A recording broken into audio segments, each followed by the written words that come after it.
Welcome one and all to this, the Party Poker Millions online main event. We are kicking things off this evening in day 2 of this $5 million guaranteed $5,000 buy-in event.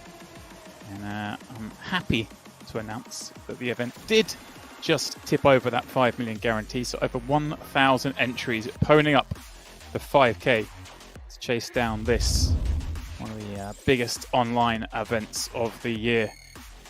And we see here, minimum cash, 10K. Everyone making it through to today in the money.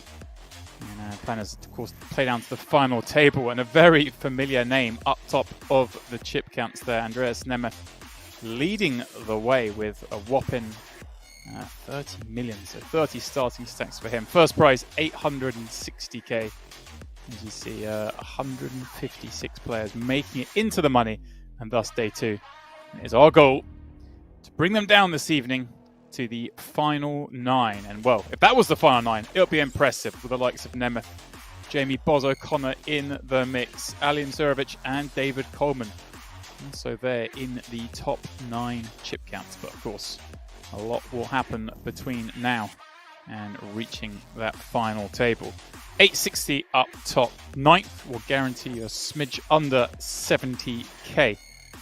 And all the usual jumps in between, but not too shabby a payout structure, that one. And of course, small jumps for now. We'll keep an eye on it. There'll be some potential little ladder spots as we go through the evening. Or certainly the first part of the final won't make much difference, but obviously later on, as we get down to the last couple of tables, it will be a far more important aspect as well. We kick things off here, and it looks like Nemeth is increasing his lead, taking out one of those short stacks. But Josh there, busting out, as I say, is in the money. So some saving grace there. Everyone getting through, making it into the money. And there are some, plenty of big names still in this one. Just looking through the lobby, guys. And obviously we saw the ones who started with big stacks, but I can also see on the first page of the leaderboard one part of Domingos in the mix. Kenny Haller, Paul Iris, Dendevoris. I mean, what you'd expect from a Millions online main event, but we are going to be spoilt this evening. Some of the players we see as Ida pops this one up, playing 71.40. There's 30-minute levels here on day 2 of the main event. As I say, they're going to play into the final table. And at that moment, on the final table, the blinds will increase to 40 minutes. So oodles of play here in this one, and with an average of well over 50 big blinds as we get going here on day 2, and Ida getting going indeed on this King 9 board. See betting 1 blind. Sebastian not going to nibble. Welcome. Good evening, everyone. Thanks for joining us. Sorry we're a little bit late. The tournament just kicked off a little bit late. I think it was a case of the day ones, the turbo day 1 and the regular day 1 kicking off today, just running that little bit longer to get into the money, as it will, finish their days. So it just pushed back our start time a little bit. But we are off and running. And of course, guys, given we've obviously come on a little bit late, that password at the top of your screen there, PP Twitch 2021, to get into tonight's free roll.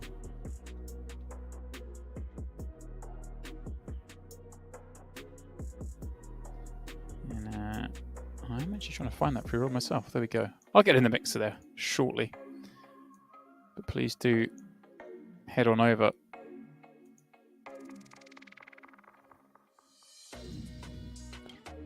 I'll let you guys have all the fun. I've got to find this thing. There we go. Millions online free roll.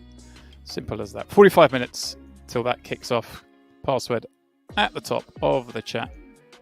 And we are giving away $500 in cold hard cash as Nemeth pops this one up. Queen 10 of diamonds, and a hand that I suspect he's going to defend with against Sebastian's 3-bet here, especially with the 3-bet size. These two very deep, over 100 bigs deep, and this only a little over a 3x queen 10 suit. Certainly good enough to take one off, and he sees the 8-7-5 board. A board that is going to favour him slightly. But Sebastian wasting no time in cutting out c-bet. Small one at that.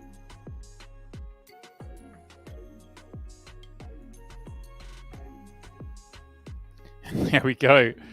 Nemeth appreciating that he has way more of this 5-7-8, albeit not bundles of it, but he certainly gets to have all the sets. Plenty of draws on this board as well. Raising it up with 2 overs, backdoor straight draw and backdoor diamonds.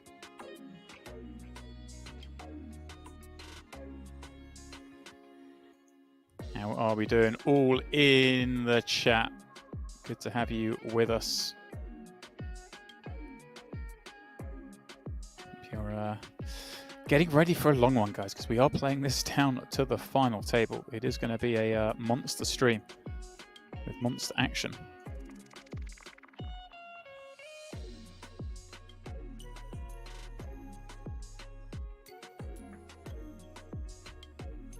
Look at this, guys. I'm even struggling to put the password in myself. What chance do I have of winning this free roll if I can't even write the right password in? The top there, PP Twitch 2021.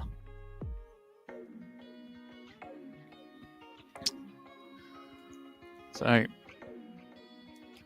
Ada popping it up once more off that shallow stack. King 10 suited.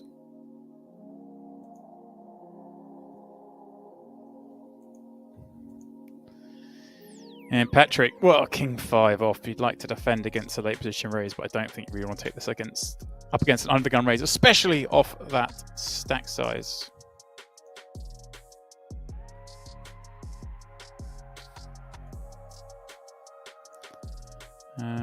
Barden, partypoker keeps giving me tickets, however I won't get notified when I receive one. Well, sounds like a nice problem to have, but yeah, I'm not sure about that one. I guess you just keep checking. I mean, money is money. Free money's money.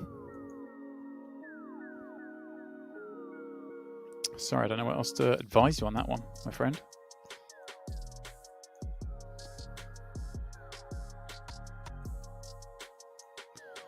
How are we all doing, guys?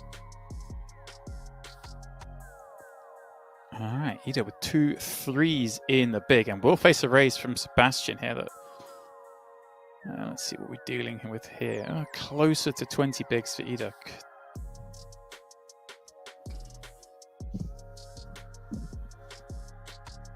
Let's see what Patrick does. I mean, 100 bigs deep. Patrick may decide to have a go here. Does do so. Certainly makes this very attractive. Either to do one of 2 things. Folding will not be one of them. Does elect just to call with nearly 20 bigs. I think it's a smart move. Patrick's going to be able to call off a lot of hands. Throw in 1, see a flop, try and hit a set. We are in the sort of stack accumulation mode. Shoving and laddering up 20, 30 spots by getting it through isn't really going to help us. You like the idea of calling. Trouble set. And look at this. Starting to lead on the 7-6-4 board. A board that they have way the best of it on. Although, in this instance, Patrick flopping top pair. Not you'd expect Patrick to have too much of this board. Calling from the small. And there we go. Check jam. We'll put an end to this. Not really too many bluffs you can be up against here.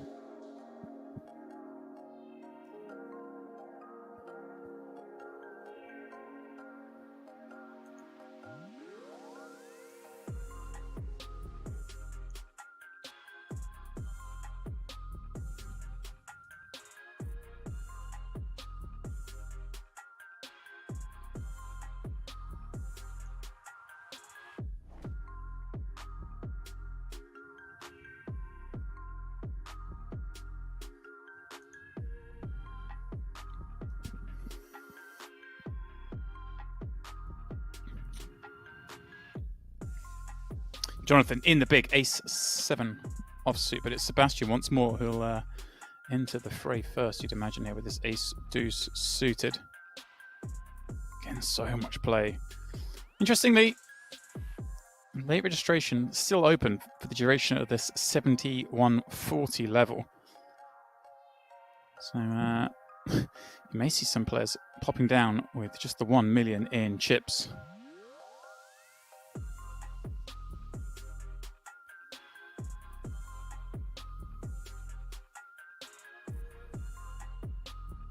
A7.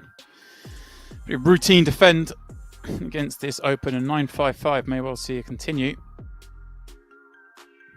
May well see a check back though from Sebastian, although with ace, deuce of clubs certainly has options.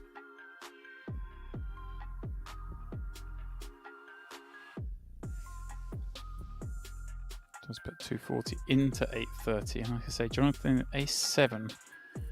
7 connecting reasonably with this board, does decide to call and picks up a gut shot on the turn now. Checks it. Sebastian's going to check this back. Jonathan with a little bit of an option there. He could potentially lead the turn, but might check here. And then he's going to get to, well, I was going to say bet some rivers here. He could make some better ace highs fold, but, well, with this ace high on a double pair board, I'm kind of surprised to see him bet, but this may well bluff him off the chop. Does exactly that, so nicely done. I was thinking they're going to bluff the river, try and make some winning hands fold, but goes to bluff the chop as we switch things up. Move over here. Matty Staples, Boz, Jamie Oconnor on this one as well with K-Rab, Kevin Rabichow. Lovely little table here. With reasonable chips.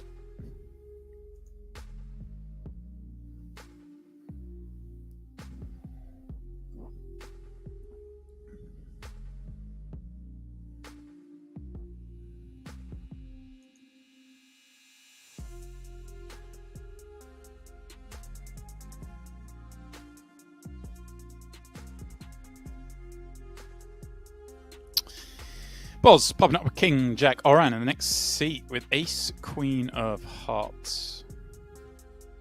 A little over 40 blinds. And if you're just joining us, this is day 2 of the Millions Online. Everyone is in the money to start the day.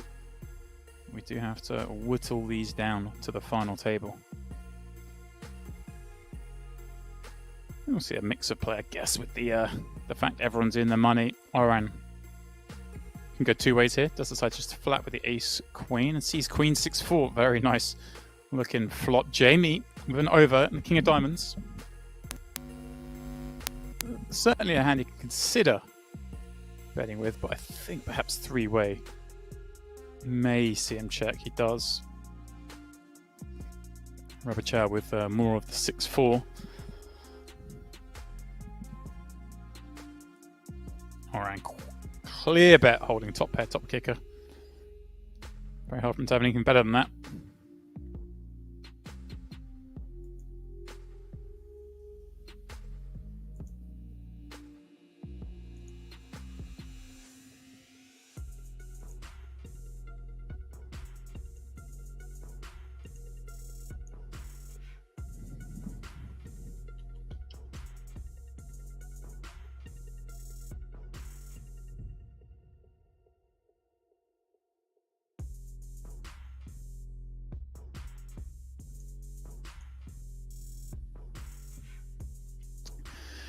Naves with the boots in the big blind. Oran going to give back some of those chips back here.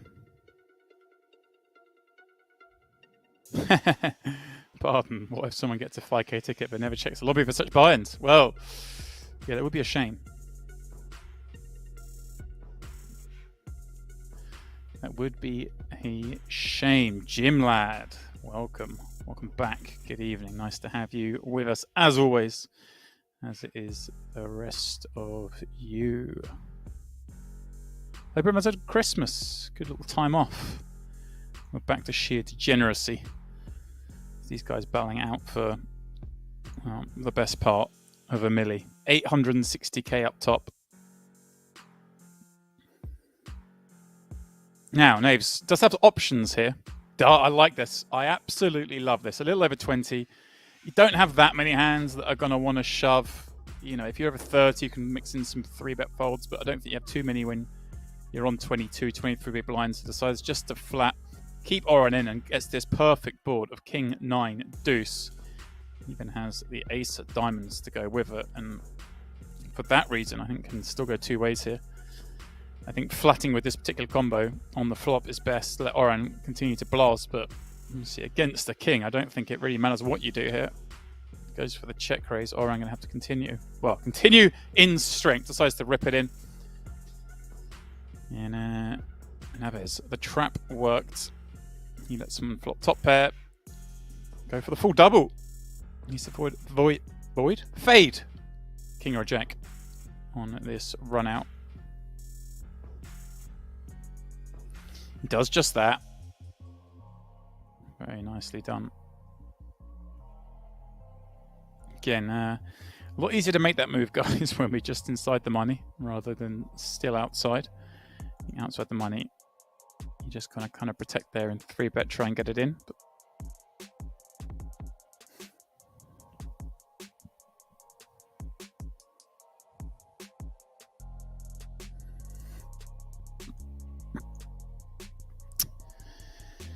Boz, Queen 10 suited.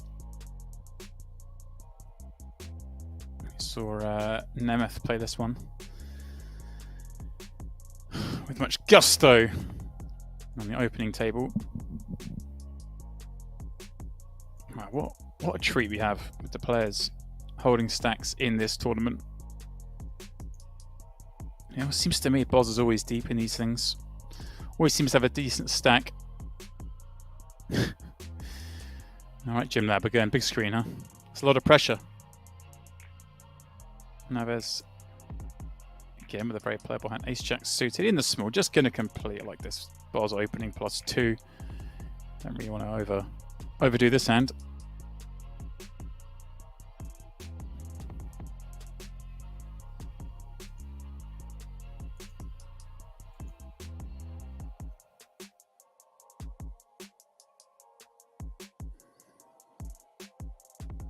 Eight, 4, 3. Just the one diamond now, although neither really have too much. 8, 4, 3. Boz, of course, gets to have all those high pocket pairs, even some smaller ones. Let's see, but on this board, that's what he goes for. Wow, Naves defends with the ace jack of diamonds. A little thin, I think, against range here, but gets a gin turn with the ace because, well, let's face it, Boz gets told a lot more than that. And may continue. No, okay, he does check it back. Given we've got Queen 10 of spades, not the worst idea. And a bet from Naves on the end. Gonna see this one through. Can't see Boz trying to make a play here, having check back turn.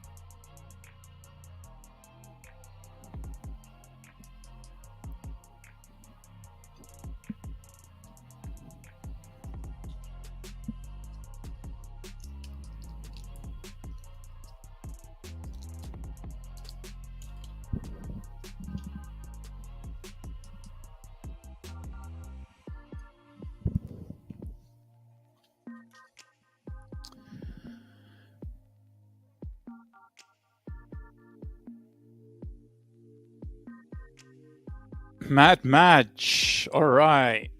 Good evening. Welcome back. Good to have you with us. Can't find the free roll. It is just called Millions Online Free Roll. Took me a moment to find as well, to be fair. Password at the top. PP Twitch 2021. We've still got 30 plus minutes till it starts, so there's no rush just yet. Boz. Ooh, getting a little out of line here. 7-9 offsuit from under the gun. Now, I hate to overuse the assumption, but could this have been a misclick? I think this could have been a misclick. I don't think he's raising 7-9 offsuit under the gun. Oran, though, wow, getting so frisky with this ace-4 suited in the next seat. Incredible stuff. Sniffing that one out and 3-betting off a shallow stack. We saw him just flat with the ace-queen suited a moment ago. And of course, then running that king-jack into Naves' aces. but suss this one out.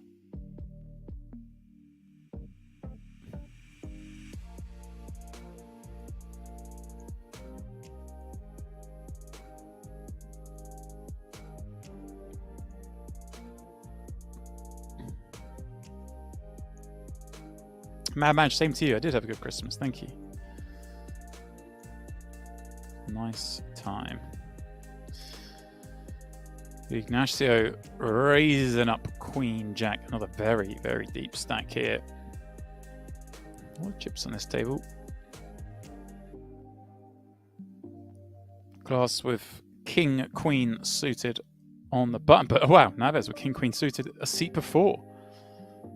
Imagine we're going to see 2 calls here. These 2 very playable hands in position. I was waiting for this question. Jim Lad asking, where is my partner in crime? He'll be along a little later. This isn't... Oh, hang on a second. I'll come back to that because Klaus is deciding to squeeze it up here with this King-Queen suited. I thought we might see a flat with King-Queen suited and maybe a squeeze with a hand like King-Queen off, but deciding to pump it up here. Very deep against the original razor, and I guess Naves, he probably suspects doesn't have too many traps. Off what, a little over 50 bigs. Now, King Queen suited plays very nicely against some of those squeeze combos. So he does decide to continue. 6-5-3, 1 spade, no heart. Class. How's he going to take this on? Horrible flop. Remember, Naves flat and open, flat squeeze. I think, yeah, he's just going to give this up, looks like. Well, incredibly, if this gets to showdown, they will chop it. Naves may try and stab river on some rivers, try and make some ace highs fold. Although that river not great. Yeah, he does go for it anyway. He doesn't really get to have too much of this, but still goes for it, and surely will get the job done.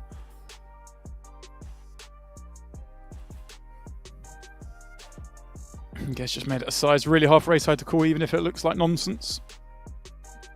Yeah, question about Henry. Henry will be along later. Scheduled this way. This is going to be quite the lengthy stream, guys, because, well, with the incredible structure the players are given here to play down to this final table, it's going to take some time. So we thought we'd divide the duties somewhat. So I'm going to kick things off the first few hours. Then Henry will come in and we'll have a little bit of us 2 together, and then Henry will bring it home down to the final table. But fear not, we will both be together tomorrow evening for the duration of the final table. And hopefully we'll have a guest or 2 for the final. You guys know we love that. And we've done very well in these Millions Online the last few times in getting Ike in the booth with us. Jason's done a stint before as well on the final table of this event. We can only hope.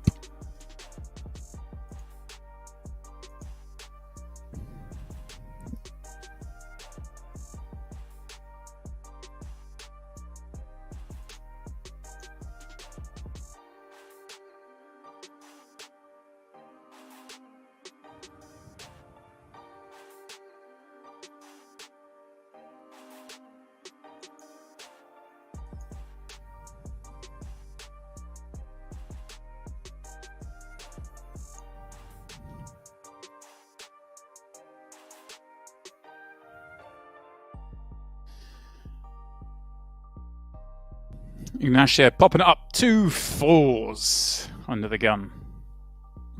An absolute garbage down out behind. I can't imagine we're going to see anything more.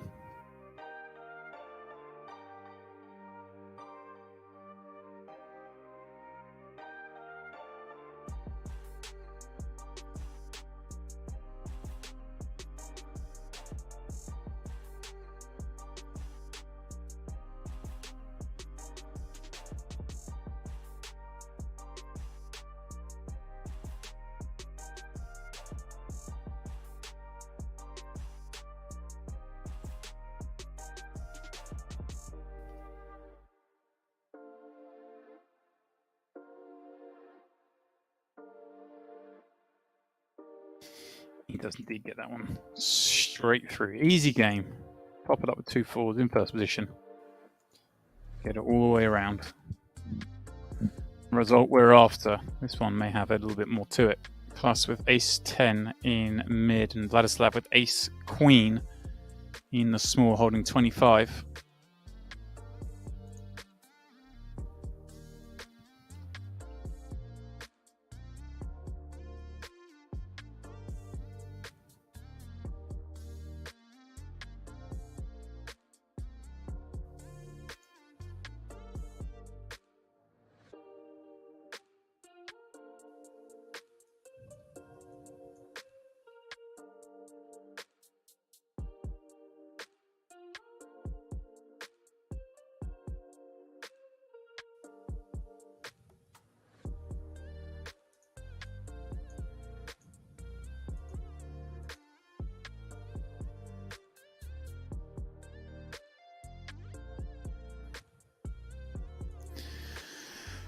Let's just pop it up. Vladislav in the small with this ace-queen, holding 25 blinds. Imagine probably just going to see a rip.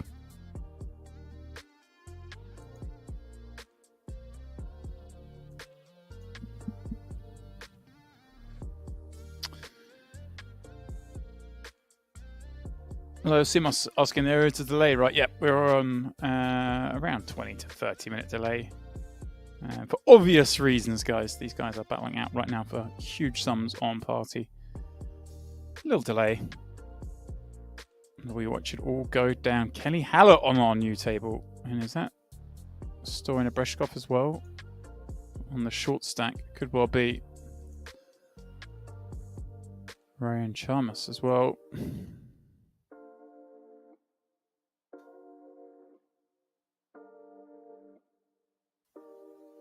I know that name so well.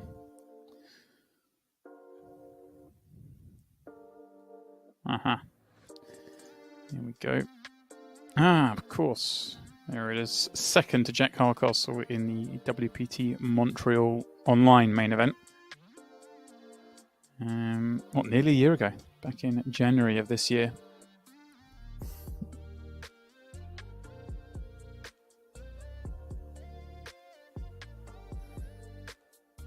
Well, I imagine action is getting to start in the small. We do say offsuit. Going to thankfully give McCulley a walk because a jam would be looked up, of course, by that pair.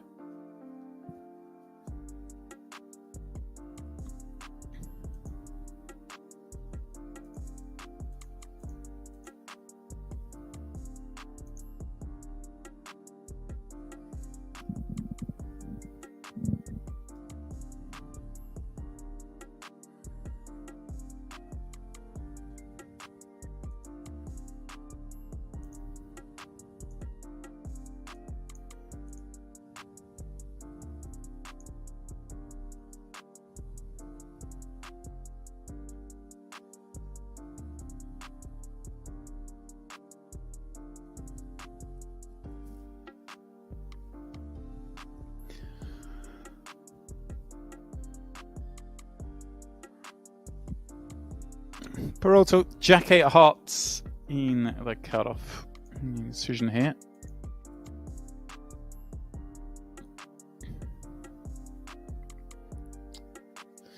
Yeah, man, Madge, certainly. Matty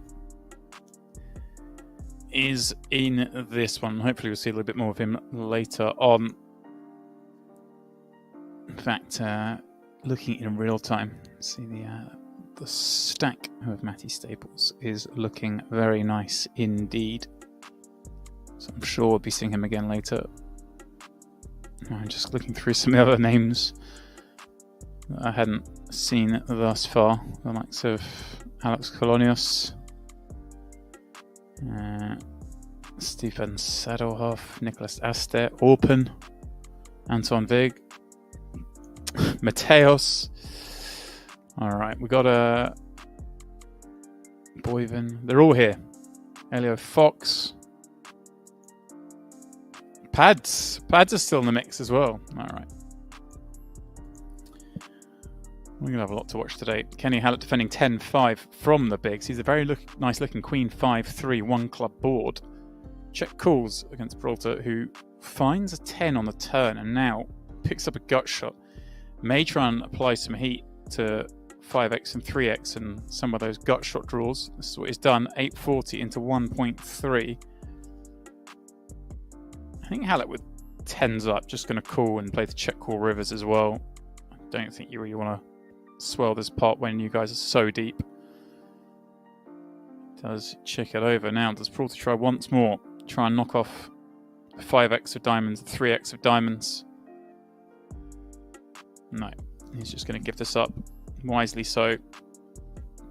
As I say, unblocking all those combos would have been tempting.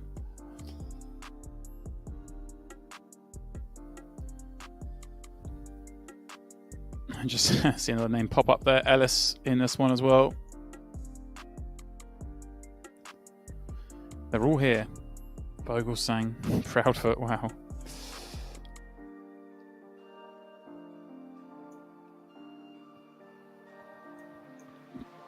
It's anyone's guess who will be sitting atop the pile come tomorrow night.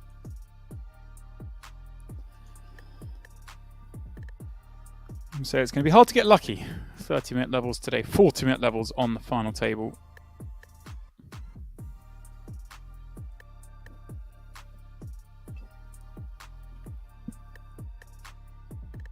Please do chat, as always. Let us know if you're giving anything a go this evening. I'll have to follow along, root you on.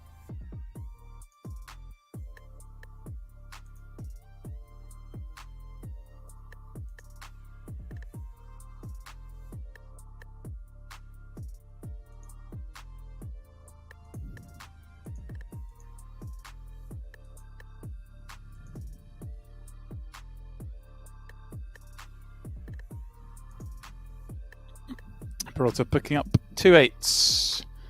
Taken upstairs. Shamas defends 6 deuce of diamonds and, well, has the thinnest of backdoors on this Jack 7-5 rainbow board. Peralta away enough to bet here. Over to 2 of the cards on board. Blocking the most common straight draws as well. Thus having backdoor straight draws.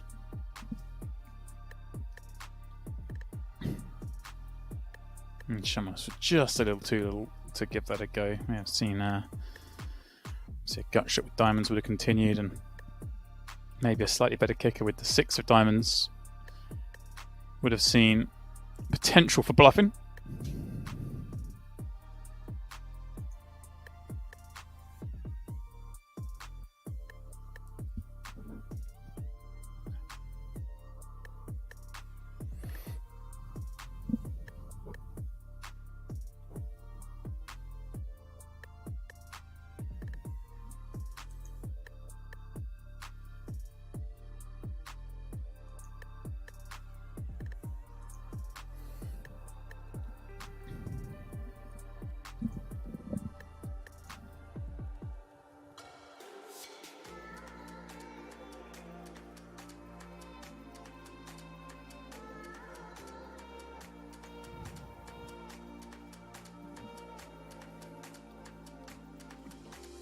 Finds up to 81.60. Action round to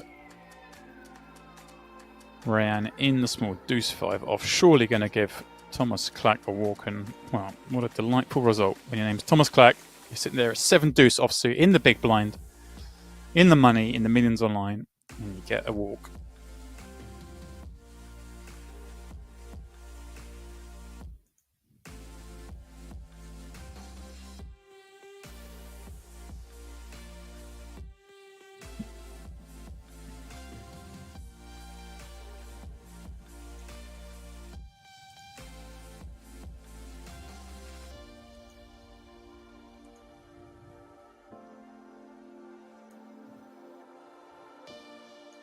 So it did occur to me, I said at the start of the show that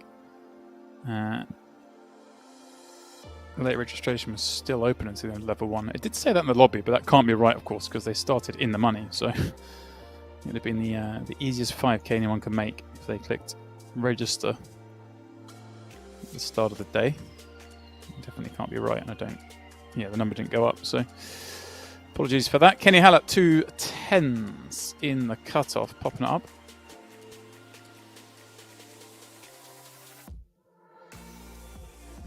And well, we'll get some action from Saliba in the big, who will look down at 10-8 suited.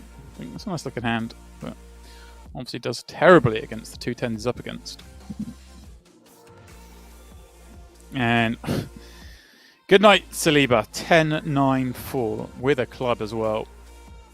As cold as it gets when you're this shallow.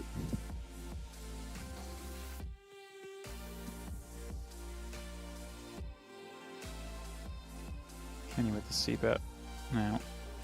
Saliba has so many backdoors, the saving grace is he can just decide to slow play this. I say slow play it, I mean, it doesn't need to go for protection when you've got this many draws to go with the top pair. I'm going to keep your opponent barreling with some worse. Like I say, so many runouts improve this hand. The low 5, completing a rainbow board. Probably going to be nailing coffin time here. Faces a big bet. I expect this is just going to be a rip over the top of this sizing. Saliba wants to protect against some hands like King Jack, Queen Jack, but wow, just calls. Just calls, and unfortunately, the 3 in the river. Fate is sealed. We'll have to check call this off.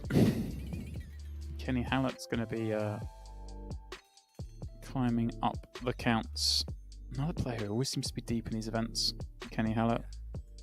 I mention his name a lot in these streams.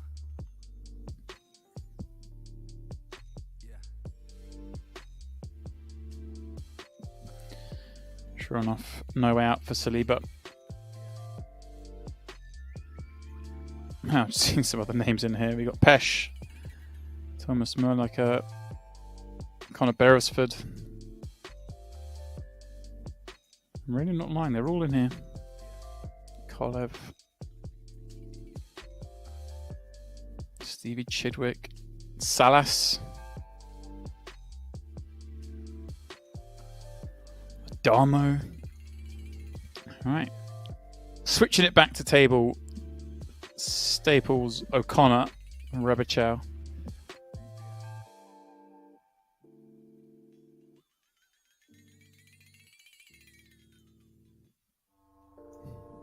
Pardon me, no we're not. We'll get back to where we were. What a flop for Peralta here from the big blind. Peels around Chamas open. Flops just the boat on 7-7-6.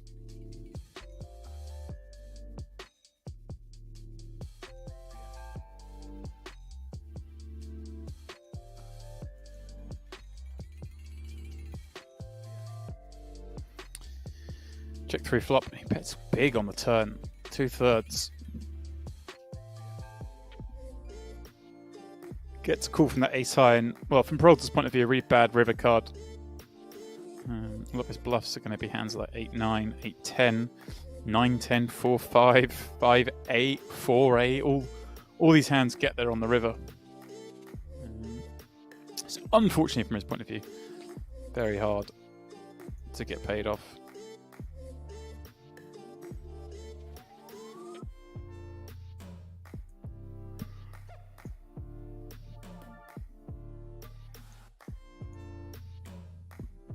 Josh McCulley under the gun. Can't really play this ace-8 offsuit, but Thomas Clack, last time we saw with 7 deuce, got a walk, 2 7s. Gonna pop it up and should get this through. Stoyan, the micro stack in the big blind.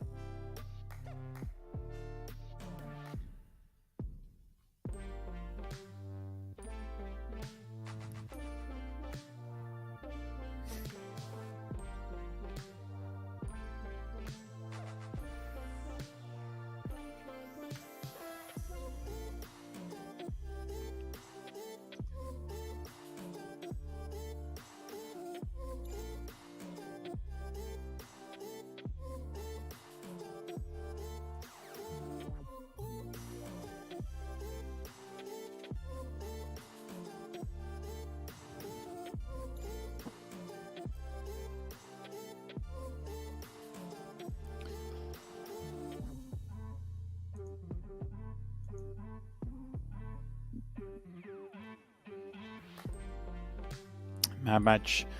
Wouldn't mind finishing 124th for 11,200. Yeah, it's not too shabby. Try for a ticket but didn't get anywhere. Well, that's the game, I'm afraid, sometimes, isn't it? But try. We all know, and you do as well know, that these things can happen. But of course, most people's attention at this point, who are playing by now, having reached the money, is turned to well, building a stack, seeing how far you can go in this. There's Brian popping up 2 8s.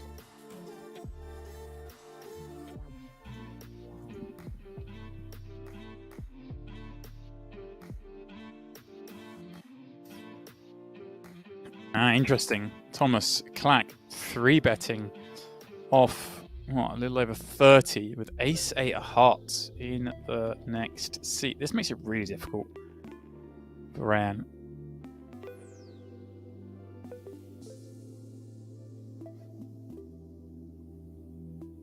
I guess. Whoa! Okay. I was going to say we're going to proceed and see a flop. It says nope. I guess he's seen some of this before. Thomas may have pulled this move once or twice. I believe that's Bosco Ramon who's opened with the ace-4 suited. We've got one part of Dominguez in the big blind holding king-queen.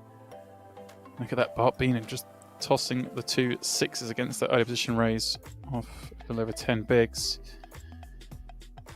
And Bosco flopping backdoor clubs, a board that he gets to dominate, but in this instance, Juan Pardo with the best of it on King Jack 7. Diego Ventura on this table as well. I guess that's Stephen Van Sadelhoff and Jonathan Proudfoot.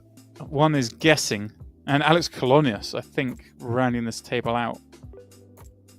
And I've mentioned all those names are still being in this event. So I think that's what we're looking at on this table.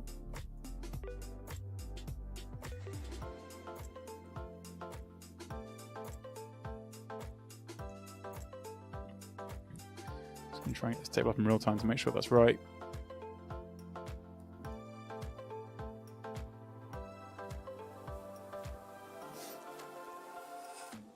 Yep, certainly is as advertised. Colonius, Van Sadelhoff.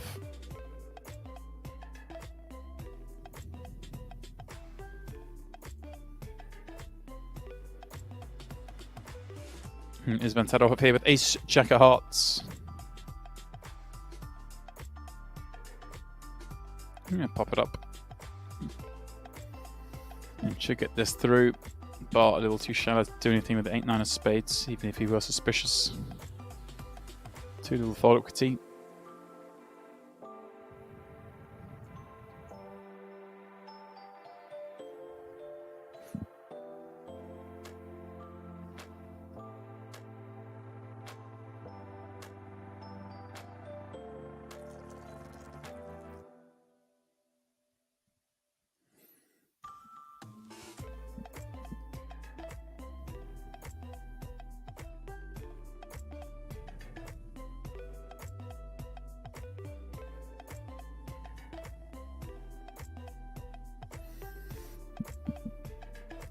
Bosco on defended Queen 7. He's going to get himself in a little bit of trouble here on this Ace 7-5 board.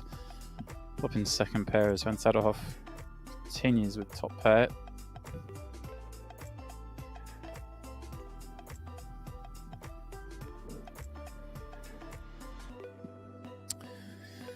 Delta Paco quite correct in announcing 7 minutes until the free roll kicks off over on Party Poker, guys. Please do come and join me and, well, many hundreds of you who are going to give it a go. Password is pptwitch2021 as Van Sadelhoff fuzz bullet number 2, having picked up nut hearts on this turn card. And, well, good fold there for Bosco.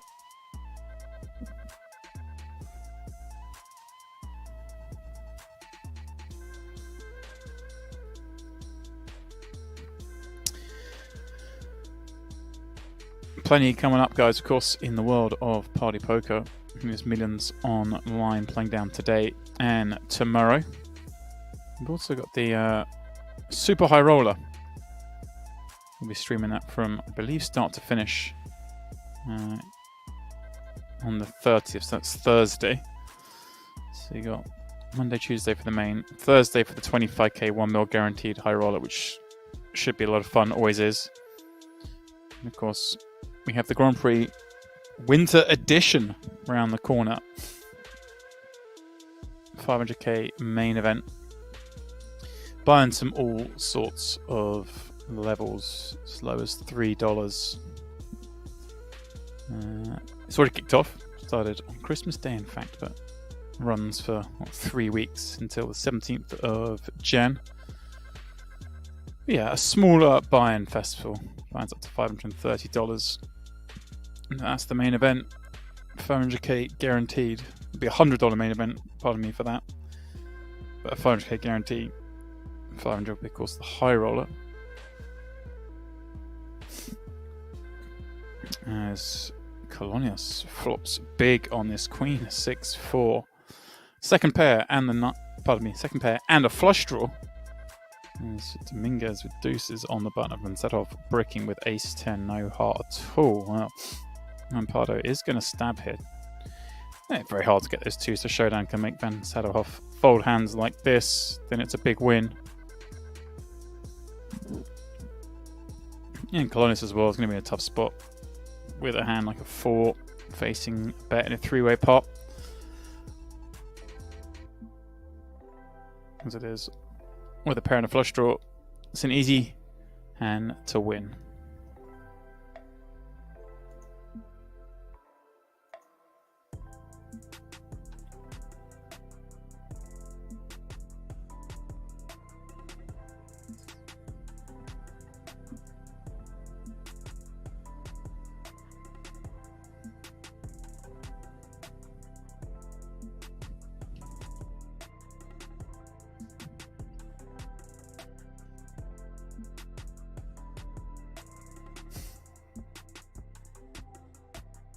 That's head off 2 jacks, kicking it up. Bart Beenan with another tough spot. We saw 2 6s from a small, now king, queen, and mid, but against an under the gun open. I think makes the right decision, just lets that one go.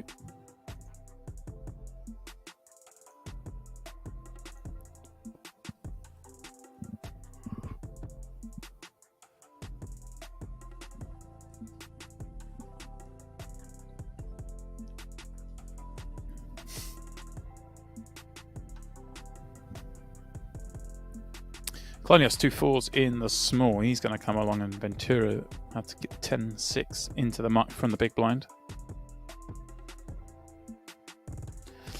Alright guys, free roll kicking off. My table just opened. Best of luck to all who've entered. Password PP Twitch 2021. Get in the mix, guys. Come on.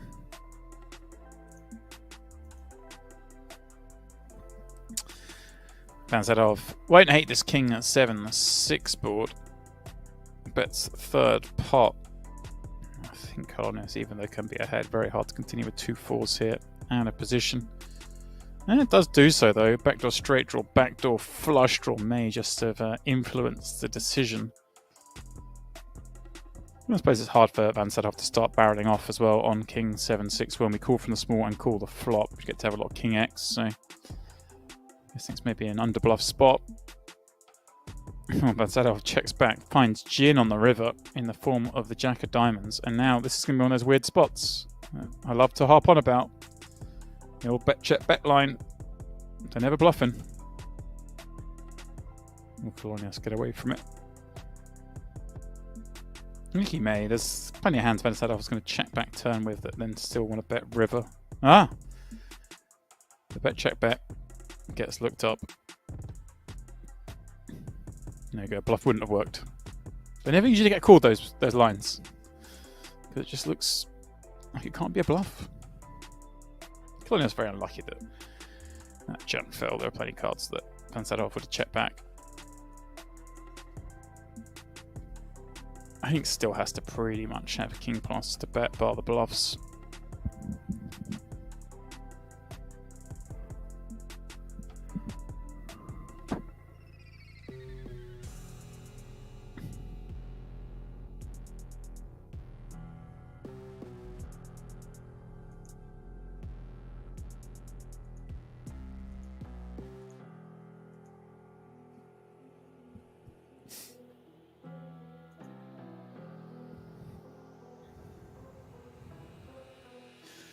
Rampardo, King 10, popping it up. Diego Ventura, King, Queen of Hearts in the small blind. It's going to continue. Van Sadhoff will come along with 2 6s from the big, and we see 3 big names playing it out in what may become a big pot in one of the biggest tournaments of the year online. Ace 8 8 flop. It's 5 million guaranteed, $5,000 buy-in event. And we'll see minimal action on this board.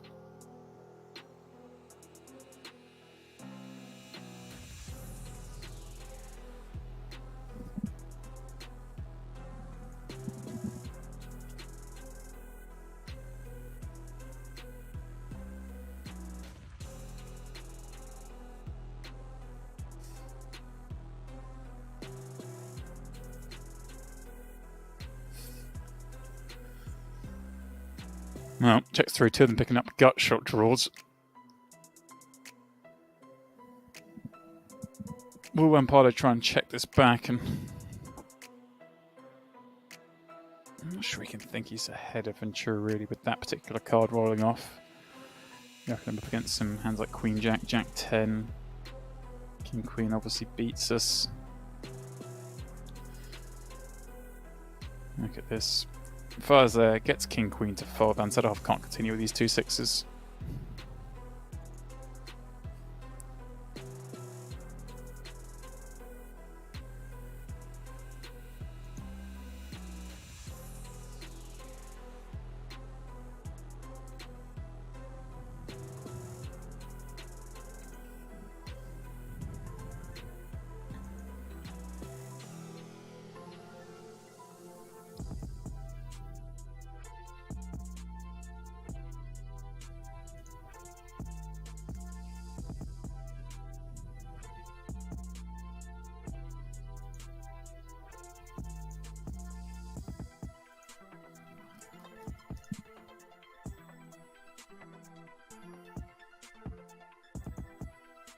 Bosca, Ace 9 of diamonds.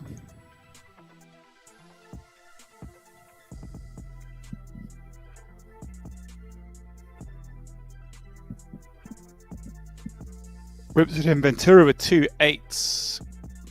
And on the 15, gonna have to call this one from the button. In fact, does he just rip this? Calls. I can't really fold to another jam behind, I don't think. But certainly could fold to 2 jams behind. Perhaps that's why it's the flat, and then of course could mix that in by flatting with the strongest hands as well.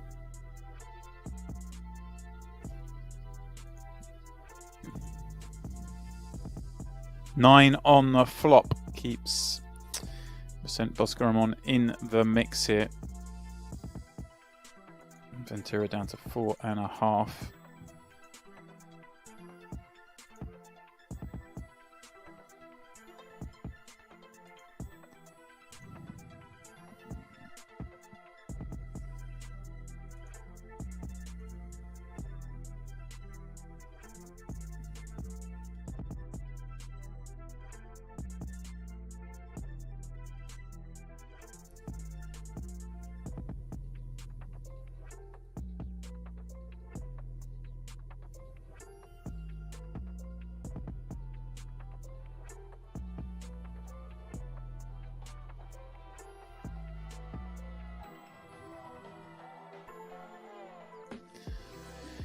But in the big 2 7s, this will be the line that gets drawn in the sand, and Van Sadhoff's going to give him the option from the button with Queen Jack suited.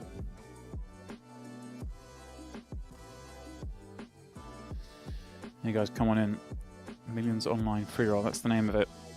Search in the lobby, or just head to Lobby Tournaments Free Rolls. You will find us in there. PP Twitch 2021. Easy money to be had. Here we go then. Van Sadhoff popping it up. Bar for 11 blinds. Rips it in.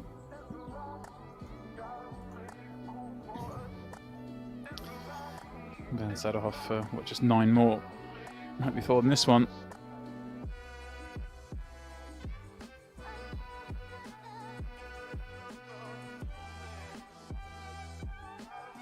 Wow. Flops him all but dead on the King 8 deuce all club board. Bart needing backdoor boat. Doesn't get there. And Zadohoff with a nice pickup early on here on day 2.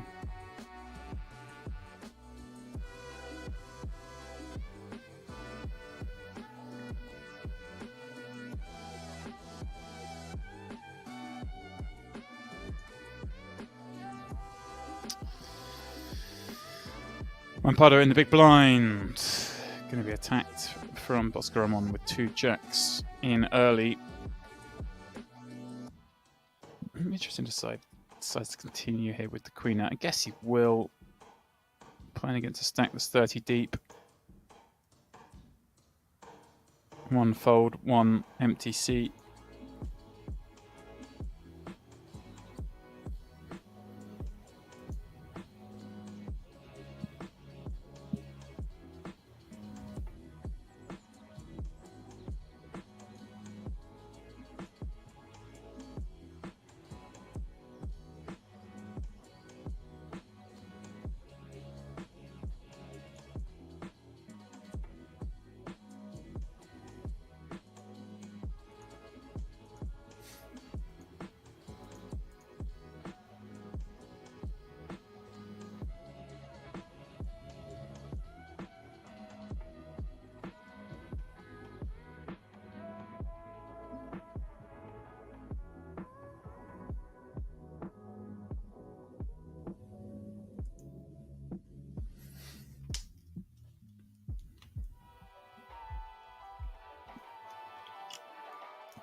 Two threes in the first seat now. Very spicy situation. Does decide to let it go. I think it's the move.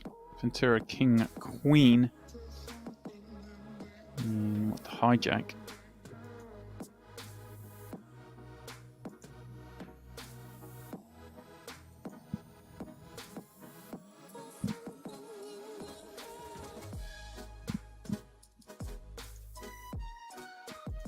I can continue here as Juan Pardo against a slightly sub 30 open for Ventura. Just continue as a call here with 9-10 of clubs.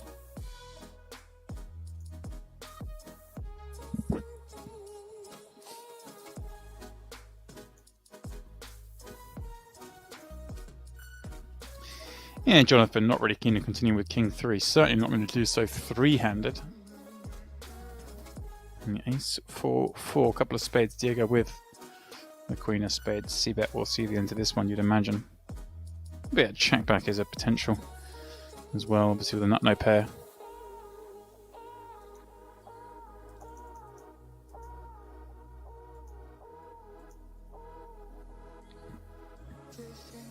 Yeah, that's what he's gone for. Check back, even improved now to King.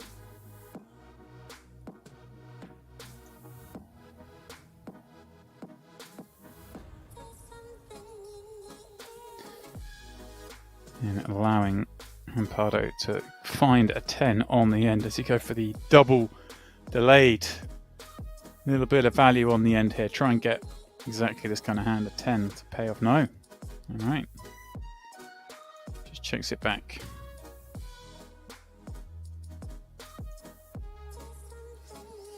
And even bigger news, more important news. I found myself a little triple up in that free roll. Easy game.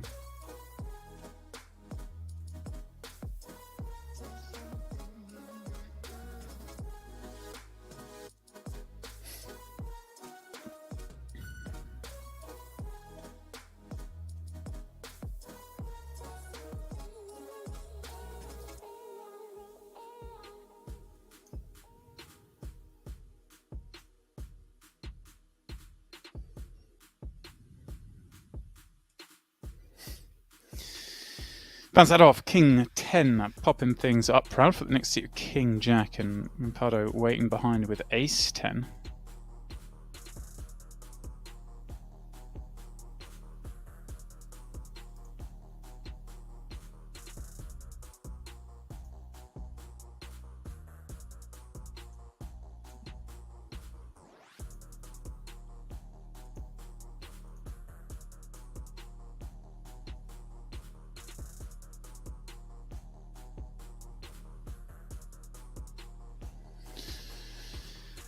So Prophet with the flat one putter with the squeeze on the button. What do you expect? Anything less from the man, and this will get the job done. And this kind of just shows what difficult position Prophet's in.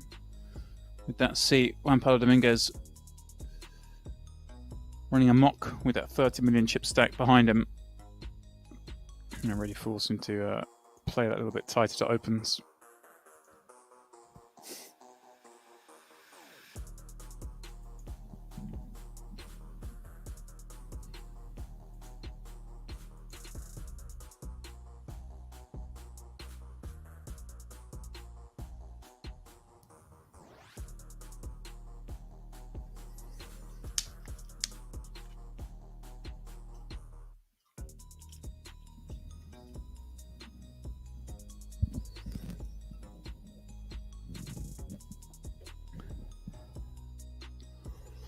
Vansadov popping up Queen 9 of diamonds.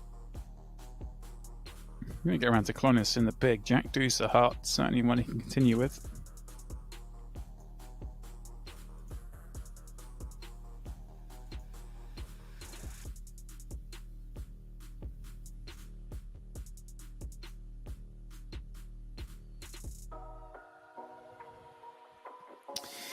And a very good-looking flop for Steven Van Saderhoff. Overcard, backdoor straight draw, flop diamond draw. Clonius with absolutely nothing. This will be a c-bet from Van Saderhoff, having opened early.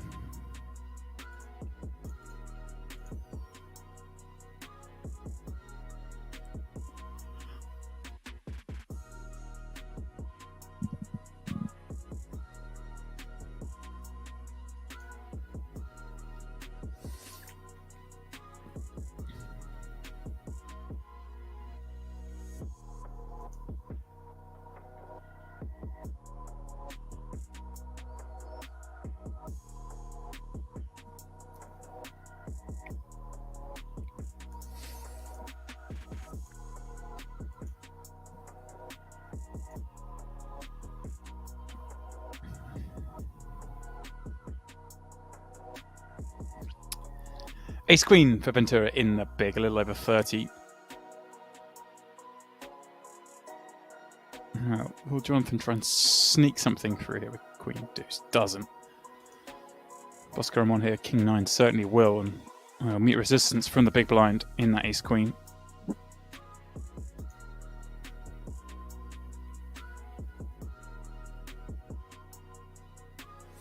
This is the spot we saw earlier with 2 aces in the big blinds.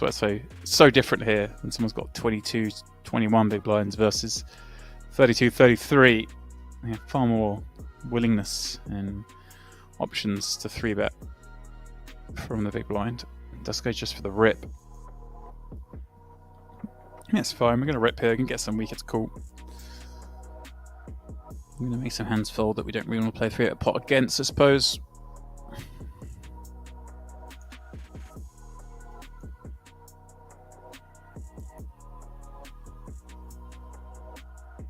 Van Saderhoff, 2 9s in the big. Rampardo will be kicking this up with King Jack. Jonathan behind Ace 8 suited. Even Bosco with 2 deuces. Well, maybe we'll decide to overcall this. If it goes as suspected. Jonathan may, of course, just came out 3-betting this over this open. Neither would surprise me. In fact, 3-betting probably more likely, given the fact that Rampardo are going to be opening pretty wide, holding that big stack. I don't think you really want to give the incentive to Bosco and Ventura to be squeezing, but I guess they're 30 deep.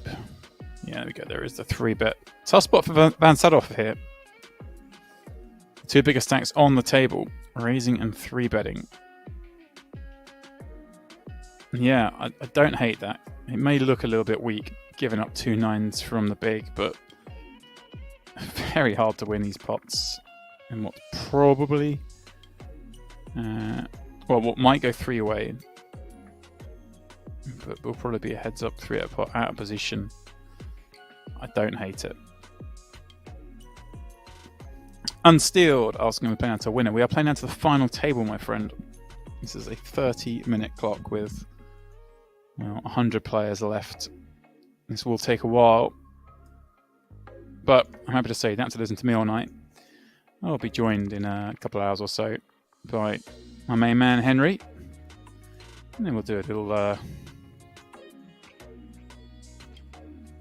bit of commentary together. And then Henry will bring you guys down to that final 9 a little later tonight.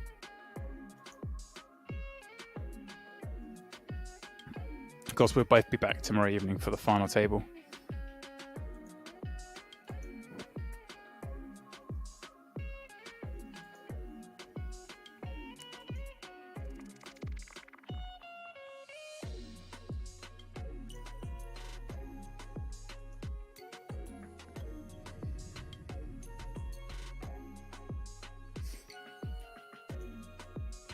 Juan Pardo popping up 2 10s. And it's Colonias peeling in position. Here we go. This could be a little bit of action. Ace 10 7. Wow, Juan Pardo going for the small c-bet. I'm kind of surprised. I think it might get bigger on this. Unblocking Ace X. Alex Colonias has all these kind of Broadway combos that are going to want to continue here. Oh my word. Well, here we go then. Does go full pot on the turn, Juan Pardo. Colonias, I'm sure, will just call once more and sees a brick river. And well, Juan Pardo, nothing can be done here. That round looks clean as, and then just goes for the rip. Very unlucky, but again, yeah, I'm a little surprised he didn't go perhaps a little bit bigger on that flop. I suppose Colonias was still getting in over 3 streets relatively easily, but just a slightly larger sizing the flop there may be better, but hey, it's Juan Pardo Dominguez. What do I know? Cold deck. Mad Madge moving along pretty quickly. 40 gone, maybe no. No, I wouldn't pin your hopes on that. Obviously, starting the day in the money, always going to see a flurry of action. Things will certainly... well, I think things may still keep a reasonable pace to begin with as we get down to the last 50, 40 players, but you know, once we get there and the pay jumps get more and more serious, things will certainly start slowing up. And I think it'll take a little while to get from the last sort of 25 or so down to that final table.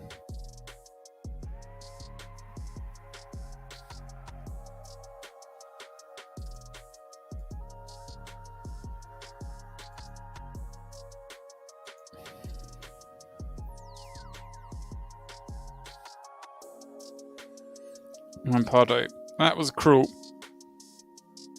Can happen to the best.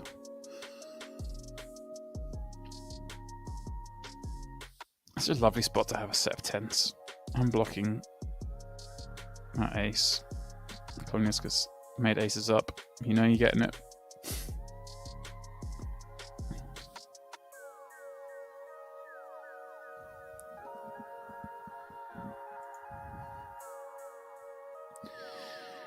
Action will make its way around to Proudfoot in the small.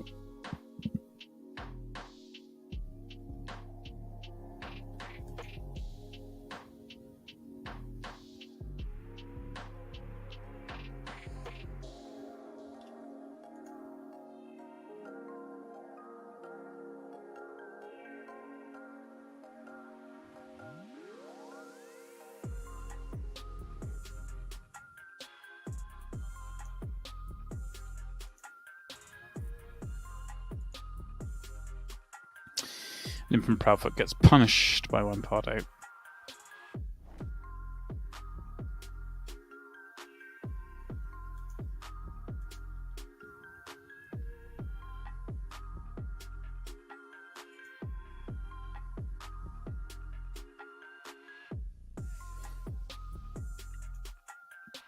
Colonias with that newfound wealth, having pinged the turn gut shot.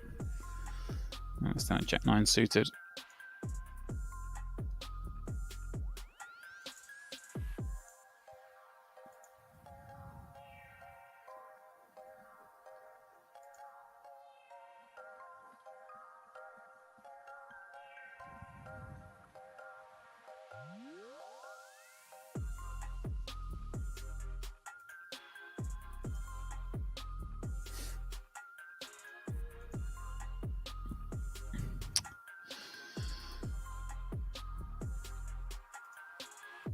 And it will be round to Jonathan. The big with Jack 4 suited, certainly a hand that can continue.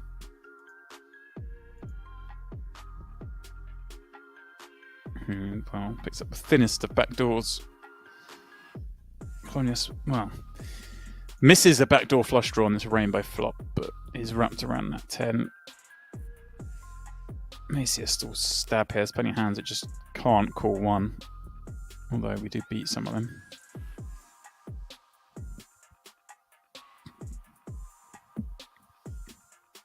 Case in point, but makes hand a lot easier to play. Stab once there, make a hand like that fold that can't bluff us later on.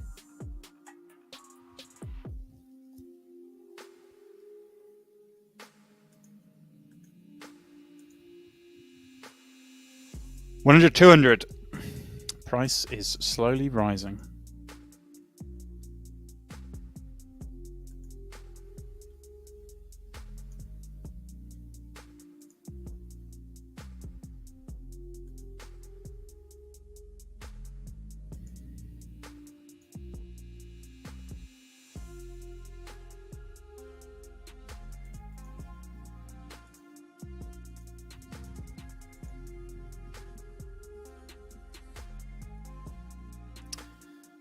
Proudfoot popping up to sixes off what is now 40 big blinds. Well, it could be Jonathan against Jonathan here because ace jack in the small can look rather attractive and can do both. Can flat, can 3-bet, does go for the 3-bet. Again, just a little easier to play. Can fold this to a jam pretty comfortably.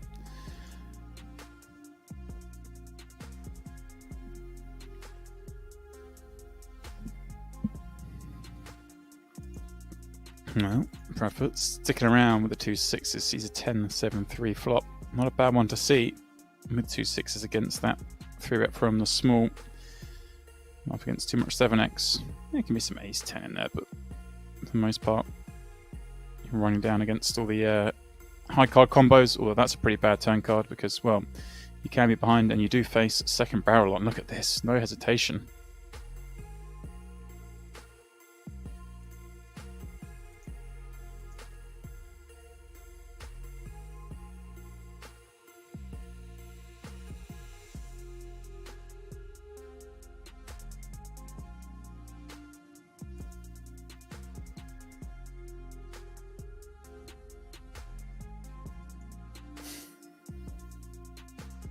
Hello, Fox, taking the empty seat as if this table needed more.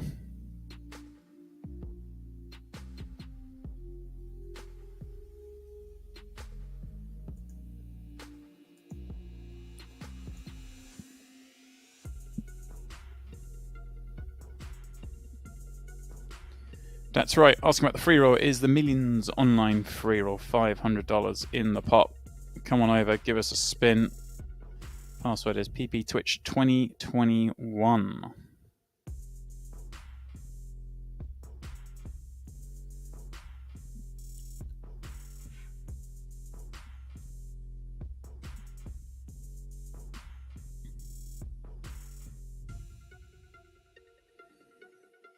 And of course, if that isn't your thing, maybe free rolls and tournaments aren't, then come on over to Party and you can grab 3 times points boost for extra cashback from the 13th of December all the way through to the 9th of January.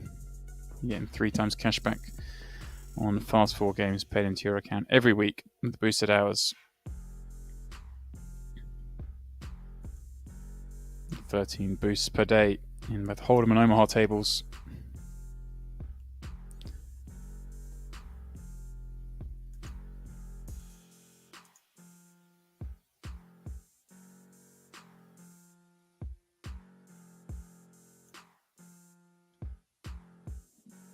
Proudfoot trying to get one through here with the 2 4s. Fox won't let that happen, holding 2 8s in the next seat. It does decide just a flat though, kind of awkward spot. Whole table behind. A couple of decisions behind here because Bosco with King 10 suited. I don't think it's going to continue this 3-way. Would do it deeper, although May still do so. I don't know. I'm not a huge fan at the spot. Jonathan's going to be opening relatively tight. Fox, well, he's not peeling worse kings. And you do still have 2 to add behind. But you're in the money and you've got to spin up a stack. You can see it one of 2 ways. Ventura in the big queen 10 diamonds, a very different situation, closing the action. And half the price, going to take a flop. And, well, what looks like a good flop for Ventura with top pair up against 2 different sets. And this is going to be the end of Proudfoot, bar the miracle. Pretty cruel, that one. Helio Fox, how's your luck? Joins the table. May knock out 2 here. In fact, check round him as well. Proudfoot knuckling bottom set, trying to get maximum down the streets.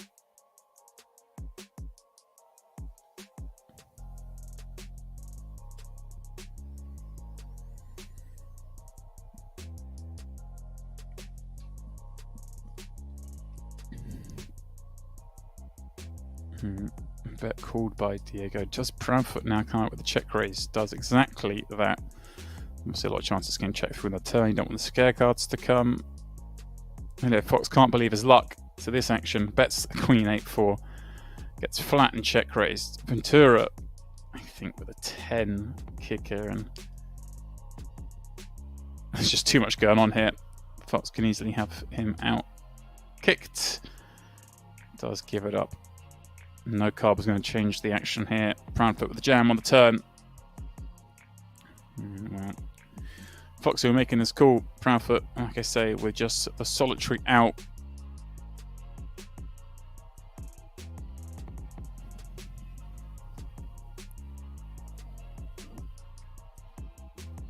Not to be. Helio Fox, like I say, welcome to the table. Dealt straight into the gin scenario of set over set. Proudfoot, to have many a deep run in these big events on party, but this one will go no further. Finishing in 92nd place, getting $12,500. Finishing just ahead of the likes of, well, Connor Beresford, Pascal Hartman, Thomas Merliker, Peshta Silva. It's a who's who of recent bust outs.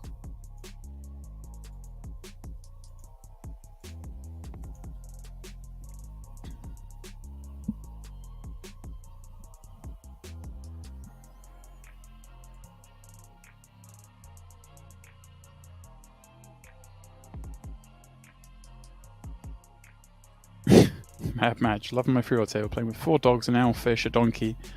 I'm the wee Irish man with a pint. Well, I'm loving the free roll because I've got 500k already. So that's how I roll. 4th in chips. That's right. Can't find the free roll. Well, it's just called Millions Online Free Roll. When I go to Tourneys tab, I can just search that in the commands there, but tick restricted and free rolls, and you better find it. Supernova/Nightbot with some perhaps more advanced help there as Van Sederhoff and Diego Ventura see this Jack 9-9 blind on blind. I have to confess I missed the action pre. I'm assuming this is Ventura limping and Van Sederhoff taking 10-4 off upstairs. Such a weak hand. Flopping the Vegas back doors, but against 6-3, enough to get it done.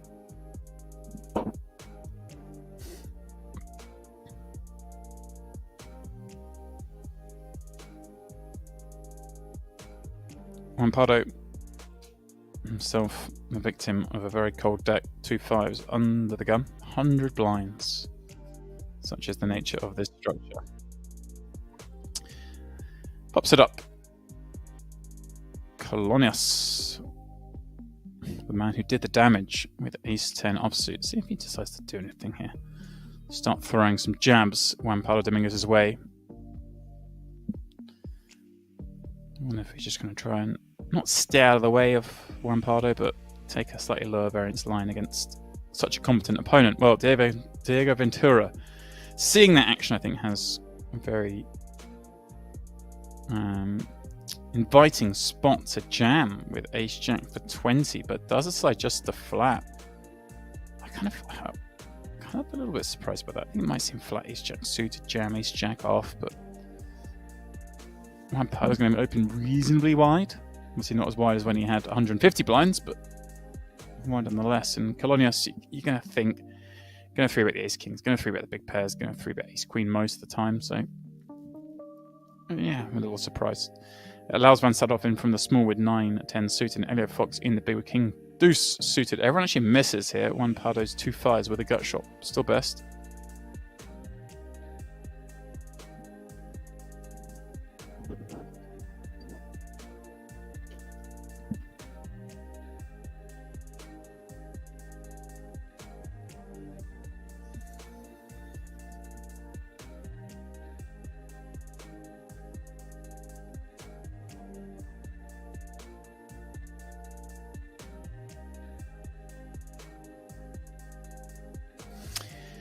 Is going to check round.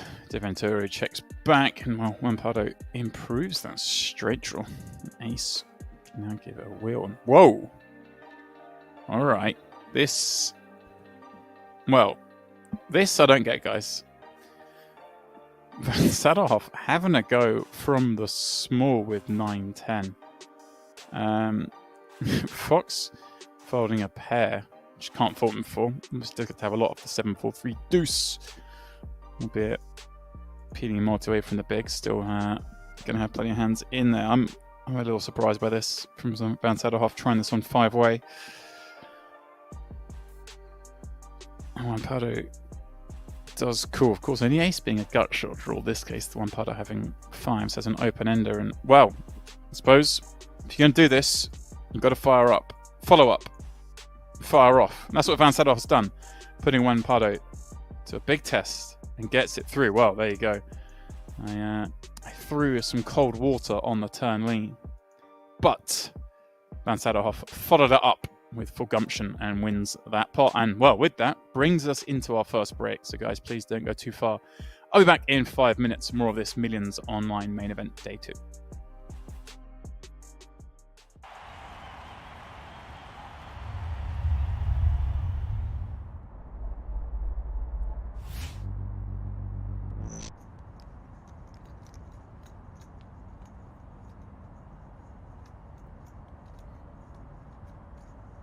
Can he get away?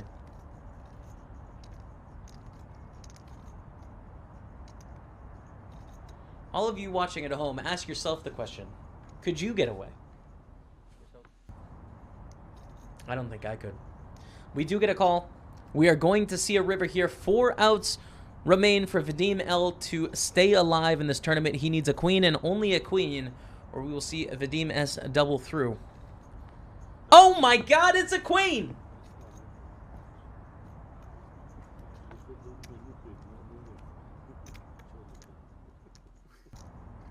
Unbelievable. 9% going to the river.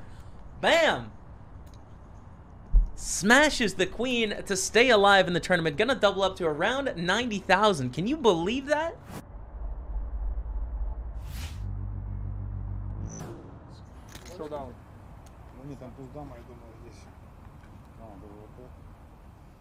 Here we go. Great shape for the double up. Get back to 1.9 million chips.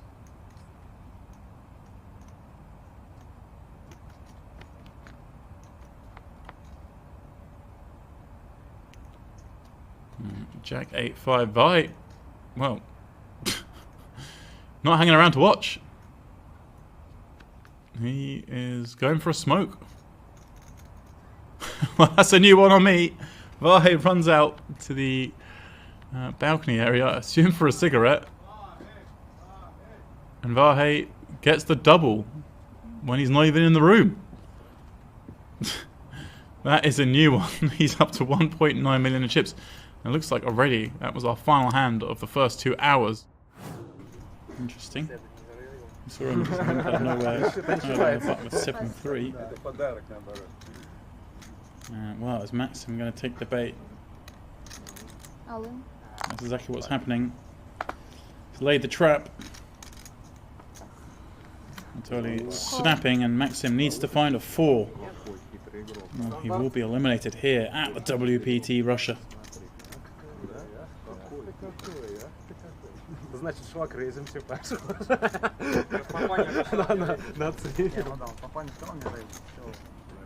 And that's exactly what he's done on the 994 flop. Of course, an ace or queen. Still outs for Anatoly. That's what spiked. Just a 4 again for Maxim will do it. And that's that. Spiked a 4, but it's no good. Maxim hits the rail. Anatoly back to 1.7 million, where he was when we joined this feature table.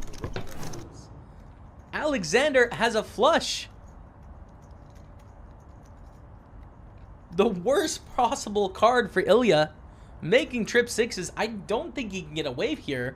You make trips on the river. Aleksandr's going to bet 20K. I can't think of a worse river.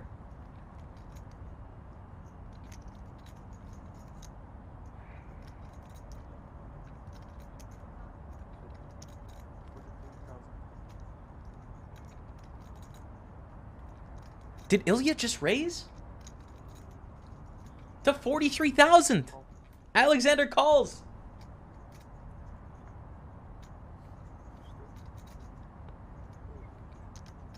The flush is good. Ilya going for a very thin raise, and we can see Aleksandr with the flush. Gonna take down a huge pot there. 115,000 in the middle. Don't see Matas folding.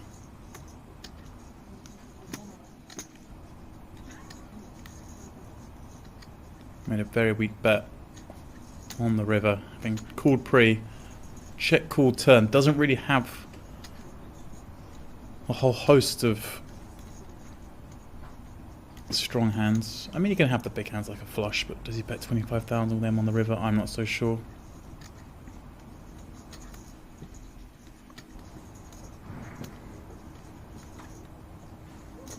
I think if you weak lead the river, you've just got a call here with a hand as strong as a set. You even have perhaps some hands like Queen 10, Queen Jack, but maybe go that way. No, okay.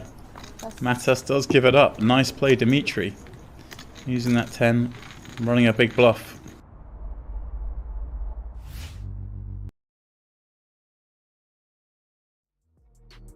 Welcome back, one and all, to the Party Poker Millions online main event.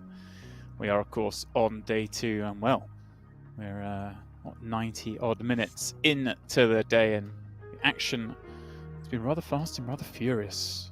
156 players down to 91 as we work our way towards that final table. And well, a fresh table to have a look at. Ellis Parton on this one, along with David Coleman open as well in the mix here. Well, I would say the stacks are a little shallow on this table, bar, of course, David Coleman there with 36 million in chips. So one of the tournament chip leaders, if not the tournament chip leader at this point.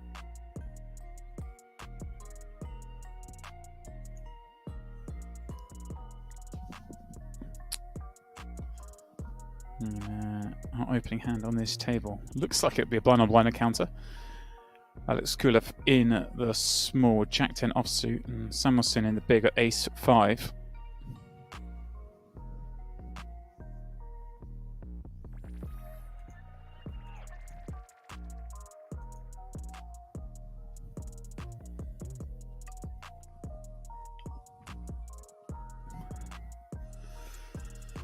And they do see a, well, very attractive looking flop to Alex Kulev. Top 2 on Jack 10-4. Goes for a check from the small. I'm going to see a bit of both, I'd have thought. We might just see him come out betting with that. There's plenty of hands he wants to bet on Jack 10-4. Well, having checked the flop, I like to check the turn as well. Yeah, I suppose we get one bet out. Some absolute garbage by checking here, but I think I'd rather see a turn bet again. Here we go. Tiny bet on the river. Are we going to see Samuelson get a little greedy here with an ace? Try and get more than 1/3 pot and create a problem? No. Checks through, and well, Kulev would have been called in the flop, would have been called in the turn, was called on the river. think Samuelson did the minimum, as they say.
Fabrizio limping King 10 suited from the cutoff. Alex Kolev.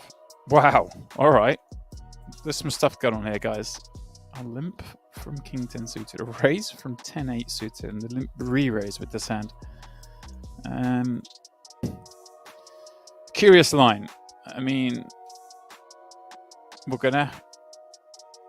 Some people are going to play a blended strategy where we get to the limp hands like King 10 suited in the cutoff, but not many are going to mix in and limp raises with those kind of hands. You're going to mix in some limp raises with some hands like Ace Queen, Kings and Aces that maybe trap limp there, and limp call with some hands exactly like King 10 suited, and that allows you to limp some much weaker hands, given you're protected both by limp calling and limp re-raising sometimes, but I wouldn't necessarily expect to see King 10 suited in the limp re-raise range. But there we go.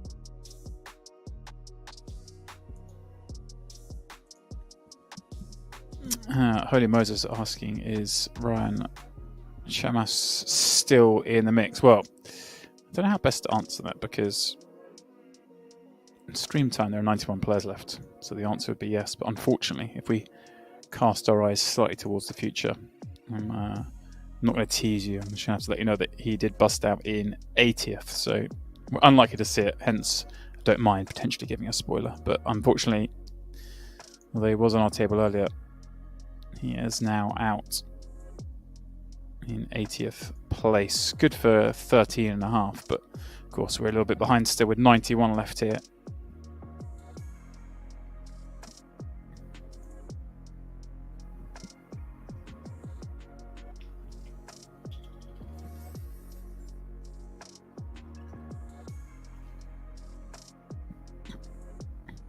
Principal 22, where is the co-commentator? The co-commentator, of course, will be, and as always, is Henry Kilbane. Henry will be along a little bit later.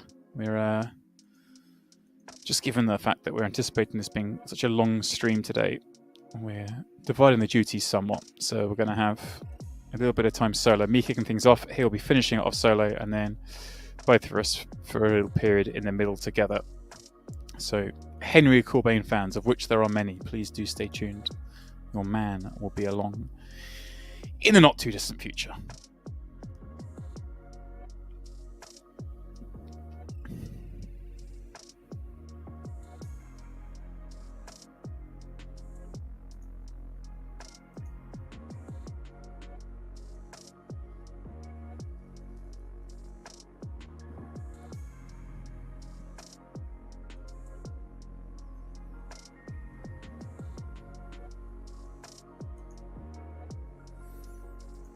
Mario in the small 10 deuce off. Gonna have to give a walk to Coleman. Well, it's part of being the chip leader. Kolev didn't try and have a go with the likes of 8-6 suited him. What the hijack with that big stack waiting behind in the big blind.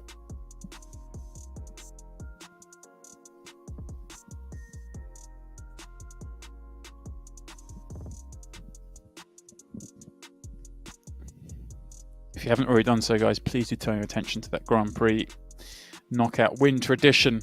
Things are up and running. Of course, we're working our way towards that glorious main event. 109 buy-in, $500,000 guaranteed.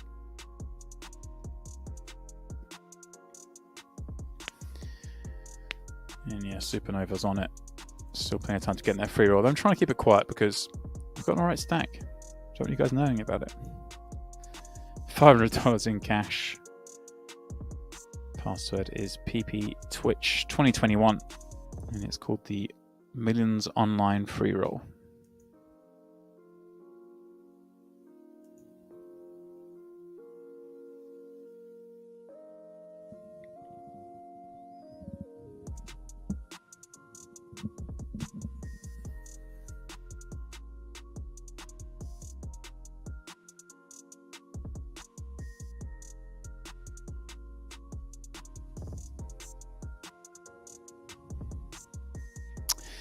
Ellis popping up King 5 suited off the shallow stack. Coleman continue with Ace Deuce suited from the small one. Well, when you chip lead and these kind of things happen, flops an ace, turns another. I'm going to give Ellis the chance to stab, the chance to connect. Not really a spot. Wow, not really a spot. I was going to say you're going to feel too confident of getting stacks in when you've got trip aces with a deuce kicker, but when that converts to quads, you feel pretty good. Goes for pot and well, it's kind of these weird spots when you're Ellis. I mean, would you really beat the Coleman's call with from the small, but decides to full pot river? Got to get to have some boats we can call with, some of those pocket pairs. Unlikely we have 10x when we check twice on that board, but still not impossible.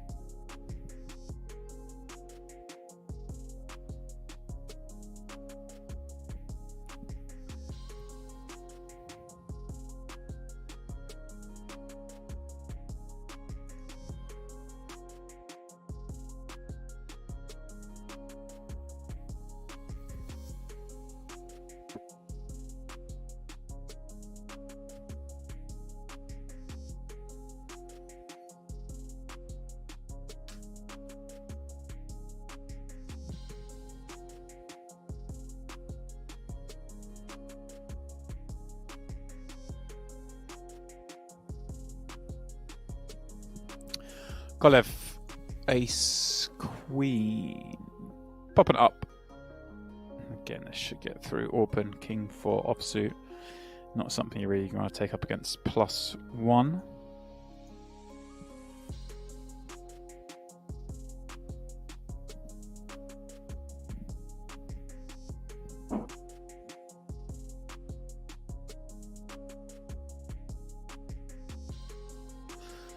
Hang on a second. Is that who I think it is? It is. Alright, I don't know why it took me so long to think about it, but Fabrizio G is none other than Fabrizio Gonzalez, who is one of the biggest lunatics you will ever see in this beautiful game of ours.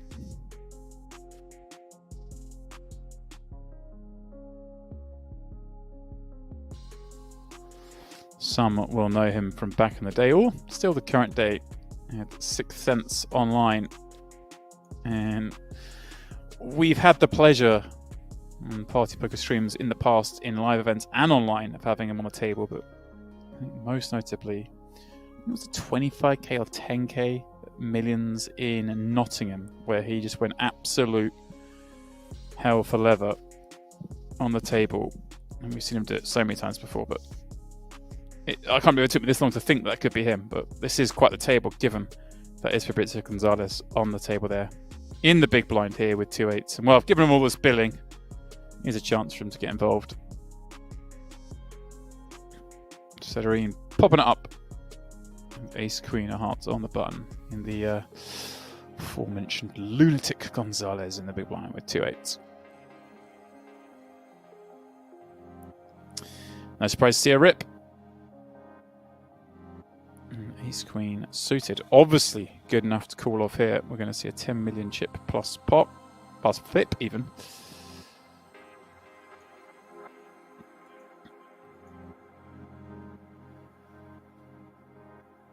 Yeah, well, not going the way of Gonzalez, dropping down to 35 blinds. Sederin up to 11 million in chips. Good evening, Pappy Van Winkle. Welcome back to the stream once more. All 8s are dead. Wow, I hadn't even clocked that. That's a bad flop then. With the other 2 8s are folded and it's come ace-ace. You're struggling.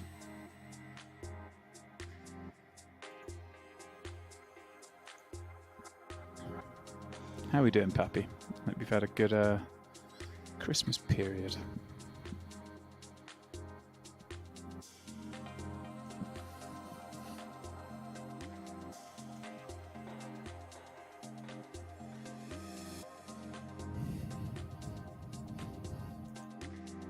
$0.06 in the mix.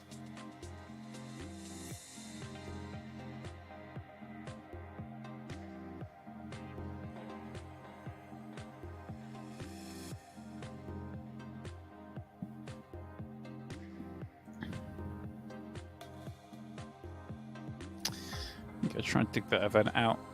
It was the 25k, as I thought. 25k at Millions UK back in 2018. In fact, Orpen, third place finisher in that event. So here they are sending each other once more. But it was Steve Edouard who reigned supreme that day, picking up the first prize in 450k. Fabrizio had to make do with second place, £286,000. That's a fun table. Fun final.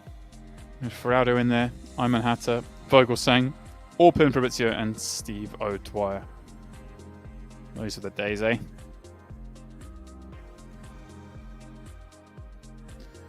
We were all so innocent back then, weren't we?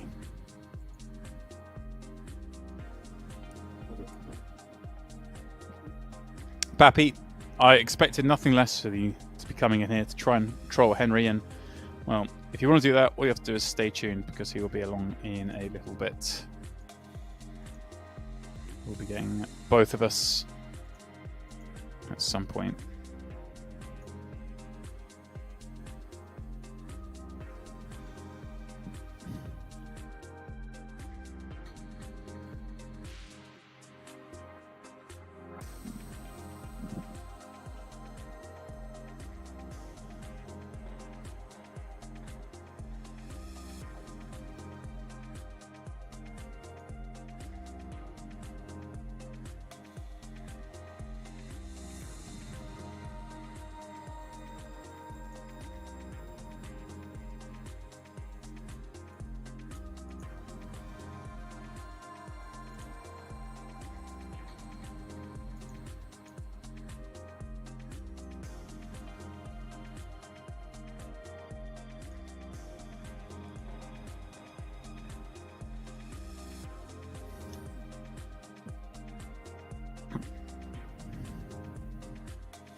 Alright guys, well I'm happy to announce we are giving away tickets each hour on this stream as we go through. And happy to say for the first hour, the $11 ticket winners are Risky Action, Davison George, Cash Swing. So if you heard your name there, you're getting an $11 ticket. Congratulations. Names are going in the chat. And again, to win these, all you have to do is click follow. Followers only today. No support buff, I gather. So please, you just click the follow button if you're not already doing so, and you'll be eligible to win these tickets. $11 a pop. All for just watching these guys battle it out for all this money.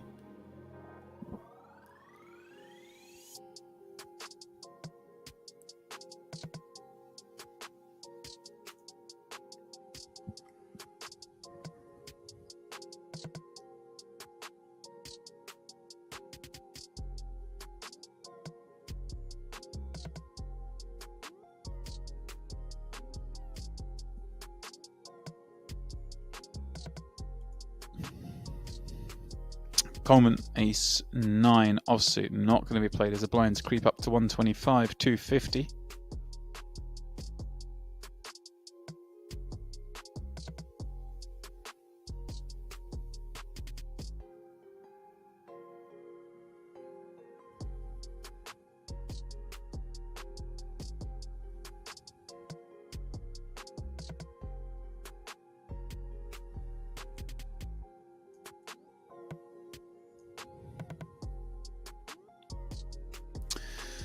Alex, checker clubs, certainly worthy of a raise. Semerson with an ace, 30 bigs, but small blind, ace deuce, offsuit, not good enough. Ellis with what, 15 blinds, queen 7. May decide to have a look at a flop here, but goes the other way. Folds. I think folds what I would do. I'm not sure which is right. I'd run and hide. I think the wizards may say cool and take a flop there, but I just find it so hard to play those hands out of position. Give up a little bit and fold.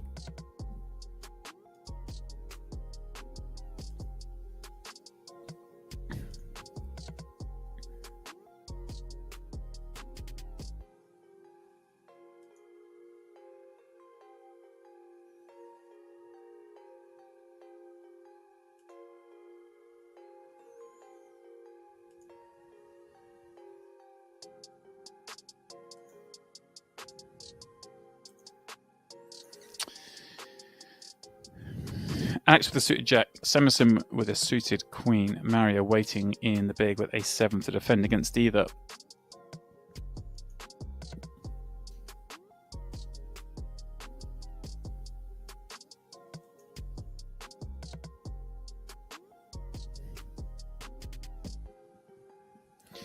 Ellis with the king, blind on blind, 15 bigs. But to call now. As Mario, you do want to check back some ace X against these 15 big blind limits, just so that when it does come ace high, you can still be there. But he decides just to rip it in over the limp, take away the limp jam maneuver from a lot of hands that he doesn't really want to be limped jammed against. Those suited Broadway combos, for example, that run very well against ace X.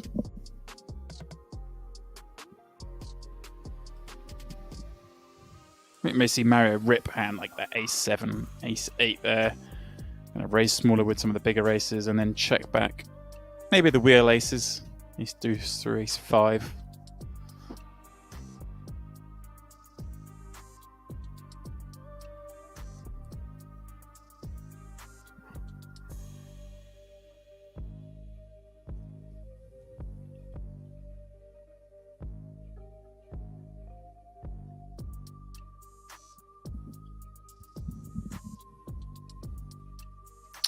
Alex popping up king jack.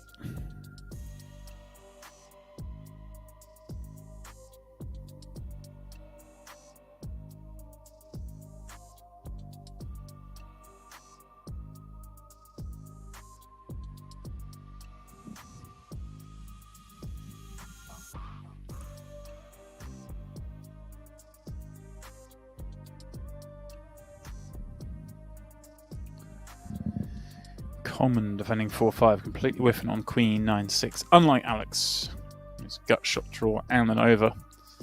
But may he elect to check.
Be surprised if he tries anything here with Deuce 8 offsuit.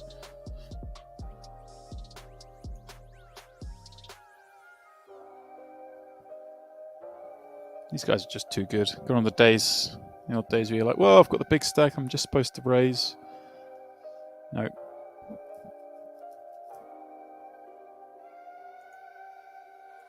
Play the positions. Open. Oh, he's in a lovely position here with 2 queens in the big blind. His tablemate Fabrizio under the gun. Knowing Fabrizio as we do. Well, there we go. Some discipline. This is a changed man. Thought we wouldn't be able to resist it.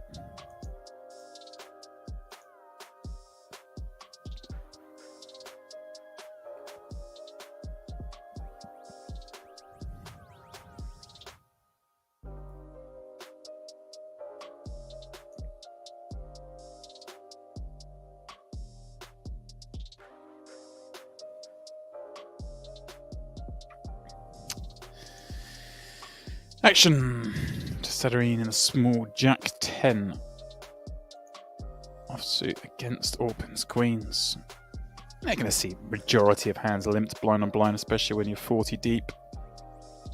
It may even be a complete limp strategy here. Might limp 100%. Going to have some limp jams, some limp 3-bets, some limp calls, and of course some limp folds. I'd imagine this Jack 10 is going to flip into the limp call part of that range for 3.5 blinds.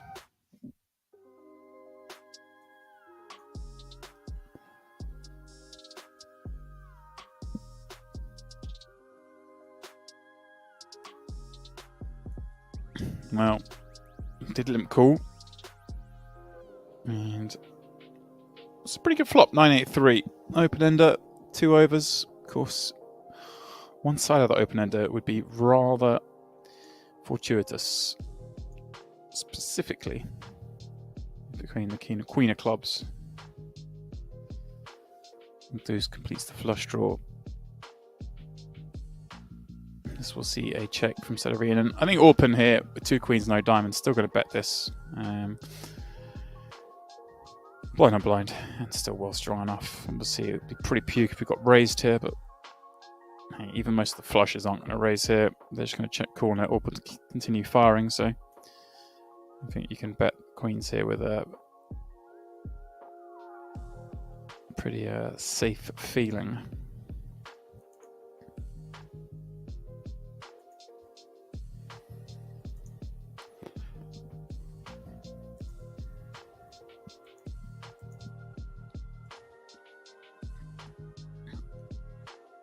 Again, a whole lot of nothing really. Orpin with ace 10 in the small. How wide is Coleman going to open cutoffs?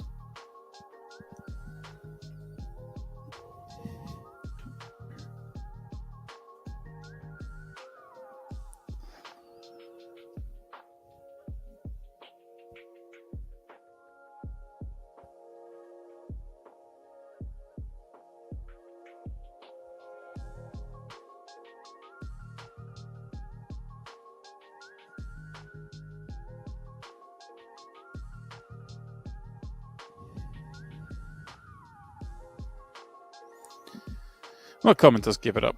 Man, he's had something of a year this year, David Coleman. Well, last 2 years, I suppose you'd say.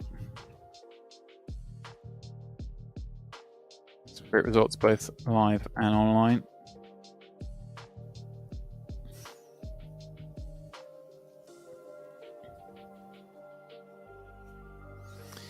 Playing a lot of the high rolls in the area, some of those Poker Go events. Picking up plenty of cash. In fact, cashed for 1.7 million this year, which is 1.7 of the 1.9 total on Nintendo Mob, so gives you an idea of where we've been going this year. Wow. Wow, wow, wow. Fabrizio flopping Gin on this 5-5-10. Orpin pinging the 2 outer on the turn. Yeah, this is pretty grim.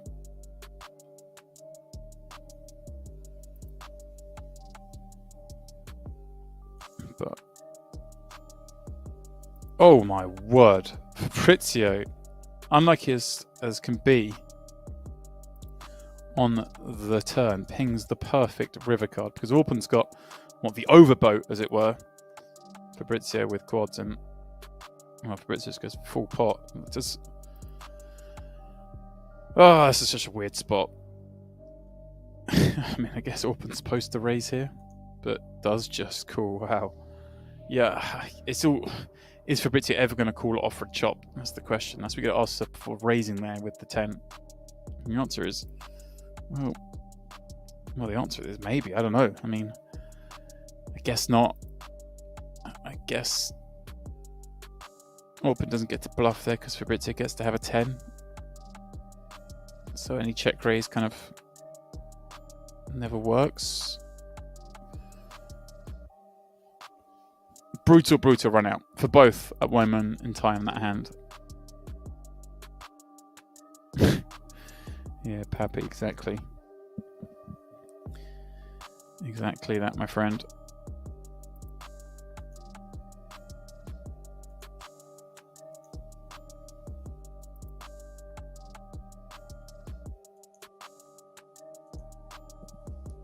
Common. Jumping in with Queen Jack. So down the next seat, King Queen. Well, we've got some hands behind as well, with Alex holding Ace Queen suited in the big, Fabrizio with 2-8s in the small. Just a cool Cedrine and Fabrizio flats the small with 2-8s, and here comes Alex Kulov. Well, it's got more and more attractive as the action's gone on. Well, there we go. That's one way to do it. Just rifle the whole lot in. And I'm not sure what Fabrizio's going to do here. In the small, I mean, it's hard to see Kulov doing this with a smaller pocket pair when he could just flick in the one blind and see a flop. It's hard to think of many hands that Kulov makes this move other than kind of the Ace Queen, Ace Kings. So yeah, Fabrizio does make that fold. It'd be a far more interesting spot if Kulov had gone for a smaller sizing, I think. But 3-bet with potential to fold. I'm not wild about that move from Kulov, but again, I'm going to give these elite players the benefit of the doubt. Well, it's Kulov with 8s this time. Fabrizio with the 6s. Sedern with the Ace King. We're going to see action once more.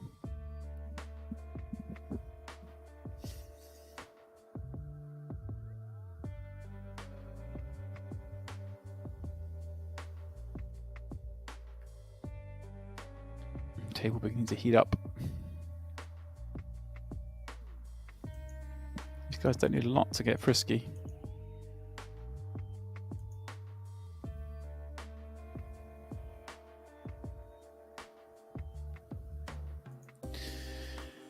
Flat once again from Fabrizio.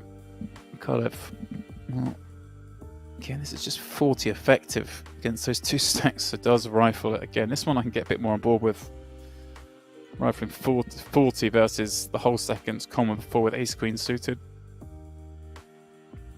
And we are going to get called this time. So don't go nowhere with that Ace King. Fabrizio will give up the 6s, of course.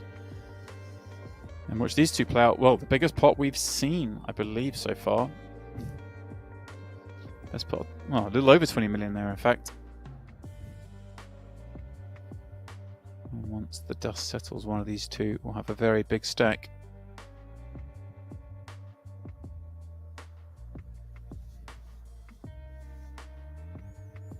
Board clean until the end. Saturn spiking a king on the river.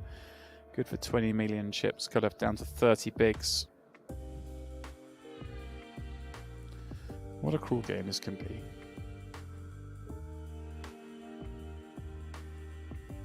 Oh dear. Orpen, Ace Queen. 35 blinds. David Coleman, your chip leader, with the aces. Mario may even pop it up here from undergun. Does just that. That might save Orpen. There's a chance here. Of course, Orpen does have a nice hand to sort of 4-bet par with, but against under the gun and under the gun +1. Maybe the one spot where he gets to get away from it.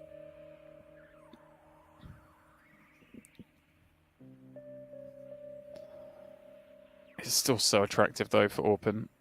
You've got to factor in Dave O'Connor, obviously a super successful, super high roller player, capable of making moves at all times. If Open suspects anything here, then Ace Queen's a lovely hand to go with. But like I say, it's under the gun and under the gun +1, pardon me. Alright, just going to go for the cold call. It feels so grim with Ace Queen cold calling, but to give us somewhat an extra life making this play. And the others had to be wary, of course. Open's going to balance this by, well, cold calling with a hand like perhaps aces, maybe like jacks and this ace queen. Mario, of course, lovely spot for him to come with 9-10 suited up against 2 really strong ranges behind, closing the action, getting a great price and just trying to make a really strong hand. 2-pair plus. Well, he's got halfway there on King 9-7. I love this from Coleman. This is the sort of spot where Open's supposed to have way the best of it, having cold called the 3-bet. You say gets to have all those traps. So Coleman makes out with giving up. Mario improves to a gut shot draw. Pardon me, double gut shot draw. Let's go with that pair. Open with a wheel draw. And it checks through once again to him. And I think he's just going to be happy to try and hit this on the river. Of course, Mario's still a factor here, even if you ruled out Coleman and say Coleman may have some light ace-x type stuff. Mario gets to have some 2-pair and 1-pair plus gut shot combos here. And this is an interesting river actually, because Open holding the ace of diamonds could decide to bomb this if it gets to him. If Coleman allows that, Coleman can go for a small value instead. This doesn't mean Open can't bluff though. Open with the ace of diamonds doesn't have too much. There we go. I love this. This is awesome from Open. Doesn't have too much offsuit ace-x. And can certainly have some nut flushes here. And like ace queen of diamonds. Ace king of diamonds unlikely actually. I suppose maybe there aren't as many as I was suspecting. Does king queen of diamonds cold call the 3-bet? Possibly. So actually he's reckoning quite a narrow range really, with jack of diamonds being on board. It would be a little different if the jack of diamonds wasn't on board. All the same, Coleman just giving up the aces. And class play there from Open. And yeah, Pappy, you're right. Coleman can't feel overconfident with that flop 3-way, no, because like we say, Open, before the river play, obviously, as the rivers play, we know Open doesn't have a hand like kings, but that's certainly one of the hands he could have. Could cold call kings. And if flow play top set on the flop, or be wary of top set on the flop. And of course, Mario could have a hand like nines. And you know, when that board runs out with a jack on the end as well, can certainly have a hand potentially like king jack. So yeah, never a, pardon me, the turn comes to jack. Never a great turn card or flop for David Coleman, but very well played by Open there. And in fact, almost the bet by Coleman, the block, let Open win that because Coleman might have found a check call, but very hard to find a bet call. And credit to David Coleman as well there, because there just aren't many hands you can beat there, and I think the bet fold's pretty much the correct play.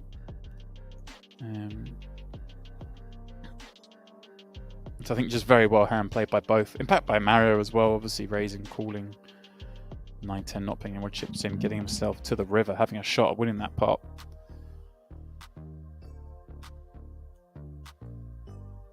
Some will say, why didn't Coleman just c-bet the flop? Well, like I say, you're trying to set the line of, you know, Coleman almost has the widest range still there.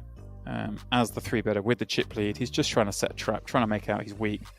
You know, he could have a hand like ace-5 suited, he could have, you know, queen-jack suited. There's all sorts of garbage he can have. He wanted to give Open some room. And like I say, Open has a really strong range, therefore he's going to bluff a lot in that spot. So for that reason, we check the aces. Maybe the best hand we've seen so far tonight.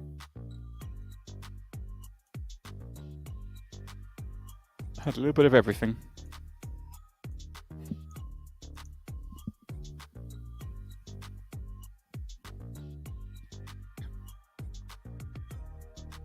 Well, Morgan gives a little bit back. Should I say Mary takes a little bit back? Morgan didn't give it away with Case King.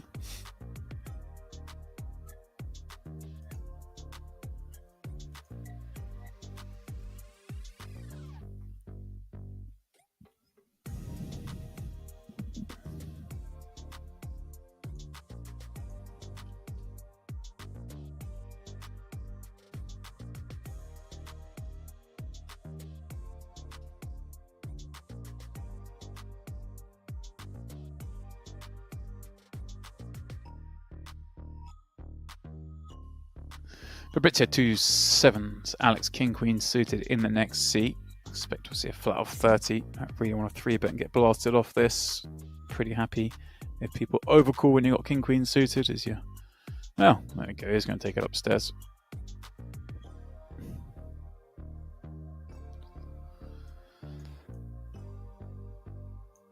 Not what you can do wrong with King Queen suited, of course. To say, you know, you don't mind people overcalling when you got King Queen suited because you dominate so many of those overcalling hands, but at the same time, of course, this hand just plays beautifully heads up. And it's a hand you don't mind Fabrizio peeling or 3-bet with because for all the same reasons. You expect him's going to sort of 4-bet jam, Ace Queen, Ace King, Queens plus, as well as some other hands, but those hands are going to jam. So when he does peel and you connect, you're massive, as they say, against his raised peeling range. But problem is, you do it against someone like Fabrizio, does he just find the rifle here? He doesn't in this instance. And we see the ace, 5, deuce. And well, Fabrizio's got the 7 of spades on this 2-spade board, but it's going to be hard because, well, Cutoff's got to fire surely 1 here with the backdoor nut flush draw. Albeit you're kind of betting here, just trying to make worse fold, really. 7s obviously aren't going to fold, especially for 450. But the kind of Jack, Queen 10 of hearts, or, you know, Jack 10 of hearts, these kind of hands just kind of give up and make life easier for Alex. And of course, there are plenty of cards you can follow up with King Queen of clubs. If it came a Jack of 10 club, you can barrel again and try and put pressure on hands like this. Little surprised to see him fire again here when Fabrizio does get to have some ace-x, and also those pocket pairs are pretty decent on this. But look at this. Perhaps with that in mind, Fabrizio's thinking the same thing. Why would he necessarily barrel this spot? It's a bluff so often. Fabrizio gives up 2 7s. It's not that, as well, that I think you can't or shouldn't bluff that spot so often, but with specifically King Queen, where we're still ahead of all the flush draws. And some other funky stuff Fabrizio might stick around with. Maybe more checking back that King Queen, but could have took a couple of routes there that I might not have taken and ends up winning the pot. Fabrizio 2 9s.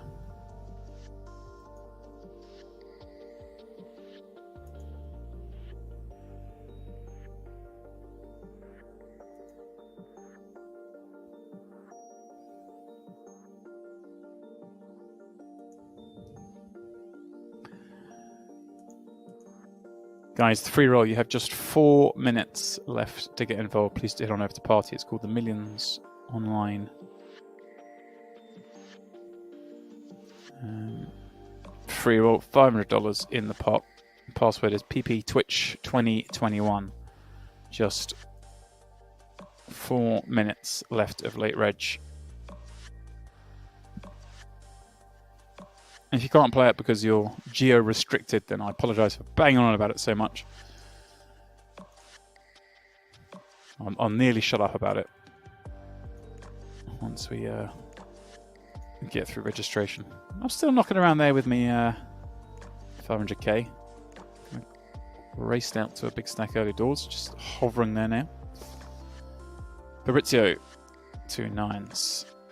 Betting 1 blind on this Queen 4-4 against the big blind, who is going to have to just give up so often. I like this. Fabrizio gets check raised. This is the only problem with these kind of spots. His teams get really icky here.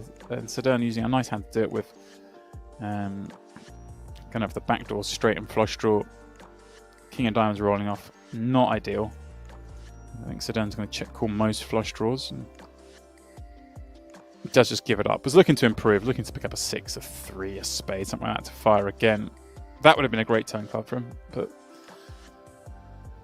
we'll see what he's trying to rip a 4 as well. He gets to have a lot of them pinging from the big, certainly more than Fabrizio does opening from there.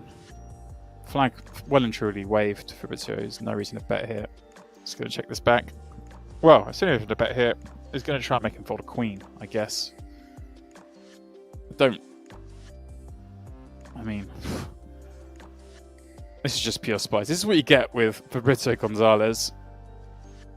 I would just be happy to check back the 2 9s there and win the pot against the bluffs. He's going to try and bluff out some hands by bombing it with 9s with a 9 of diamonds. The guy's on a different planet, on a different wavelength to most. What do you guys think about that one? I don't know.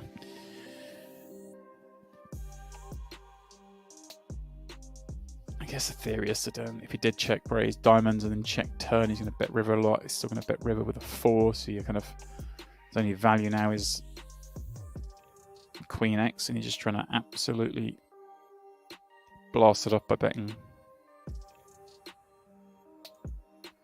Seems optimistic to me though.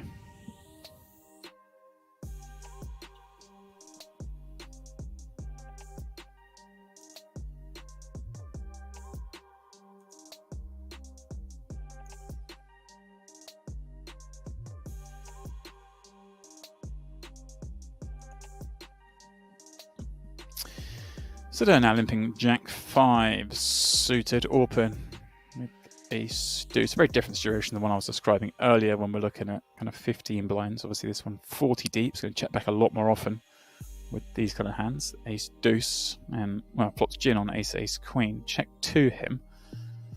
Expect to bet. It does check. I mean, it's the kind of board where Sedern's never really going to put chips in unless he's already there with something. And Jack High might just have been enough for him to continue, although Jack High with no club or diamond probably would have seen a fold. But now, open with the deuce high flush to go with chip aces is going to bet. Sedern can't enjoy this hand with no diamond, be it with Jack High.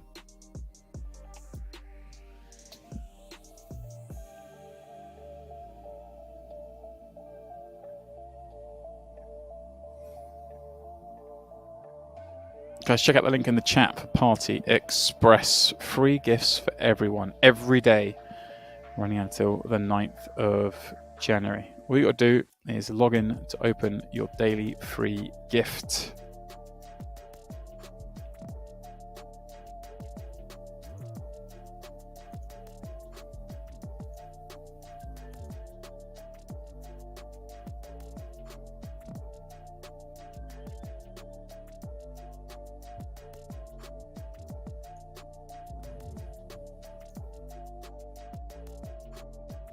And David Common with ace 4 in the cutoff.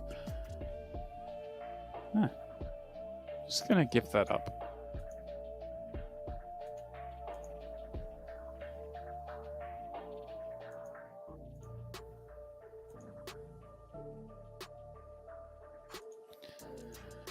So down there with ace 6 suited. And sorry guys, I'm a little distracted because I just thought I haven't played mine today, so I'm opening up my Party Express, see what lovely delight I get today.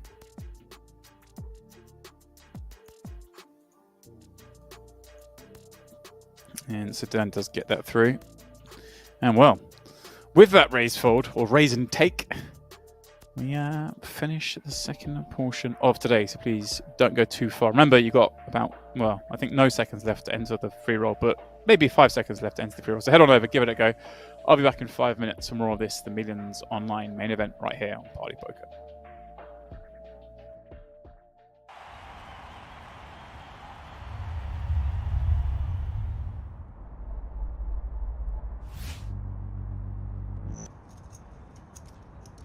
Wow, well, this is going to be curtains unless he finds a spade. He flops the nut flush draw. Anton trip tens. Anton won't be able to believe his luck.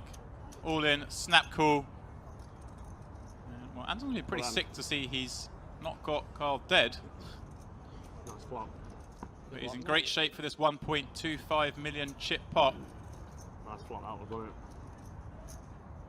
Oh, with the 8 outs, needs a spade. 7. Oh, king on the river gives him a flush, but Anton a full house. That's playing with you, mate. That's playing with you. Good luck, boys. Have a nice evening if you're still here.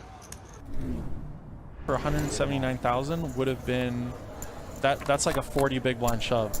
So I actually prefer the call over the shove. Seat 6 or the check. raise.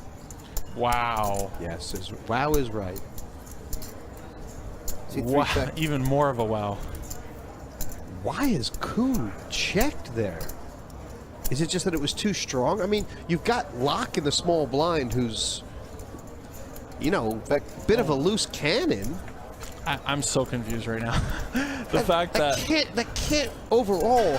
You don't need to slow play your hands when Jeff Gross has flatted you and Phil Locke is in the pot, right? both of their check. I mean, Jason's check surprises me more than JG's check, but they both still surprise me. I can't believe that this has gone check.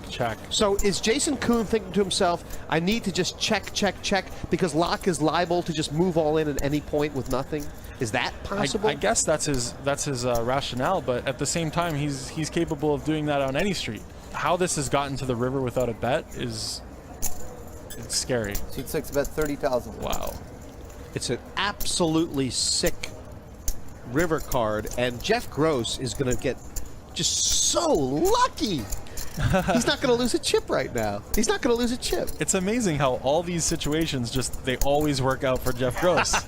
Like no matter what the situation. JG, like, PBF. He should be broke in this hand. You know, should be broke in this hand. And somehow he found a way to get away for just a pre-flop Seat 3 raise. raise 110 total. I don't even know if Phil Locke's going to call here, and I just wonder if I mean, it's not just because of the hands out there that Jason Kuhn's made a mistake, right? I mean, he's made a mistake here. I think so.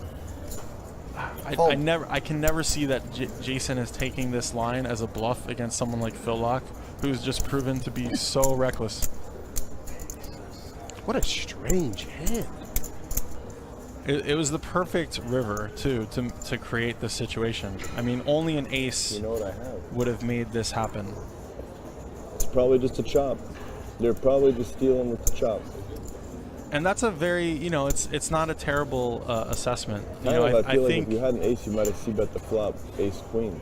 I think Jason, that's the other thing. Jason could be raising here. He could be raising here with a weak ace, knowing that Phil does not have a 4 and does not have ace king.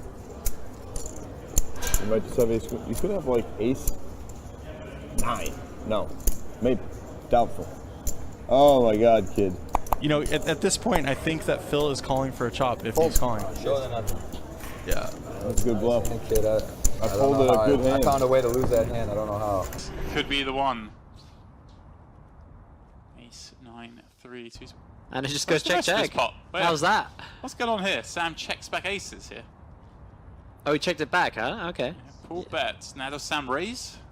I would be inclined to raise here. I guess Sam's hoping to boat up on the river and... He's open for the 5 of spades. Oh my god. Oh, there it is. How have I just said that? Oh my god. That's you called it. For the 5 of spades. He's called it. The 5 of spades rips off. Well, 5 of spades. That was Sam's plan all along. This honestly is a disaster card for Newey. Who's shuffling these decks? I think he needs to take a little bit longer here.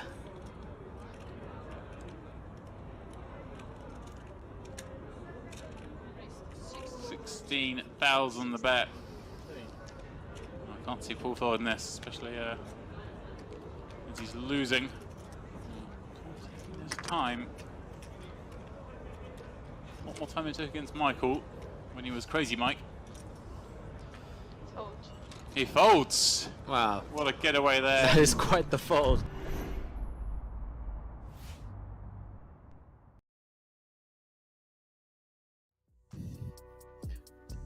Welcome back, one and all, to this, the Millions Online main event, day 2 here on Party Poker. We are, well, whittling our way down at quite the pace to our final 9, and this is like it may be a little bit of fun. Daniel Dvoris, Adrian Mateus, on this table, I believe. Let me just check that. Is that Christopher Brewer? Or Christopher Bryce, pardon me? I think it is. There with this table, all three with well, pretty healthy sets. Well, Dvorak a little bit shorter. And I have to apologize for not clocking my man Henry in the chat. Overbet Express was in there before the last break. Apologies, dude. Look how keen he is, to get involved, boys and girls. The man loves the game. Bryce. That firing twice. King 5 suited, having picked up spades. Romero going nowhere, though, with the 7 on the A87. In fact, check racing. Is this a... Oh, this must have been a delayed C-bet, I think. I love this little move from Romero. Delayed check raising the delayed C-bet. Hand needs a little bit of protection. You know, some of our hands that are going to delay C-bet. Maybe those with some equity. Feels very strongly. Doesn't really expect, I guess, to get a second bet out of his man. So check raising gets most value. I love this little line. Well played.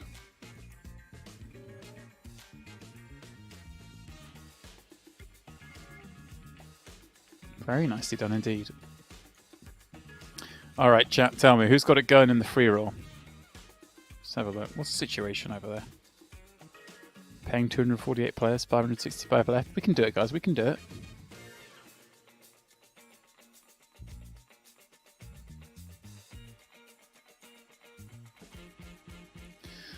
$150, $300. What's my Lodbar on this table as well? Very much in this hand. Those two queens from under the gun.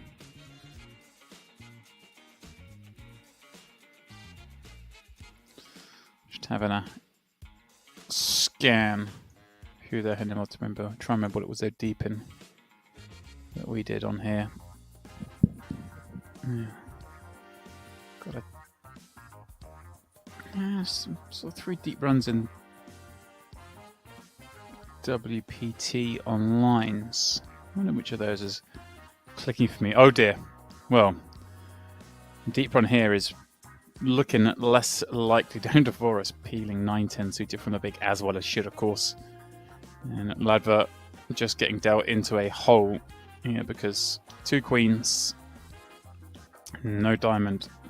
It's obviously going to be a bet here. I'm pretty sure Dvorak is just going to take this upstairs now and does do so for the whole lot. Rifles it in. Ladva with no option but to call.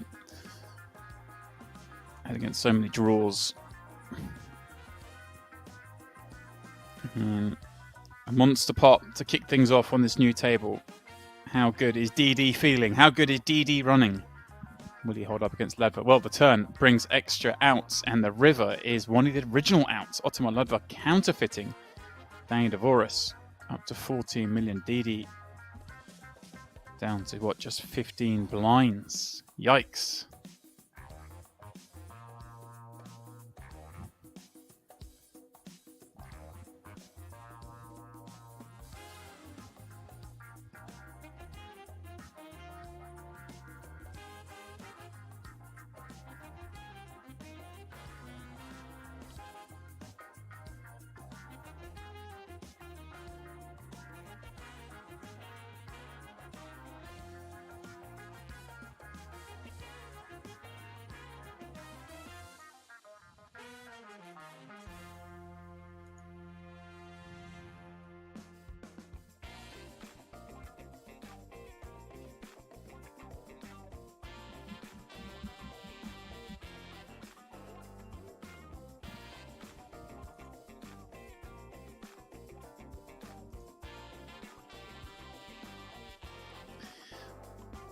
Constantine popping up King, 6 of hearts, and well, DD when you get straight back on it, 15 bigs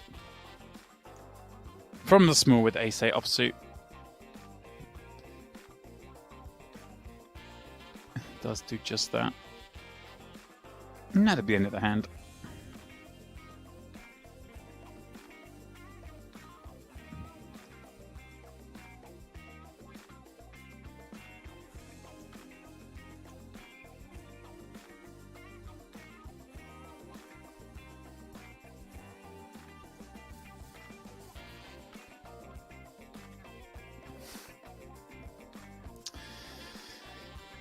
Those pots, so significant. Ultima Ladva winning 13.5 million there. Did nothing wrong in the hand. Just that little bit of luck, a little slice that goes your way. 65 left in the tournament here with $859,000 for the winner. Could be so crucial. And so crucial for Didi as well, because even though Ultima wins doesn't necessarily convert that, Didi down to just 20 blinds, or 15 blinds. Actually picked up a few chips since then. Whereas winning that pot would have put him so comfortable on 50 big blinds deep in this event. Don't let anyone ever tell you this isn't a game with a lot of luck in it.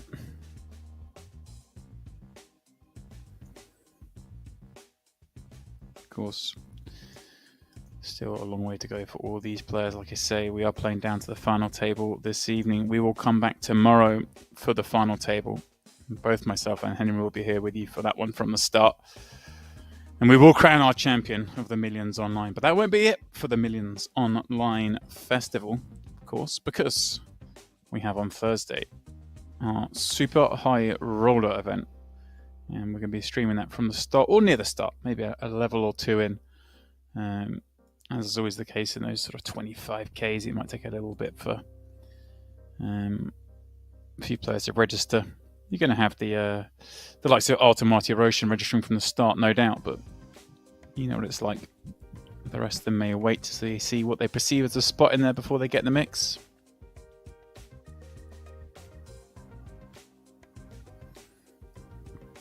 I'm very much looking forward to that one, the 25K. 1 million guaranteed. And we will play that one-day event. We'll be streaming all the way to completion.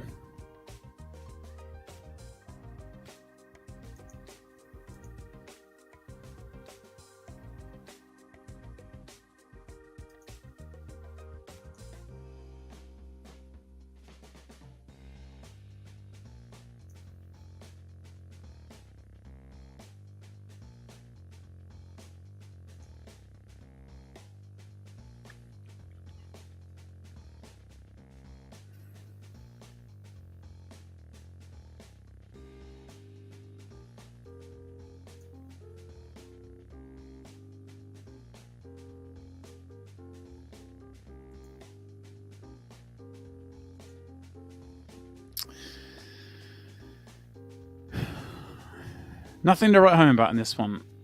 DD, Queen 10 in the cutoff. 20 blinds, will he give it a go? Jacob, King Jack in the small.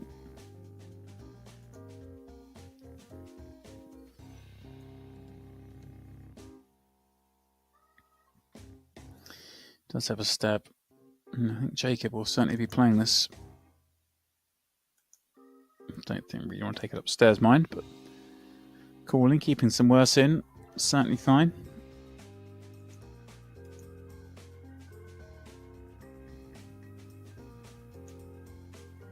And well, a very good flop for Jacob, flopping top pair whilst DD flops second pair.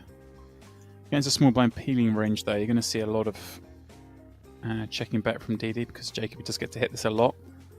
I think with a queen especially, going to want to do that, and Jacob improves now to top and bottom as DD improves to an open-ended to go with his pair. Again, major delay to check this back. Could do both. A little bet here, or check back. Check back going to be the lion's share of the action. And hearts complete. A small block from Jacob. We'll see a call from DD, one would imagine.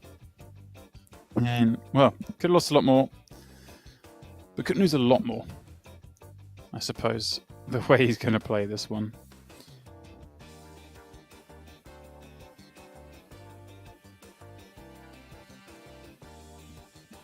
And it somewhat played itself.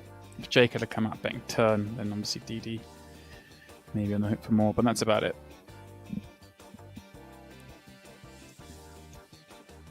It's remarkable when you watch these great players, how few chips they put in loads of these pots. Especially at this stage of the tournament where they're all just jostling. You can't win at this level, but you can certainly bust out.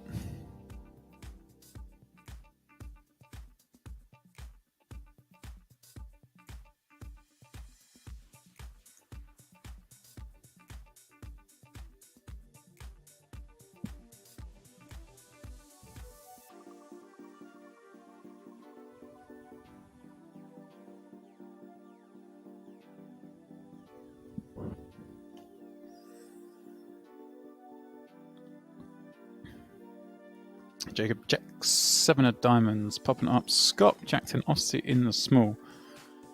Could see a fold, could see a 3-bet here. Mateos with deuce tray off in the big. I can't see him doing anything. Even the great Mateos is going to give this one up, I think. But you never quite know with that guy.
Down Dvoros. Didi popping up at Jack 10. Suited Mateos peeling deuces in the small. And we see the Queen Jack Jackboard. All Dvoros.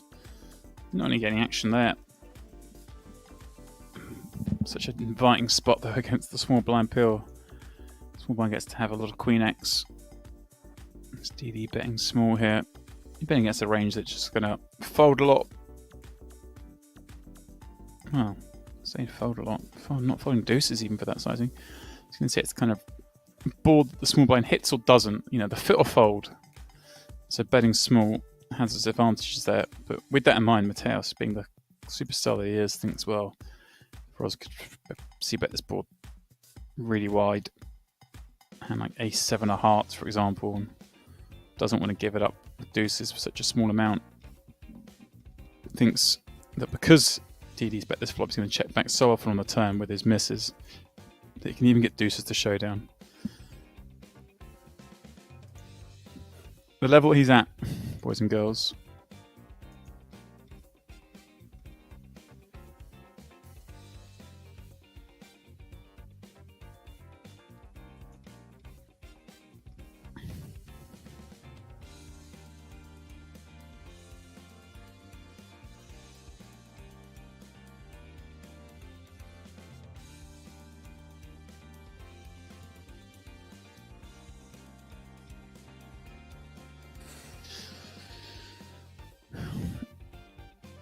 of course, Jacob, he's a man familiar with this event, having finished 10th in 2018. Good for 218,000 that day. Of course, I believe it was a 20 million guarantee back then. Really was the biggest event in the world online. Okay, let's get this.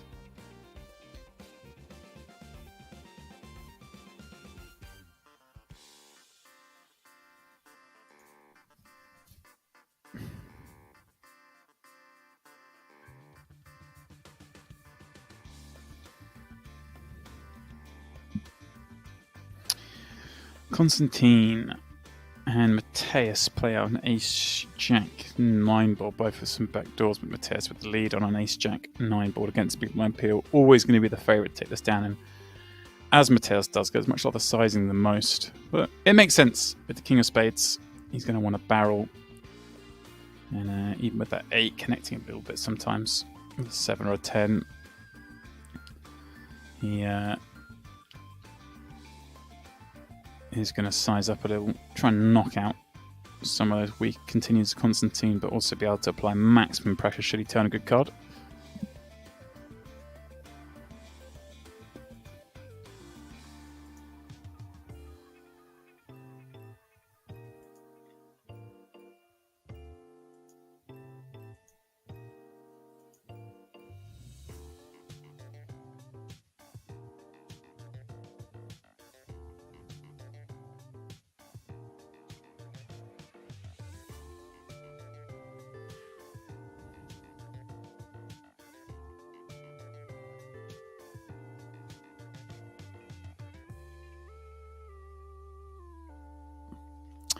Scott popping up ace, queen, and well, Ramiro Patron has an option to defend here with 10-7 offsuit for 1 blind extra.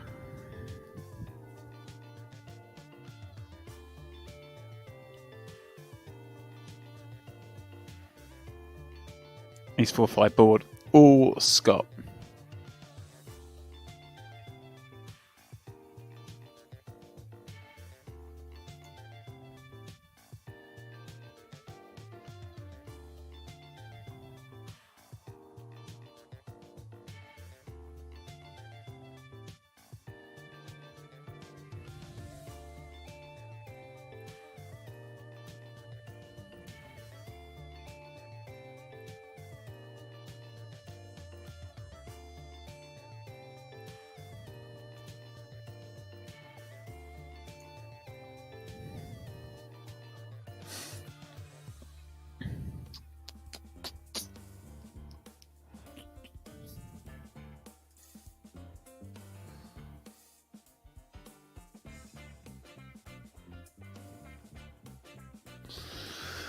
Scott Queen Jack offsuit.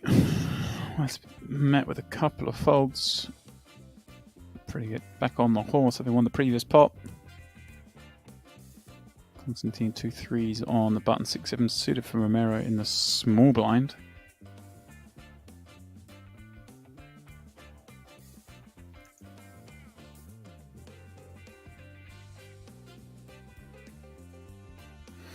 Scott does think better of it. It'd be pretty marginal.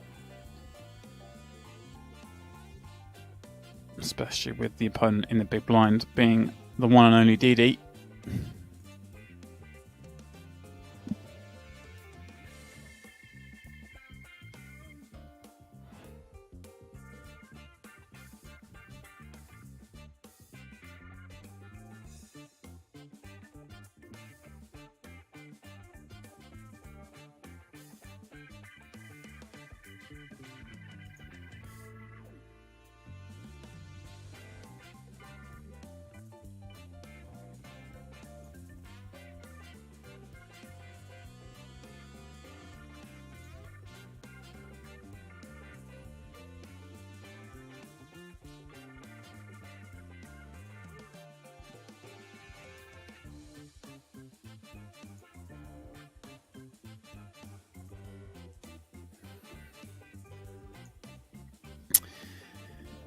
Ten, 9, 5. Couple of clubs. Indeed, surprised to see him sticking around in this one, but wow.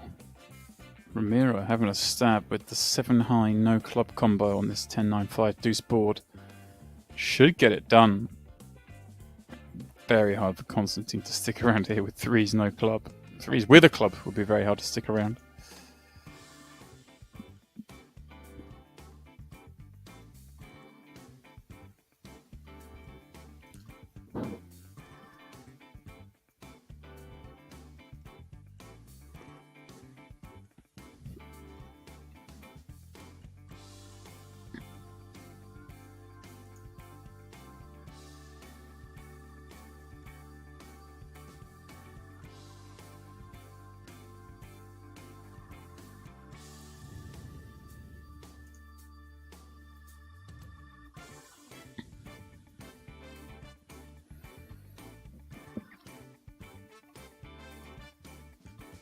Adrian Mateos, fresh off his career score out in Vegas. Picking up 3.2 million for taking down 250k super high roller at the World Series. Kid doesn't mess around. I mean, he gets it done. He gets it done for the big money. By his standards, probably not the best World Series up to that point. Well, I believe he did have a... Yeah, there it is. Third place finish in the 25k. Start of the series. It was in pretty quiet for him. Just a handful of cashes. But he came in strong with that third place finish in 25k and left with as the winner in the 250k. That's probably the way to do it. Get a tam with all the money.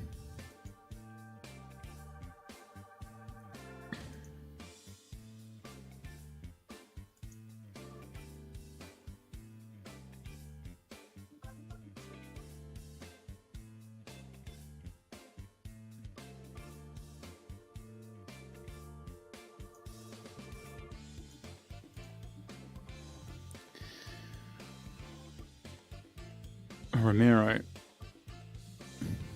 gonna win with a 6 at Showdown, should he choose to do so.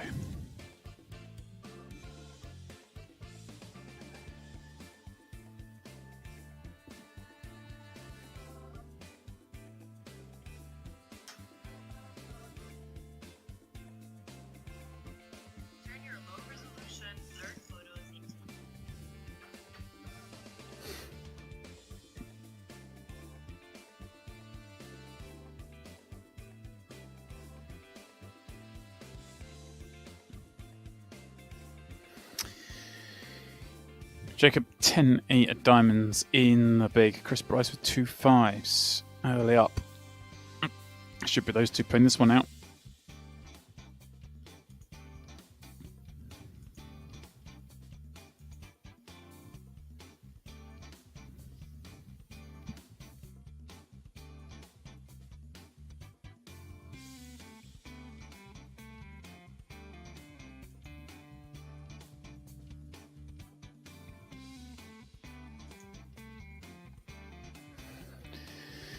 Sure enough, Bryce is open for all the way around to Jacob, who will call.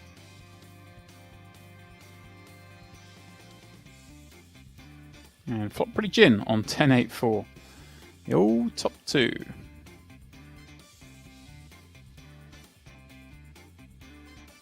We have a big check raise on this board, given the opportunity.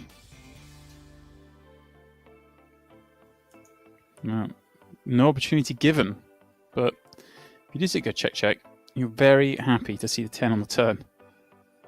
And checks once again. I expect to see Chris bet here for a little bit of protection, a little bit of value.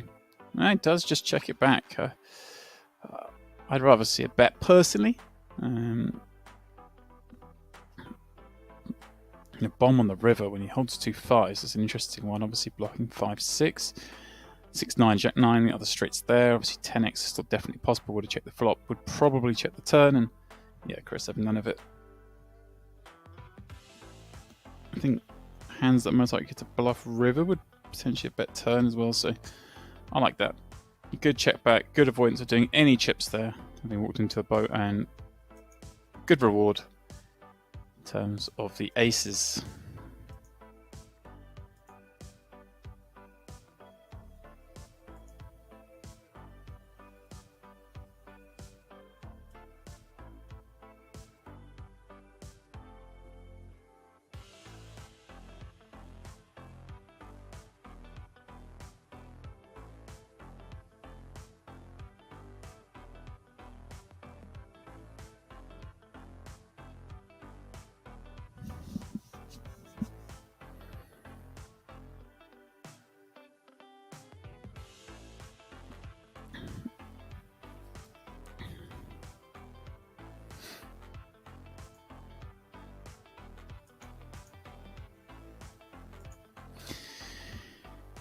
And Bryce's pop-up with the boots. Gets round to Scott in the big. May well decide to take this on. Gives it up. 6 for us against +1.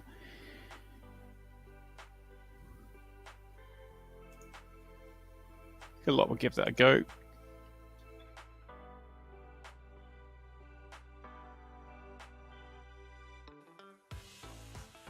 Mateus, Jack 10 suited. The delicious looking Jack 10 suited in the big blind. Is he going to get any action? Some tenders, but they're a little early, the King X suited.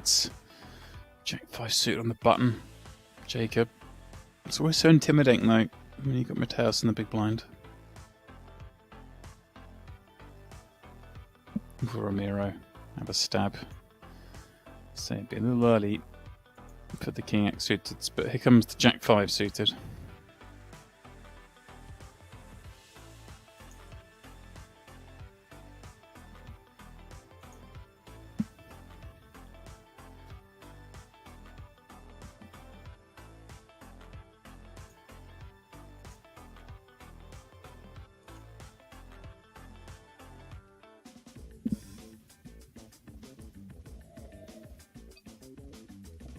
Well, an interesting flop indeed. Mateus second pair, backdoor diamonds, backdoor straight draws.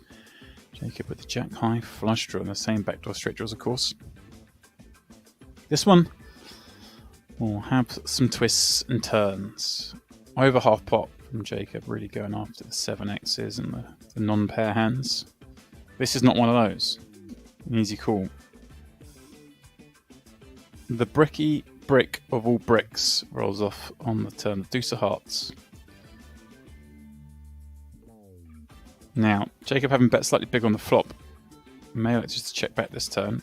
Or he may go really big and start punishing. There we go. Does just that. 4.5 million. Going after these kind of hands. 10 that has not improved. Very hard to continue. There we go. Look at that. Such a nice move on a complete brick. You know Mateus hasn't improved. You know he hasn't picked up, say, his backdoor flush draw with those diamonds. You know he can't really continue to call with clubs either. And you just go maximum pressure. Make them think they're facing all of it on the river. How can you call with 10, no additional outs?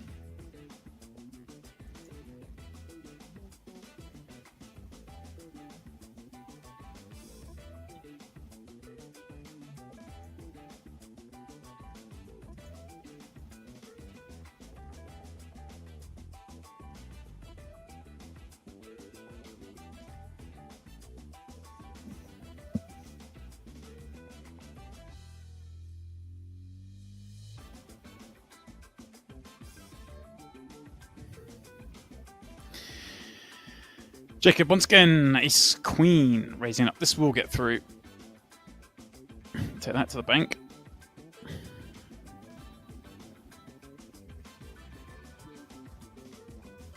Check it out in the chat. Use the code DEPOSITTWITCH to receive a 100% deposit match wagering bonus.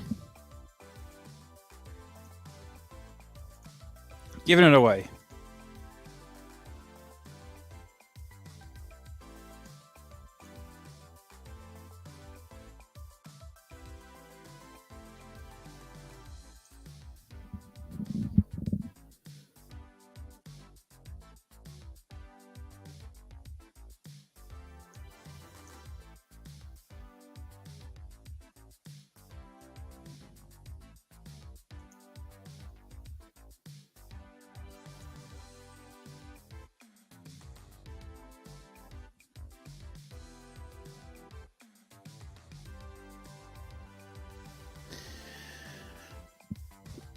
Come on, chat. You gotta tell me who's still in this free roll. Who's doing what?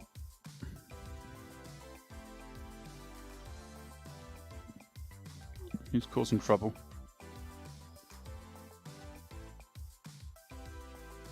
Bryce in the small 6-4 off. Gonna complete one assumes against Konstantin's 7-3 suited. The big blind. Ah, okay. Going for the very small raise from the small. This one will need explaining to me, I think. Just over a min raise, out of position with the 6-4 offsuit. I can't get on board with this just yet. But let's see how this plays out. Ace, King, 8. Well, 6 high is going to make the 7 high fold. Suppose if you're going to raise small from, if you're going to raise small from the small, then Ace, King, 8 rainbow flops are a pretty good one to get.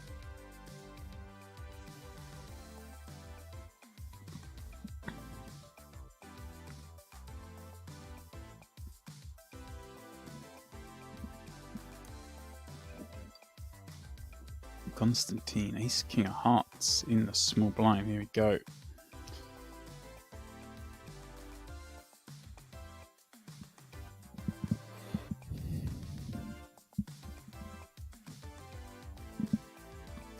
Some options around the table. think that I was going to take this ace-9, but Ramirez is certainly going to play the king-8 suited from the big.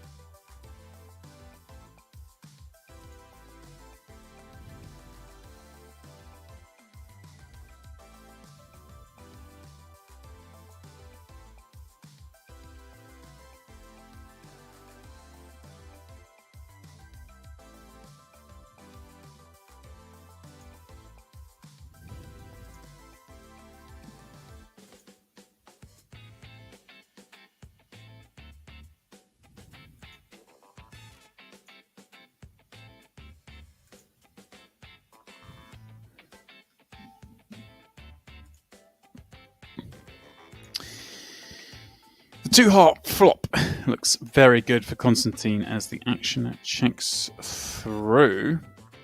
Miro with no outs, or no additional, no draws, nothing exciting.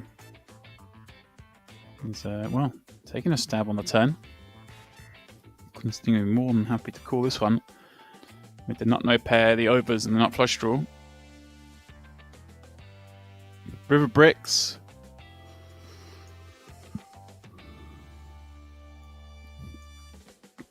Does Ramiro follow this up on the paired board? If he does it even work? And the answer is no, and we don't know.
Mateus popping up Queen 10. Didi. Going to be defending with one worse in Queen 9.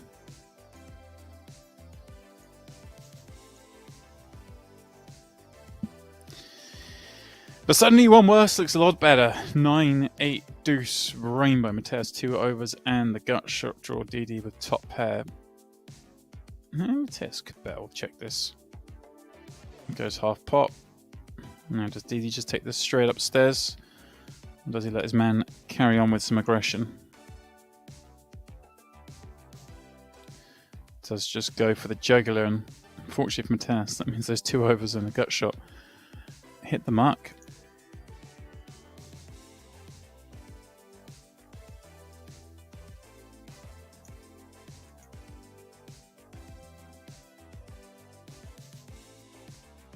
Well, I say they hit the mark. He's called it off.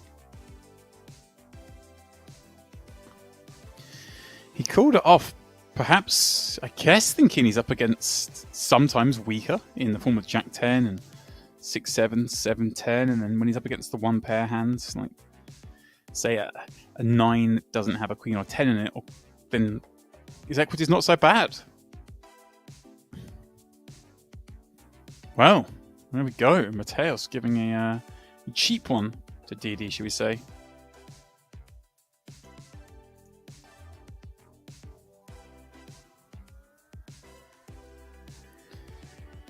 Ken Jamin says a standard call. Well, yeah, I mean, it makes sense when he's bet 800 and the check raise is, what, 4.5, and for those reasons I just alluded to.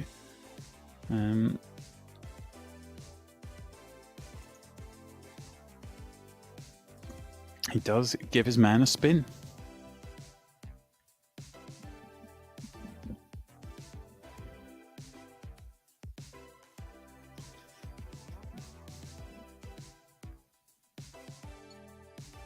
Konstantin popping up with Queen Jack DD.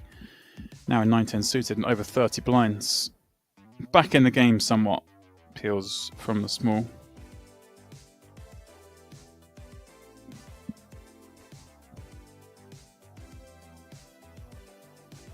Ottomar Ladver taking the King 8 offsuit upstairs. I love this hand selection.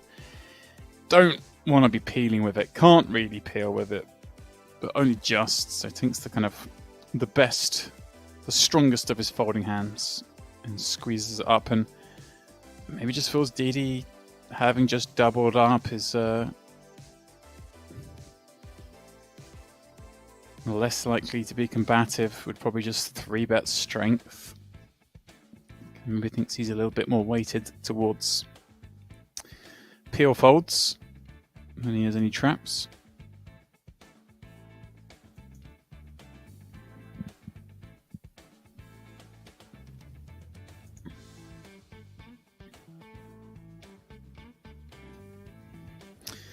$175, $350. So just the point DD got above 30. He's back below again. Aren't tournaments just cruel?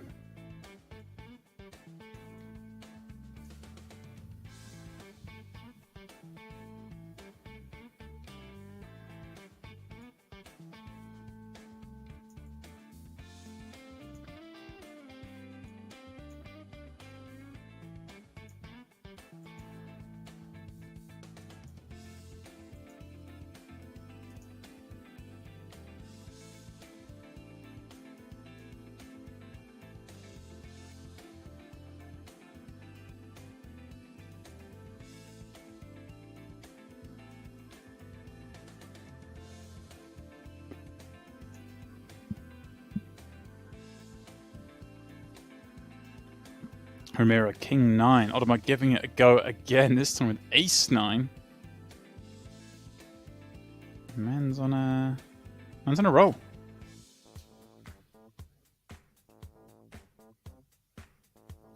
Clicked into gear.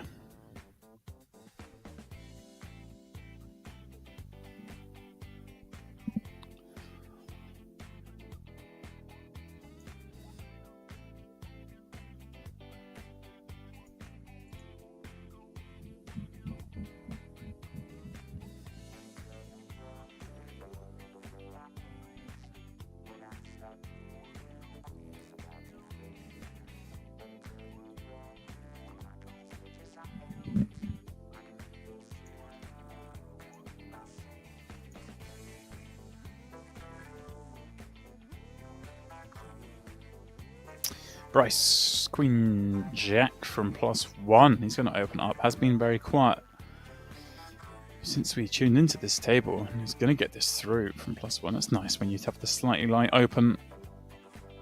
You think, well, I've been very solid lately. Maybe I'll get a little bit more respect, and then they all fold. Feels like you played a master stroke.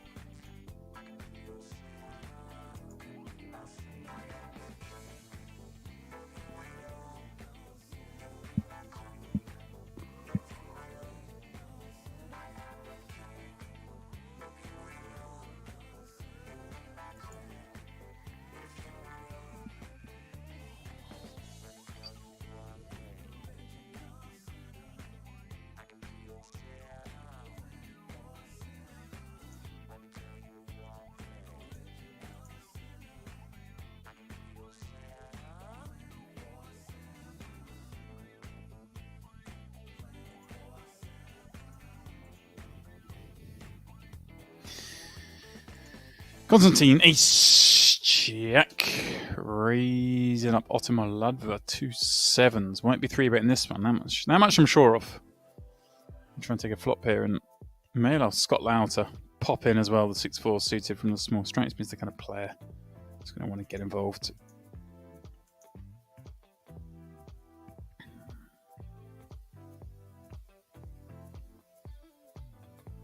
Yeah, it does get away from it. You really want to be playing, but they look a little tempting at times.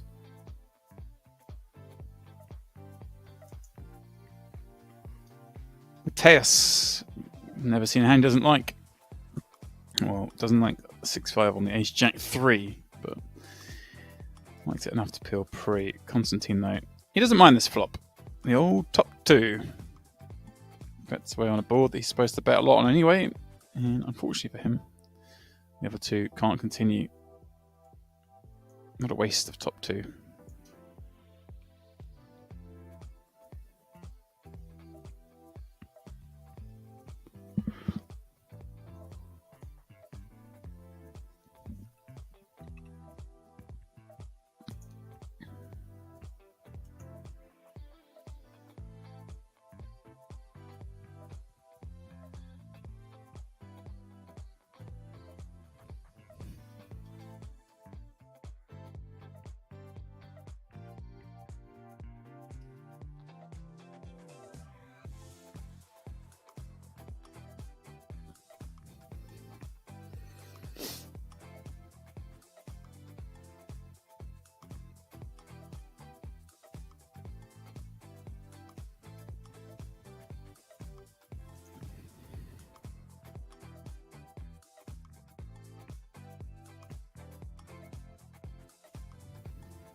Ladver Ace Jack popping up.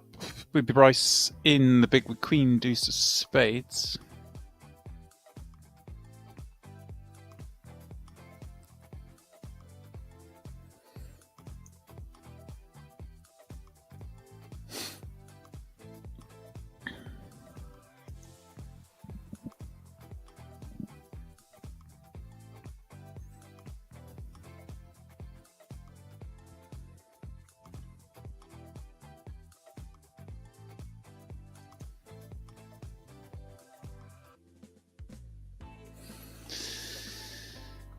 Scott Lau, 2 queens. Constantine Ace 10 in the big. Jacob Ace 9 in the hijack.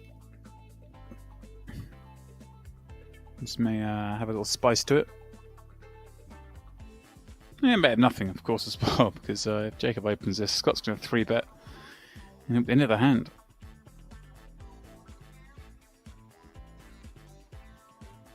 But sometimes we have to get excited. We have to dream. Dream big. Dream of carnage.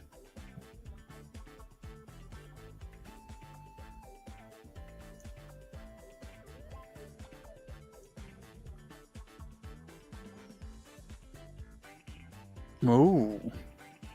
Lays the trap. 2 queens. This is interesting. Not really a hand you're going to see people trap with too much, especially with the stack sizes behind. Everyone over 50 bigs. This is a curious line. You're going to want to 3-bet a lot of hands here where you've got 2 queens, and 2 queens is certainly a good hand to 3-bet with. Try and build a pot. As it is, engineering a situation where we've gone 3-way to Jack 9 6. Jacob with Ace 9. Can get some value potentially here. Constantine with backdoors holding Ace 10, of course. Just check round to Scott. Yeah, I'm not really sure about this one. But here we are. We find ourselves on a flop 3-way with an overpair.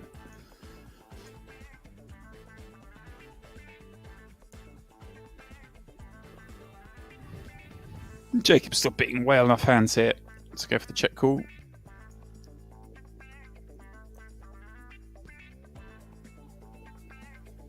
Brick on the turn. He still beats all the straight draws.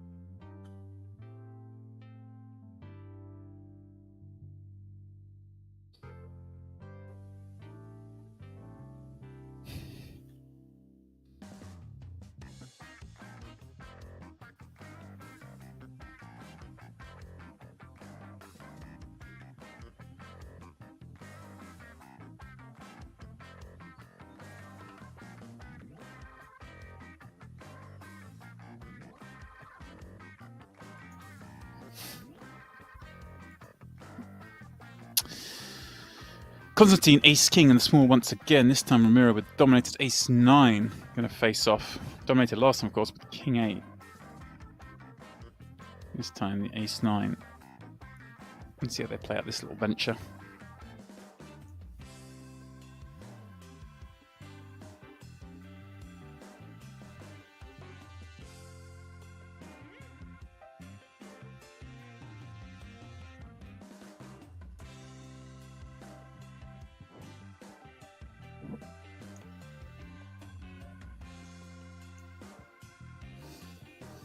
Mateos giving it a go first off with Queen 7. Constantine going to punish this.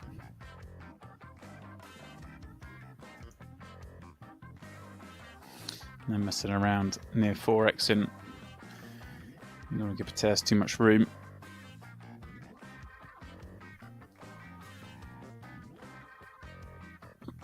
And maybe even gone bigger there, just because it's that man.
Mateos going for it once more, this time with Queen Jack. Constantine with another option here on the button, ace-9 suited, so it's just a pill this time, having 3-bet the last hand.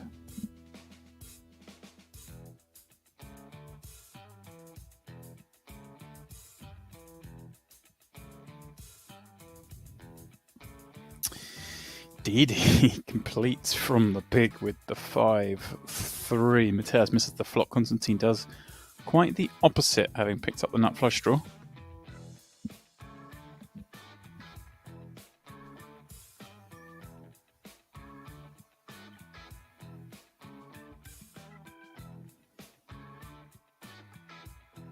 And when it checks through, turns gin. Does Didi take off? No is the answer to the question.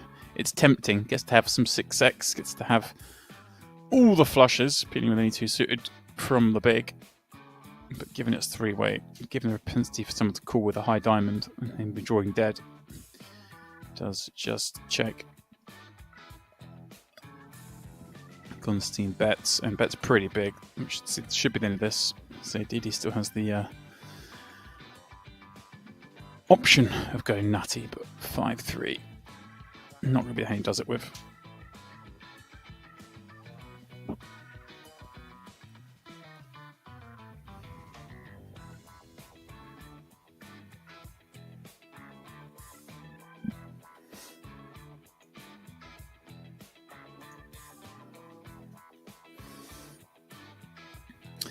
Mateos aces, Didi ace king. Here we go.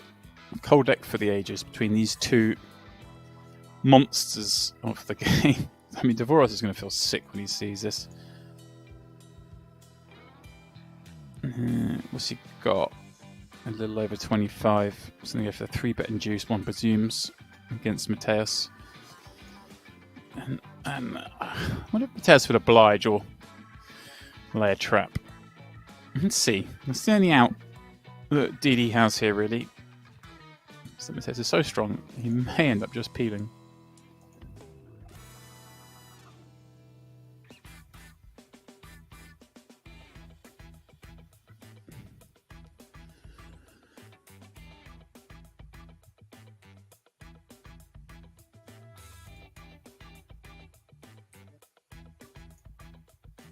And here we go. Oh, that is the other thing. He may just rip with sub 30. 26 blinds from the small. No messing around. piled a lot in. Mateus can certainly call with worse. He's going to call with quite considerably better. DD in need of a couple of kings on the old Queen Jack 10. Yeah, can he's going to shove most of the time. Yeah, probably going to 3-bet induce high percentage with the suited combos and just rip the offsuit. I wonder how that adjusts given the history of those two must have with each other, but. And there will be a lot of history between them two, of course.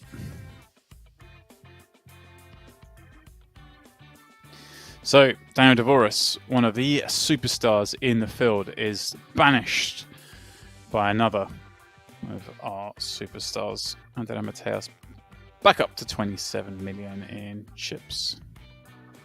And just looking at the lobby now in real time, some of the names in this top 10 or 15 players are just who's who of high stakes poker. Lots 707. Where is your duo, Henry? Henry will be along in the not too distant future now, actually. I believe he's said he'd be around in about an hour or so's time. He is just in vacation all the time. No, it was a planned division of labour today, guys. So when Henry does turn up, we'll do a bit of commentary together, and then I'm going to leave you guys in his capable hands because this still has a long way to run tonight. And it'll be, we decided instead of having both of it just getting worn down in a long shift that we'd split things up a little bit so that we're both fresh for tomorrow's final table, which I'm sure you'll agree is a little bit more important than the play down to the final table. So we want to be tip top for you guys tomorrow, and it will be both of us tomorrow from the start. As Mateus continues the run here, top 2 have been raised up. Lot 707 saying Chris says Chris Bruno. I think it's Chris Bryce, I believe.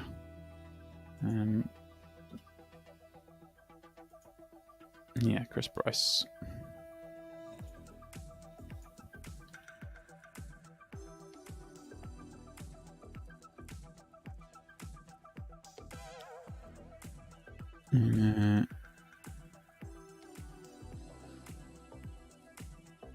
Chris, who actually came, I'm just looking now, in this event in February, won the Endrit one.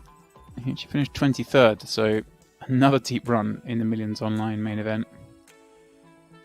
Down to the final 50, having come 23rd in the last iteration of this event. See if he can do better this time round.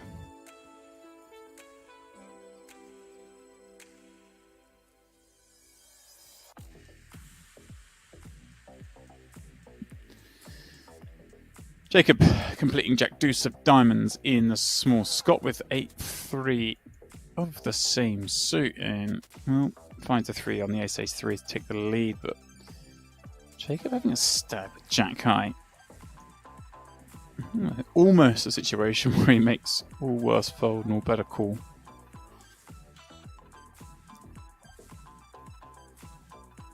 I guess with a 4-5 diamond rolling off could have had some fun. Jack of course almost certainly going to be good. Well, it's got very little protection. I guess it's pretty easy as well. If you trust your opponent not to be check raise bluffing too regularly here, you can bet there, I guess. And feel pretty good. You knock off some of those gut shot draws. Don't want to give them a free shot. All right, guys. Well, another hour in the books. When we come back, more action from this, the Millions Online main event day 2, right here on Party Poker.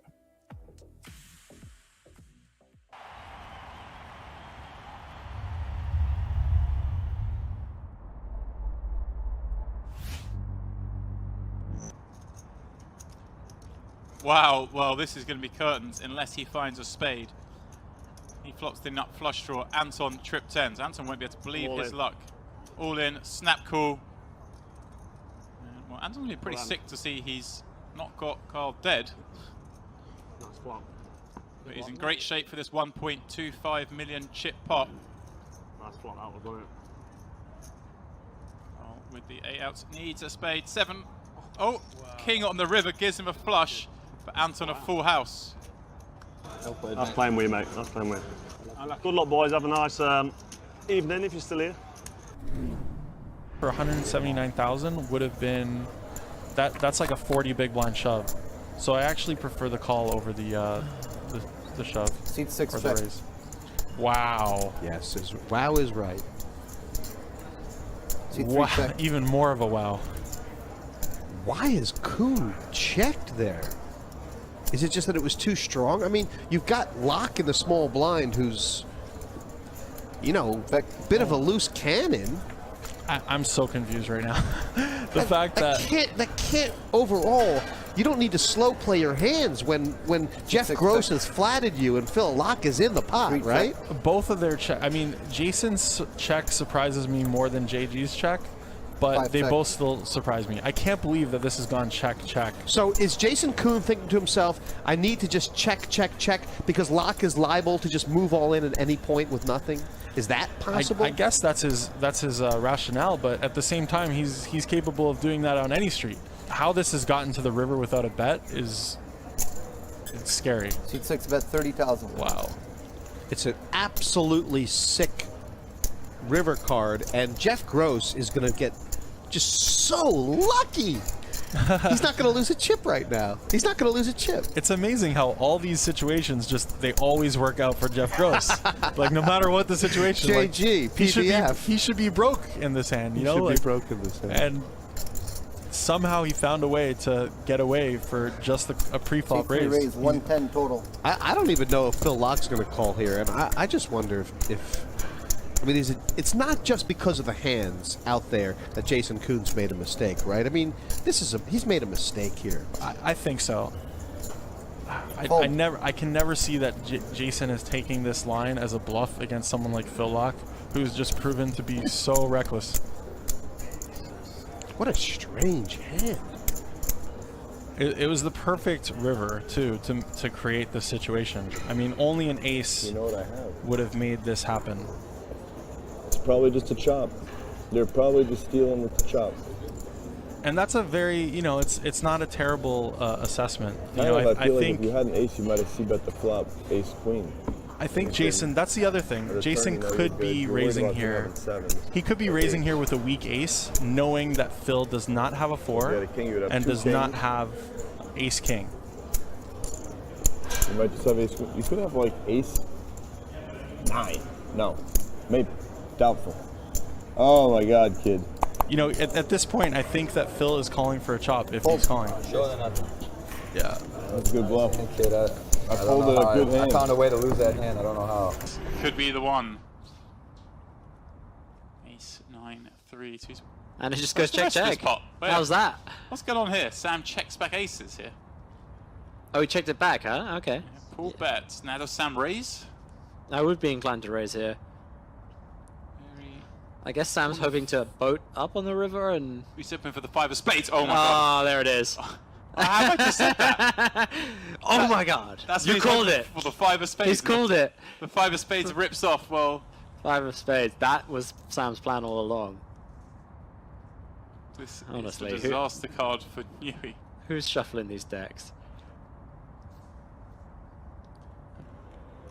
I think he needs to take a little bit longer here.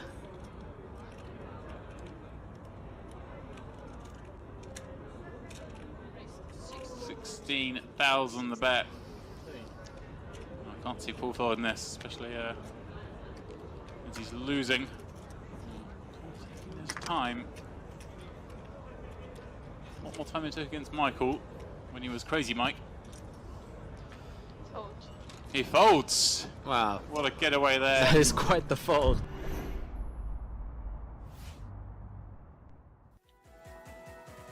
Welcome back to the Millions Online main event day 2 right here on Party Poker. And we are quickly whittling this field down towards our final 9. But we still got some way to go. We've just lost Didi, Daniel Davoris, to the monster that is Adrian Mateos.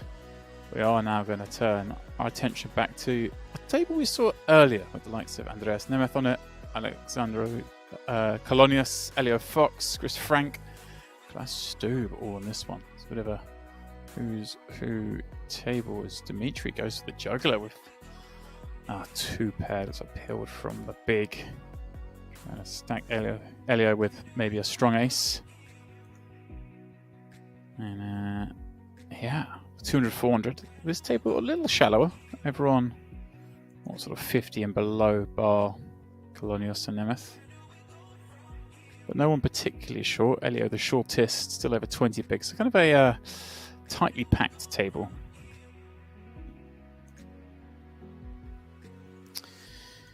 Yeah, well, we are on the flip side of a break, which means it's time to give away some money. The $11 ticket winners for the last hour are Cam 1984, D Brown 7972, and Belle Bien. You 3 win those $11 tickets. All you have to do to be in with a chance is click the follow button, guys. These tickets given away to followers at random. Names are in the chat. Kolonios, 2 10s popping up. Chris Frank, ace 3 of spades.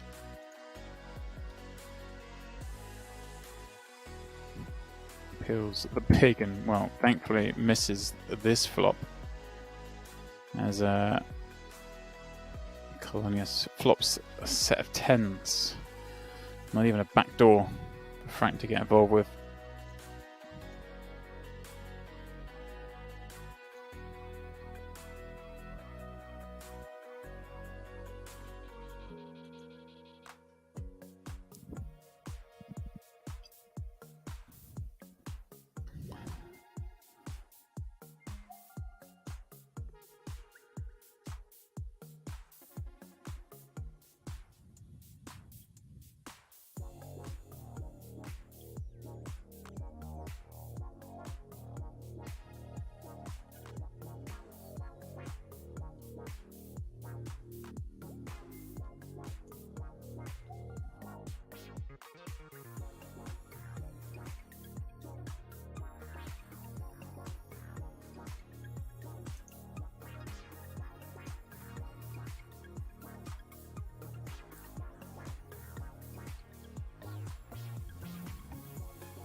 Dmitry popping up the button, Queen 9.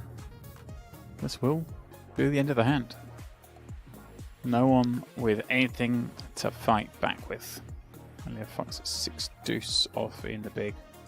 22 behind the last defense.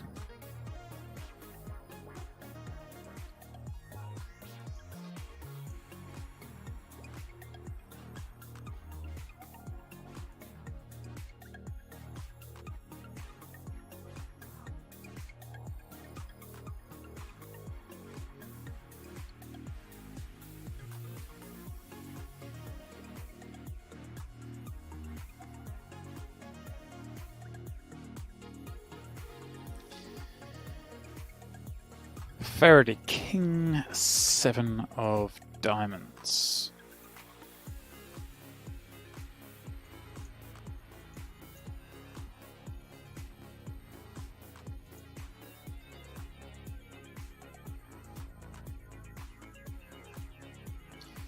Dmitry at it once more, this time maybe resistance. Chris Frank with King 10 off on the button, 1 seat behind, then Elliot Fox with a suited ace in the small.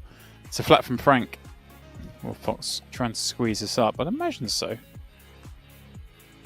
Oh, sorry, with 20 odd bigs behind, yeah, it's just going to have to be a squeeze jam. If he does so, that's what he goes for.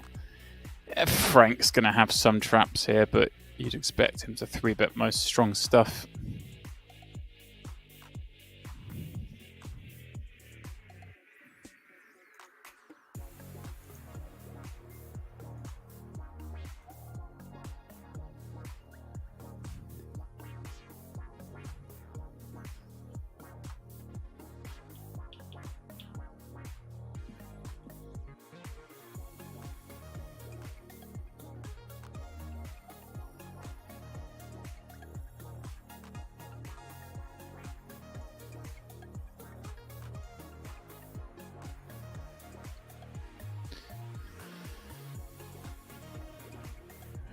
This hand is not a lot of fun. Stub with Queen Jack in the small, Nemeth with King 8 in the big. It'll be down to those two. And when I manage them, it will be a limp and a check. And we'll need the flop to produce some magic to make this into a highlight.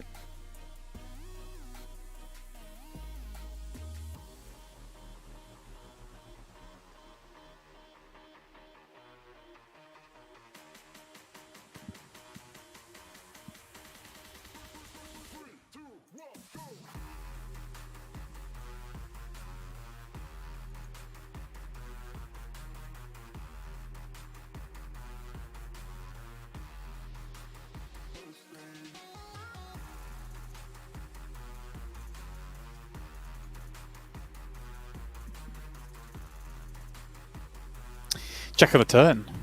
Gets Stub where he wants to be, way out in front. A big bet will be enough to end this one.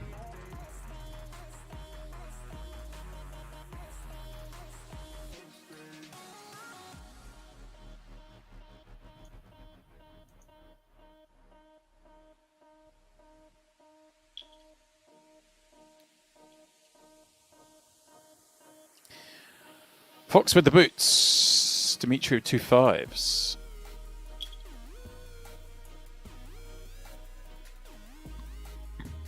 Fox a little under 30 now.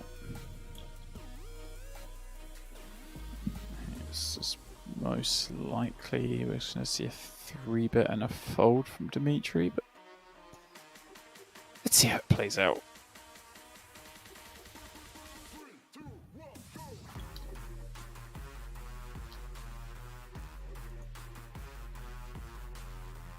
May like to stick around. I think the 5's a little too weak, but hey, it's only a Fox. Sometimes you second guess yourselves.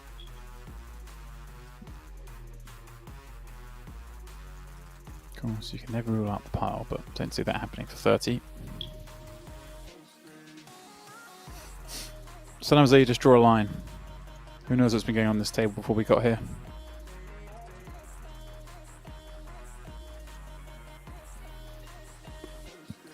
Yeah, no surprise to see that one happen. Your Fox a little bit deeper for more action there.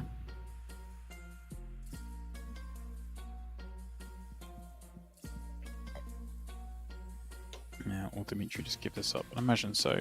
Under the gun, even though we've got one empty seat, does do so. Frank with 40. And he's waiting behind once more for a 3-bet with the King Queen offsuit. Will he be given the chance to make the play? Looks like he will be. Now, will he take the chance?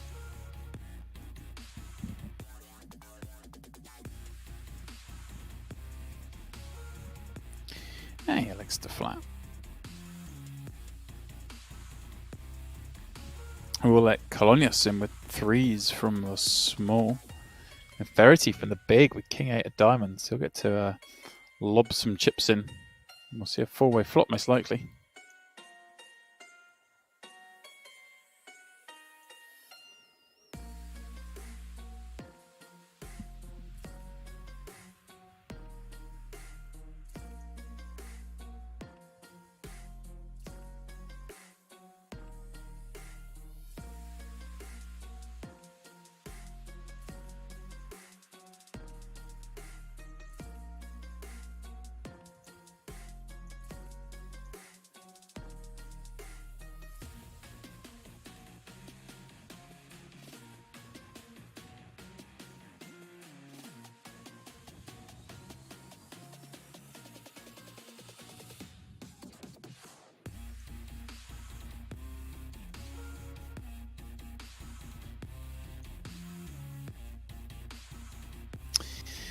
No one with a piece, but Elio with the best non-piece.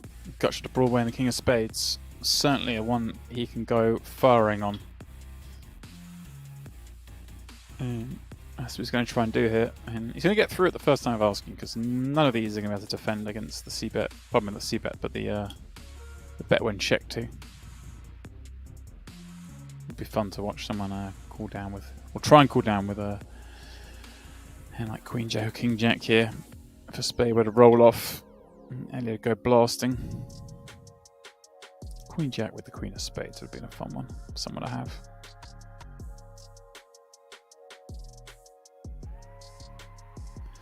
Alright, a couple more hands. Class Stoop, Ace 4 suited, Colonias, King Jack suited, Dmitry with 7-5 suited in the big. And somehow, if Class doesn't play, Nemeth would be all over the Queen 10 because it's just the kind of guy he is.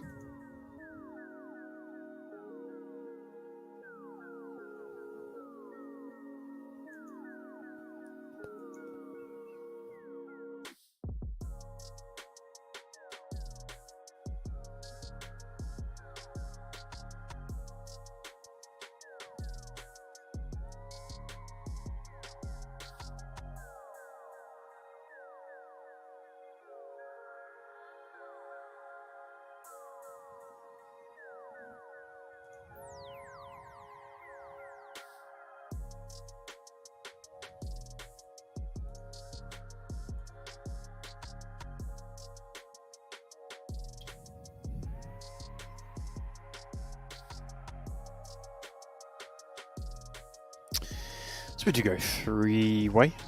Everyone with back doors. And imagine Stoop can still give this a go. Backdoor wheel as well. Okay, let's just check it.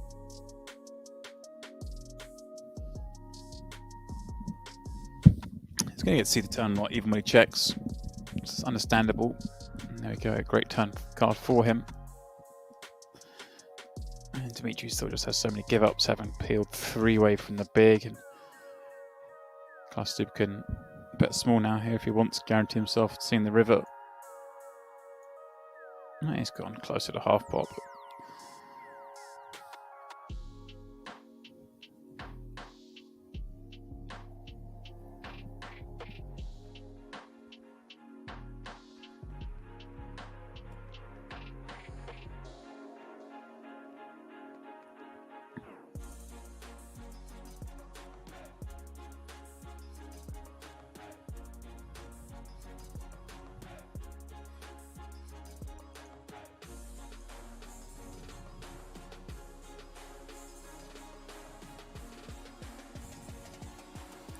Nothing brewing here.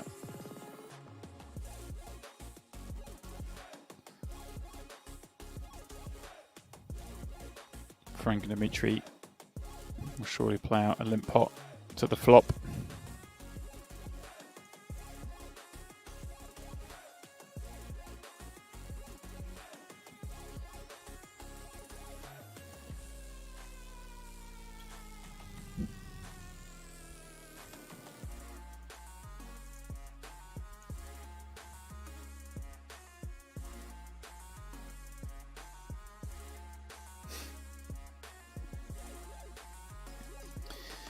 $859,000 up top, 45 left, 45th, pardon me, pays 18,000. There are some serious things to sort out between now and tomorrow night when we get that winner. Okay, Dmitry is going to pop it up from the small with Queen 8. Gets peeled by the dominated 8-4. Both missed this 10-7 deuce, albeit one diamond for Frank. Dmitry with the pre-flop. Well, you're going to continue here, of course. A 9 or a jack would give him a gut shot, and so that's enough. Well, 9 would give an open ender, of course, and so that's enough to start barreling. Try and take the pot down.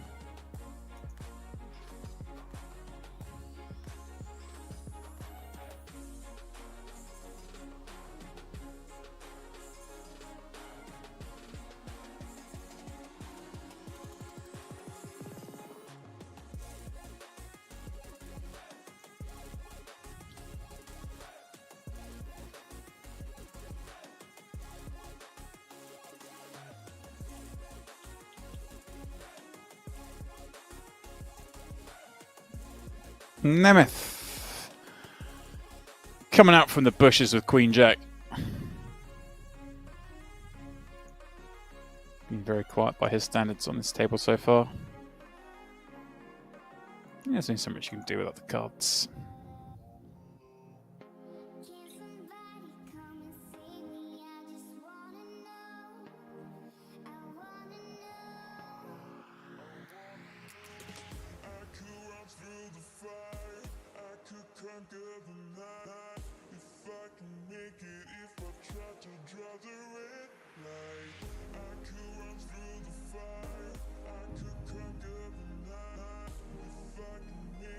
Alright, here we go. Pair for Nemeth with a gut shot with backdoor diamonds. Elliot Fox whiffs, but Chris Frank in the small has found the 6 high flush draw. I expect this is going to check through. Nemeth with not much strength, but enough to check back, and a draw too good to get blasted off. And there we go, finds the straight on the turn. Now, will Frank come out firing from the small? Seems like a perfect combination to do it with the 6 high flush draw. Can't really be check calling with this. Gets to have loads of jack X himself, gets to have loads of 2 pairs. And so it does come out leading. Nemeth, one assumes, just plays this as a call. He's going to have a lot of, well, some 1 pair, but a lot of 2 pair that's going to want to be protected on the river by occasionally turning up here with jack. You don't want to just raise here and never have a jack, so your opponents can bomb river. By flatting here, you get these situations where your opponents barrel into you, and you get to click the raise button with the nuts. And an unfortunate misstep for Chris Frank, maybe? Some will say, peeling 6 high from the small, not ideal.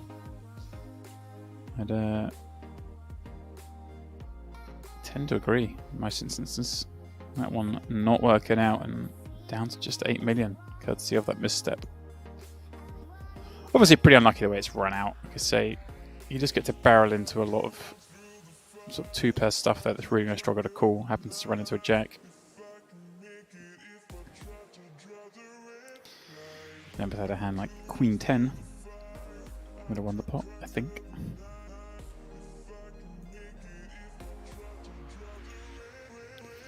As opposed to the Queen Jack he did have.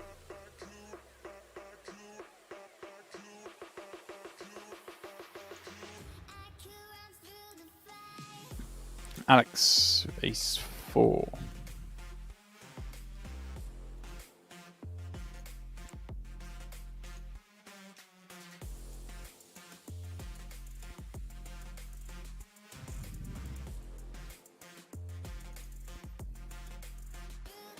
Pops it up, stoop, 8-6 offsuit in the big. Yeah, flickered in to see a jack 10 deuce. Flop, no help to either player. Alex doesn't like seeing that one, but he raises under the gun and gets to have all sorts of Broadway combos that connect with the jack 10 flop. So despite the fact he has no back doors or anything, fires half pot.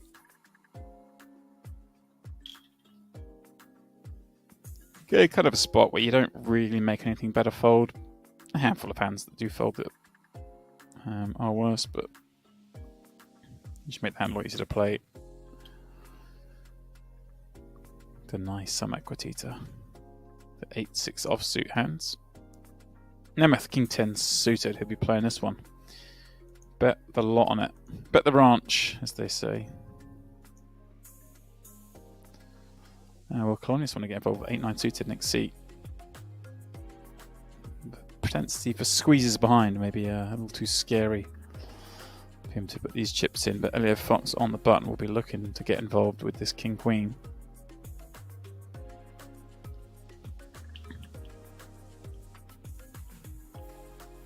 Or will he, I wonder? I think he will be. Against Nemeth. Nemeth is going to be opening wide enough for Elliot Fox to continue with King Queen.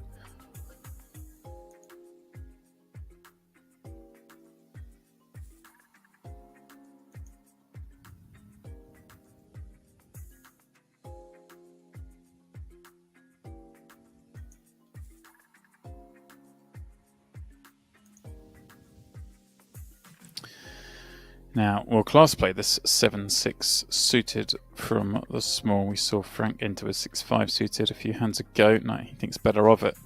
Well, Elliot Fox flopping backdoor nut clubs with a nut no pair. Gets Flashed a check from Nemeth on the flop.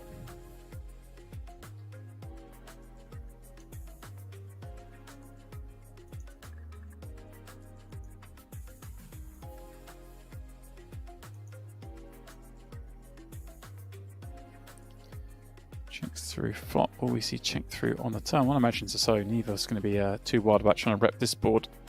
Fox is scared to have a little bit more of this, and he can have a hand like 7 6s. They've checked thus far. At the same time, he just beats a lot of stuff. Beats the better king, the worst king highs, pardon me. The Broadway combos. Pretty hard to make an ace fold. Path of least resistance. Check it down, win the pot. Move on to the next case.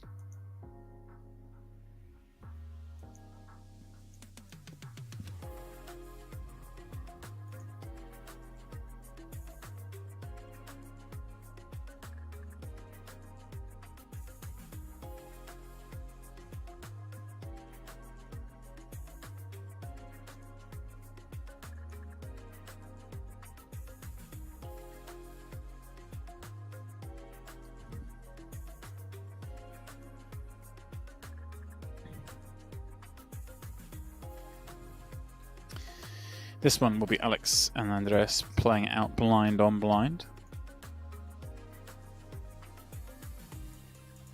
Or will Alex just wave the flag from the off, even with a king from the small? Or you just say, you know what, I'm not taking Nemeth out of position. I didn't see it, but I wouldn't blame the guy.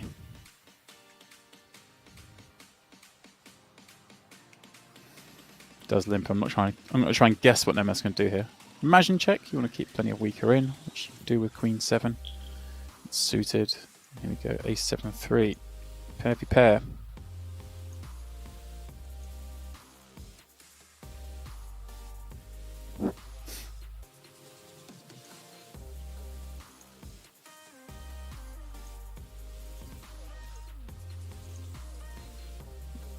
Well, 2 pair now for Nemeth.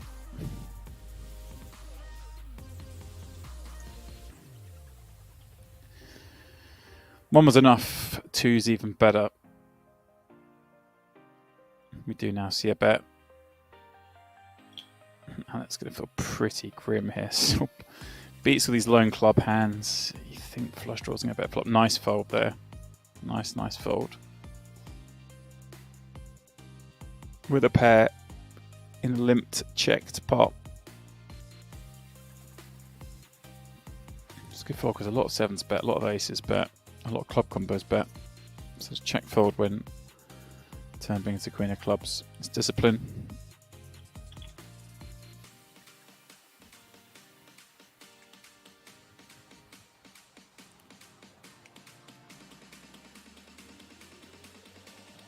All right. Let's mix it up. See what else is going on. Well, first of all, we have a rather large stack here. Very large stack. Sebastian Sikorski has 75 million chips. I mean, Eugenia Peralta here has aces and 45 million chips. Wow, Juan Pablo Dominguez is also on this table with 83 million. Anton Wiggs got 64 million on this table. Christ almighty. This is where they all are. This is where all the chips are hanging out, guys. I mean, there's only a little over 1 billion chips in play. The 3 players here have a quarter. Sorry, the 4 players here have a quarter of the chips plus in play between them.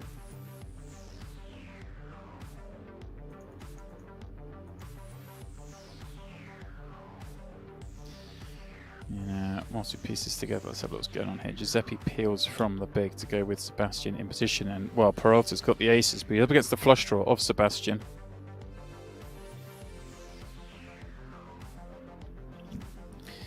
This could get messy. 1/3 pot bet on the jack tree deuce. Sizing wise, what do we do? Jack 3 deuce. We're betting 3-way. Giuseppe obviously had most of that. 3 deuce, but then it's a 3-way pot. Sebastian. Well, Sebastian's going to raise. And Peralta going to go into cool mode with the 2 aces. And yikes, has the ace of clubs, but is now behind. Sebastian's flush. 10 million chips are in there. And like I say, these guys are monstrously deep. 42 million behind for Eugenio Peralta. And, I mean, still going to feel very comfortable with this hand. Aces with the ace of clubs. Oh, wow. Sebastian with the check back. Wow, wow, wow. Peralta bets 5 mil on the river. Probably hoping for a crying call against Jack, faced with a big raise instead. And this is just a bizarre line. Expect someone raises you on the flop, they're going to continue if they do have a flush on that turn, but at the same time, how likely... Whoa! He turns the ace of clubs into a bluff! Wow! Wow, wow, wow.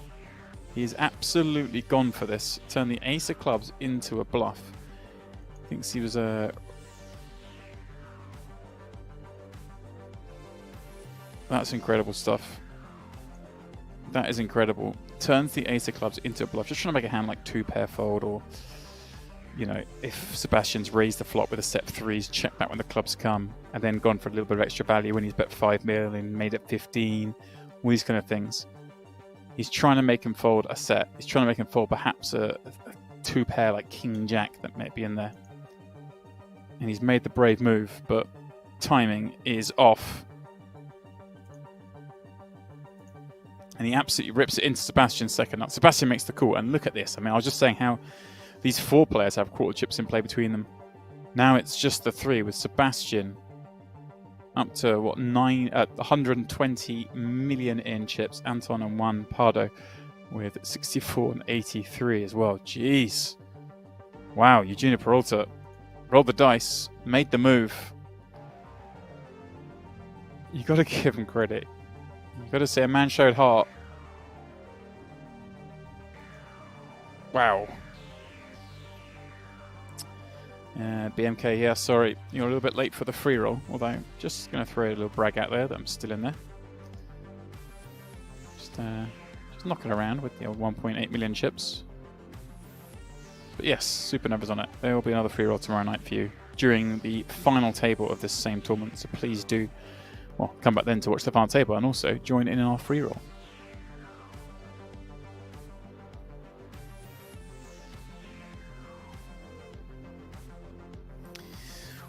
What a hand. It's a shame we only just joined this table, really. I'd love to know if there was some history to that. I mean, it's so rare to find 3 monstrous stacks like this on, or 4 monstrous stacks at the time, on the same table, because you think they're destined to clash, but somehow they're all here on this table. And sure enough, they did clash. Sebastian, the beneficiary of what must be the biggest top pot of the tournament so far. How could it not be?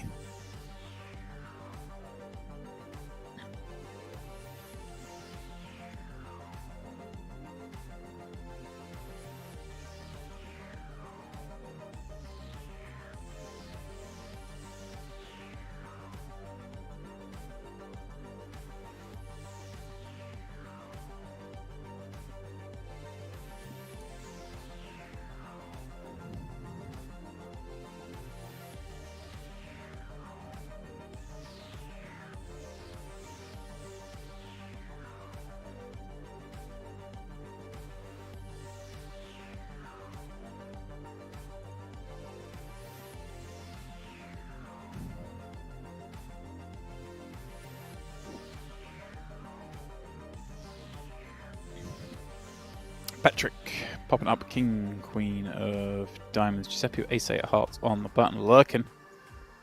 Ready to give a spin.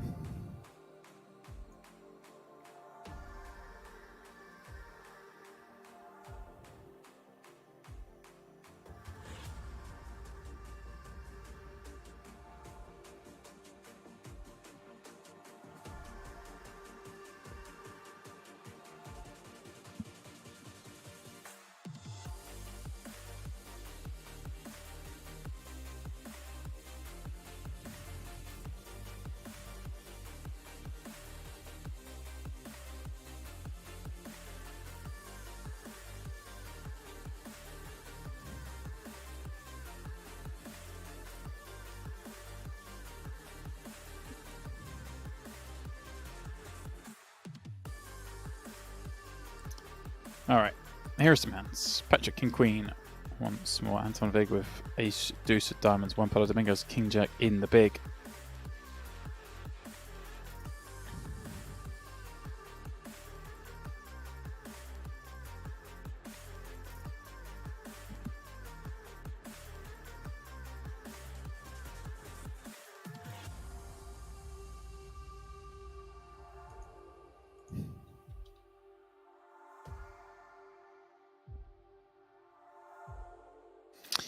Anton going after the open from under the gun. And Patrick, one of the weakest hands, he's going to open under the gun. The King Queen offsuit. He's been found at it here. I say found at it, obviously entirely legitimate open, but Anton's finding the right time to go after it.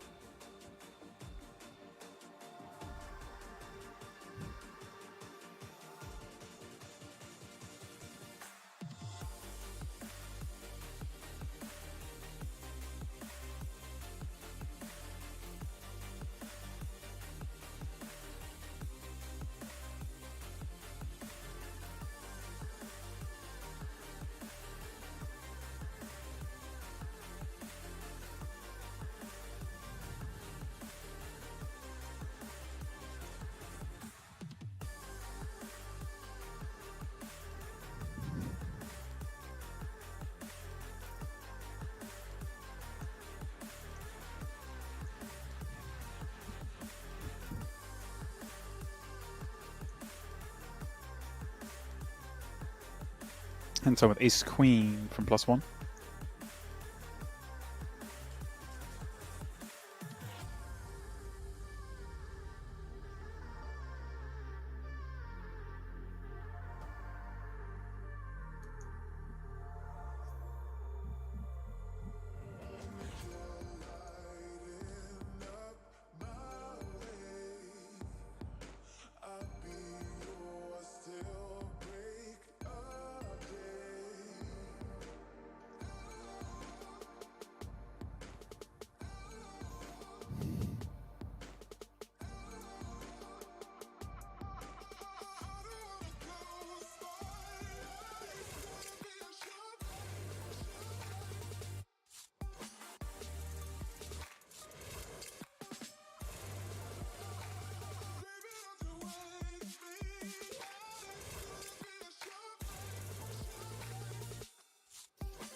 Patrick sticking around for the second time of asking, but getting a pretty cruel river. Anton getting there in the end, and with it coming hearts. And 2 jacks. Wow, he's going to go for it, okay.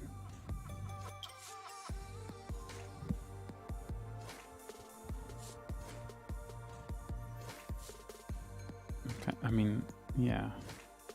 Patrick can't call now, Jack X, and the heart draws at barrel. Got there. Probably wouldn't expect an ace necessary to bet. I suppose we're going after some of those pocket pairs.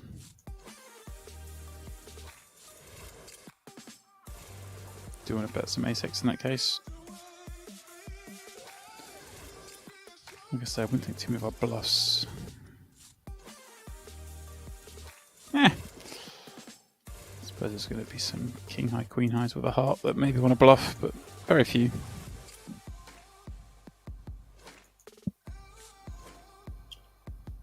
Anyway, Giuseppe King Jack going to raise it up.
Giuseppe looking good, having flopped a jack on this jack. Wow, Sebastian. I mean, I like this line of leading on the turn 5. We're going to have a lot of draws that want to bluff. We get to have a lot of 5x, but he just turns a 4 into a big bet and then goes bomb again. Wow. Sebastian, is he going to be one of those guys? Is he going to put everyone to the test with this big stack? I mean, how can Giuseppe call 6-7 gets there? The spades do miss, but yikes. He's going to be that kind of player, guys. He's going to put them all bang under it all the time.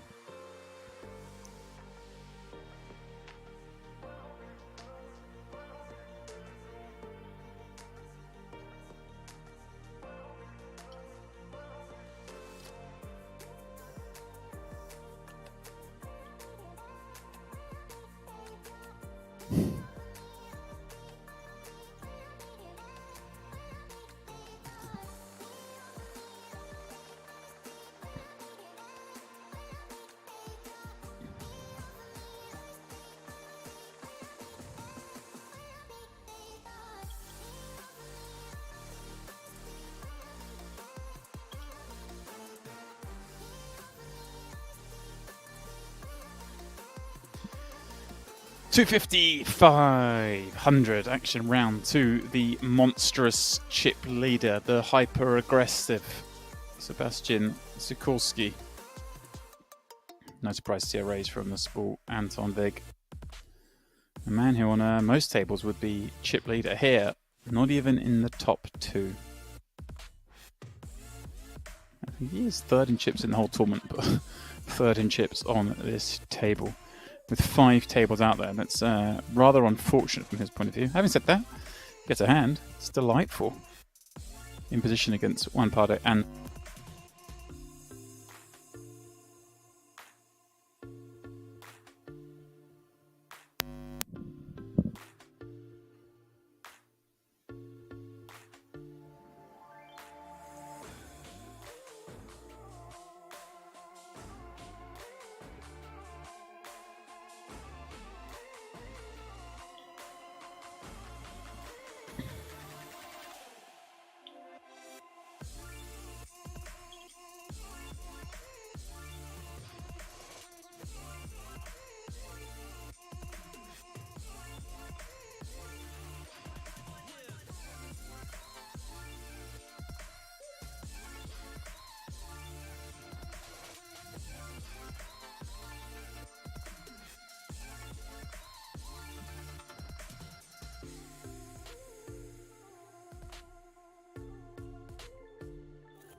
a raise from Dominguez. Ace, Queen of Hearts. Patrick next seat. Ace, Jack. Ooh. What are we looking at here? 17 blinds. Could spell difficulty.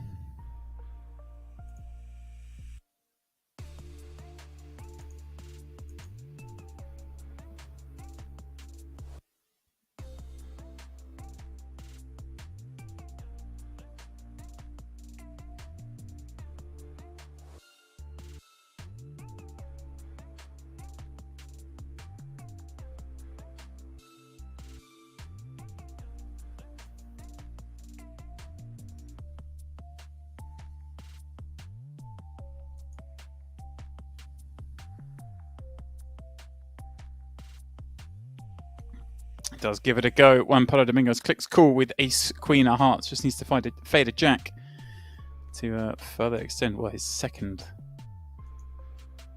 place chip stack. No king on the end. Juan Pablo's queen will do the trick.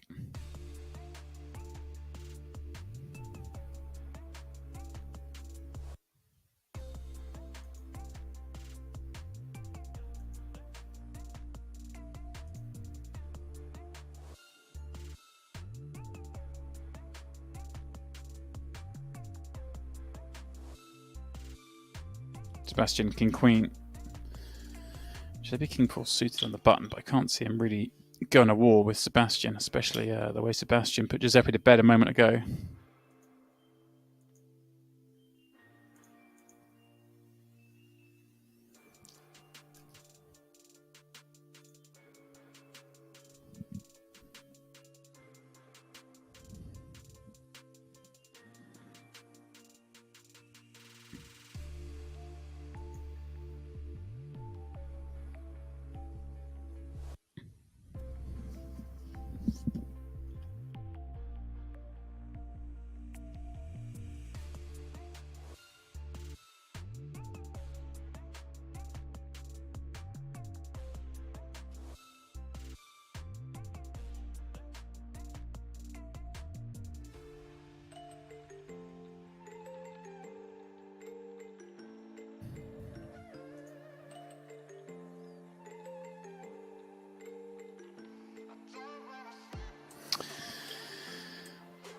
Gut shot 2 overs for Sebastian is going to c-bet on this board and turn gin as either turns, well, a losing open-ender should it get there to go with the flop top pair.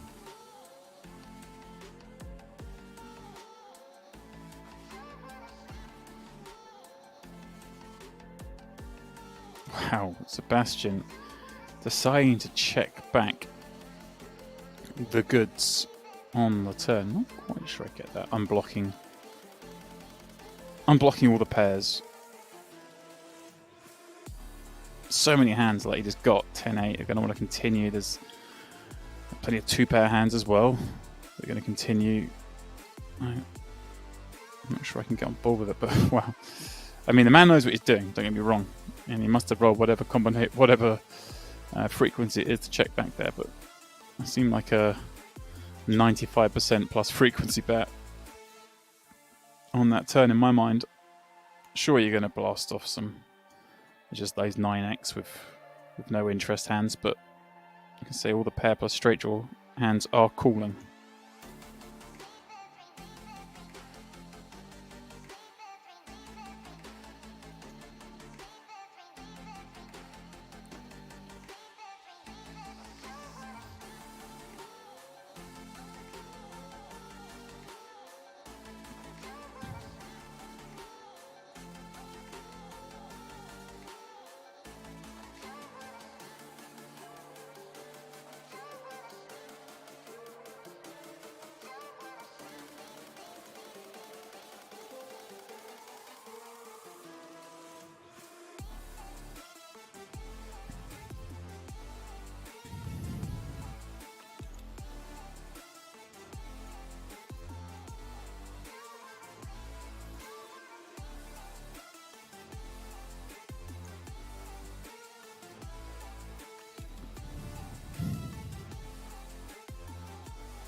Wig with the ace 4 of clubs having opened up is going to c-bet on jack 8-4 for the old bottom pair. Backdoor on up clubs, certainly a combo that can take a bit of heat.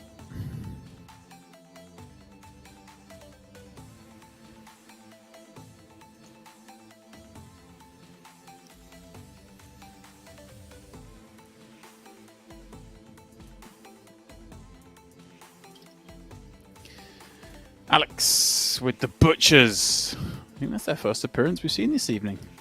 The Kings.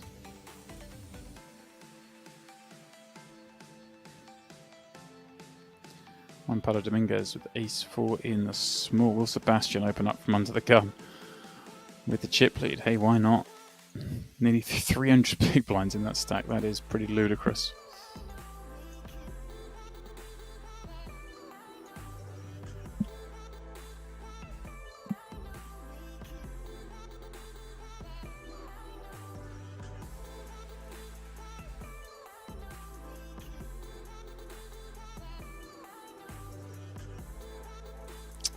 Seeing just catching up with the chat there. Kenjamin with me there, 100% frequency bet. I assume we're talking about the King Queen hand and making reference, of course, to the Queen 10 on the turn for Queen 10 of clubs. Yeah, I think that's. I agree with you. I'd be betting both, and I think you just bet both 100%. But I can understand a bit more of the checking back the Queen 10 of clubs because you engineer some of the situations when you're. Whereas the King Queen, I think just there's so many hands that are going to check call. Whereas of course on the previous hand, when it comes to club, there's so many hands that now have reasons to fold. But yeah, I think both are just bets. I guess what I'm saying is I agree.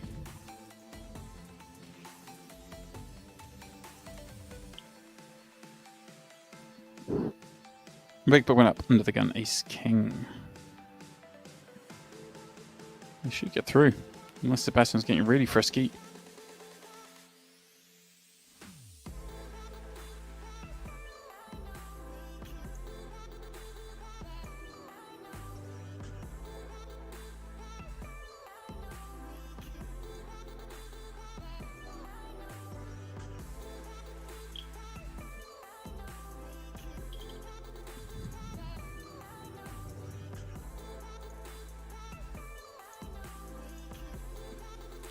No, Sebastian does stick around. I think he gets under the gun. Fold this, but Jack 7 can flop a straight. So there we go. Get in the mix. 6, 7, 8, 9, all spades on board. Sebastian takes the lead with the 7. This may just get the showdown.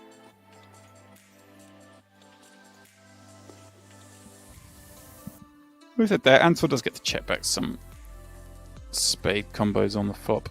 Some offsuit spade combos, I should say. Alright, board runs out, a chop. Yeah, it's hard for Anton to have a spade now, though, really. Jack of spades is probably the most likely one that checks the flop that he could have.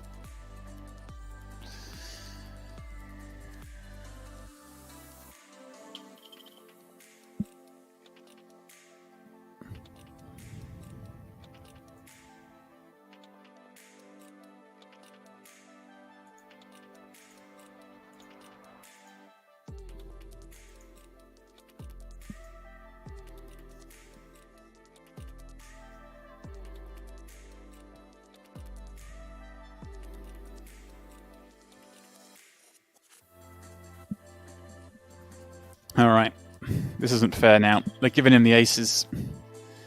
Give the chip leader the aces, eh? Make the game even easier for him.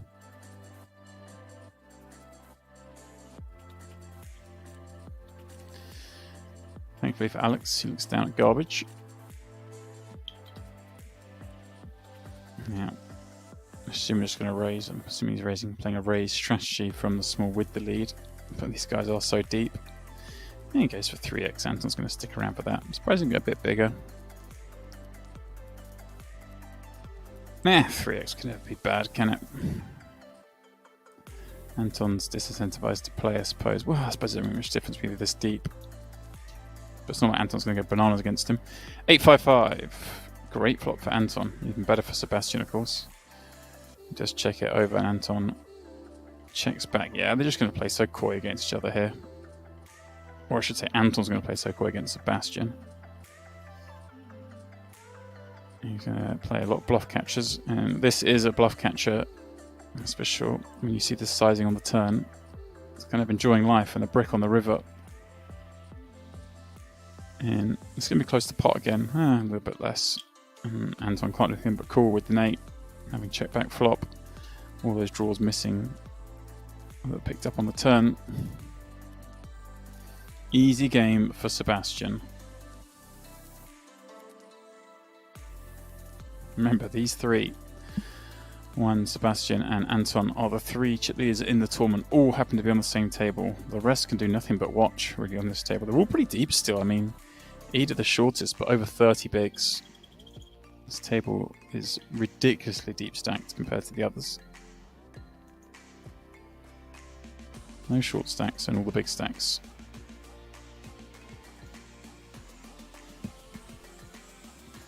Not how you'd want to draw it up if you're one of those 20 mil stacks. Oh, here comes Juan Pardo entering a pot. Rarely going to be able to do that with those two lurking behind, and doesn't even get respect from the first seat. Alex 3-betting with King 10. Let's go knock Giuseppe off the King Jack, and well, should end this hand. I'm not sure he's going to get stubborn with deuces. Can't see it. Like I say, he's got to be opening pretty tight with Sebastian on the button.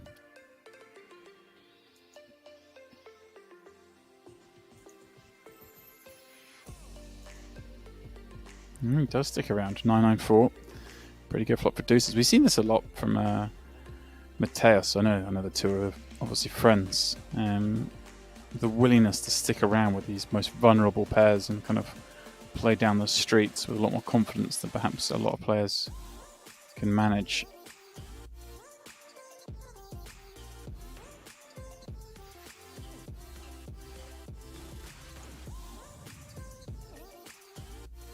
Here we go, check raising 994. Don't see most players doing this sort of stuff, peeling with deuces, check raising this board, but again, I hate to just lump them in together, Juan Pardo and Mateus, because of their nationality, but they do have a lot of familiar, similar traits.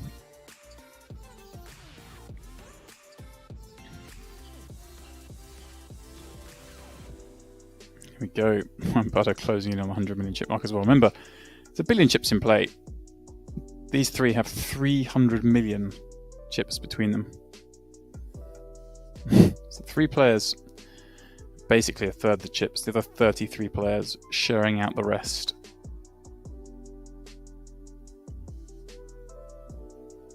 Greedy, greedy guys, eh?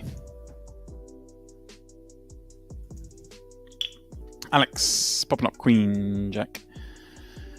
Fresh off that, well, hiding, I guess the best way to call it, what Juan Pardo did to him. Taking advantage of his good nature.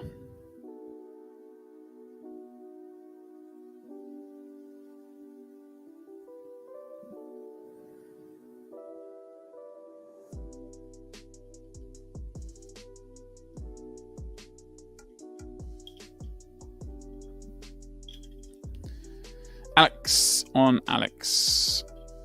Well, Colonius flopping way behind here on the 4-4-5. Queen Jack, no good against the monstrous Ace-4.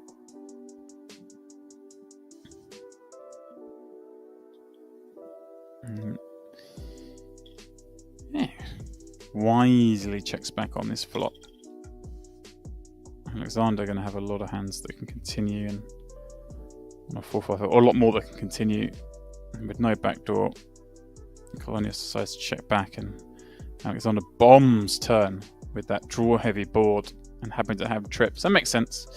You bomb there, you're going to bomb with some draws, and your opponent's going to check back some showdown. But hey, with that, we've reached yet another break. When we come back, it'll be more of this Millions Online main event right here on Party Poker.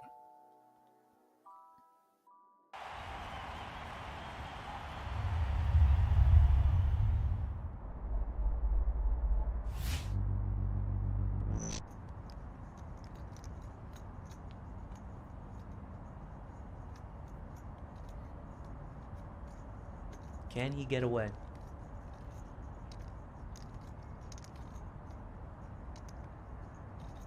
All of you watching at home, ask yourself the question. Could you get away?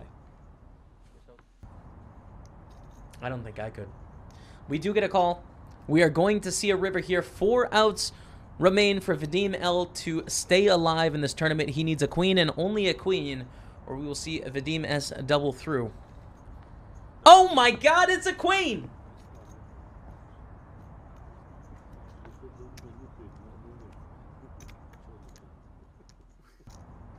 Unbelievable. 9% going to the river. Bam. Smashes the queen to stay alive in the tournament. Gonna double up to around 90,000. Can you believe that?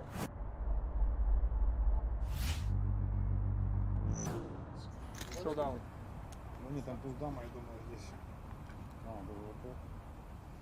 Here we go. Vahe, great shape for the double up. Get back to 1.9 million chips.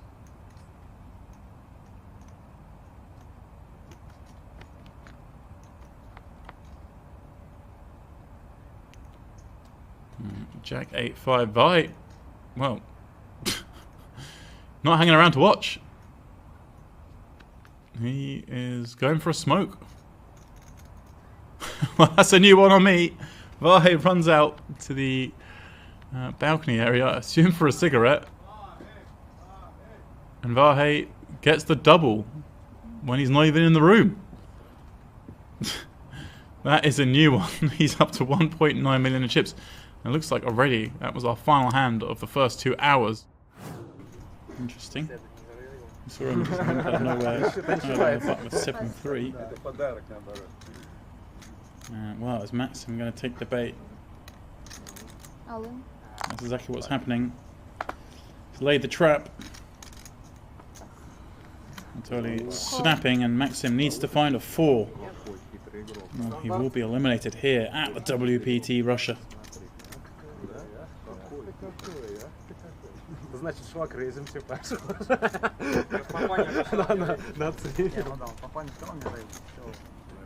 And that's exactly what he's done on the 994 flop. Of course, an ace or queen. Still outs for Anatoly. That's what spiked. Just a 4 again for Maxim will do it. And that's that. Spiked a 4, but it's no good. Maxim hits the rail. Anatoly back to 1.7 million, where he was when we joined this feature table. Aleksandr has a flush. The worst possible card for Ilya. Making trip 6s. I don't think he can get a wave here. You make trips on the river. Aleksandr's going to bet 20k. I can't think of a worse river.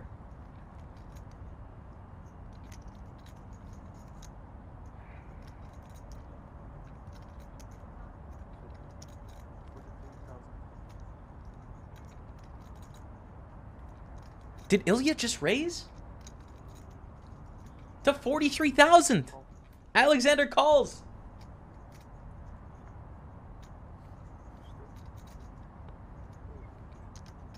The flush is good. Ilya going for a very thin raise, and we can see Aleksandr with the flush. Gonna take down a huge pot there. 115,000 in the middle. Don't see Matas folding.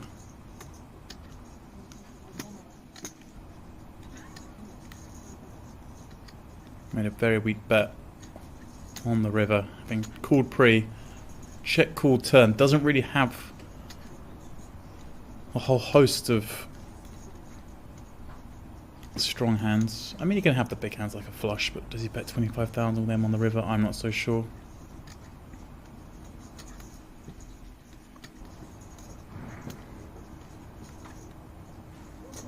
I think if you weak lead the river, you've just got a call here with a hand as strong as a set. You can have perhaps some hands like Queen 10, Queen Jack, that maybe go that way. No, okay. Matas does give it up. Nice play, Dmitry. Using that 10, running a big bluff.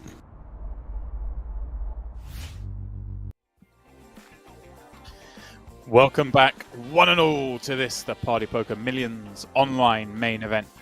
We are, of course, on day 2. We are, as you know, battling down towards our final 9. And right now, it is Sebastian Sikorski who is leading the way by a long way. Well, I say a long way. He's comfortably ahead of his nearest 2 rivals, but they are far ahead of the rest of the field, the 3 of them. We'll leave them to battle out over there for a little while as we head back over to this table with the likes of Fabrizio Gonzalez and Kevin Rebushel doing the damage, it looks like. Although it is Samuel here with the lead on this table, holding a little over 55 million in chips. There's K-Rap popping up 7-3 suited on the button. It's a bit more like it. It's kind of fun you can have on a table where you haven't got 3 chip leaders. Welcome if you are just joining as well, of course. I know some of you may just be tuning in as we work our way down to this final table. The late shift logging in. Ah, I have bad news. I've just busted the free roll. There we go. I have to have another go tomorrow. If you are, like I say, just joining, we do, of course, have another free roll tomorrow for the final table of this same event. So you can try like me to win $1.40. That's what I got, guys.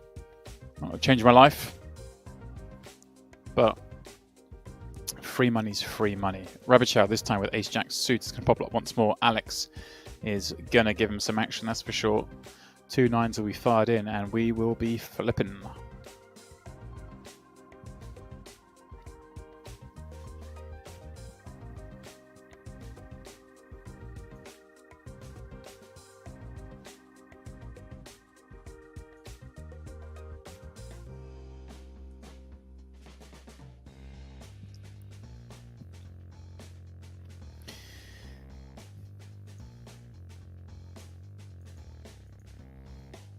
Here we go then.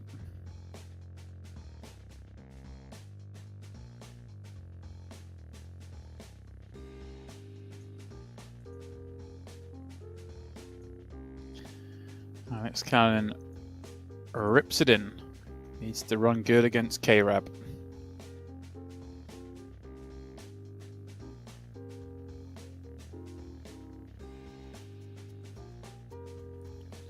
So far, so good. The full double up goes his way. K-Rab down to 20 mil. Still 40 big blinds. Plenty of room.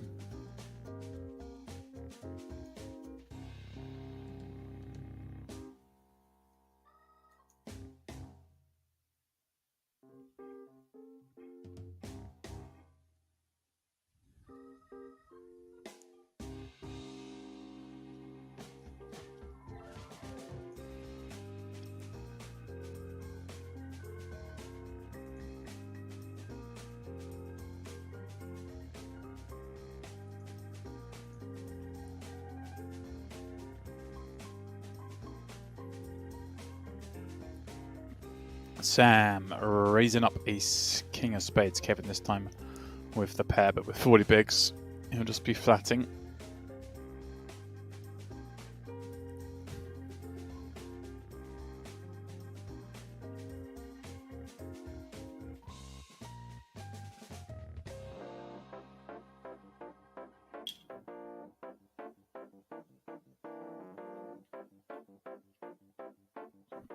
And he gets a not horrific flop on Jack 9 for Rainbow. There are 2 overs, but seeing a check's always nice. And Sam with ace king of spades, completely missing this one. Not even the backdoor spades. 10 on the turn makes this a little bit more interesting. Kevin now with the bum end of the open ender. Queen, of course, would be pretty poor for him. I think he'll be able to check back once more. And well, makes a set on the end. Card late perhaps, but faces a pot-sized bet. I wonder, I think I'm just going to has to call here because well, his Queen 10 probably bets flop, Queen Jack probably bets flop, doesn't have too much Queen X. Sam's going to bet some Queen X on the turn, so I think his next strongest hand is going to be a set of 8s, where he doesn't really have 2 pairs, I don't think. So yeah, got to slip in a call with that set for sure. Does just that, albeit it's never nice calling those overbets on the river.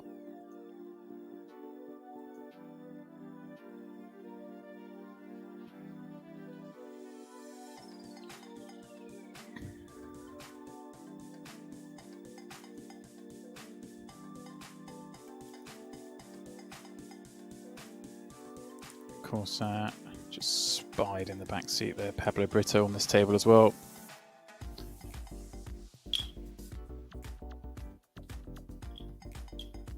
Millions South America winner back in 2020.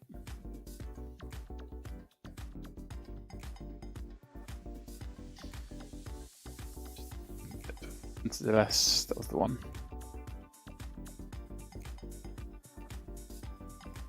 Yeah, there she is.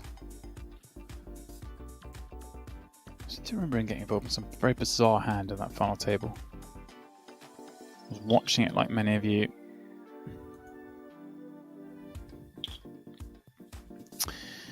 That can't leave 2 5s. Having a stab at this very ugly board for his hand. Jack 10 8. K-Rab with the open ender bings it on the turn.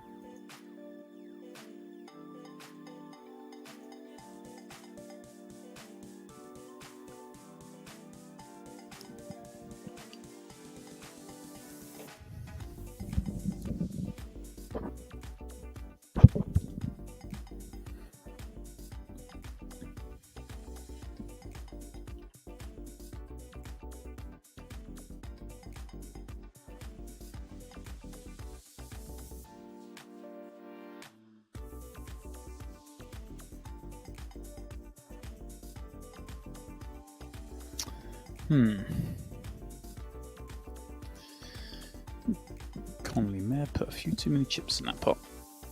Alright.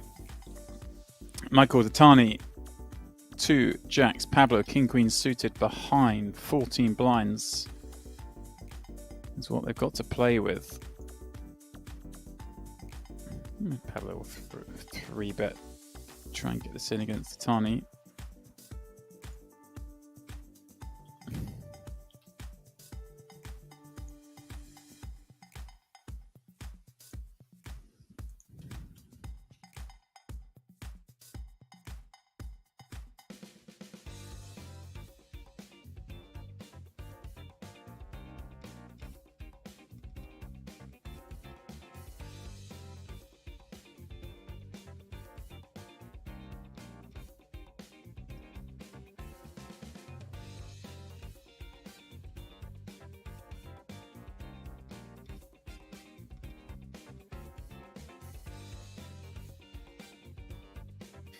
Pablo does decide to go for the 3-bet. 3-bet, get this in. King Queen suited versus 14 blinds.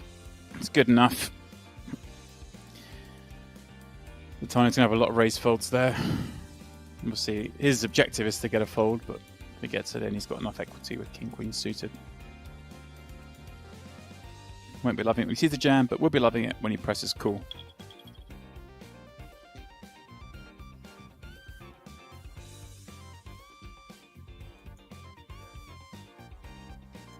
A queen high flop, a club on the turn, jack on the river. Datani gets out of there just in time. Full double. Pablo is still walking comfortable though. 27 million in chips. These ones hurt. Kind of miss, you're okay with it. You hit the flop and then they find it on the river. That always hurts.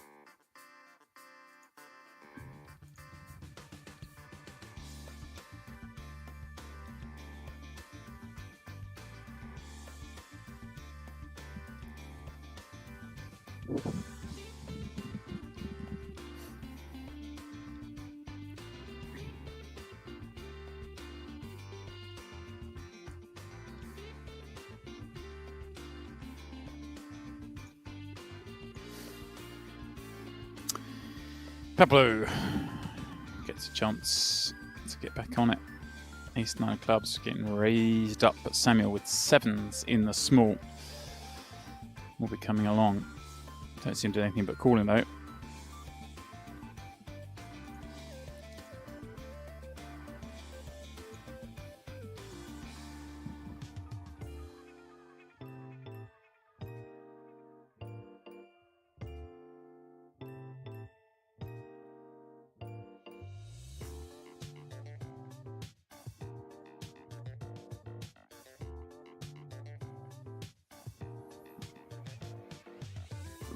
King 5 deuce. The flop Pablo, ace 9, no club on board. Won't like that one too much.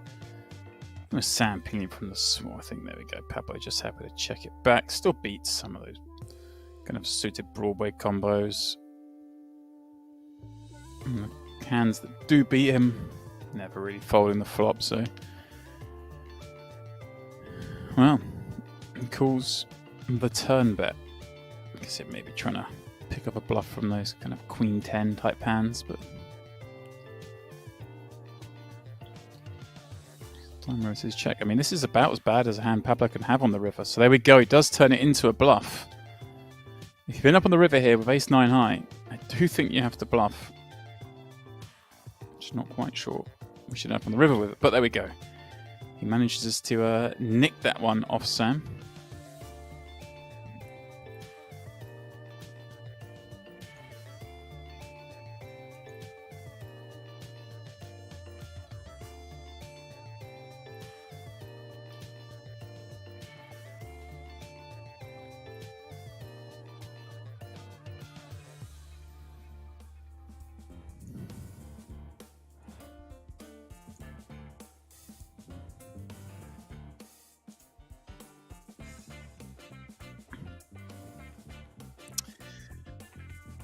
Alex with 2 jacks in the big. Kevin with 2 6s in the small. Maybe we see a sizable clash here. Kevin limps. May see a limp jam, in fact, from Kevin. The line that makes most sense here. I'm not looking at the button. King 3 suited popping it up. Well, wonder. Kevin flats this. Yeah, Alex is just going to get to jam from the big. A squeeze jam, one would imagine, for Alex as well. As we discuss that exact point, here is the man, the myth, the legend. They've been asking Henry, where's the other part of the double act? And here you are. How's it going, man? Looks like we got our hands pretty full with this one. Yeah, this is it's been a lot of fun this far. It's setting up nicely as we're heading down towards this final table. And just as we were quickly chatting a moment ago, just a whole host of big names in this one, Henry. The likes of Pablo Brito, Fabrizio Gonzalez, the K-Rab on this table. It's exciting stuff. Yeah, I was just scrolling through the lobby as we're getting ready to jump in. And, I mean, I'm not surprised, right? You know, we have these events, a couple of times a year, and Christmas, New Year's Eve, I mean, those are just holidays, right? They come every year. These guys seem to just always show up, so not surprised to see some big names. Yeah, they do, and I'll tell you what, Henry, I'm quite excited. I was talking about it earlier, but I've got both Juan Pablo Dominguez and Adrian Mateos with big stacks in this one, and they're two pretty interesting because they're good friends and they play a fairly similar style, but it's a style that's a little bit out there, isn't it? It's a little bit Adamo-esque, should we say? All right, okay. Oh, I mean, let's have it. Deep into a 5K with 6 figures up top. I mean, you must also be excited that I've shown up because that means you'll be logging off fairly soon. After how long have you been live for now? 6 hours? Some sweet relief coming up. Well, we did start a little bit late today because of a delay, but yeah, I think we've been on for 5 hours maybe. So, but we're most of the way there, Henry. We're playing to the final. We've got it down to the last 30 odd. We're getting there. It's gone at quite a nice pace. There's been some fun hands. How easy do I have it? I just get to jump in 33 left and call the action down to the final table. What a life! They trick you into thinking, oh, that won't take long. But we all know different. Say hello, guys, in the chat. I see some love, some Henry love. They've been missing you, Henry. They really have. I don't know what that says about me. They're like, wait, why is this guy here? Why can't we get the other one in? Well, I almost didn't make it. I got pulled over by the police about an hour ago. And yeah, I was like rushing around, like trying to get food, trying to get all the errands sorted. I was trying to find the cable, mate, because one of the cables, the cable for my webcam, I left in Thailand. So, oh dear. So I'm like running around Walmart and Target and everything, but I found one eventually. I love it. The trials and tribulations of Mr. Kilbane. Boy, the things the boy does for us to see him on the air. Alex gonna pop one up here to Tiny Peels and flops best on 9-7-5. Yeah, it's a spicy one, Henry. This obviously we know 5 million, 5K event, always going to be juicy. But look at that payout, 860k for the winner. Second prize getting 590. Top 7 all picking up 6 figures. This is I know for not everyone in this tournament it won't be life changing because there are so many big names in here, but there are plenty of players in here who will be playing for life changing sums of money. You know, like for some of them, they win a house in a poker tournament, Henry. They actually win a house. Like they take the money and they go and buy a house. It's a crazy concept. It's strange, man. I feel like recently my mind started shifting that way, where I'm like actually looking at the amount that I'm betting in a pot to real life value, and now I'm on like the apartment hunt. I'm like, okay, right, do you need money, or is maybe buying a house a good idea? So fair play to the people that are looking at this as a way to purchase some property. There's got to be life-changing. There's going to be more than a few in here. There's going to be more than a few knocking that, around here in the satellite game. What I love about in the mix. Yeah. I mean, yeah. There's a. I don't want to speculate on the financial fortunes of players. I mean, we don't know too much about, but I mean, there's a Chris Bryce I see in the mix here again. I don't want to speculate, but I mean, he came 23rd in this event back in February for like 35k. Has had a $250,000 score before in Nottingham back in 2018, but it strikes me as someone that would be with some of his experience now getting deep in these big events, but someone that if they were to win would be it would mean a little bit more than it would to most. Yeah, like especially around Christmas time, K-Rab. Yeah, definitely, man. Yeah, nice little... Get themselves a little Christmas bonus, you know? Can see Pablo check raise here. The size is just flat, by the way. I think you can go either way. It's a pretty difficult board to defend. I love this, by the way. This is fruity. Just setting himself the prize, B15. See if he follows through, Demps. He does. I've seen a lot of that today. The follow through, that is, not the tiny lead. Whoa! Sicko, Kevin Rabichow. Take a bow. Wow. Sniff that out, Henry. All the draws missing? Take a bow. I mean, yeah. All the draws missing, all the 10x, 9x, both flush draws, and Pablo obviously repping a extremely polarized range when he leads turn and then bombs river. Basically, 7x only. You got to feel. Don't think he does it with an 8 or jack. Pretty sick when they call you there with the odd ace high. It's just like, really, dude? Like it's a bit of a mug off. Yeah. It is a bit of a mug off, but then it's also Kevin Rabichow, right? And you're just like, okay, yeah, fair enough. He got me. Guy knows his onions. He knows his onions. Yeah. Oh, he does indeed. Yeah, am I right? I seem to remember when seen him in deep tournaments before, but he is a high stakes cash game specialist, right? That's the high stakes cash game specialist. Heads up NL. To be more precise, right, there we go. I think there always seems to. Sorry, go on. No, I was going to say that the heads-up cash game guys, they always seem to be like the pinnacle, don't they? Everyone talks about them with such awe. Yeah, for sure. And I think if we got Kevin on call and asked him now, he would probably class himself as a high-stakes MTT regular, especially over the last 2 years, I would say. Right. Definitely been playing tournaments long before that, but he's definitely been putting in the volume. And I actually want to say that he's maybe long overdue a pretty huge score. I feel like he's had a couple of crossbars. Yeah, I was just looking. He got second in the 100k at the World Series to Adamo for 1.2. That was a pretty spicy one, obviously. Up against our boy Henry Adamo for the bracelet, but Yeah. Yeah, certainly someone who's trending the right direction when it comes to these tournament results. Very, very bright poker mind.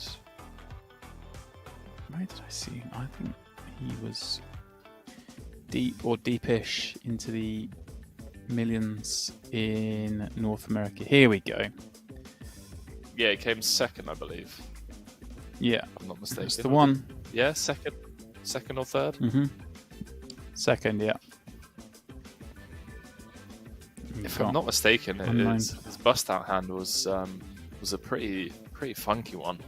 I want to say it was like Ace King against Ace 10. And the guy had like one out and like drilled the 10 or something. Yeah. It was now because it's Mob has it down as a unknown. Classic. Yeah, classic. Let's have a think. Sure, we can find it on YouTube. Ah, here we go. It must be. Let me just say that might be Francois Billard, I guess. It must be because there's 6 players left, yeah.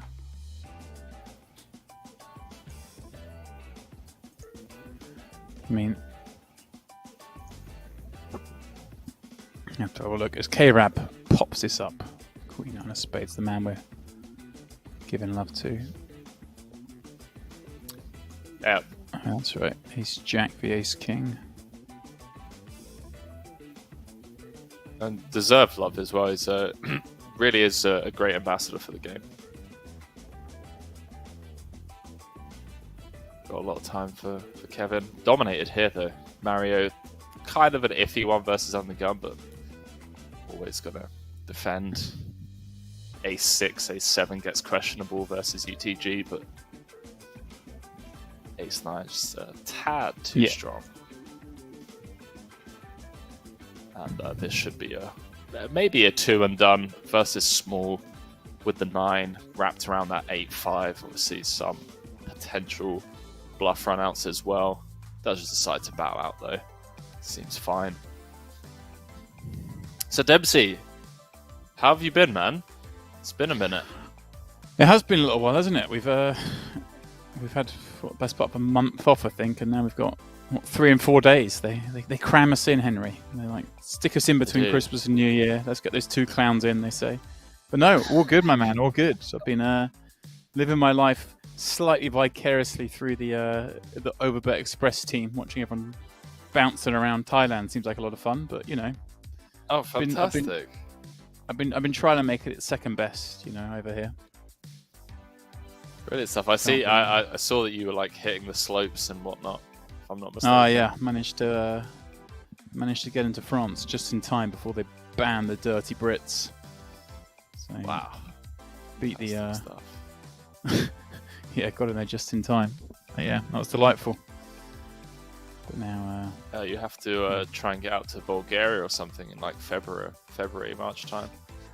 Yeah, well, I was trying to get back to France next month. That's not going to happen. But Austria looks like the place to be. So hopefully, give Austria a spin next month. We'll see.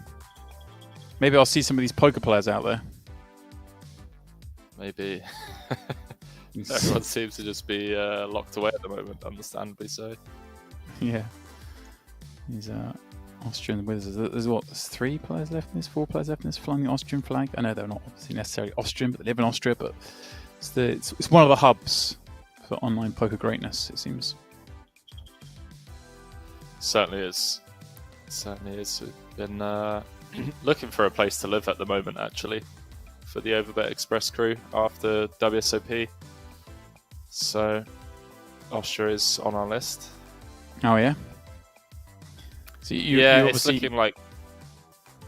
Go on. There just seems to be a bit of lag, that's all. Sorry, mate, I keep talking over you. It's all good. Looking at like Malta, Austria, Portugal. Malta's currently ranked number 1, then Austria, then Portugal. Because obviously from Portugal, they can't play much, so... That would be a bit of an issue. Yeah. But you left the guys in Thailand. You left them to run the ship.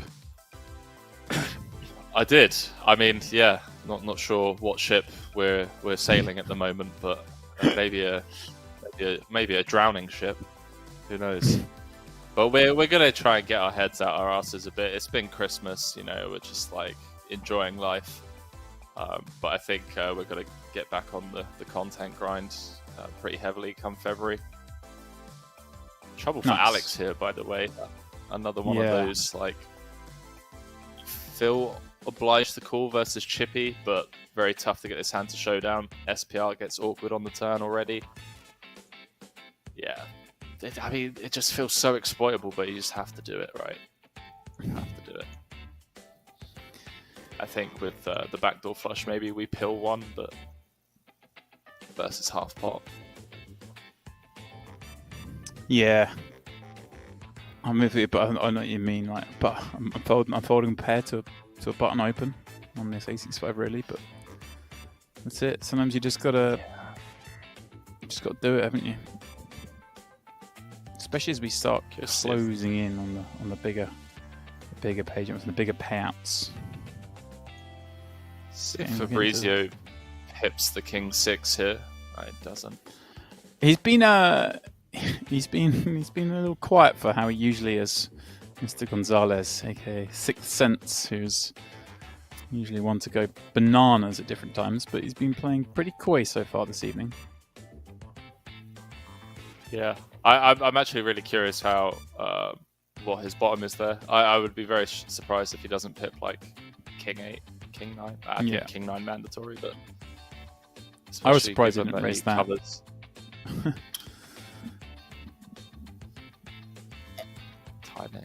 Timing. Alex with the rip. This will get through. Sam can't continue for nearly 30. 2 5s. Yeah, what's the average stack at the moment? Yeah, well, we've got just over a billion play. Okay. It's easy to work out then.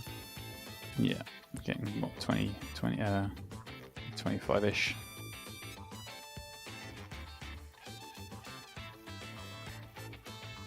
Yeah, 35-ish.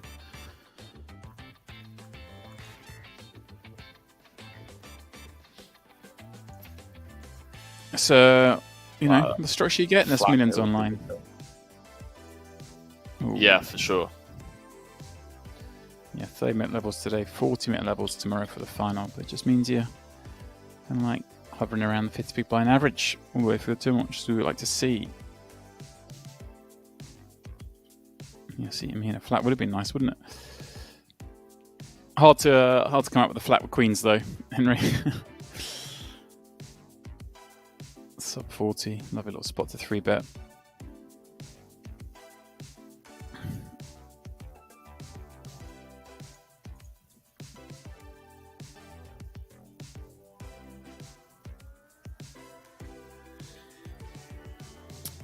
Yeah, see Pablo pipping the suited king from EP. Love to see it. Gets punished immediately though. All right, let's get some posts out on social media. There we go. Just warming up, boys and girls. Just warming up. I've actually really been looking forward to this all day. It's been a weird day.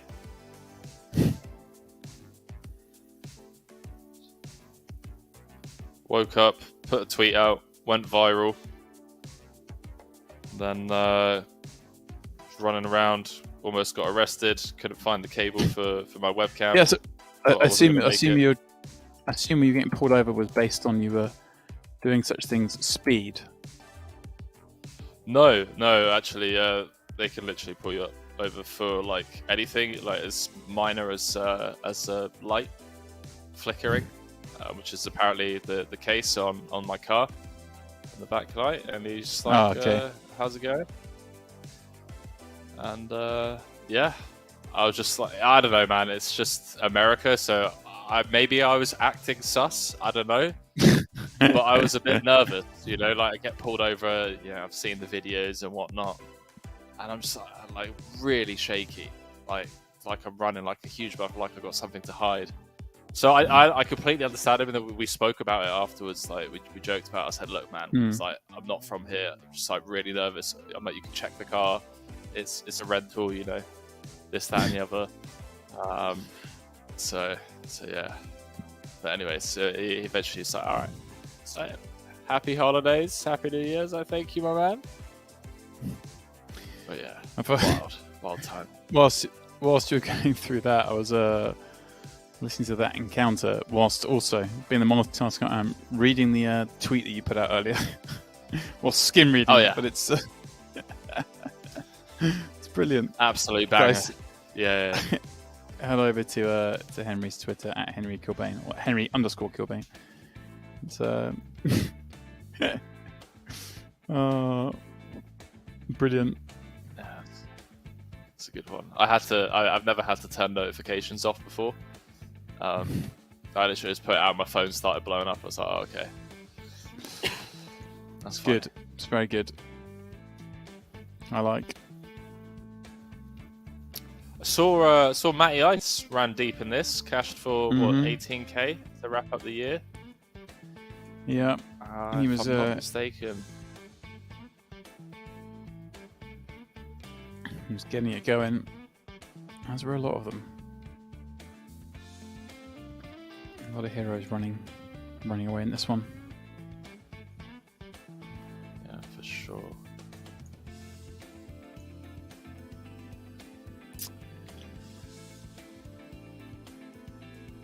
Wow. A rare non-encounter coming up here. King Trey. Destined for a walk.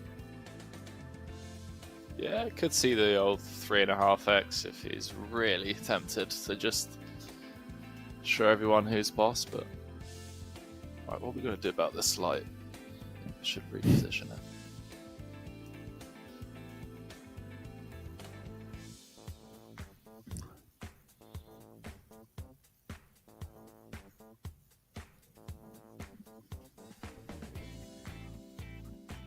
I mean, 26k almost feels like insignificant, right?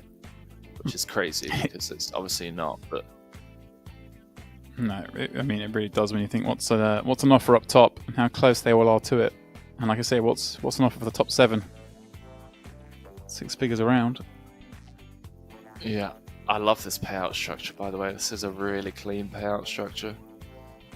If I had to be really nitpicky, I would have chipped a little bit away and like give a 1 mil to first.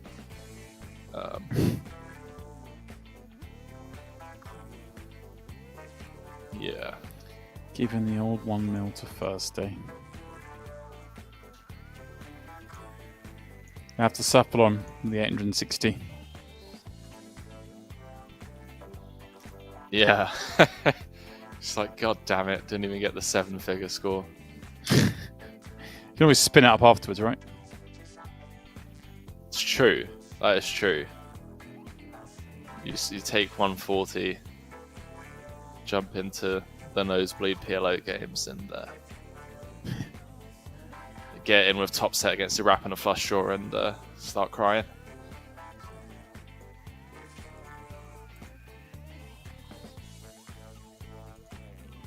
Never a worse time to flop top set and only have 36%.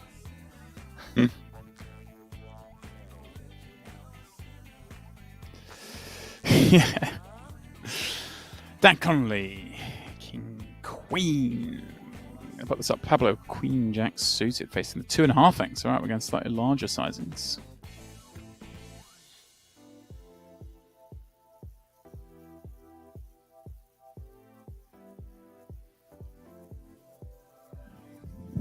Ooh, I love this. Yeah. That's Hold out some better hands. Ace Jack, King Queen.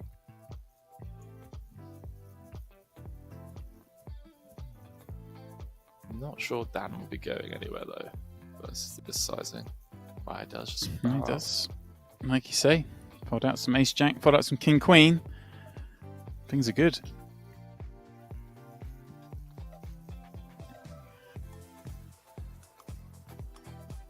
Yo, what's up, Pappy? So Henry, tell me you passed on a $21 pair of socks. I did, my man. Did. Man, I was just outraged.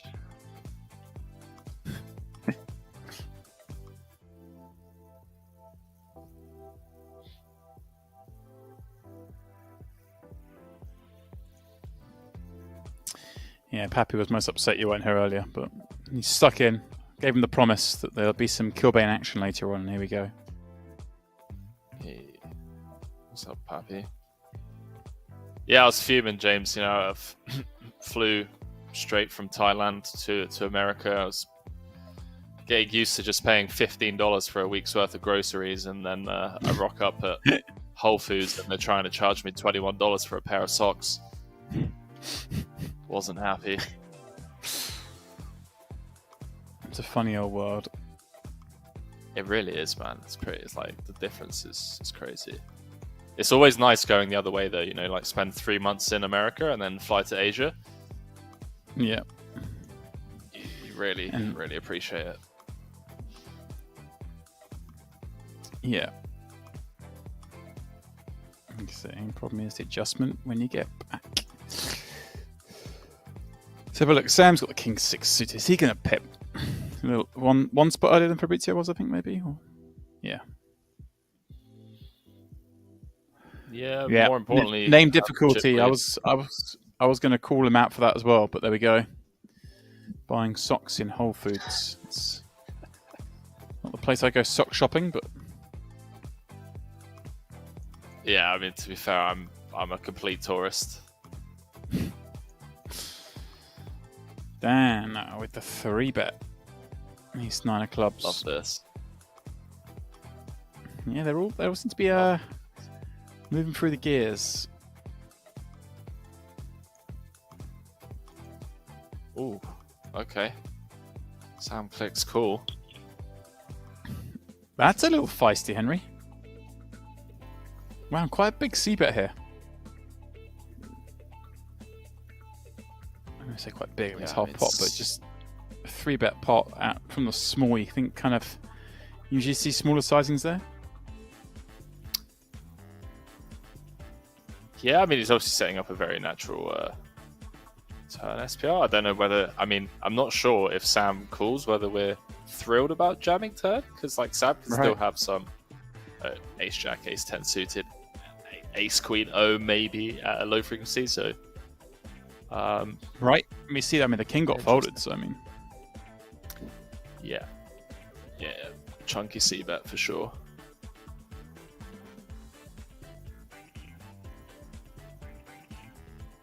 I feel like I normally see smaller sizings on those like Ace-King two-tone boards in 3-bet pots where you just have such a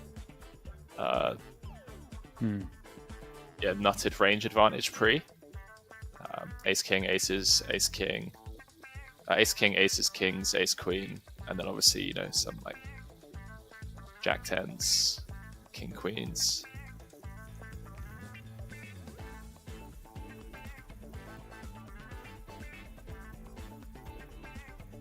Pablo does not like folding big blinds, but he'll bow out to that one.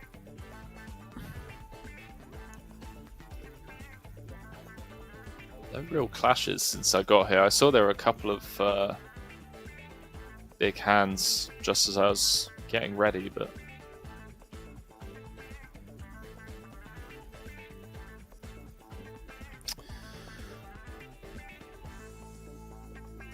a little bit of nothing here to Tani, Queen, Jack on the button.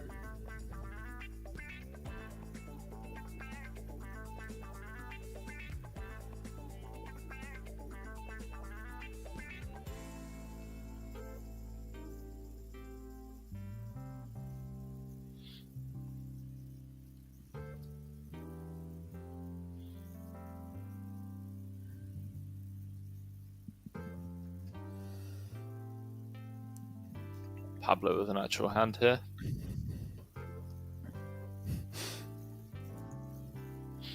I'm sorry, guys. I'm just seeing, you know. I'm just rolling the 96 in every spot.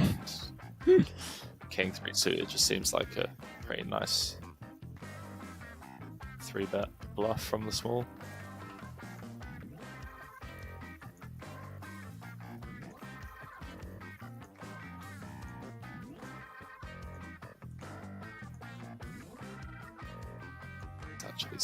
is.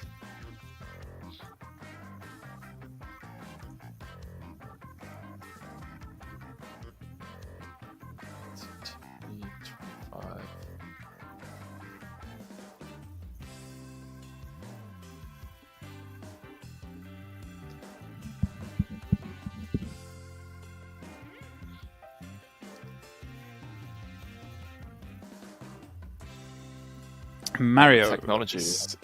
We have 7 suited. You love a little plug, don't you? Love a little calculation. I just want to see if we're like ever 3-betting any of these suited kings. I'm wrong. There's actually king 4, king 3, king deuce all folds, and then we're actually flatting hands like king 6 suited from the small blind, which is pretty insane. I don't think many people are doing that.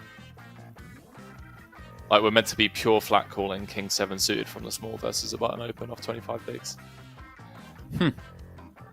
Yeah, not seeing many people do that. No, very rarely. Pure jamming all of the suited ace-x, and then 3-betting like ace-king and some ace-10, ace-9, but then jamming ace-deuce through ace-8. That's pretty interesting.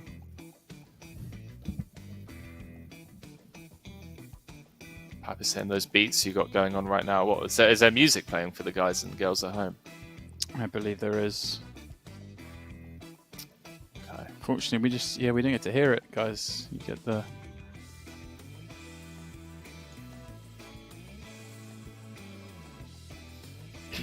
I guess that means we don't have to worry about dead air time then. It's kind of I'm trying to listen in a few seconds behind. Wow, some proper tunes. Pablo from the cut-off ace-4 offsuit. Fabrizio waiting, hoping some chips move in the pot. They don't. Limp. Oh, There it mate. is. Oh, okay, boys. All right, let's go. Let's go. Playing for 860k. Step into There Fabrizio's it world. Is.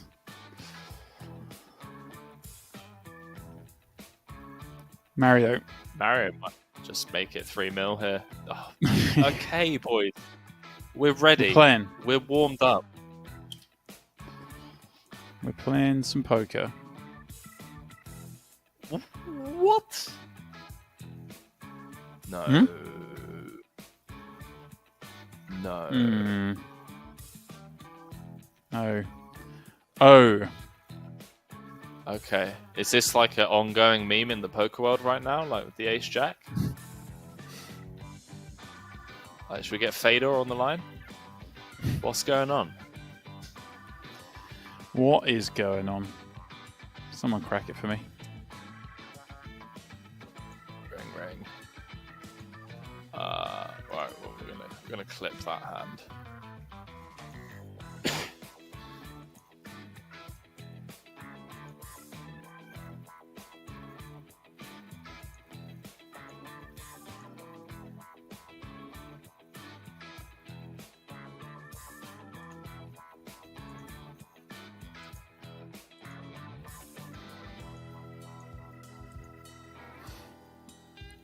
All right, Connolly popping up 2 9s. Got 3-bet loss and up under the gun this time, getting it through, and we'll get it through. And 2 9s will pick up the blinds.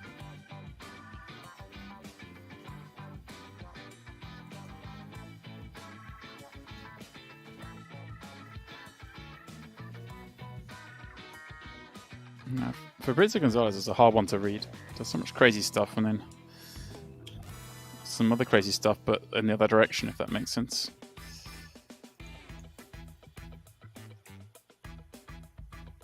Alright. Sorry, Demps, I was just clipping that. Get that out there. See what people think. It's a fun hand.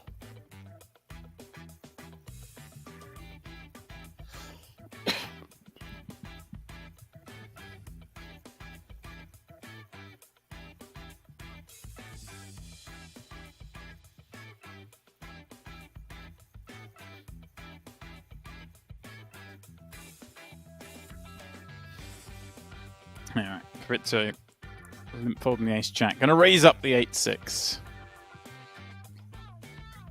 Man's got moves.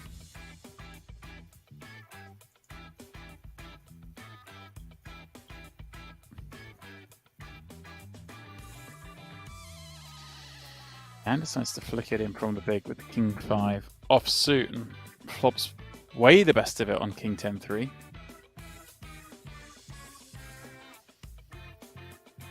Fabrizio with no backdoor, no nothing, but he's going to have a stab.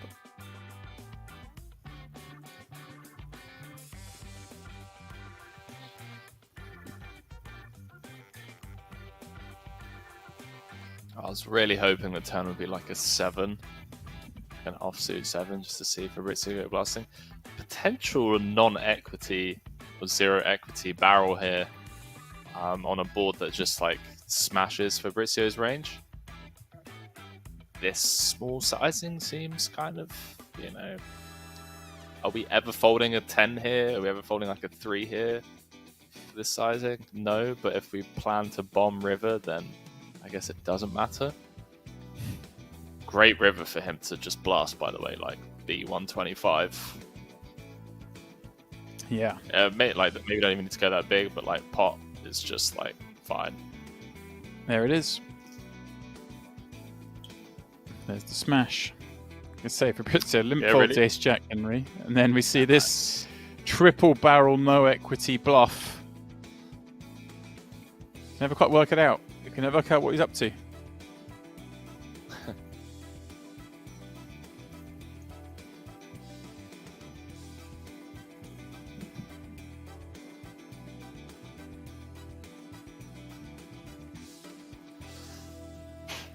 Excuse me. Bless you, Henry.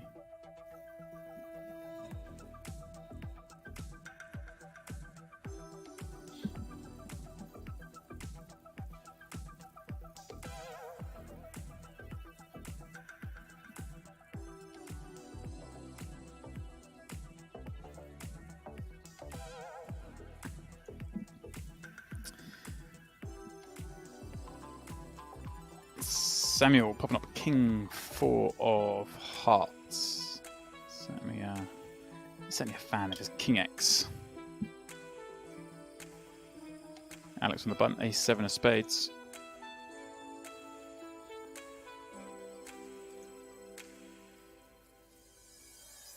Really getting down to the business end of this now. Yeah, I was just looking at the lobby and just seeing those names still up there. The ones I'm really excited. I mean, it's impossible we don't get a good final table with a number of names in the mix. And you say that. Yeah, why have I said that? Why have I said that? They'll all get knocked out. And no, but I mean, as I say, I really want to see one part of Dominguez and Adrian Mateus on the final table. On the final table together, you've got like Anton Vig, Andras Nemeth, Orpen, Nicholas Astedt, who's barely got a mention today. We haven't seen him yet on the table.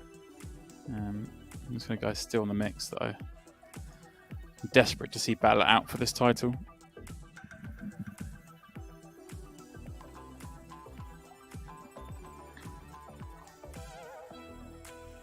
And I do want to see Fabrizio Gonzalez there as well because he just does so much weird stuff. Yeah, you like weird. We like different. Of the unorthodox. I was about to say. Yeah, I mean, this is the guy I used to battle with, Henry, way back when. Sixth Sense. Great screen name as well. Very long time online. I mean, first live cache didn't come till like 2010, but yeah, I was battling around online long before that.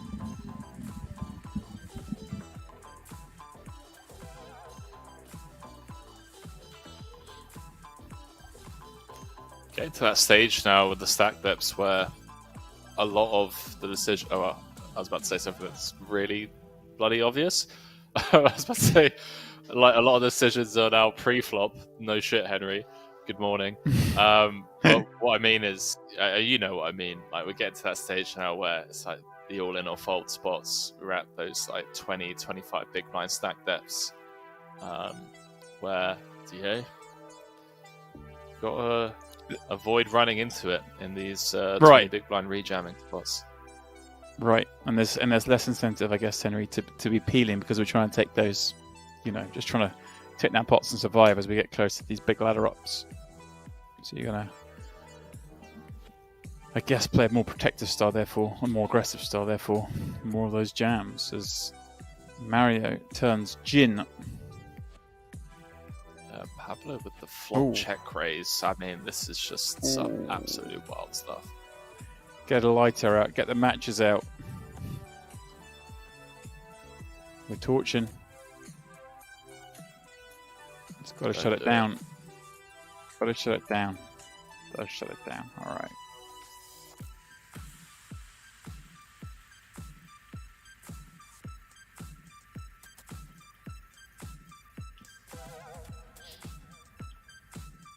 Yeah, you know, you talk about fortune in tournaments. Pablo rolling the aggressive line in this spot, and Mario kind of like earning himself 5 million in chips more than you could argue he should have. Yeah, the pure, the hidden run pure in that sense.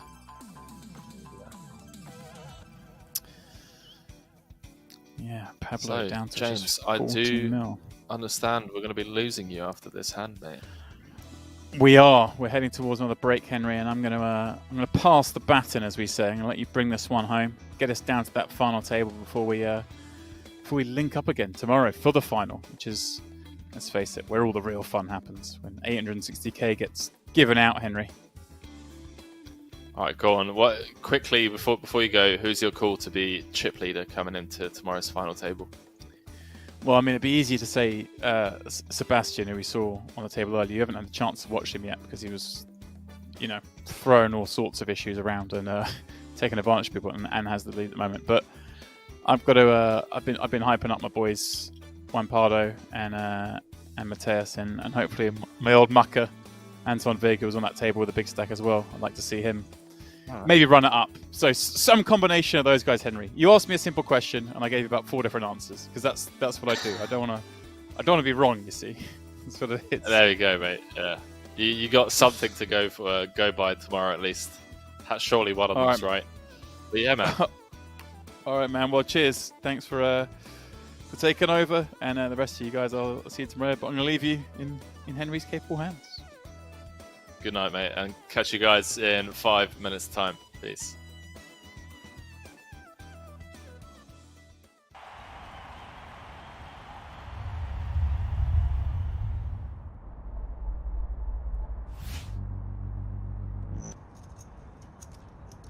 Wow, well, this is going to be curtains unless he finds a spade. He flops the nut flush draw. Anton trip tens. Anton won't be able to believe his luck. All in, snap call. Well, Anton's been pretty sick to see he's not got Carl dead. Nice flop. But he's in great shape for this 1.25 million chip pot. Nice flop, that was brilliant. Oh, with the 8 outs, needs a spade. 7. Oh, wow. King on the river gives him a flush, but Anton a full house. That's playing with you, mate. That's playing with you. Good luck, boys. Have a nice evening if you're still here. For 179,000 would have been that's like a 40 big blind shove. So I actually prefer the call over the shove. Seat 6 or check. the raise. Wow. Yes, wow is right. Seat 3 Wow. check. Even more of a wow. Why is Kuhn checked there? Is it just that it was too strong? I mean, you've got Locke in the small blind who's, you know, a bit of a loose cannon. I'm so confused right now. The fact that can't overall. You don't need to slow play your hands when Jeff Gross has flatted you and Phil Locke is in the pot, right? both of their check. I mean, Jason's check surprises me more than JG's check, but they both still surprise me. I can't believe that this has gone check. So is Jason Kuhn thinking to himself, I need to just check because Locke is liable to just move all in at any point with nothing? Is that possible? I guess that's his rationale, but at the same time, he's capable of doing that on any street.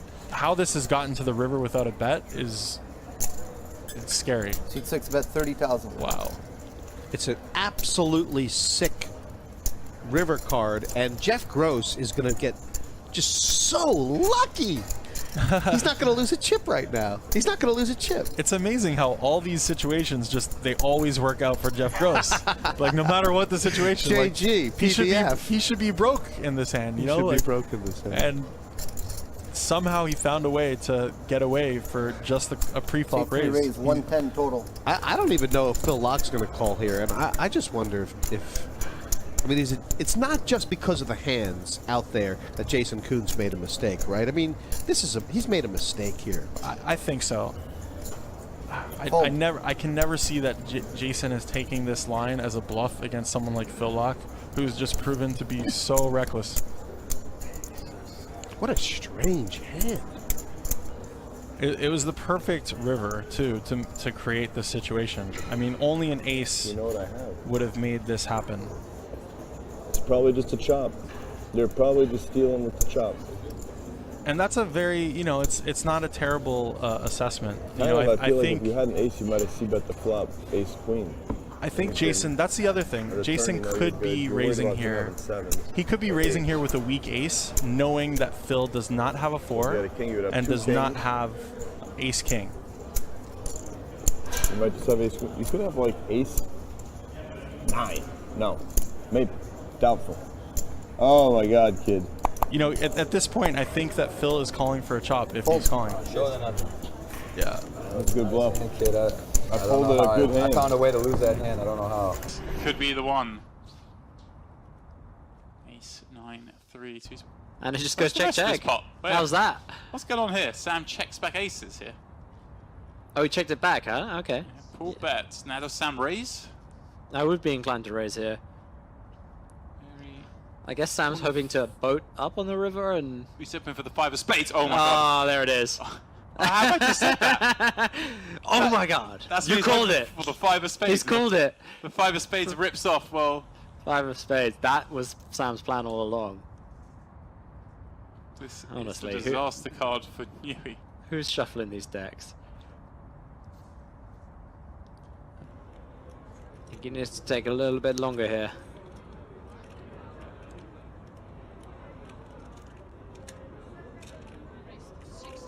$16,000 the bet.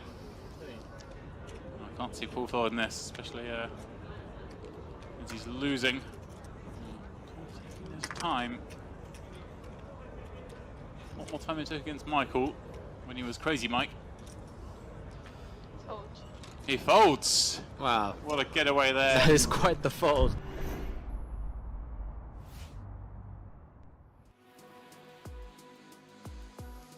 All right, boys and girls, we are back deep into day 2. It's the Millions Online main event. Obviously not going to be crowning a champion tonight, but we are playing for $860,000 US and, well, one of the most prestigious online trophies going, the Millions Online main trophy. We'll be going to one of these final 26 players tomorrow. But for now, just some legends in the mix at this feature table as we play down to that prestigious final table.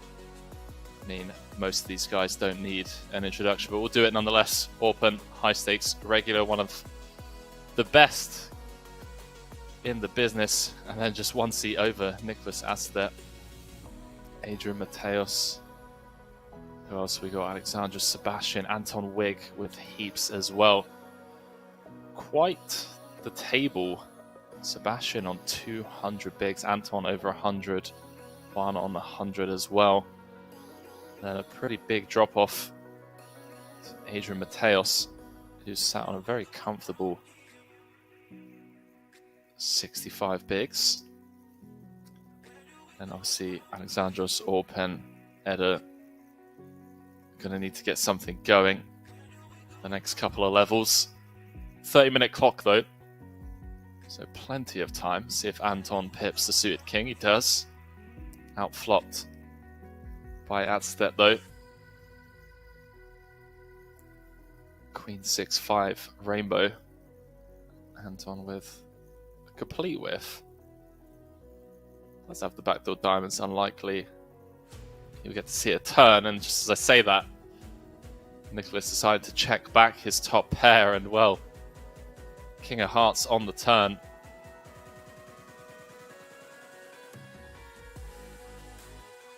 Now goes for the delayed C-bet.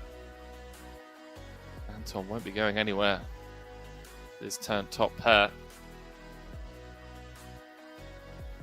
That's just cool, and well,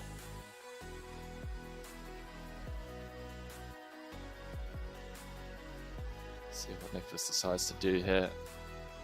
Now chopping with all of the queens. Hearts bricking. Some of the straight draws bricking. Does decide to just knuckle it back, and well, one of those ones that you end up questioning yourself. Very easy to be results orientated in that spot. Could have just won it on the flop. But we're not going to question that man. He knows exactly what he's doing. When to be balanced. Letting go of the King Jack from early position. Looks like this is most likely going to fold round to Sebastian on the button. Good evening, good morning, good afternoon, depending on where you are in the world.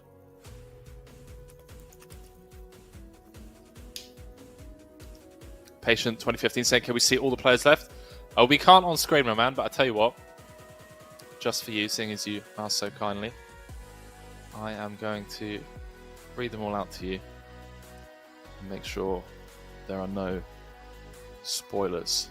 So bear with me. So 26 left, still in the mix. Edo Fox, Kevin Rabichow, Alexandra, who we have on our table, Mario Navarro, Pablo Brita Silva, Jakub Miguel, Adrian Mateus, Dan Connolly, Fabrizio Gonzalez, Aleksandr Shepelenko, Mikhail Tani, Eda Campana, Nicholas Adstedt, Christopher Bryce. Ooh. Not sure if I'm not going to butcher this name or not, but I'm going to try not to. I see, Patient, you made an absolute meal of this, mate. Nicholas Adstedt, Christopher Bright, Alexandros, I can't read that last name, I do apologise. Stephen Van Samuel Kabelitz, Andras Nemeth, Fabio Luango, Anton Wig, Igor Durciel, Dmitry Shubenok, Juan Pardo, Ramiro Petroni, and Sebastian, all in the mix. Final 26 players. I made an absolute meal of that. And well, Anton putting Orpin in. Orpin making the call. Here is it off, up to 24 million.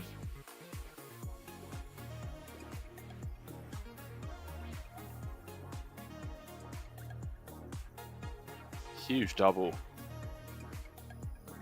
The blind v blind confrontation. Anton really putting him to the test there.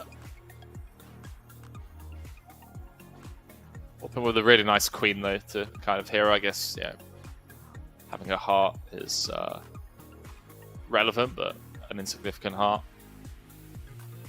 Table change.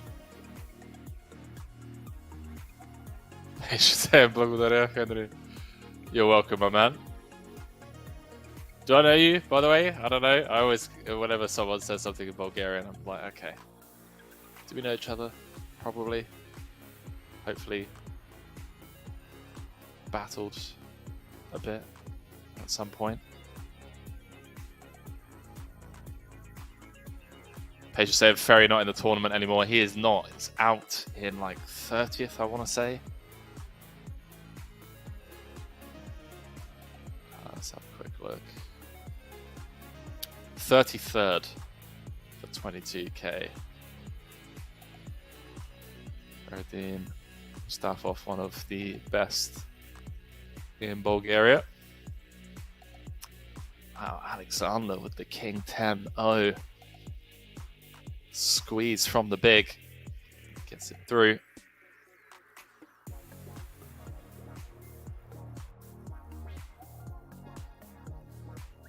And another table change as we head back to our original table.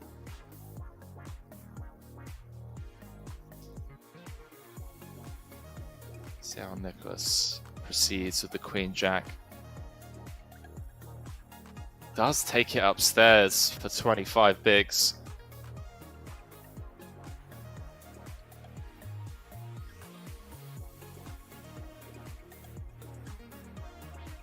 Ruthless. No fear from that man. He's definitely one of the players left in the field that we can comfortably say is not scared money.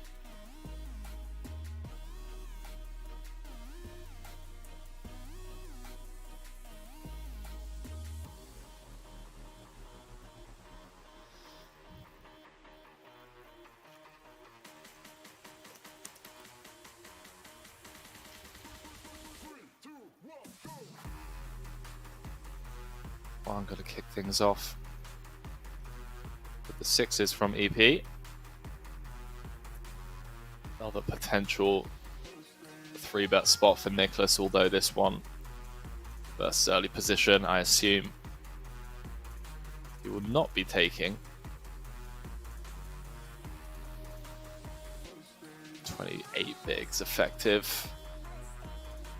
28.5. Does just bow out, as will Adrian, one would assume.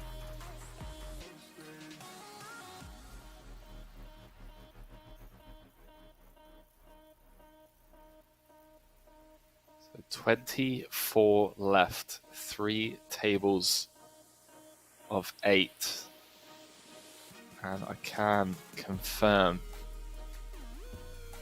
you boys and girls at home, out in 26th, Elio Fox. Out in 25th, Kevin Ravichow,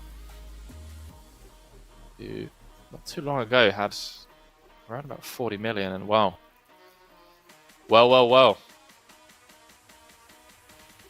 Orpin could be in big trouble here. Adrian in the small with the jacks.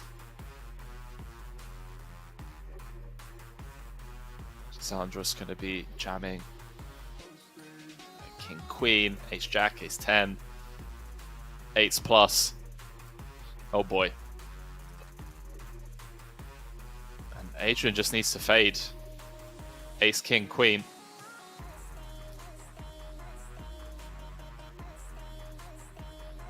To join the top of the ranks alongside Anton and Juan.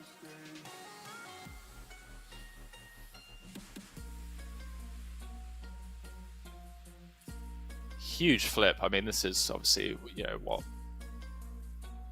makes or breaks tournaments. Flipping for 6 figures. Can the jacks hold? See, all the queens and kings are live. Queen high flop. Wow.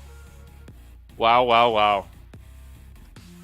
Well, nothing you can do there, Aleksandros, and Adrian and Tails just unable to hold there for a huge 58 million chip pot. And just like that, Orpin's gone from, what, 12 big blinds? Less than an orbit ago. Heroed against Anton.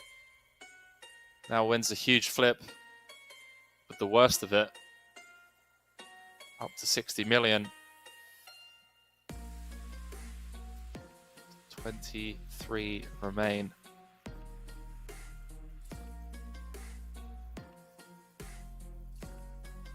Aleksandros out in 24th, cashing for 26,905. And, well, to add salt to the wound,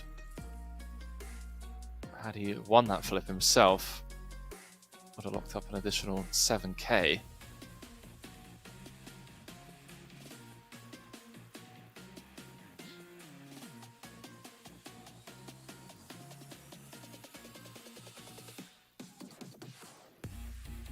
Open with his newly found chips.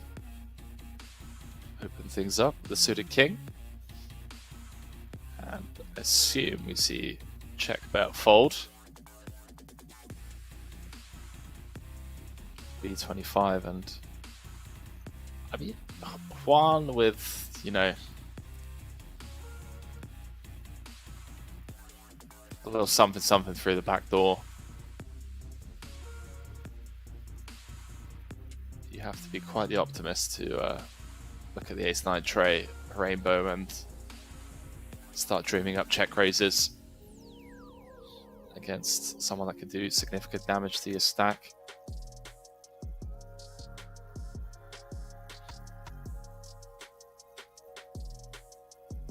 How are we doing, boys and girls? How's everyone's Christmases?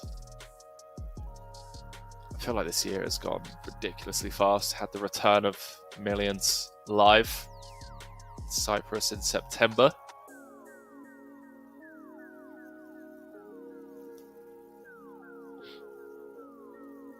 Wrapping up the year, the Millions online.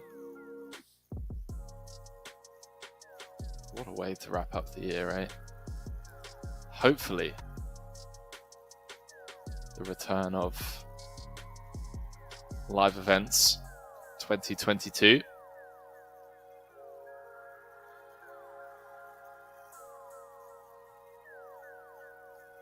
Juliana in the chat, there we go. Millions online main event final table tomorrow, 8:30 Central European time.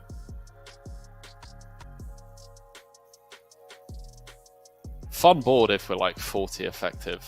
Awkward when we're sub 20. I feel like Sebastian could certainly get creative if we're 40 effective with some check raising on this board. It goes for it anyway. I mean, come on, dude. This guy doesn't miss a beat.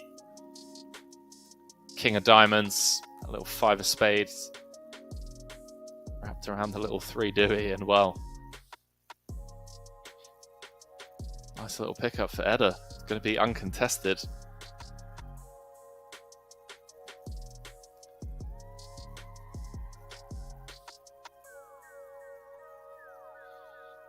Getting some information coming through from the team. Nicholas Adstedt, who obviously all of you guys know, Lena 900 from Sweden. Live earnings just shy of 1.3 million. Online earnings though, 23 million. Came first in the 2018 Powerfest Super High Roller, 10k for 430k. And well, top of the Pocket Fives leaderboard for an incredible 98 weeks. That is longer than anyone else to have ever played the game. Always find these online crushers are very, I mean, they're just enigmas, right? Not too interested in grinding the live scene. It's 26th on Sweden's all-time mindless. You could argue could be first if he put in the same volume live as he did online.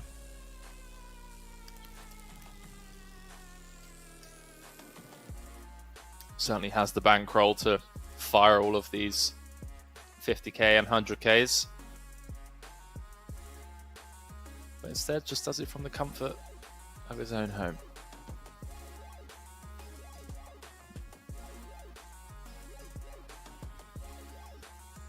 Adrian going to get involved here, one would assume.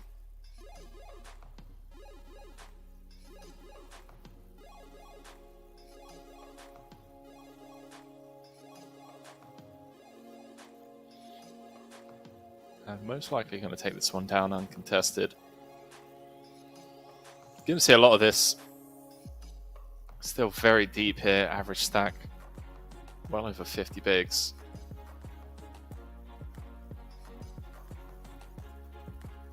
I reckon we've still got a good couple of hours left before we reach this final table.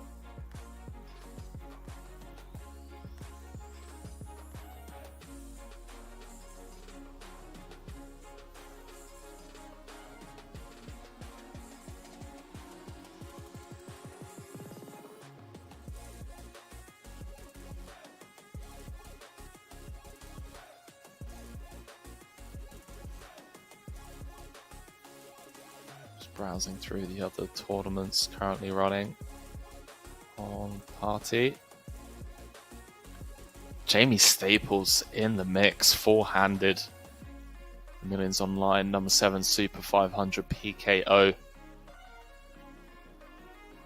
70k up top in that one. Go on, my son. What a way to wrap up the year that would be.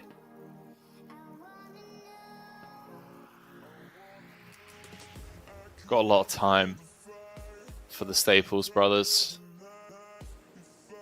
I think they're great ambassadors for the game. Do a lot of giving. Putting out content. Reaching wide audiences, or wider audiences I should say. Nice to see them getting it done on the felt as well.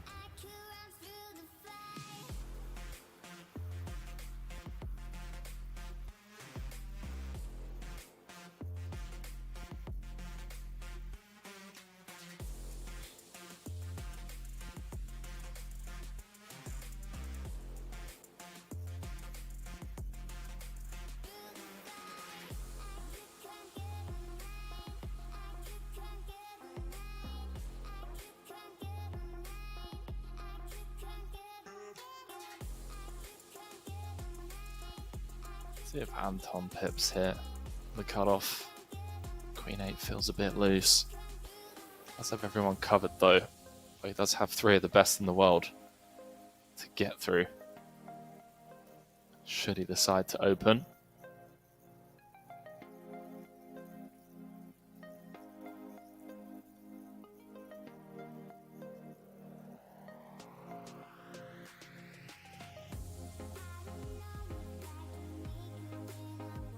Yeah, felt a bit wide at first glance. Just thought he might try and get a cheeky one through.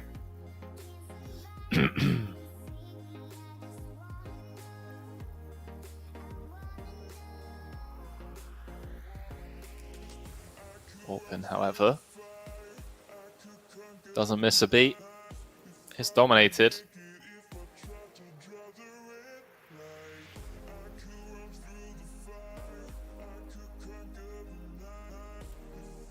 Heads up to 7 tray deuce 2-tone.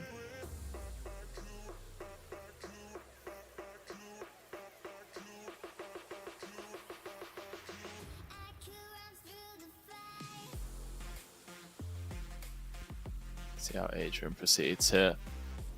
Here clubs, 2 overs. These guys.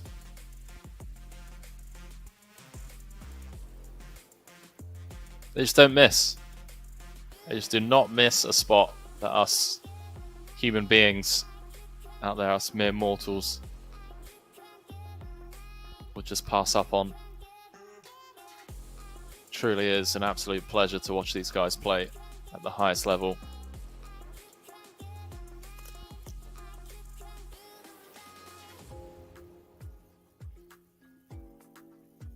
One of the all-time greats.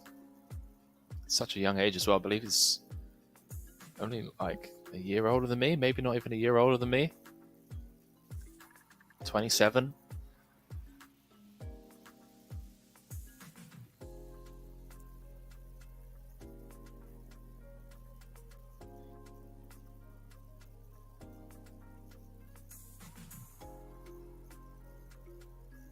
See Orpin just pip this. Does open up the door for a squeeze from behind, but gonna get to pip this and see a flop in position a lot more often than not.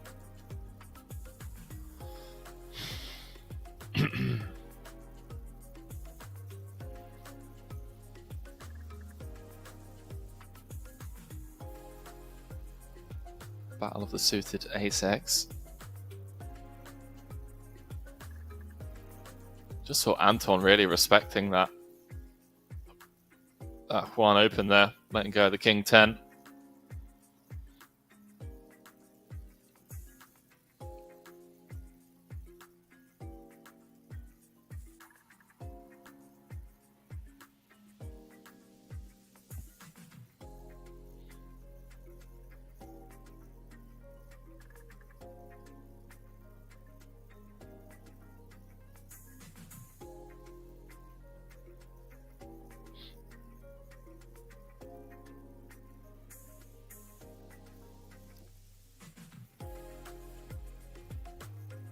How do you separate the best in the world? I feel that's a question for Pads.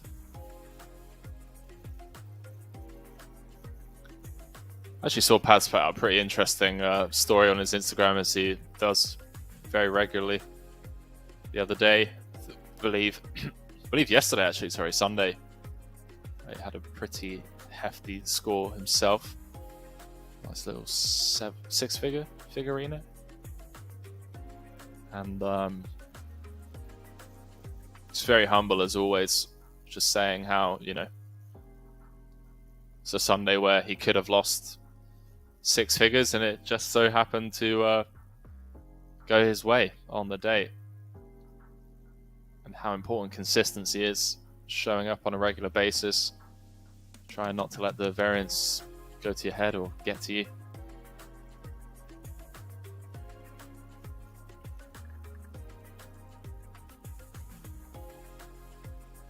Well, a battle of the ace-X yet again. Queen 7-4 two-tone. Juan flopping best. Nut middle pair with that ace of clubs for dessert. Adrian just flatting on the button with the ace-10 and completely whiffing. See if he can find a way to win this pot. That's not going to be the way he had in mind.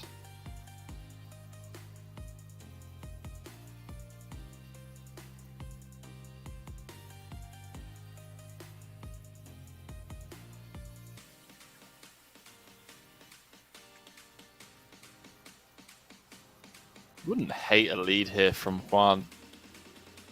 Bit of protection.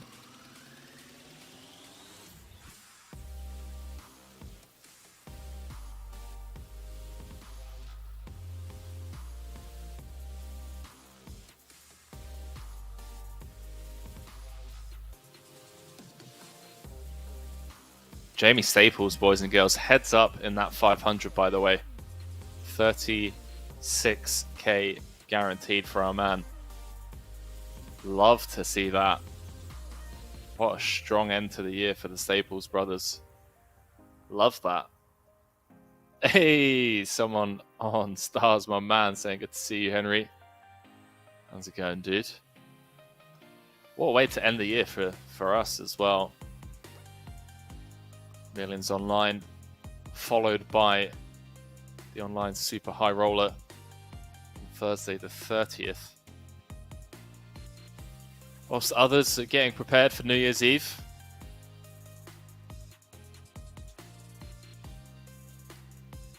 The best in the world are going to be getting after it in the high roller scene. No days off.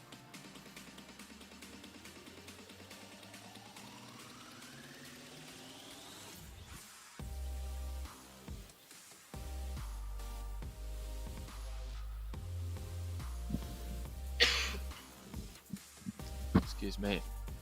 How you doing, Someone Stars? Hope you're well, bud.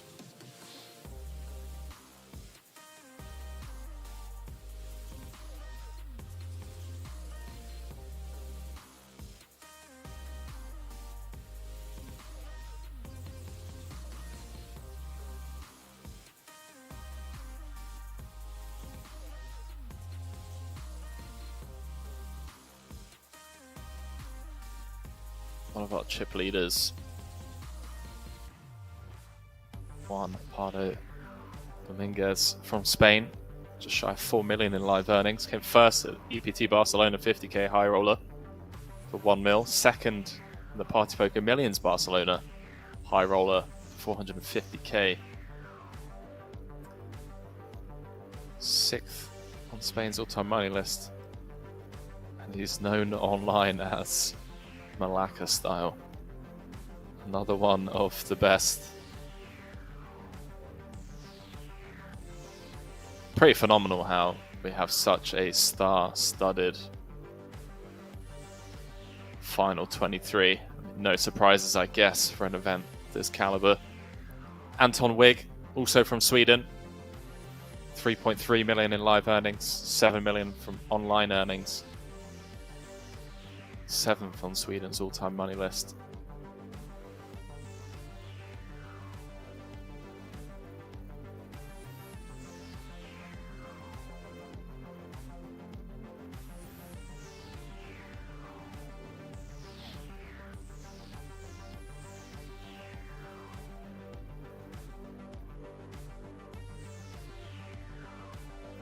Someone starts saying, top notch, super cool to see you do this. Please, Party Poker, we need more Henry on Twitch. Dude, honestly, since Cyprus, it's been a bit slow, but we got a lot of stuff in the works. Obviously, like peak pandemic, there were times where we were streaming like it felt like every day. Me and James had like 2 streams a week. It was insane. But obviously, it's only natural for things to slow down. But I definitely think, from what I've heard, we got some stuff in the works for 2022. So looking forward to that. Definitely looking forward to some live events and some more events like this. But for now, we'll take it as it comes, man. Take it as it comes.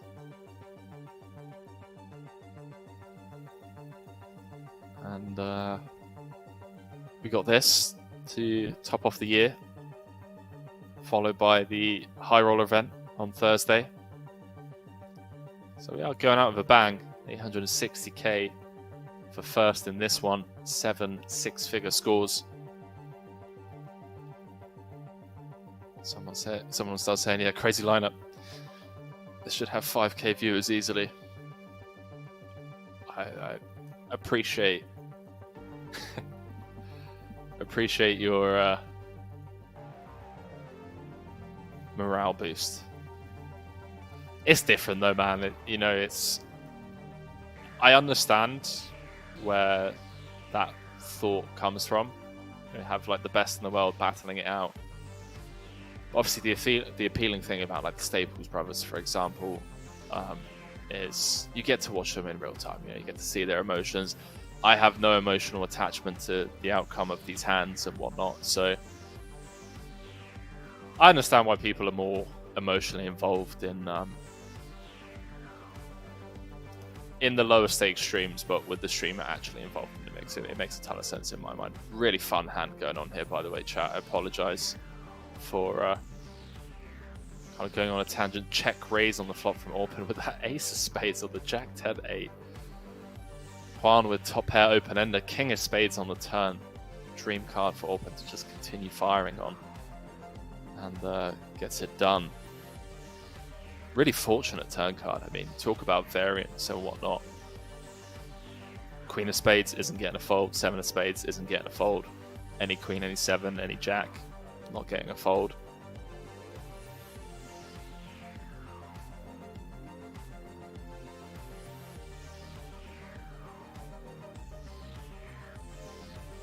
This could be going in the middle, by the way, boys and girls here. I assume Anton's not going to get fruity on the bottom of the jack 7. A non-PKO.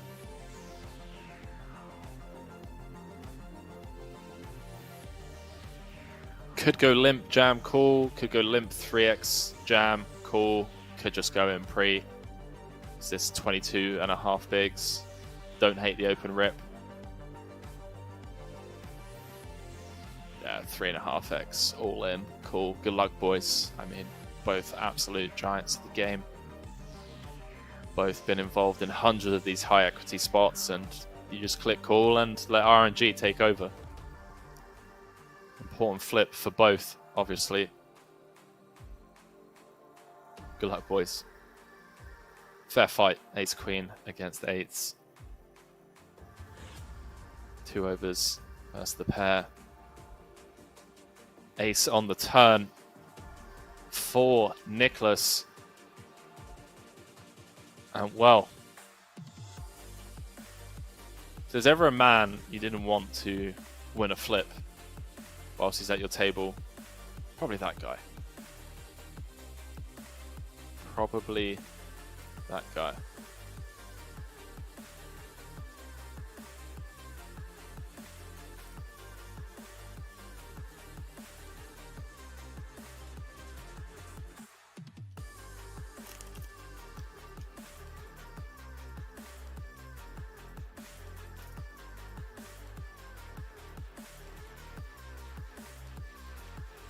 Someone will still say last time I missed a 5-card run out. Trump. Oh, dude, come on. I always forget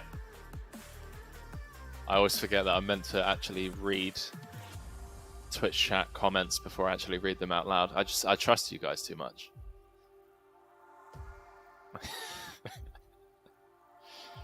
Fantastic stuff. Spot here for Adrian. 30 bigs.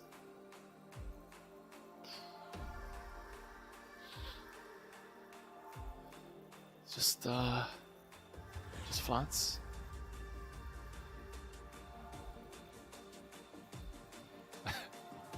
No drama, man. It's absolutely like it doesn't bother me. You know it doesn't bother me. If I had it my way, like my Twitch chat would be an absolute free for all. The only rule would be you know, love not hate each other in the chat, and then everything else we can just meme about. I don't mind memeing about politics and basically just the world. I tell you what, I also like memeing about modern day cooler. Ace Jack against King 10 on a Jack Jack 10 rainbow.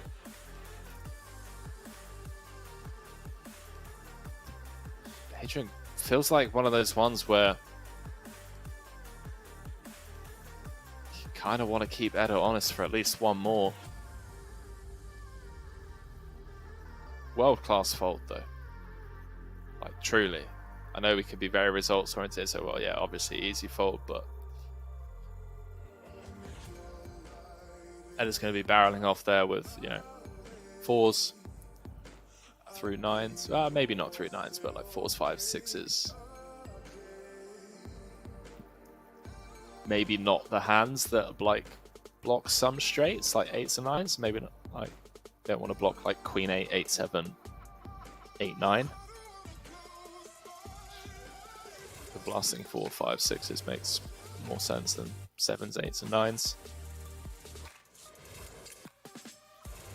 Open with the hand that won him all the chips about 30 minutes ago. He's given some back.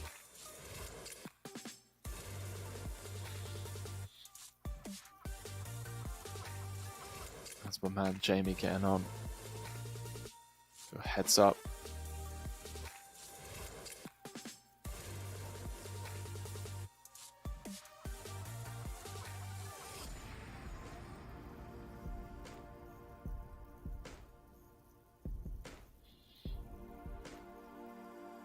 Open ender for Eda. Tell you guys a little bit more about open after this hand. All the options on the table for Campana. Feels like a structure where, okay, I was about to say I wouldn't mind taking the passive route here. I guess 8-6, other than improving to a made hand. 9 folds from, hands like this, broadways that stab.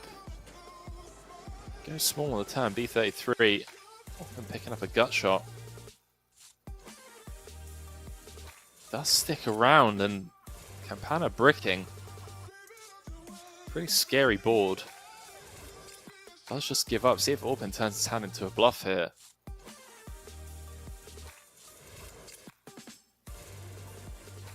Does just take. I mean, this is just something else, man. Just takes his showdown. 19 million chip pot. Over to Orpin from Turkey. Lives in London. Over 6 million in live earnings. Number 1 on Turkey's all-time money list, and well, has quite the resume, that's for sure. Very well known on high roller scene.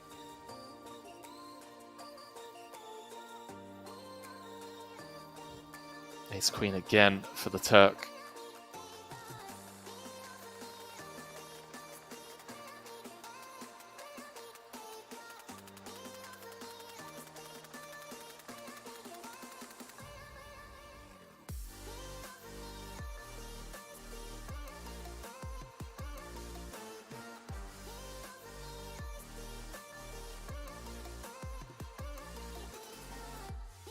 be tangling with Malacca style in this hand.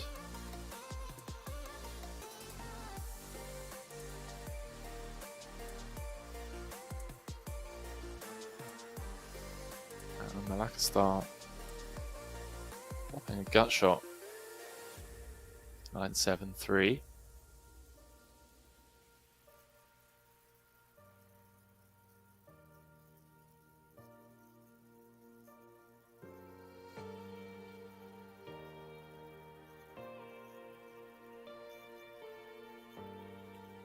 Just flat. See if he leads in this turn. Decides not to. Most likely going to have more 7x than Orpen. Obviously lacks overpairs. Wow. Wow, wow, wow. Just hits him with the B150. Open. Nothing can do. An absolute gangster barrel. Not sure if I'm just being results oriented. Probably am.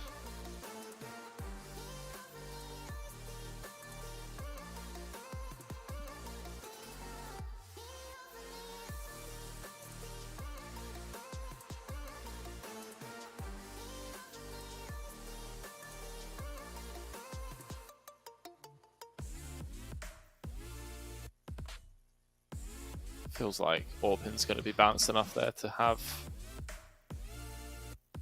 plenty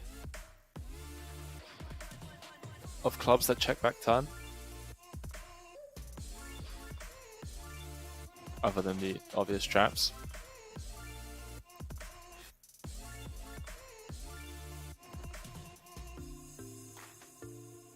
One with the ace here. 25 effective against Edda. Does just take it upstairs.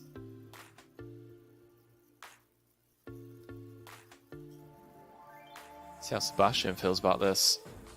Jack 9 in the big. Hello. Any 4 bets?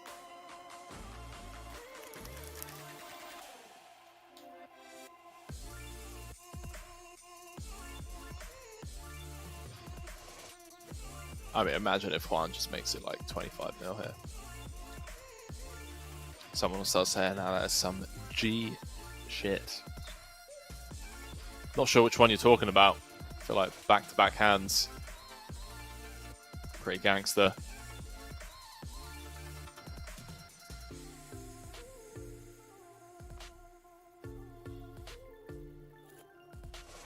Pretty gangster.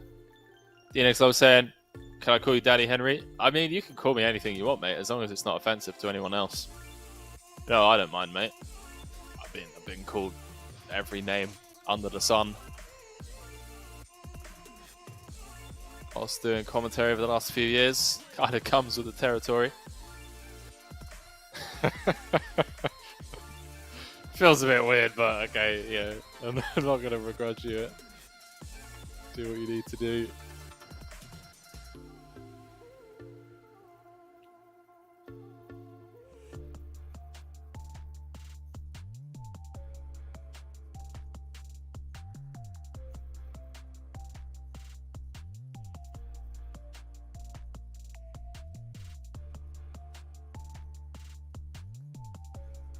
See in the chat, next stream tomorrow, final table.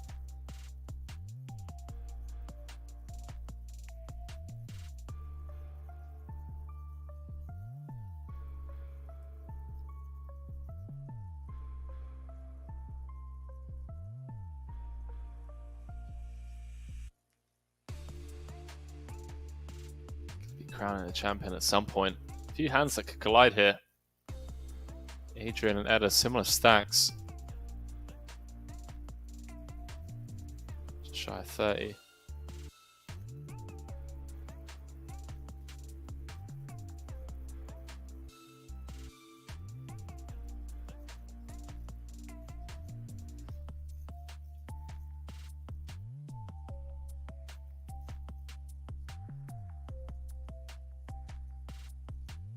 Eda taking the lower variance route.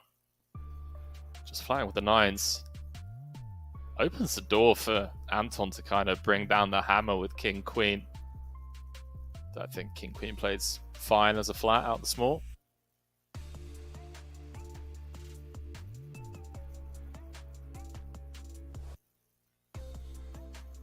Yeah, it does just take it upstairs, and well, see what Adrian and Eda have to say about that.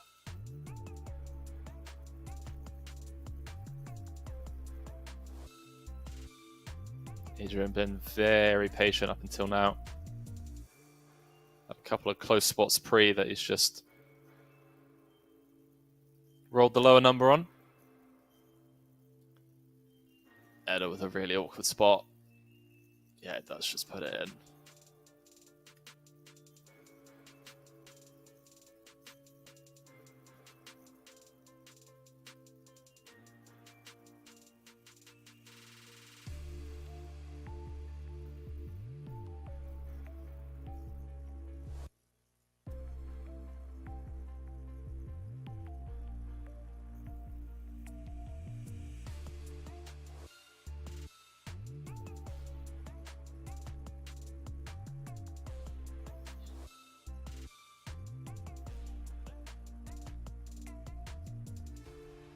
Apologies for the delay, chat. Not sure what Eda's tanking for. Maybe just getting late into the night. You know, it's just just chilling, taking his sweet time. Can't say I blame him. 860,000 up top.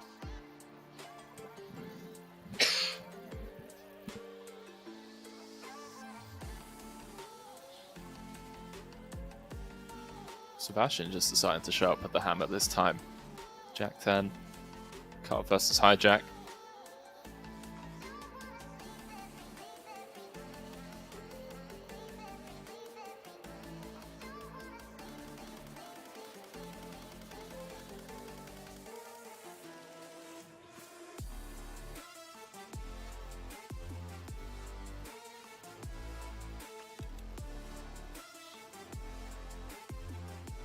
Sebastian getting fruity late into day 2.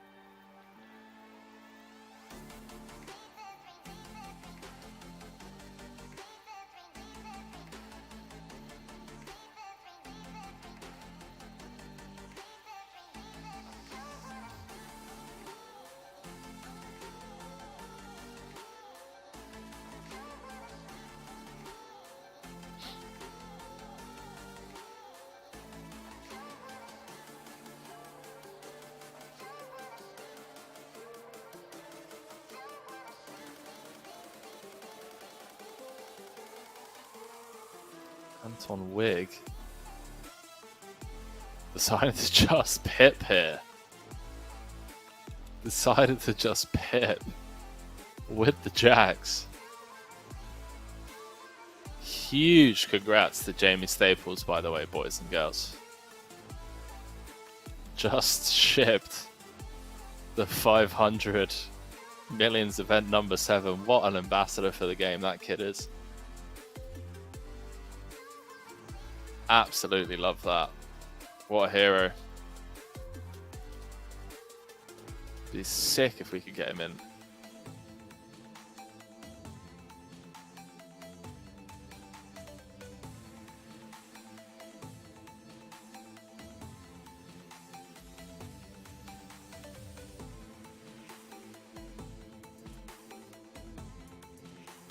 I'm going to try and get Jamie in. We'll try and get Jamie in after he pieces out from his crew. What a hero.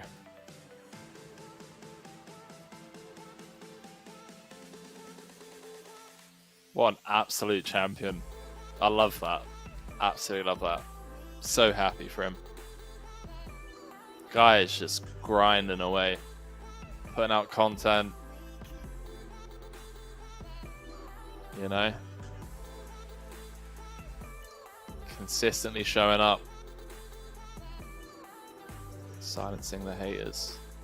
Love that.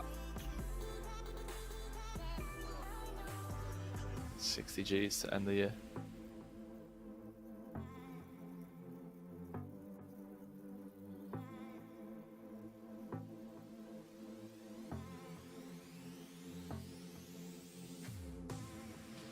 Jamie saying, congrats, Jamie. Yeah, someone starts saying, Jamie, and that's sick, cool. Yes, sir. Anyways, back to business here. But that's definitely got the juices flowing. Beautiful stuff. Beautiful stuff. It's been a while since we lost someone over here, though. Been a while since we lost someone over here.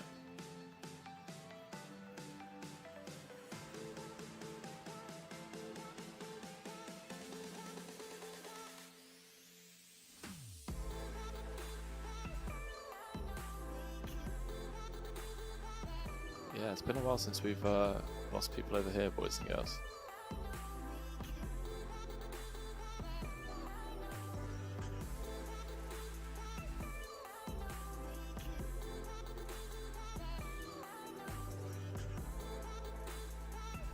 See if we can get him on call at some point.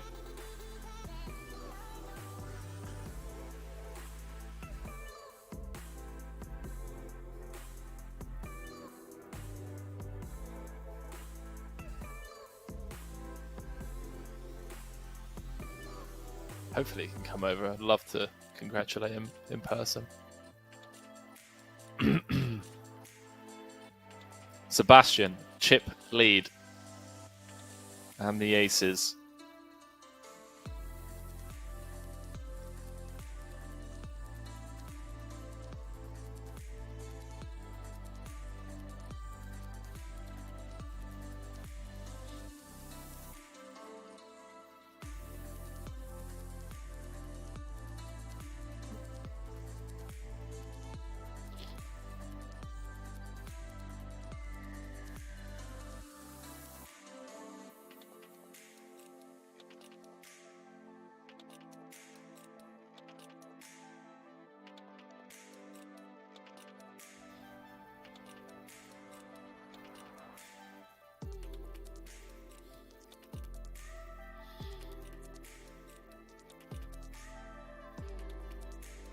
Juan with the not low turn card.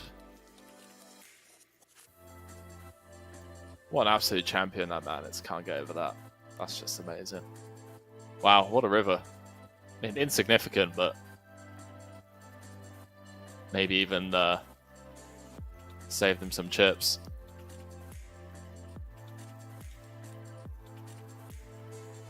Sebastian just bumping up with, you know, the second nuts. Someone's still saying super weird bluff on that FT poker isn't dead, boys and girls. What you mean the one against Jamie? I actually think it's a really good bluff. Check raise flop with a gut shot, B33 turn. Check jam rivers, obviously kind of questionable. I think Jamie's logic behind breaking it down was amazing. Was amazing from him. Because versus his, I think it was like B60 on the river. The only hands that should be check raising, check jamming, like 7-9 and Ace-10.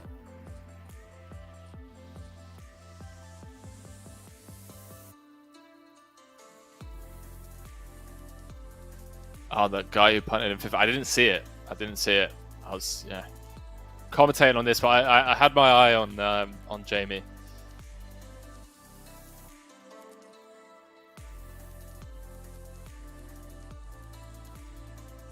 Check raise a straight flush blocker for it all while having the biggest bounty. Okay.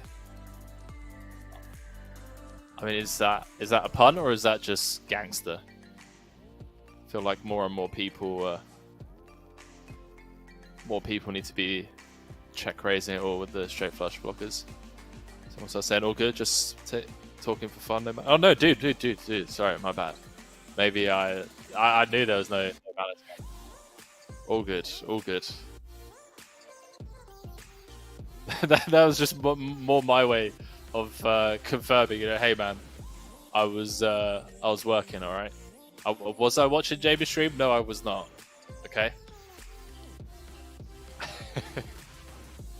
Fantastic stuff. Wow, Juan getting himself into a bit of trouble here. Backdoor Hearts, backdoor Broadway, turning second pair, smashing with the goods.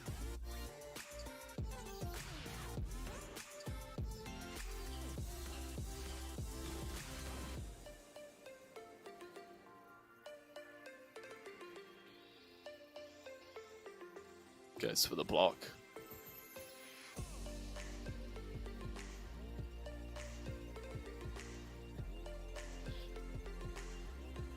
Sebastian just picking it off. Alright, boys and girls. Well, break time. When we come back, we'll be playing down to the final table. 23 remain here, the Millions Online main event. And we're going to find out if we can get Jamie on a call. Obviously, understandable if we can't let him celebrate with his friends and whatnot. But anyways, be back in 5 minutes, and I'll catch you guys shortly. Peace.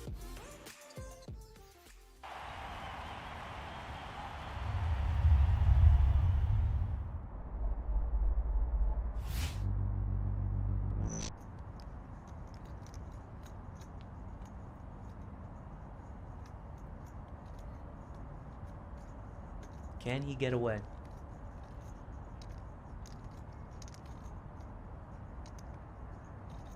All of you watching at home, ask yourself the question. Could you get away? I don't think I could. We do get a call. We are going to see a river here. 4 outs remain for Vadim L to stay alive in this tournament. He needs a queen and only a queen, or we will see Vadim S double through. Oh my god, it's a queen!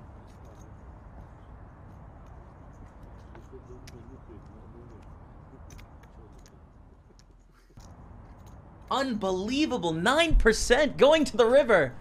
Bam. Smashes the queen to stay alive in the tournament. Gonna double up to around 90,000. Can you believe that?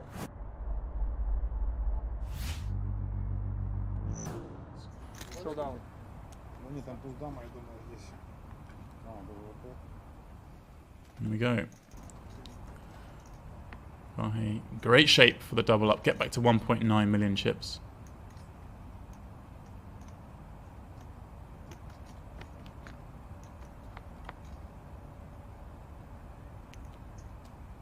Jack 8-5 by. Well, not hanging around to watch. He is going for a smoke. Well, that's a new one on me. Vahe runs out to the balcony area, I assume for a cigarette. And Vahe gets the double when he's not even in the room. That is a new one. He's up to 1.9 million in chips. It looks like already that was our final hand of the first 2 hours. Interesting. We saw him just out of nowhere with 7-3. Well, is Maxim going to take the bait? That's exactly what's happening. He's laid the trap. Totally snapping, and Maxim needs to find a 4. Well, he will be eliminated here at the WPT Russia.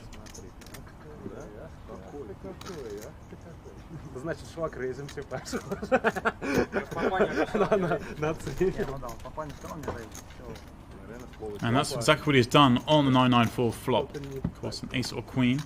Still outs for Anatoly. That's what spiked. Just a 4 again for Maxim will do it.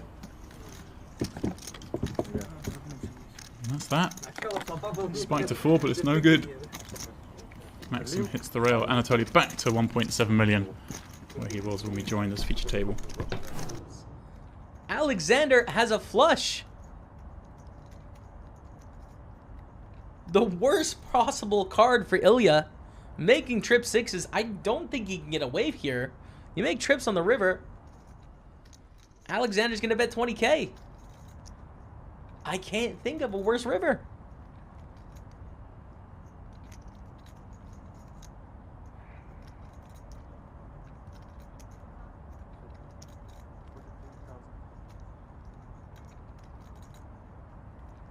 Did Ilya just raise? To 43,000. Alexander calls.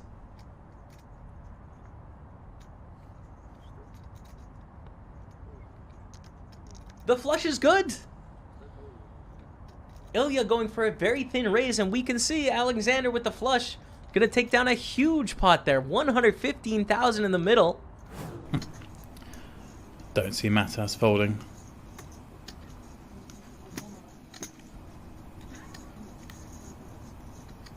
Made a very weak bet on the river, having called pre, check call turn. Doesn't really have a whole host of strong hands. I mean, he can have the big hands like a flush, but does he bet 25,000 with them on the river? I'm not so sure.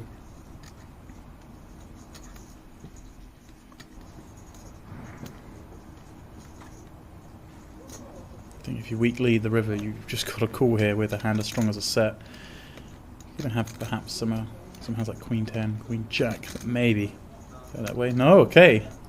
Matas does give it up. Nice play, Dmitry. Using that 10, running a big bluff.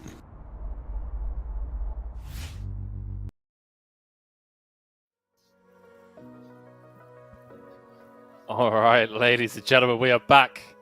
What a way to come back, hey? Jamie Staples taking it down, but we're here for the Millions Online main event. We're down to the final 23 players, and we're going to be playing down to the final table with some real heroes left in the mix.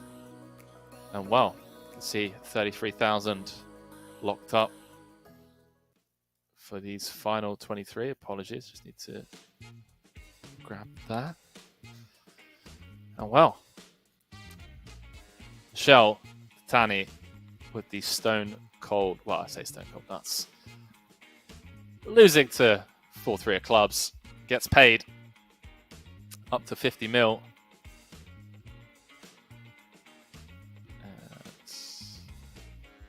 Can confirm we are going to be getting Jamie Staples tomorrow. Tomorrow he's going to be joining myself and James Dempsey. Going to talk about that win, and obviously going to be with us as we crown our own champion over here. Be walking away with 860,000.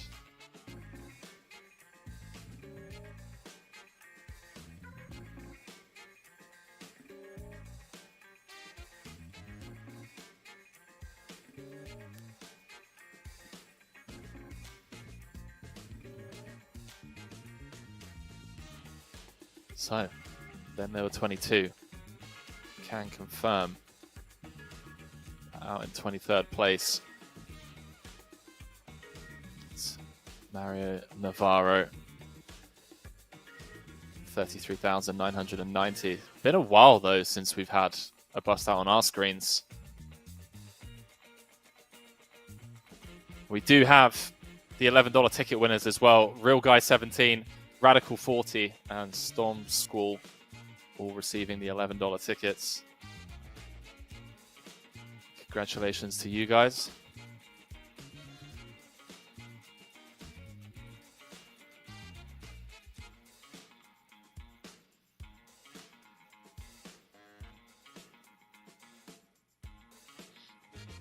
Don't see a clash of hands happening here.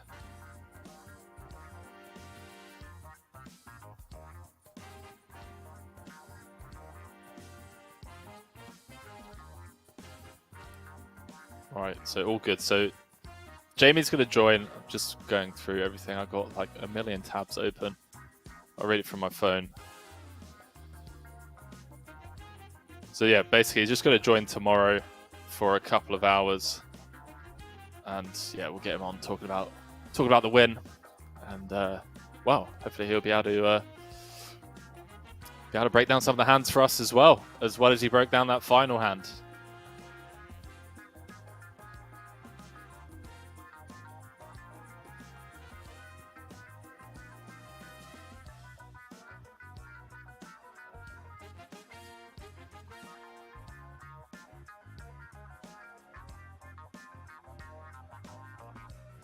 Dan getting one through the EP Open. Business time, boys and girls. Business time. 1,000 bigs in play. 22 players left. What's up, Poker Florida 904? T-Con 545 saying, is Fabio Longo Roberto's brother? I don't know. It's yeah, sure, maybe.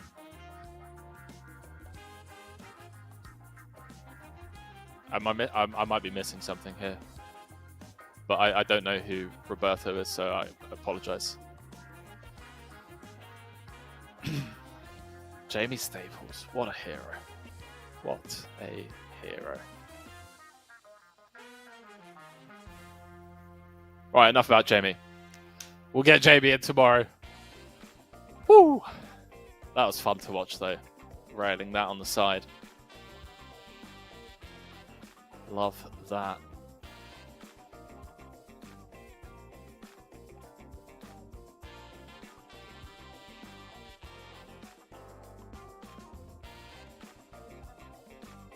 Absolutely love that. How are we all doing, boys and girls? We're heading into, I believe, the final 2 hours.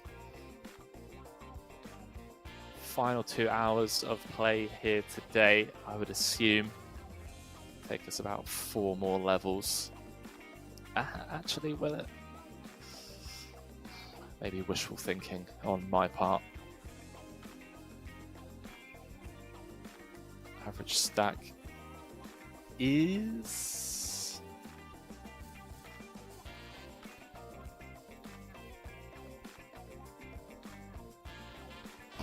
divided by 22.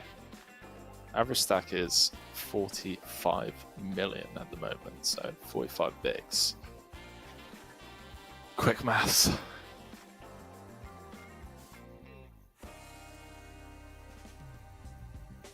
Quick maths.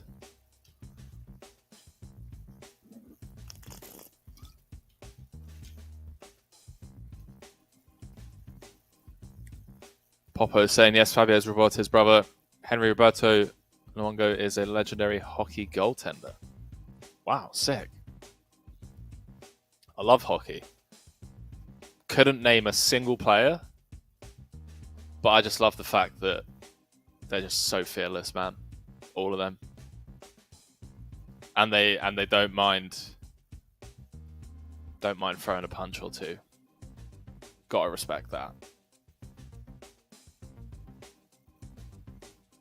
Shell flopping trips here. Jakob with ace high. Check, check, flop. See how Jakob's going to proceed on this Queen of Spades turn. Does just knuckle through.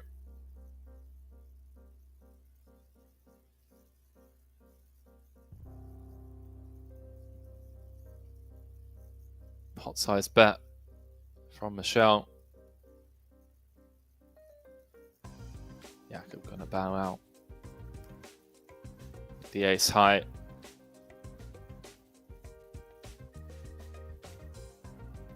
Popper saying Strombone equals Roberto Luongo. Some legends in the mix. Someone will start saying, wow, played versus Fabio weekly for 2 years straight at Playground Montreal Casino, cash game all the time. Interesting, he turned into a tourney guy apparently. Hey, you'd be surprised, man. I mean, I don't know about you guys, but grinding cash can get extremely monotonous.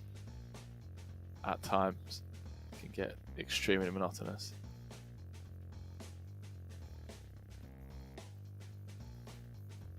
And, oh wow. It's a Strombone in the chat. Tico said, hey Roberto, what's up, man? Big fan. Get some love in the chat, you hockey grinders out there. That has got to be one of the things that, you know, just have to love about poker. Really just does bring people from all different backgrounds, from all over the world together, battling it out on the live felt and the online felt, obviously. do meet some characters.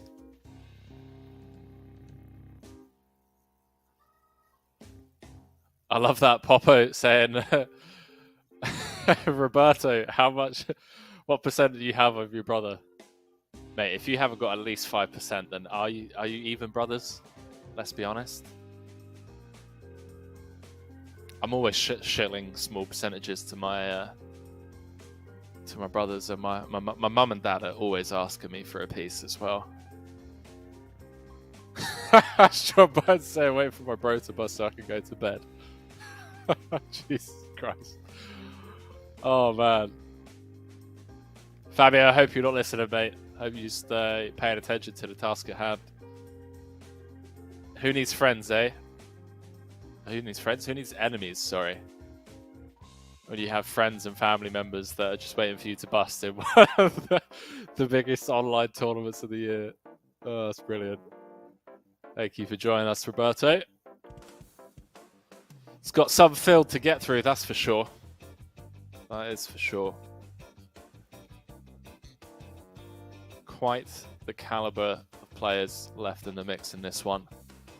Adrian Mateos, Andras Nemeth, Jakub Miguel, Anton Wig, just to name a few.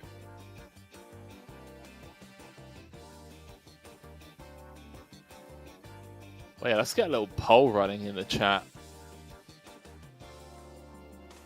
I guess the easiest way to do it would be type MTT in the chat if you prefer MTTs, and type cash in the chat if you prefer grinding cash. It's interesting, you know, speak to a lot of these players at the top of the game, and they all have very strong arguments for both sides, right? Oh wow, this is going in, right? 20 big blind jam from Fabrizio. Unless Sam, I mean, no, you just have to call. Like, it just has king, queen, queen 10, jack 10, worse ace x. We're flipping for 6 figures. Wow, trades, hold. Samuel down to 20 bigs.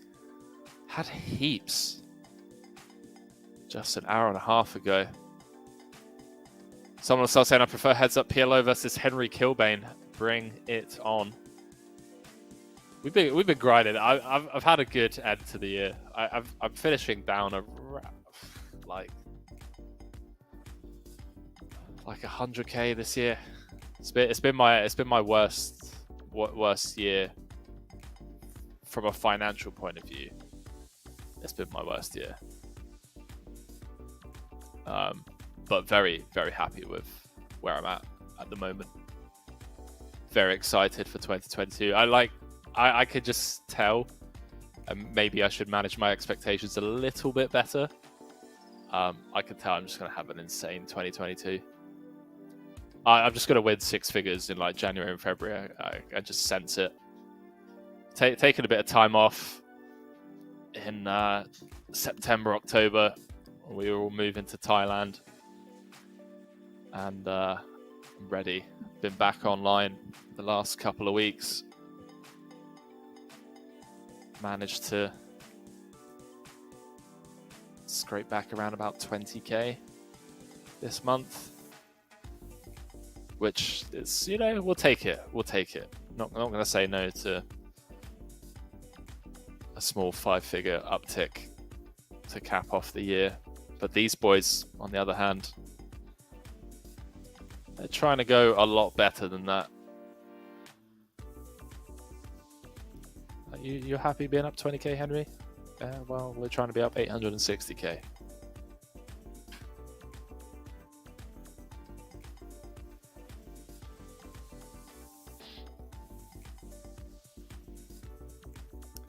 I got Twitch chat open in 4 different areas.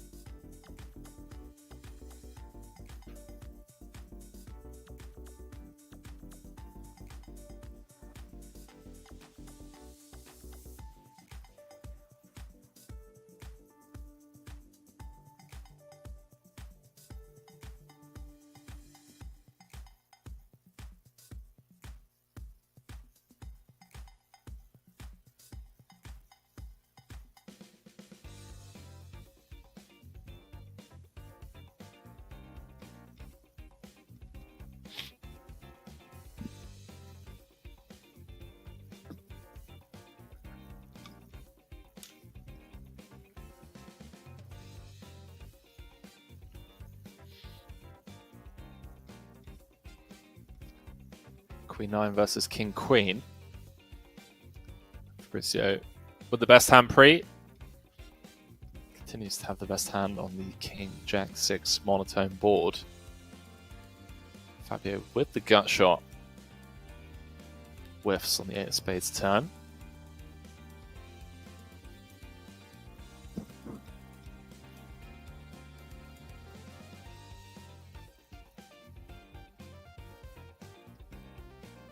Does lead out, sets fire to 3.5 mil. You can obviously see Fabrizio won't be going anywhere just yet.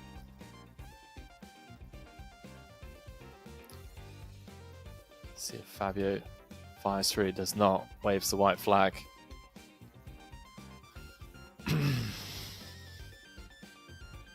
Some value to be had. Fabrizio agrees.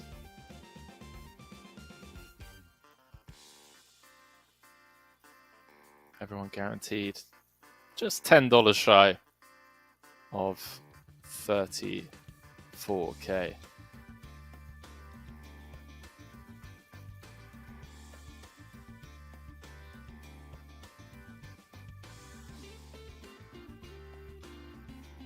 Next pay jump at 15. Still a long old way to go there, boys and girls.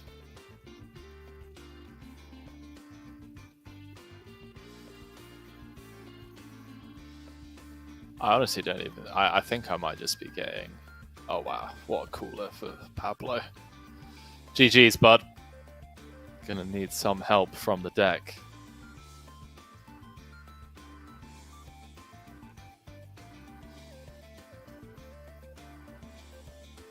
Gonna need some help from the deck. Obviously, not going to bed just yet, Strongbone. It's not indeed. Fabio is still very healthy, 38 big blinds. Just shy of average and with a 30-minute clock. 40 big blind stack. You could... it is more than comfortable.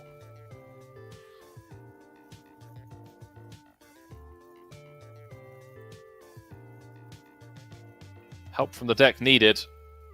Well, there was some hope. 2 spades on the flop, queen on the turn, but no dice. Pablo just running in to the goods. And, well, what a couple of orbits it's been for Michel. Up to just shy of 70 million now.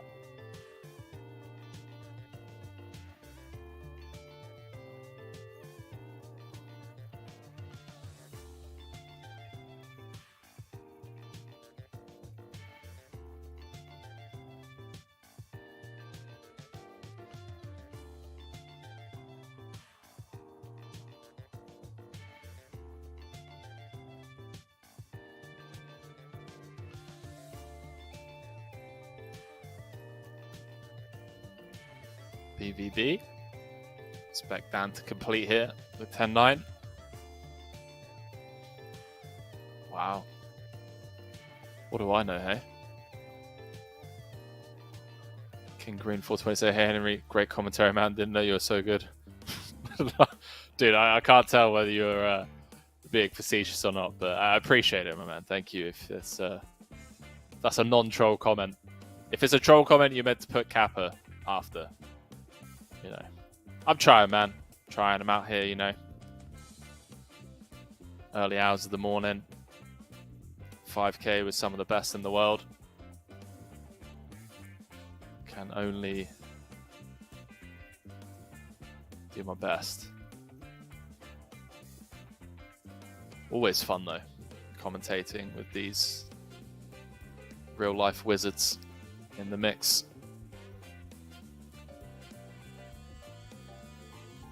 A very early lesson that my grandfather taught me, and as I'm sure many of you have learned over the years, yeah, to assume is to make an ass of you and me. And yet I find myself making assumptions all the time on what the best in the world going to be doing, and more often than not, I get caught with my foot in my mouth.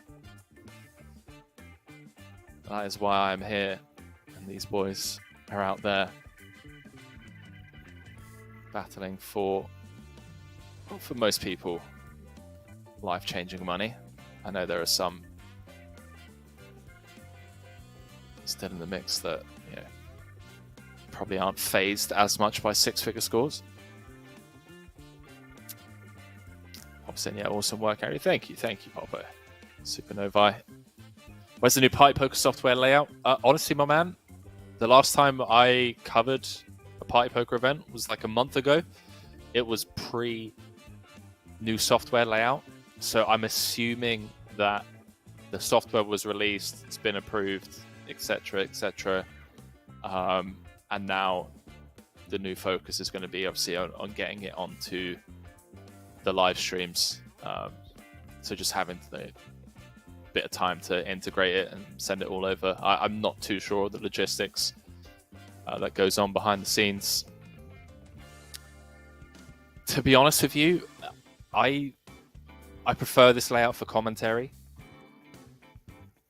I don't know. Maybe, as with anything, you know, something new comes along. It takes a bit of time to get used to. So maybe I won't be saying that in 6 months' time. But this is what I'm used to. This is what I'm comfortable commentating on. I kind of know how the software works and whatnot. But yeah, it definitely makes sense to obviously get that updated at some point. And I'm absolutely parched.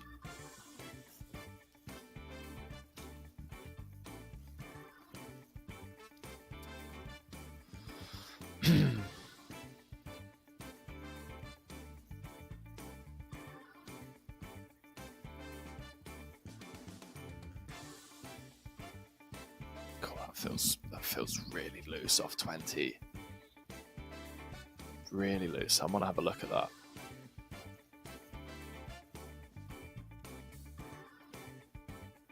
Comes out the B33. Let's have a look at this. So pre-flop 20. Is it a hijack versus big blind? 7-handed.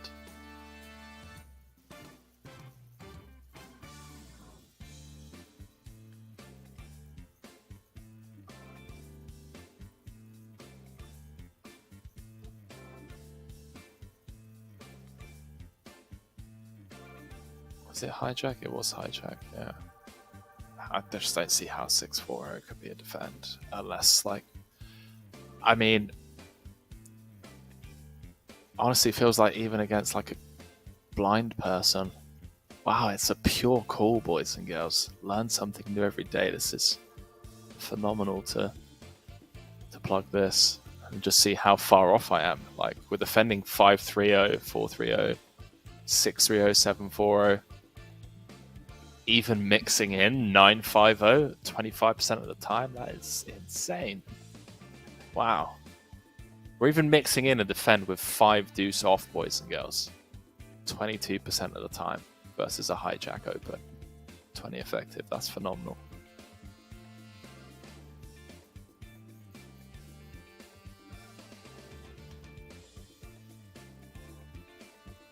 Pappy said, are we playing down to the final 9-9? We are indeed, my man. We are indeed. Final table will be set tonight. King Green said, where are you checking the hands? I am checking them. Am I allowed to say this? I guess. Well, I guess I'm going to say it, and then, you know, if I get told off, I get told off.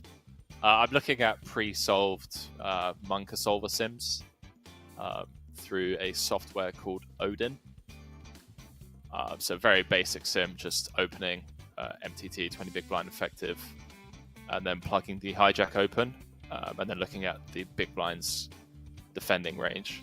That's obviously without ICM considerations, which I guess there are going to be some here, even with, you know, like 21 left. But yeah, that is pretty much what I was looking at. Strombo saying, I just really like coffee. All right, dude. Yeah, nice one. Nice save. Nice save. See what I did there? Well, hey. The goalkeeper knows how to save, boys and girls. Golly Book said, can you mix tables? We can indeed, my man. Constantly mixing it up. Just obviously not doing it, every orbit. Normally doing it, every 30 minutes, 45 minutes. Also, love getting a bit of chat in here, though. Appreciate you guys keeping me company. And, currently stuck on this table for now, boys and girls.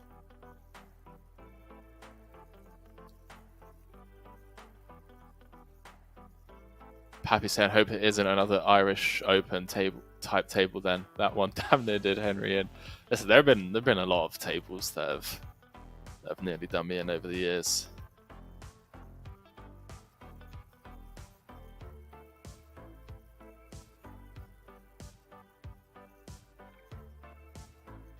Can confirm out in 22nd place, Pablo Brito Silva, one of the best from Brazil.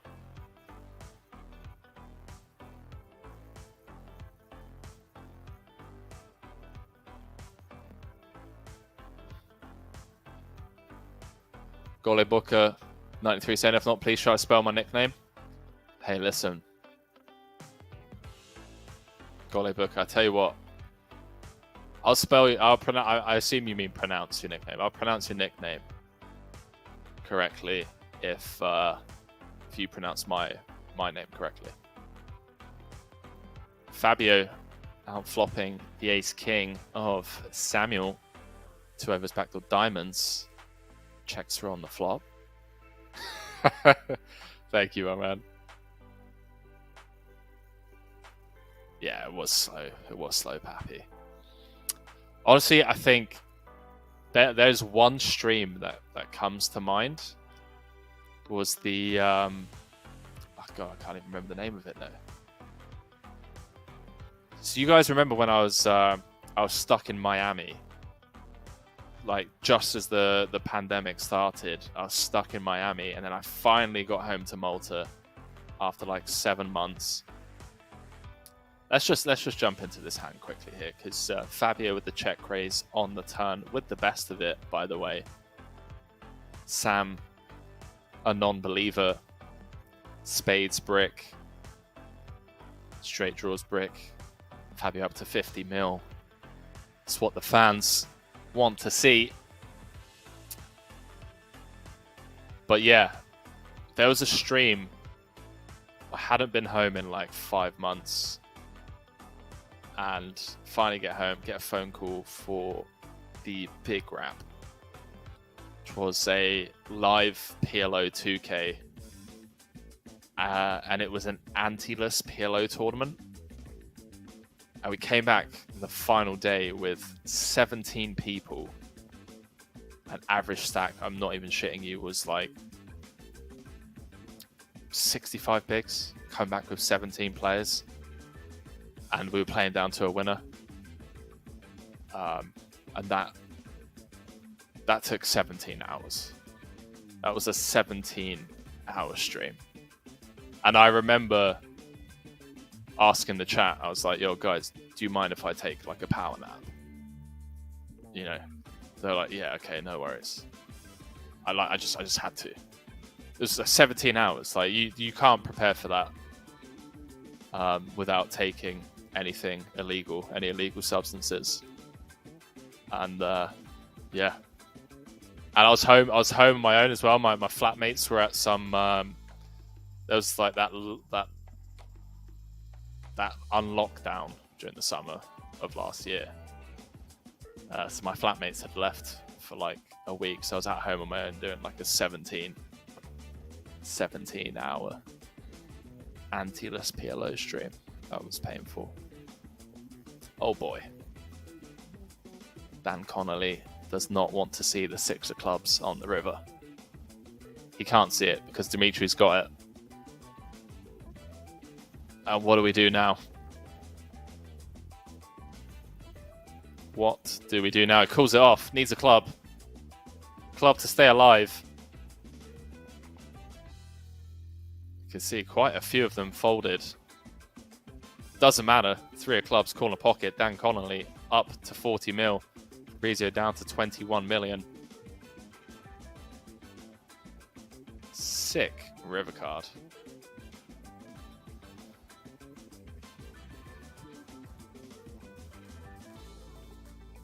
Happy saying 17 hours of antlerless PLO. Yeah. Yeah. Sometimes you bink it, boys and girls. Sometimes you... Was that a probe turn? Probe turn, maybe? My bad. I'm like storytelling with you guys.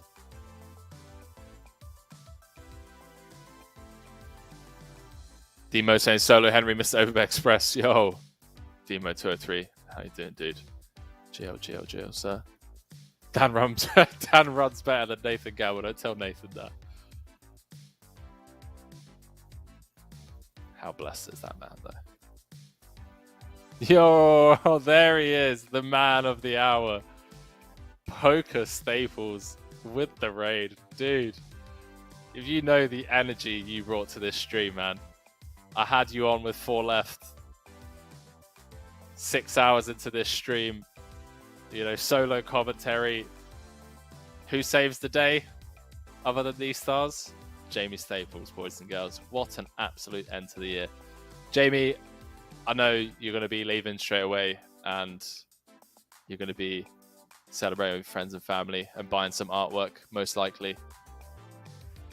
But from the bottom of my heart, man, congratulations, dude. You are just an amazing ambassador for the game, dude. Always putting in the work. And it's nice to see you top off the year with such an insane score. Truly is, mate. I genuinely mean every word of that. You and your brother with big results today. But see, JV Staples, boys and girls. So Matty Ice gets the 18k score. And Jay was just like, hold my eggnog. My leftover eggnog from Christmas, boys and girls. I can't let my brother take all the glory at the end of the year. So Jay was just like, hold it. Comes in clutch. Love that. Tough spot for Michelle here, by the way. Queen of Hearts does let it go. So welcome, all of you that were over at Jamie's stream, watching him get it done. This is the Millions Online main event. We're playing down to the final table with some real heroes left in the mix. What art piece did Jamie go for? Did he make a decision? Did he buy a piece? I know he... I think that's a pretty amazing way to celebrate big scores, by the way. But yeah, just to let you guys know, join us some absolute heroes in the mix here. Adrian Mateos, Andras Nemeth, just to name a few, or a couple even. He's close on one. Okay, he wants the melted popsicle. I like that. I wouldn't mind having that hanging in my office. I need to show off some of my artwork to Jamie sometime. I reckon that's a clutch piece to go for. I really like that piece. FT tomorrow, Sunstar, that's correct. Yeah, FT tomorrow, 8:30 Central European time. I have absolutely no idea what time that is in America, even though I'm in America. So I think that's like, I want to say 1:30 Central time. I don't know. You guys have all got Google. You know how to do it. I'm sure you'll manage. But yeah, tomorrow playing for 860,000 and well, we'll see who the final 9 battling it out for that first prize of 860k is going to be. Good night, Sunstar. Cheers for stopping by, mate. Who else we got in the chat? Dopest Kush, Rudu999, Sharky Wonder, Giuliano, Sly Cry, Demo, Pappy, Someone on Stars, the Style Champ 2006. How's it going, everyone? Supernovae, Mick Finn 24. Mick Finn saying good luck to everyone left in the 5Chem, all pokered out for the day. Cheers. I do not blame you, my man. Do not blame you. It's been a day. If you've been over on Jamie's stream, really say what time zone are you in? So I'm in Chicago at the moment. Just got to Chicago like 3-4 days ago. I was out in Thailand with the boys, living out there, but came here to spend Christmas and New Year's with friends and family, and then going to Vegas next week. Going to be grinding in Vegas for a couple of months. Hopefully the boys will be flying over from the Overbet Express crew. We'll be filming some vlogs, grinding some cash games, grinding some tournaments. And yeah, you know, gonna be on the grind. We're just saying, how do you play pipe poker in Chicago? I do not, my man. I am doing the commentary. I am not playing.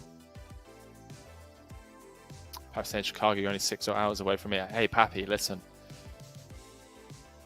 Yeah, look, if you say to me, hey, Henry, let's pop open a bottle of the 1940 Don Julio, I might make that 6-hour trip.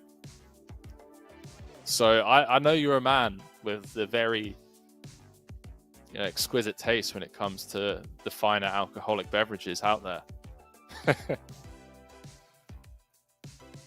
Diesel Champ saying, big love pipe poker. Jamie's the man today. Done it for his missus as well, if you ask me. And remember, there is no right way to play jacks. That's some straight bars right there.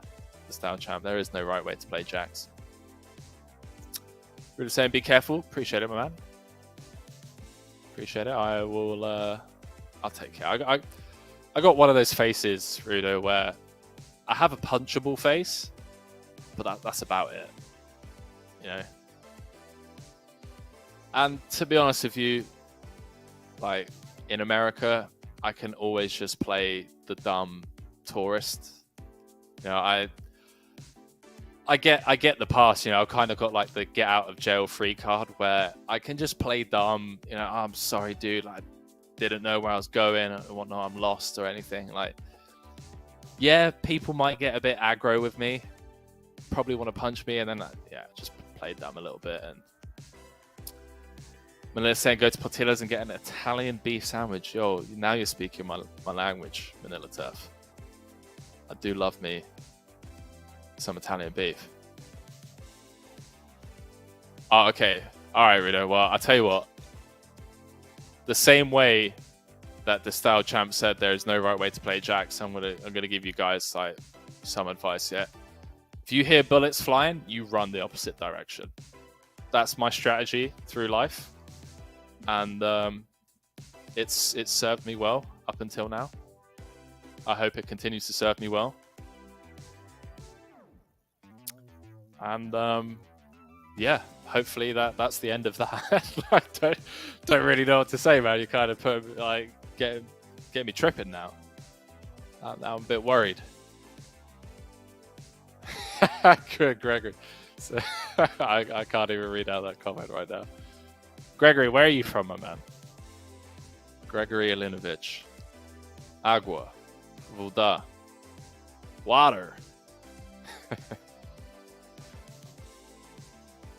Fabio with the Kings in the big blind. Michelle going to be opening the sixes, one will assume. 7-handed. Going to be opening full ring, let alone with a player less. 18 players left, by the way. I'll let you guys know the bust outs after this hand, because this could be a big one.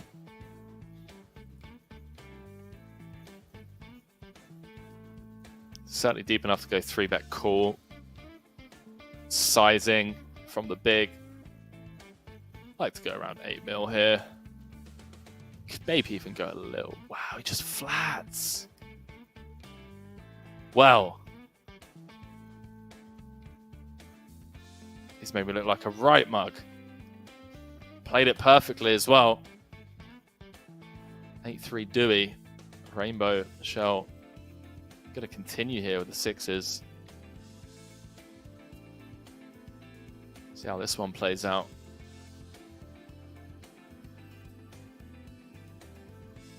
Takes it upstairs, 7.5 mil to go, and I don't think Michelle will be going anywhere just yet. although blocking some of the check raises like 6-5, 6-4.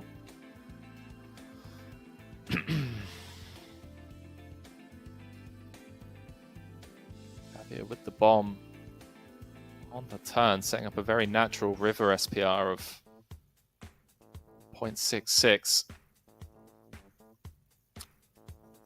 Shell lets it go. And looks like we got a new table draw. Looks like we've missed out a couple of hands, as we still have Fabio on our table with more chips than the previous one. But anyways, bust outs. So out in 21st, Lena 900, aka Nicholas Adstedt, out for 34k. 20th place, Eda Campana. And 19th place, Aleksandr Shepel. Just a couple more bust outs until that ladder to 42k. Do so, champ, saying, here's one more I'll leave you with. Why is it when people say heads up, you always duck? Dude, come on. Just, the door's already open. You can't be hitting me with these dad jokes close to midnight. I'm already tripping enough as it is. Gregory says from Canada, water? Yo, chat, has anyone seen the new Matrix yet? Really curious to see what people think about it.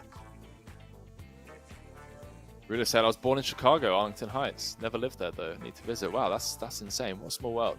I'm in Arlington Heights right now. Well, not too far down from there. My girlfriend and her family are all from Arlington Heights. That's pretty crazy.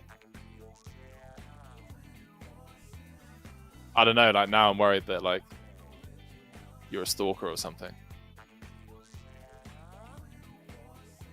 Autometro saying you lost.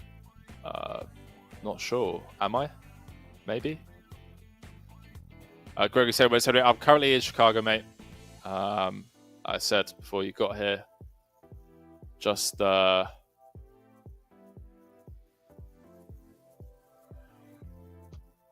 here a couple of days ago.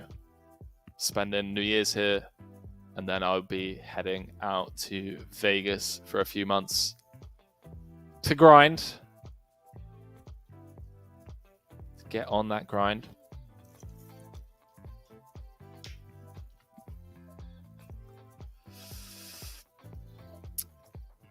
I just saw the commercial today. Oh, the commercial for Matrix. Okay. All right, maybe I'll hit you guys with that in a month or two once everyone's watched it. Because yeah, someone starts saying spoiler alert. Don't want to spoil it for anyone. You so say enjoy the rest of the poker, guys. May we all run well. Merry Christmas. Appreciate it, dude.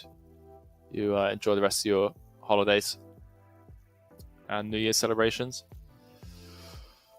Autometro saying Vegas is boring. Yeah, it can be. Can become monotonous if you're just grinding every day. Got to find a nice balance, as with anything in life, I guess. Hikes out in Red Rock, weekend trips to Cali. Can also go to what's that lake called? Really famous lake. You're all gonna kill me for not knowing it. Lake Tahoe. Yeah, Lake Tahoe. You know, there's so much to do, man. So much to do in Vegas, and you know, I think the mistake a lot of tourists make, and obviously I'm a tourist, but I do spend I spend normally like 6 months of the year in Vegas. People make the mistake of just sticking to the Strip, and I think Vegas has so much more to offer than just the Strip. So, by the way, in before check jam here would just be like the sexiest play from Igor. I mean, I feel like he's capable of doing it. Just lets it go. Okay. All right. Automitch said, where did they put the sub button? Oh, we don't have a sub button on this channel, unfortunately, dude. But if you want to show love and support, obviously go follow Party Poker. You can also follow me on social media. It helps me reach a wider audience. Helps me, you know, when I go into meetings and try and negotiate how much I get, you know, paid for keeping you bunch of reprobates entertain. I'd be like, look, listen, Automatrix follows me on Instagram and Twitter, so that's at least an extra $50 an hour, you know. So if you guys wanna help me with my leverage position, then yeah, Henry_Kilbane on Twitter and Instagram. Ghost of Dempsey, I didn't even realize it was streaming. Fair. Oh, Matrix saying Vegas is boring. It's too easy to win every time. I mean, sure. I mean, the games are very soft.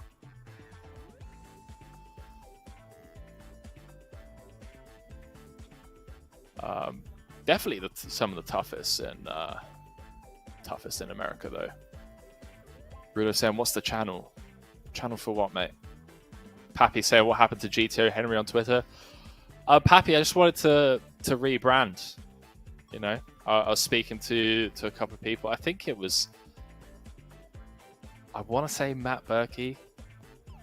Was it Matt Berkey? It was either Matt or Galfon that told me that it's probably best long term for me to just be myself or have my real name on social media rather than like a pseudonym or online name, which makes sense. Ruda saying your Twitch channel. Oh, okay, so my Twitch channel is Over Express. There you go. I just added you.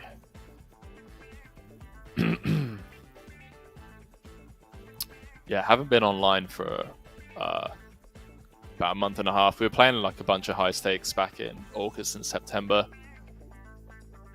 One of my teammates FT'd a pretty big comp. What's this? This is 40 effective hijack versus small blind. Oh, this is really grim. We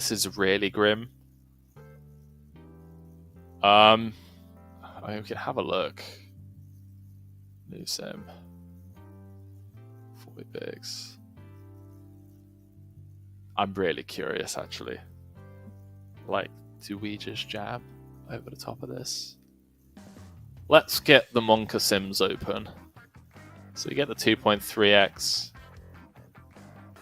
Fold, small blind squeeze. Yeah, jam, okay. Wild spot for Dmitry, because he just knows he's flipping at best.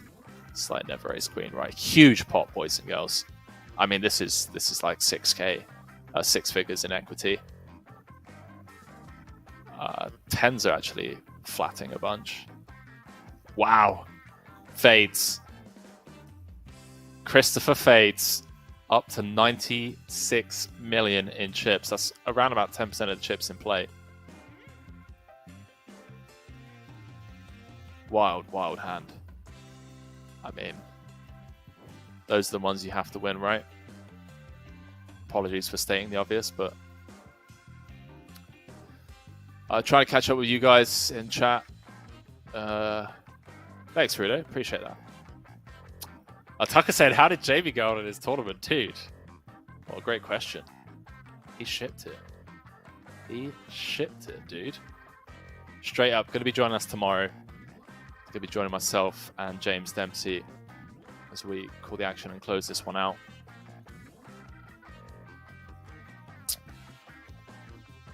Pappy saying, any case for Dmitry to just open fold that spot with ace king? What, from the small? No. Never. I say never, but yeah, I'm fairly sure it's never. He's actually meant to be jamming a bunch, and I think the solver likes jamming. He's actually meant to be jamming 90% of the time, and 3-betting 10% of the time. I assume, and it's pure 3-betting ace king suited, and then it's pretty much pure jamming ace king O. And I guess that's just because the solver doesn't like to induce with Ace King O. It's like not strong enough. 40 left. I'm not 100% sure, but T-Max saying, how can they not see each other's? Are they all face up? I need answers. So T-Mac, this is the Party Poker channel. So we are on a 30-minute delay, my man. 30-minute delay to obviously protect the integrity of the game. Chat, apologies, I need to shut this window. It's like minus 50 outside, and I'm absolutely freezing. Alright, done.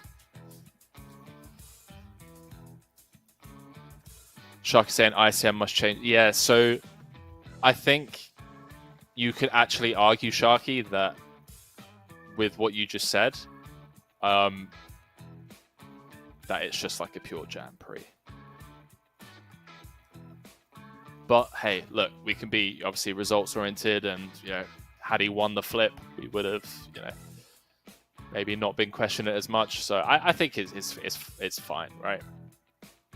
The solver's doing it, so that's the great thing about poker in 2021, right? Like you can always find the small frequencies, if you will,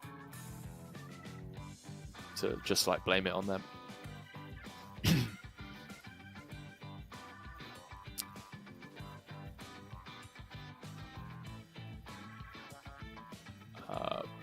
But yeah, I wish I could like screen grab my solves and just show them to you guys in the chat. Actually, I think I can. Am I allowed to do that? Yeah, let me just screen grab this for you guys. Dan flopping best here, by the way.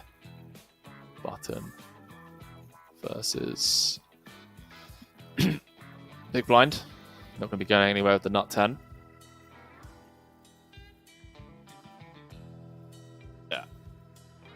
Yeah, so there's the link in the chat, boys and girls, to the solve. So you can see that the tens are going to be calling a bunch. They did obviously decide to rip it in, which is fine. I'm going to be doing that around a quarter of the time. But yeah. Anyways, we move on.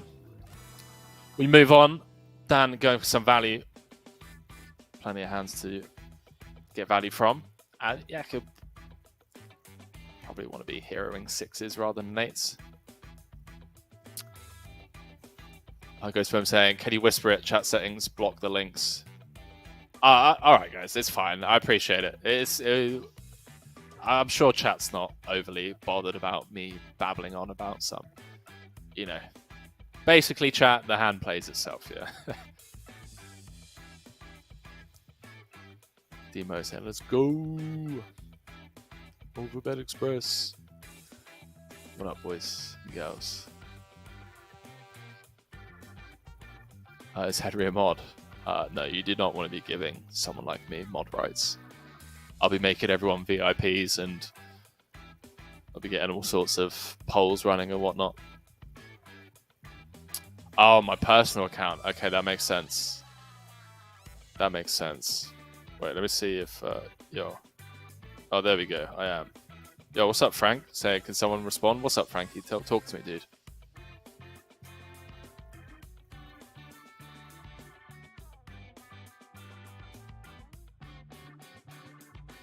I think he sounds like he's got something to say.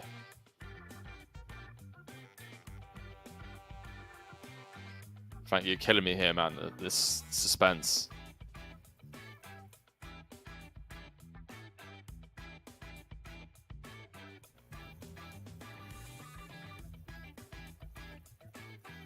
I can't even read out that name. Philosophin Sensation.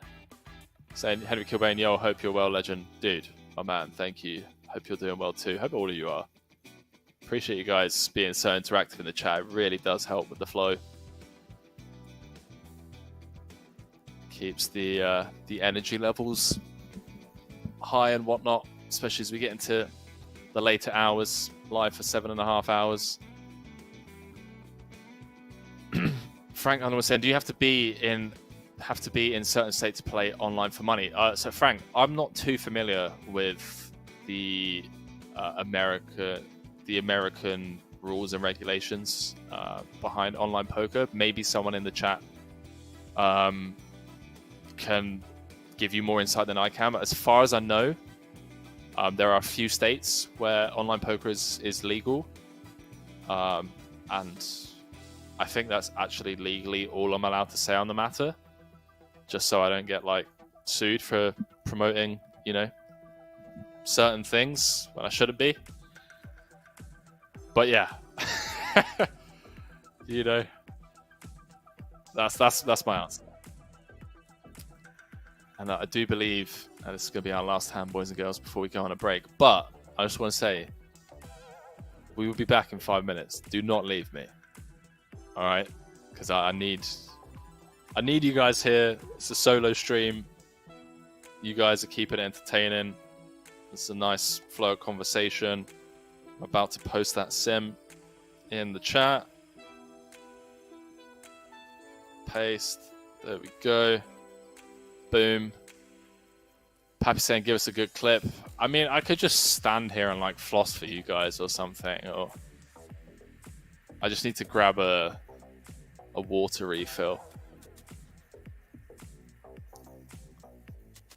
Sharky Wonder, what's up, Sharky? No idea what you're saying thanks for, but you're welcome. You're welcome. I tell you what, I can give you a good clip.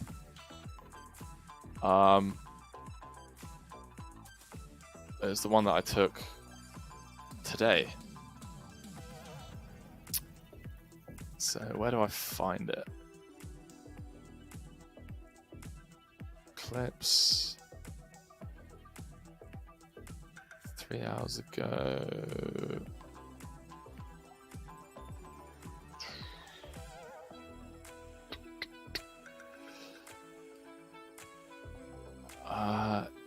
Yeah, here we go. So you boys and girls, let me know what you think about this hand, because this was some of the wildest shit I've seen on a poker stream in quite a while. Sharky says, sorry about the ashes, Henry. Dude, what the fuck? That was completely uncalled for. Right, we're going on break, chat, but here you go. Here's a clip from today's stream. Pretty insane. Have a look at that. It's going to take about a minute to review that. Let me know what you think, because I find it pretty interesting. Some of you might find it boring, but I'm curious to hear your thought process behind it. I'm going to take this 5 minutes, and then we're going to be playing down to the final table, I believe. Got an hour left. That's pretty much it. Party Poker Millions Online. My name's Henry Kilbane. I'll be back with you guys in 5 minutes. Peace.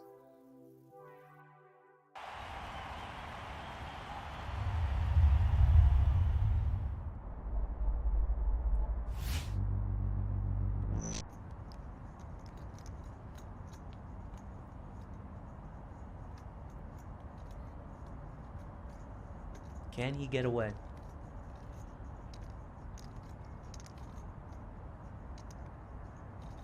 All of you watching at home, ask yourself the question, could you get away?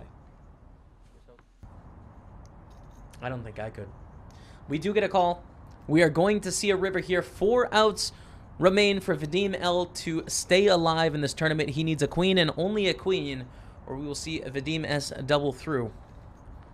Oh my god, it's a queen!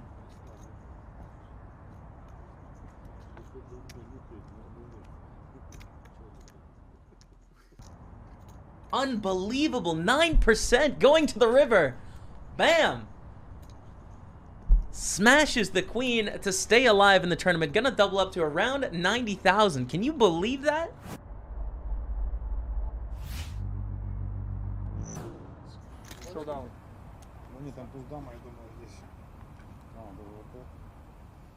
Here we go. Great shape for the double up. Get back to 1.9 million chips.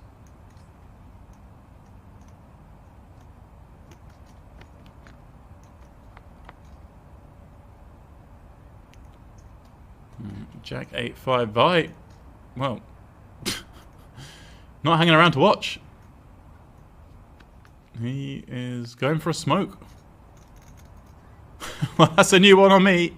Vahe runs out to the balcony area, I assume for a cigarette.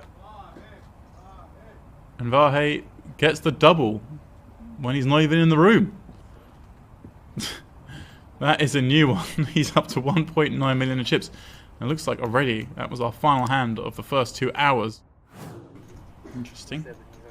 Saw him out of nowhere. With 7-3. Well, is Maxim going to take the bait? That's exactly what's happening. He's laid the trap. Totally snapping, and Maxim needs to find a 4. Well, he will be eliminated here at the WPT Russia.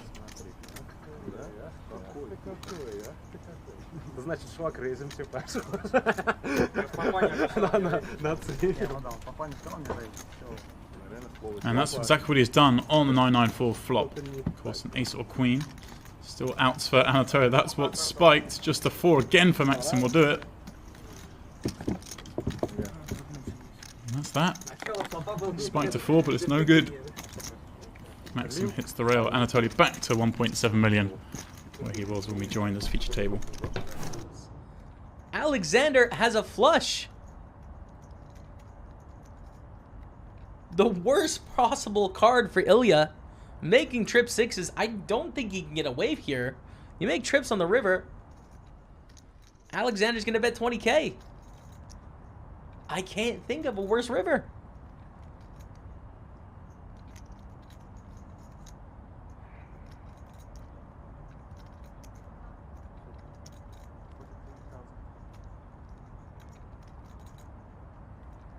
Did Ilya just raise?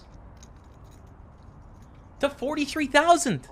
Aleksandr calls.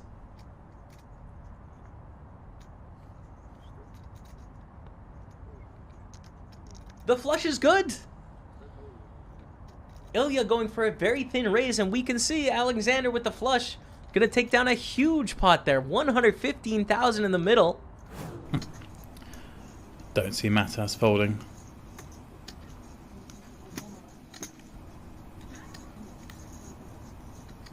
Made a very weak bet on the river, having called pre, check call turn. Doesn't really have a whole host of strong hands. I mean, you can have the big hands like a flush, but does he bet 25,000 of them on the river? I'm not so sure.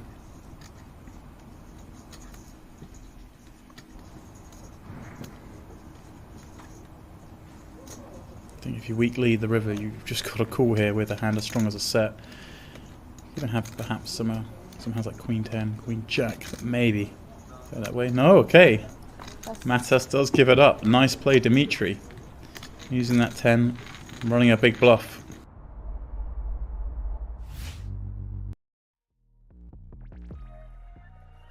Alright, ladies and gentlemen, boys and girls, told you 5 minutes, we're back. Party Poker Millions online, and we are down to the final 2 tables. 15 players left, $42,000 locked up for these final 15, and well, just a few more bust outs until we reach that final table, where the players will be returning tomorrow to battle it out for $859,000 and change. Welcome back, everybody.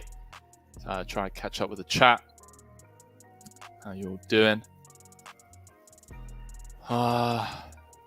So Frankie Underwood, your question was answered. Appreciate the question, dude. See, some of you checked out that clip. That's exactly what I wanted you guys to get the meme. Definitely a lip fold. Silicon Sensation saying he just bailed. Must have been craving that ciggy. Who was that? Was that guy on the from the hand or something? Shark says, sorry, bro. Dude, to be honest with you, I'm not just like saying this for the sake of saying this. I haven't sat down to watch cricket in a long time. It's a very big passion of mine growing up. But then I discovered poker, and well, other things in life, such as chasing tail and going out with the boys and playing poker, and cricket kind of took a bit of a back seat. Nice one for Fabio. Let's go! A lot of Fabio fans in the chat, understandably so. Roberto, are you still lurking? Make yourself known. That coffee going down nicely on Hope.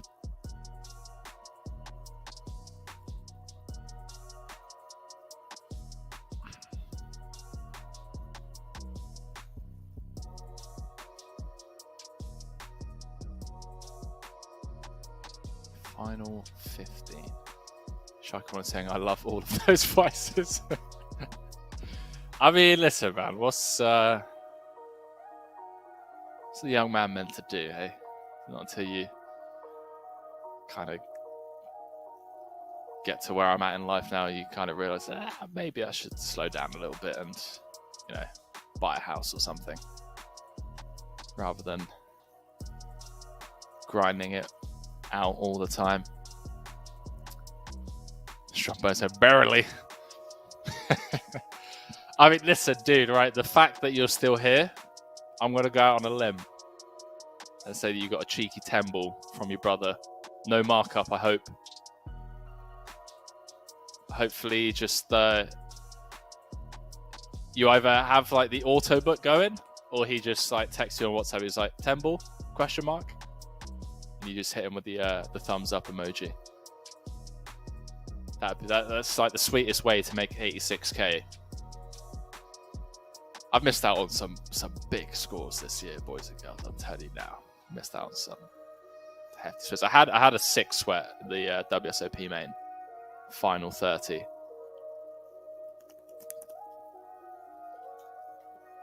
But I've missed out on some 6-figure swaps. FT tomorrow, that is correct. Gole Booker. Shark said, off to play some live 2-5 soon. Love that, mate. Love that.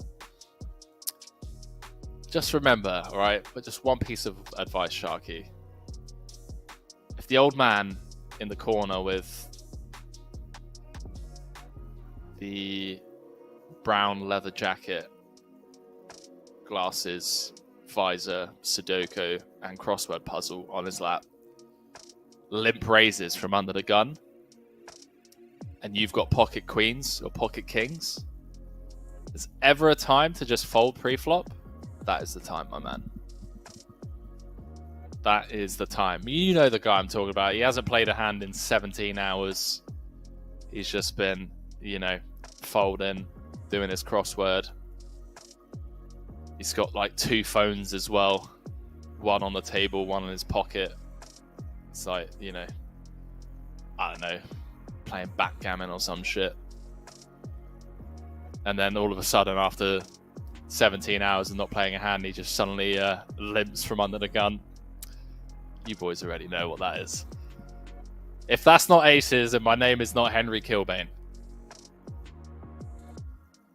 And also, another rule of thumb for live poker is just fold more rivers.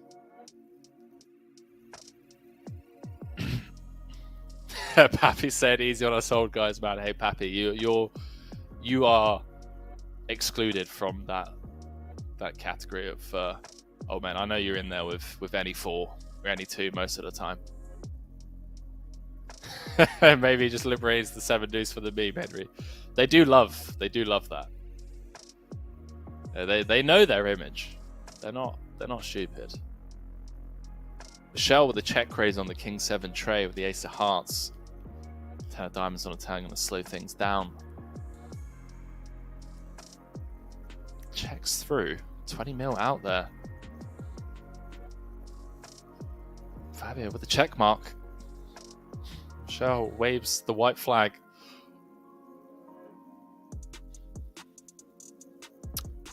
Stone Pony saying, is that Chris Brewer? I do not believe so. No, that is Christopher Bryce from the UK. Chris just letting go of the King Queen from under the gun there, by the way. Oh boy. Off to the races we go. One would assume. One ace dead, one queen dead. Open from Igor, jam from Dmitry. Potentially could see Jakub flat calling. But with the UTG open, I would assume if there's ever a time to let go of ace-jack suited, that would be the time.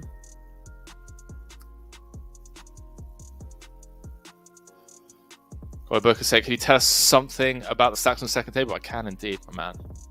So let's have a look. Let's make sure I don't give any spoilers as well, because I've been known to be the absolute king of spoiling on live streams. Let's watch this hand play out first, and then I'll give you boys and girls an update on the other table. So off to the races. You're going to need some help from the deck to win this flip. 2 of his 6 outs dead. Does have both flush draws working for him, although a lot of diamonds dead. 28 mil. 20 bigs. In the middle. And well, queen in the window. Dmitry out in 15th. $41,930 in his back pocket, but still bittersweet as always. So other table, chip leader Sebastian Secor, Igor Dursel on this table, Christopher Bryce on this table, Ramiro Petrone on this table, Juan Pardo, Fabio Luongo, Stephen Van Zadfeld, Andras Nemeth, Michel Datani, Orpen, Adrian Mateos, Samuel Kavalips, Jakub Miguel, and Dan Connolly. Final 14 players. Boomers love memes. We all love memes. Come on, it's 2021. Don't need to... yes, Andras is Pro Biz, yeah. Fat Chicken saying, I played with you at RCG, dude. Laugh my arse off. Chicago, you did indeed, my man. You did indeed. I believe I know exactly who you are. We have battled before in the low stakes live arenas. I'm normally down at those games whenever my girlfriend's busy doing something. I'll just like pop down, play some live cash for the memes. I'll be down there later on this week, by the way, dude. I'm currently in Chicago. So if you're in town, I will probably be heading down there. What day is it today? Jesus Christ. It's Monday today. Monday today. We got the final table tomorrow. Okay, maybe I won't be down there this week because obviously it's like New Year's and stuff like that. But maybe 2nd or 3rd of January, maybe even the 1st. Like, who even cares about New Year's Day anymore? It's all just been an absolute blur. Everyone's realized that we're living in a simulation and we're all here watching a bunch of legends battle it out, playing high stakes poker online. I mean, what further evidence do you need? And yes, Lena is Nicholas Adstedt. That is correct. And yes, I can confirm that I think he was out in like 21st for 34k. 14 left though. I reckon we got an hour. 50 big blind average, maybe a bit longer actually. Maybe we'll get through past the next break.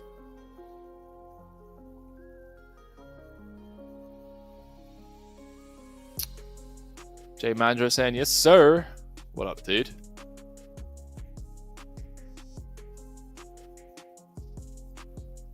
Just in time saying, relax, Bello. Okay, fair. You guys have beef going on. Clearly, I'm not going to get involved. You guys want to beef on the internet? Feel free.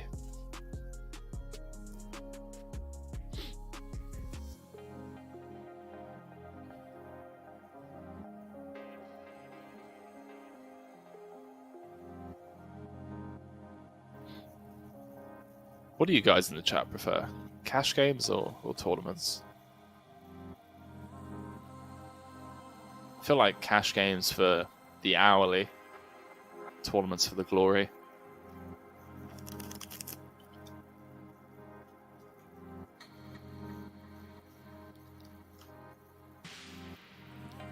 Still a firm believer that live poker is where it's at though, boys and girls. I think I'll always be on team live poker. It's probably because I suck online. Just don't believe people. Always end up clicking cool.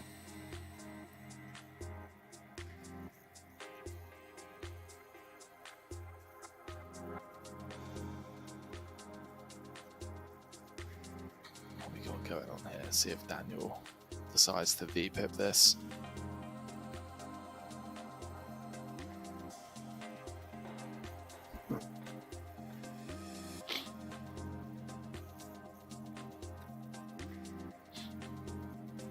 Does not. Fabio, by the way, boys and girls, Chip Daddy at the table. 94 mil. Hello. Hockey fans out there.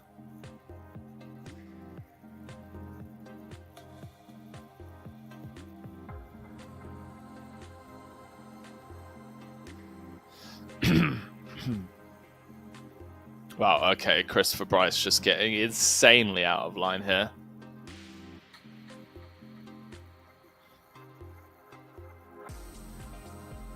Just looks down at the 7-6-0, says, yes please, I cover everyone behind me. Jakob having to let go of the Queen Jack suited, that is heartbreaking stuff. That's why I don't like tournaments.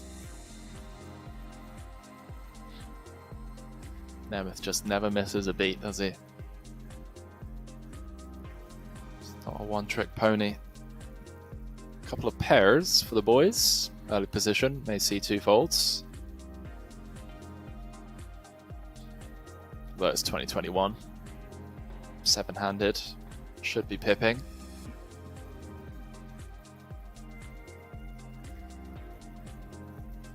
Dan agrees. Could see a little 3-4-way action here, potentially.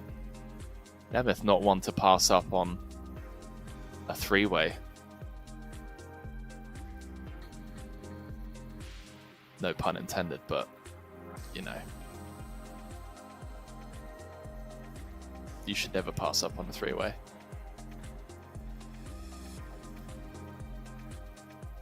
Fabio going to tangle with the boys. 7-5-4 bottom set for Dan.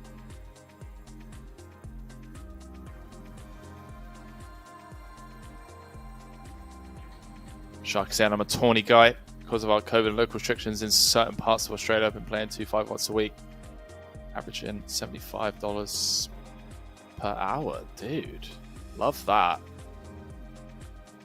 That's solid. 15 BBs an hour.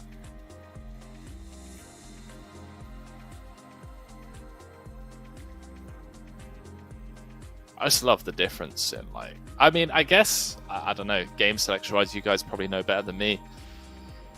I've never really been one to game select, which is probably pretty dumb on my part. I've just always enjoyed battling with people that are as good as me and more often than not better than me, which obviously isn't great for the bank balance, but it's definitely helped me with my game. But there's definitely a huge drop-off between online cash and live cash. Like, unless you're down at, you know, the Bellagio playing like the 10, 20, 40, and even that game, like, that's the businessman invitational. The problem is a lot of the European kids have kind of turned the Bellagio into their playground. Some of the young American regs as well. Some really talented people coming to mind that battle in those games. Someone says I've never been one to game. I mean, I just haven't, man. I haven't.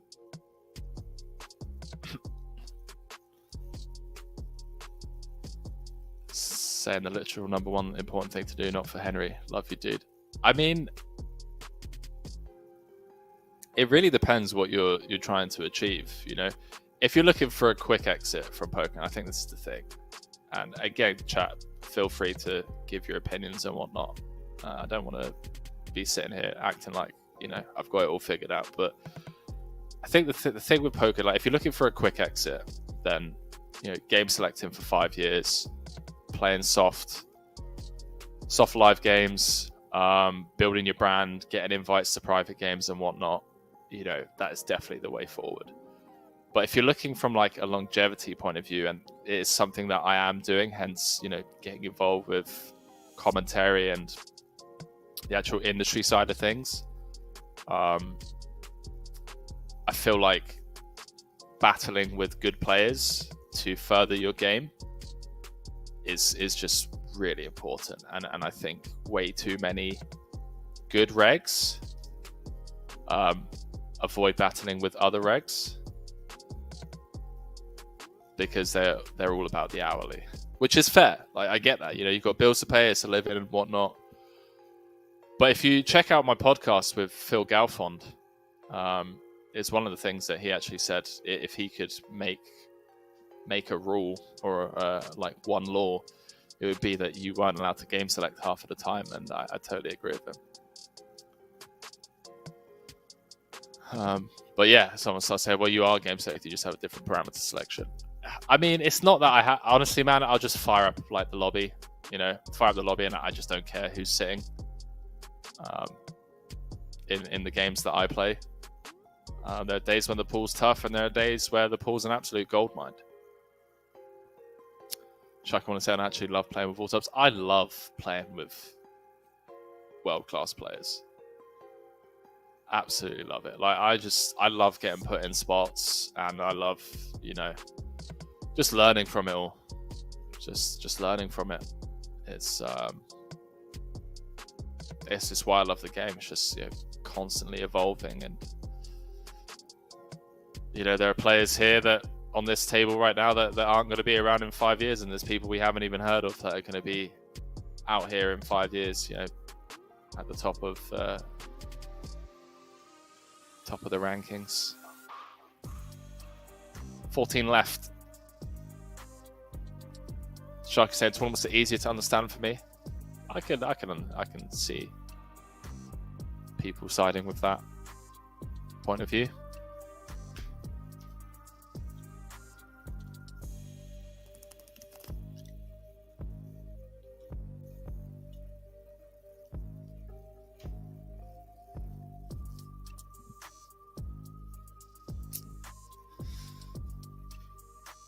Ruda saying, who are these players playing any two? Not sure. Who are we talking about? Playing any two? He decided to not pip the trays.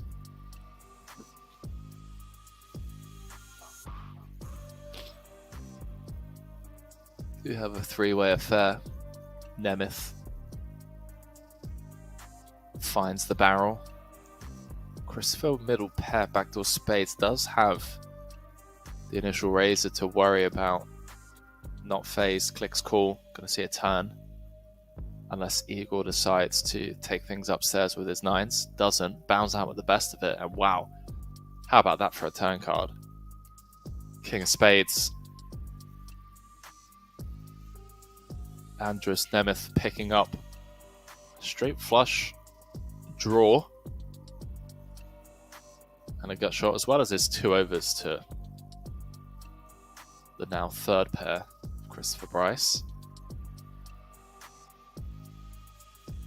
Well, 8 of diamonds on the river. Goes for the block, B25, and Nemeth just mouse out the window, maybe even a fist through the screen. Because if you ever want to trigger me, boys and girls, that is one of my biggest pet peeves in poker. Oh, man. Oh, I'm so triggered. Just triggered watching that. Oh, my God, that hurts. Is anyone else in the chat just triggered right now? Oh, I'm so glad I'm not playing live. Oh, my mouse would have been straight out the window. Oh, you feel me, chat? Check call, donk for 25% part. Oh my god, how many laptops have been destroyed worldwide because of that line? Fucking infuriating. Jesus Christ. I'm only joking. I mean, I'm joking, but you know, there's a bit of truth in there. It triggers me. When I said, yeah, bloody triggered right there. Sharky says so tilted. It's not a fishy line. Like, don't get me wrong. I'm not calling it a fishy line. It's the reason it triggers me is because I haven't fired flop and turn to like give up river, and then they like block river for 25%. I'm like, dude, just let me blast off to you, okay? Just let me give you more money. Don't block into me where I'm just like folding all of my bluffs. So that's that's normally what annoys me, especially in live poker as well. Popper said my iPad just hit the wall. Oh man, you guys. Thank you, Christopher Rice. That made me chuckle. He's the new chip leader at the table. Getting some dry lips some in here. Chicago weather, boys and girls. It's like -20 outside.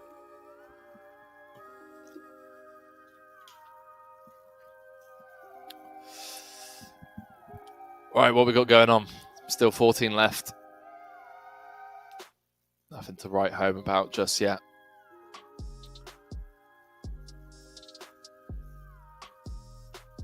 Someone was saying I thought the sizing made it fishy. I know sizing, like, if you like, you're gonna block, that's the size you're gonna block for, between like 15 and 1/3.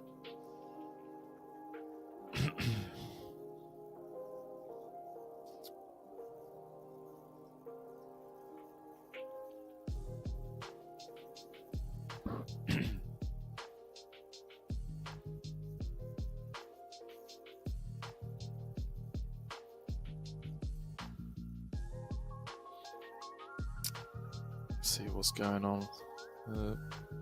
Poker World. Get some retweets out there.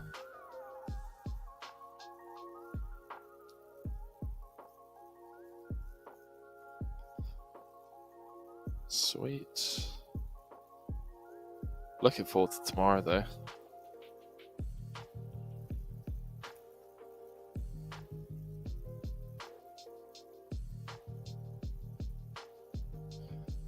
Well, Jakub does get out of the way.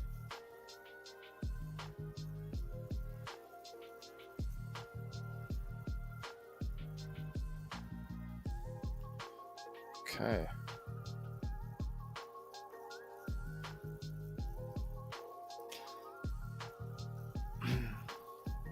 Right, so where do we find the interview with the GOAT Galfond? That is a great question, my man. Glad you asked, because I don't just want to shamelessly start plugging my own podcast. What do you prefer, dude? Prefer YouTube or Spotify? I'll tell you what. I will put the link in the chat for the YouTube video. And then for those of you that prefer your podcast intakes via Spotify, and I will be getting it. I will be getting things sorted for Apple soon.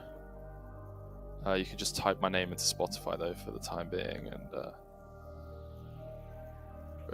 thank you, someone on Stars, by the way. I appreciate that, dude. But just for those of you that want to check that out, my maiden podcast episode with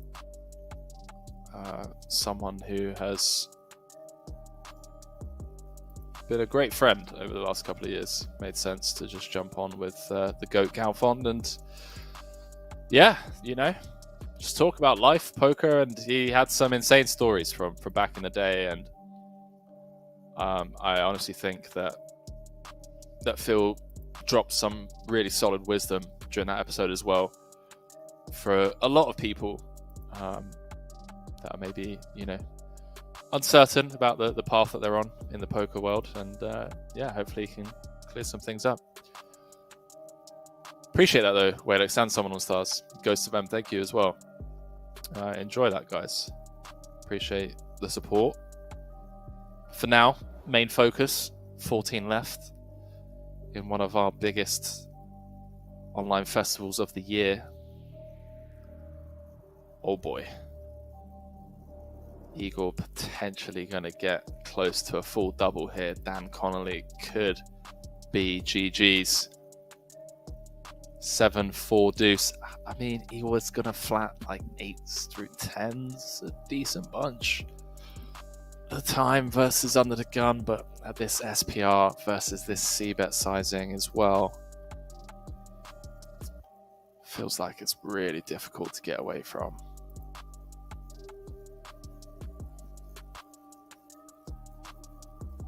$25 mil out there. Wow. GG's, Dan Connolly. I mean, if you've ever given yourself a chance to get away from it, then now it is it. Because when you bet this size and get jammed on, like, you're dead. Yeah, it calls it off. Okay, well. Music to Igor's ears. The 0% check mark next to Dan Connolly's name. And, well, he finally got his man. Dan did get there with the pair and flush draw against the set not too long ago, and Igor has reclaimed those chips that he lost to that unfortunate river, and we're down to 13. Scooter227 saying, hi Henry, good evening, morning to you. How you doing, dude? Someone starts saying, Phil's so slim now. Healthy AF, he is, dude. And like, not only is he like slim, it's like a lot of muscle there as well. He's been hitting it hard. It's been on the dad grind, you know? Trying to avoid the dad bod.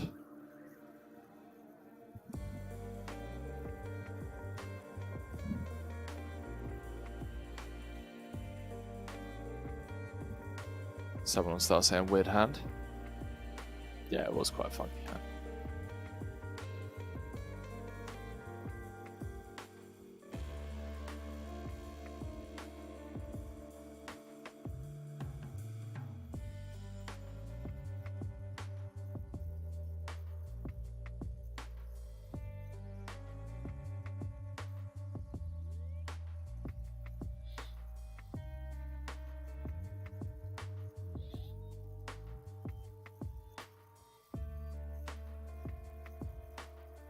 Pretty small 3-bet from Michelle. 3.5x. I say small. It's like, it's fine, try ignore me. I'm just getting a bit nitpicky. So next pay jump will be 2 more bust outs. Getting pretty hefty now. 11k pay jump when we get down to 11.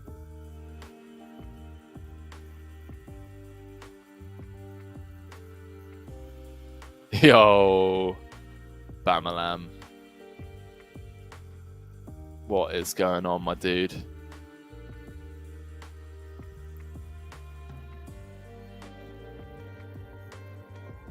Bamalam causing trouble straight away. Bamalam, behave, mate. Come on. Cheers, Ghost of M. It's Bamalam. Like, the only way I can explain it is he's from Australia, you know. So that should give you guys, yeah. Said I have to explain this in chat, but try my best. I know, man. Ghost of M, all the mods, you guys are just doing your jobs. We appreciate it. Thank you. Bamalam, stay in line. So Merry Christmas, mate. How you doing, dude? Long time no see. You know something I will never be able to get over, and I will just never take for granted, and just always be humbled by, is that there's currently 617 people chilling here watching this with me. Do you guys know how fucking awesome that is? Like, seriously, like, real talk, just for a minute. 617 people around the world sat watching this poker, keeping me company as these guys play for life-changing money. Like, if you actually like put that into perspective, like, that's an auditorium, that's like a movie theater. That's insane. Absolutely love my job. Appreciate each and every one of you for being here. Bamalam said, life's good, missed you in Thailand. Yeah, I know, mate. I know. Thailand was good, but it's back to got to get back on the grind. And Thailand was all about just, resetting, finding a bit of balance, and getting fueled up for the end of the year. Chris, wow, it gets through. Nice. Okay. Gets through.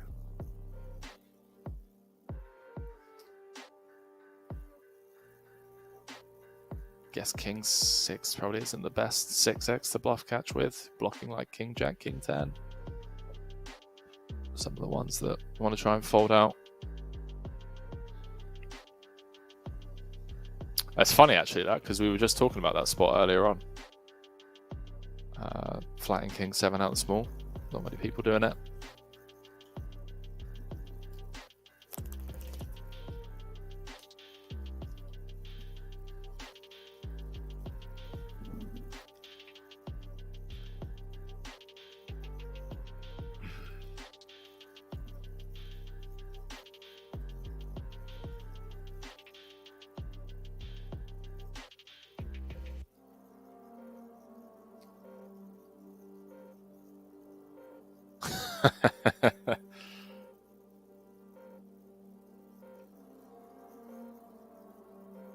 I've been wondering who kept talking. It's because I had Euro open, other window open, like I'm tripping. 2 people talking this whole time. That's hilarious. There may be trouble ahead, boys and girls. There are 2 cards where Jakob Miguel goes broke.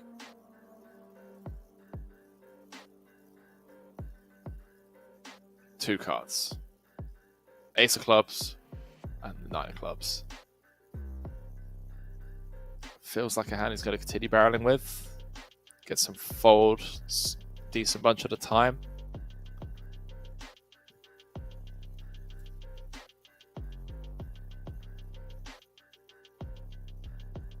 Wow. Bricks out. 6 is going to be good.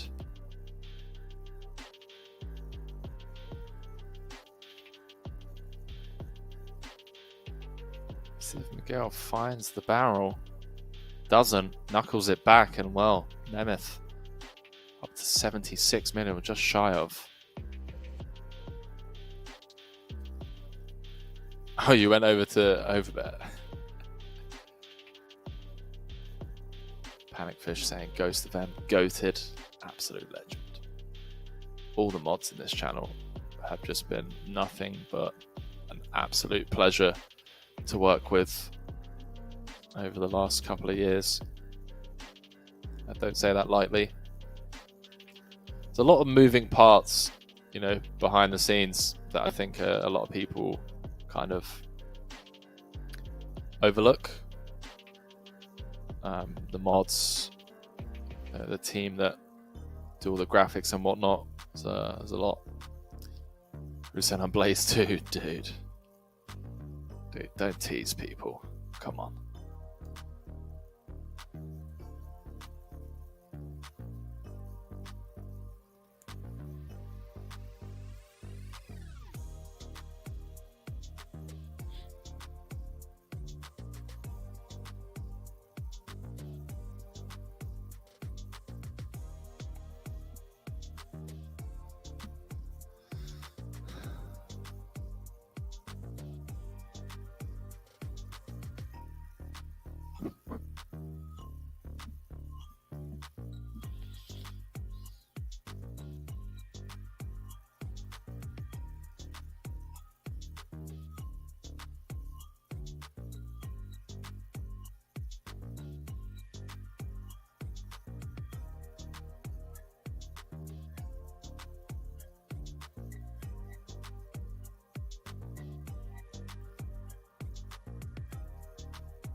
How long they playing from the start of day 2? I mean, they must be exhausted. Well, we've been online for 8 hours and 16 minutes, and we have a 30-minute delay thereabouts. So they're coming up to 9 hours. Oh boy. Eagles started pinging sets left, right, and center. What a time to do it. Deep into day 2.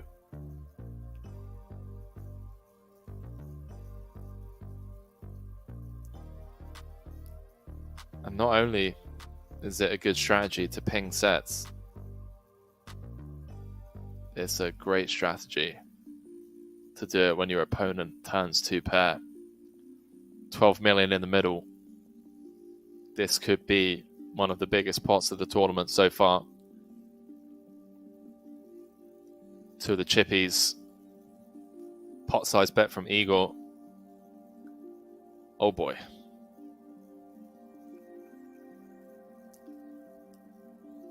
Ten of clubs on the river. Spades brick. Fabio beating ace king, aces. That's pretty much it. Obviously, some of the bluffs, like ace 10, ace jack, yes, it does pay him off. That is a huge pot going Igor's way. 137 million chips now.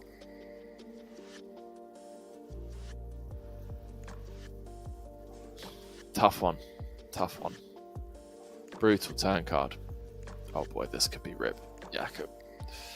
Christopher's going to be opening super wide, and King Jack is just going to be printing as a jam here. Like, Chris is going to be opening like King 8 and stuff, right? So,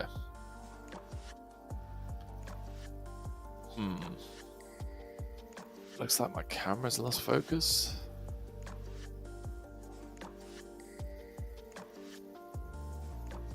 Don't know why. It's either that or it's because I took my glasses off. But I can see the all-in as predicted.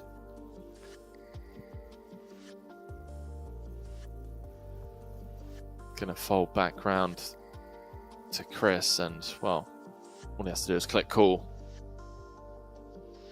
And we're gonna be 5 cards away from 12 players and a pay jump. If he can hold with the aces, hearts working for Jakob, 1 king dead. Ooh. Always a sweat. Sweat on the turn. Brick City on the river. Jakob out in 13th, $41,930 in his back pocket. Bittersweet. Babylon saying chip leading the Omaha $1. Let's get it. Let's get it. Let's get it, dude.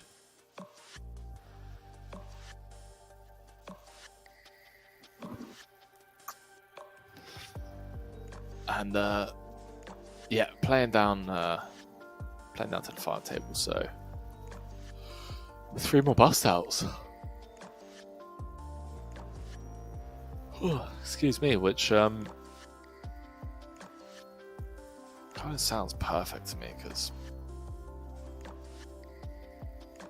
getting a bit, you know, getting a bit tired.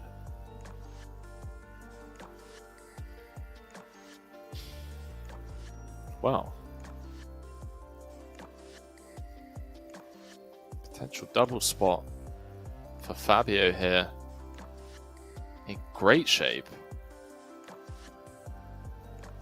25, I guess maybe not a double spot, just because I don't think Nemeth is ever stacking off.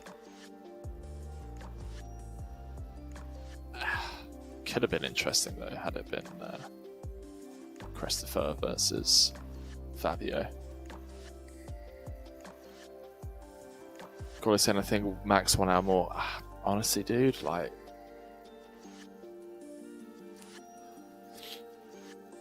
pretty deep here, you know. A big blind 1.4 mil. It's like 1.1 billion in play.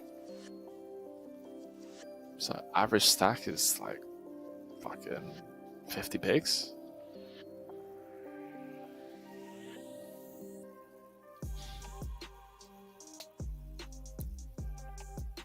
So there's just like so much that needs to happen for it to be over. I mean, look, hour sounds reasonable, but yeah, I'm not sure. The thing is, you know, the longer it takes today, the shorter it'll be tomorrow. Shorter is today, the longer it'll take tomorrow. So it's like, doesn't change anything. Do appreciate you guys though. It's keeping me company. It's freezing cold. Turn the heating on and break, which is going to be in, what, 8 minutes time? Nemeth with the defend. Could get a bit frisky here. 7 trade deuce. Going to be able to put a ton of pressure on those Broadway and Ace-X type hands that completely whiff. Certainly going to connect with this board more so. Or more than, sorry. Fabio, I should say. Easy Rider saying, did Jamie Staples win his heads up? He did indeed, my man. Got it done for the boys.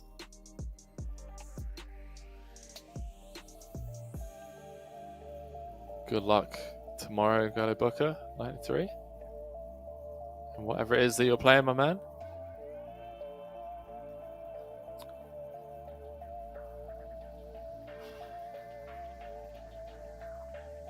We are on a 10k ladder.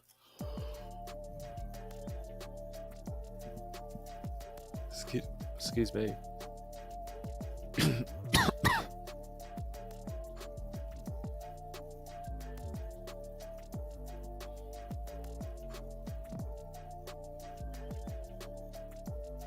WC3 saying, hey dude, where can I download this poker game? Is it free? The software is for free, my man. Yeah. It is indeed. Depending on where you are in the world, just type in partypoker on Google and you can download the client. But this tournament itself, mate, is real money. $5,000 to buy into this one. 5,300 to be exact. 5 mil guaranteed. And they are playing for 860,000 USD. There we go. Ghost of M is on it. Create an account right there.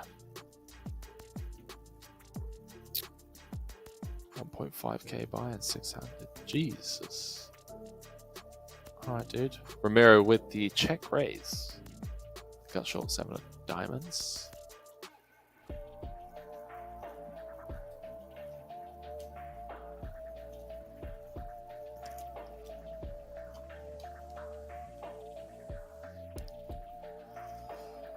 Oh, mate. Imagine deciding, imagine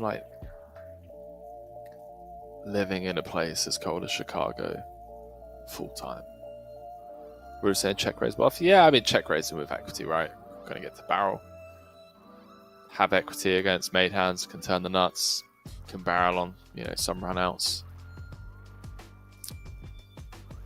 And 7 high just doesn't have, any showdown whatsoever. So check raising and getting folds is an absolute print, and the check raising and getting called, we still have equity. So I appreciate the aggression.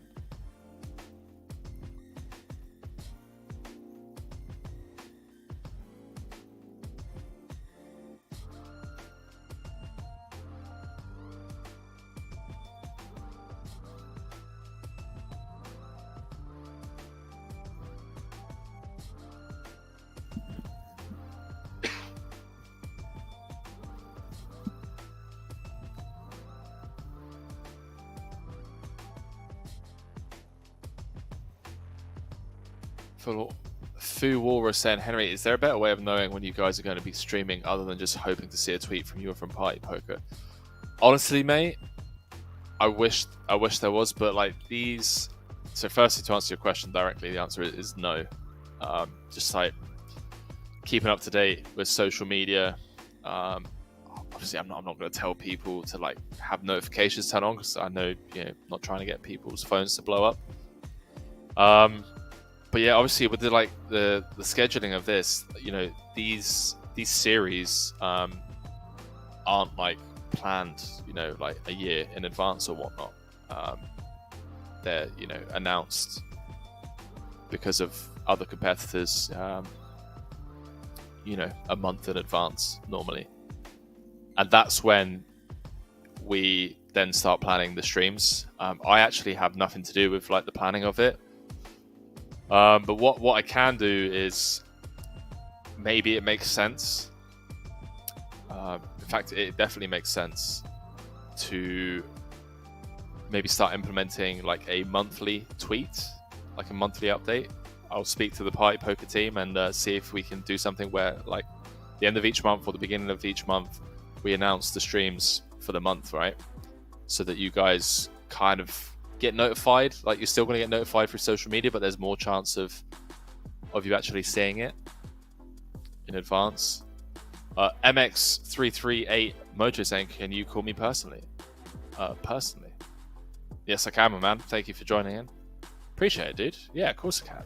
Any questions in the chat, you know, you fire away. There's no, what's the word I'm looking for? Favoritism? Stigma behind calling people's names? I mean, I guess there is, like, you know, that Pappy guy.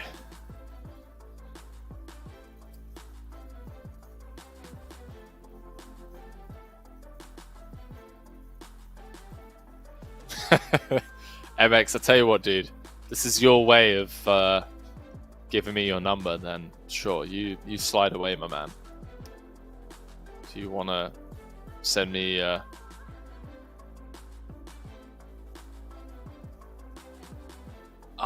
shit, chat, I'm so slow. I see. Dude, man, how you guys must be sat there like this guy, like, what is he on? It went completely over my head. So you were saying, can you call me personally in response to Fu Walrus's request? Like that. Okay, yeah, I got you there. Yeah, I'll give you a bell, mate.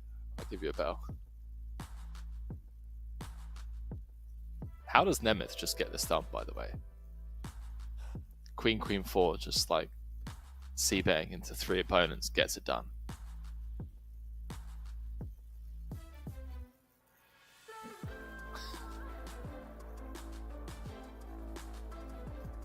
Wow, maybe I spoke too soon. Michelle's having none of it.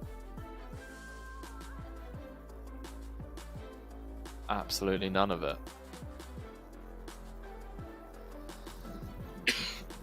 7 of clubs on the turn. Michelle waving the white flag. Sistrok saying it doesn't, apparently. I'm a bit slow today, chat, a bit rusty, you know, Christmas and all that.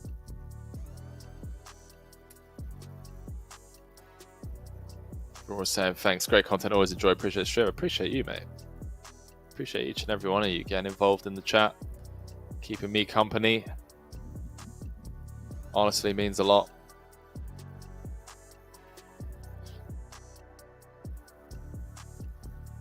And we will be going on break after this hand, boys and girls. Final break of the evening, I would assume. Remember, to assume is to make an ass out of you and me. So less of that. We are here tomorrow, 8:30 p.m. Central European Time, which I believe is 1:30 p.m. Central Time, 10:30 a.m. Pacific Time, and 2:30 a.m. Indochina Time. If I got all 4 of those right, I know I need to set up like a PayPal or like an OnlyFans for commentators where you guys just like send me money for absolutely smashing the time zones. But if anyone wants to fact check that, feel free to correct me. Don't want to be sending people to the stream the wrong hour and then they'd be like, oh, what the Henry told me to show up at 2:30 a.m. Indochina time. Now look where I'm at. But yes, I believe that was the final hand. No, apparently not. Okay, maybe. Yes, there it is. Boom. Chat. Millions online main event. We're down to the final 12. Big money. We're not just talking big money. We're talking life-changing money. Up top in this one. Going to be playing down to the final table when we come back from break. Don't go anywhere. My name's Henry Kilbane. I'll be seeing you guys in 5 minutes' time. Peace.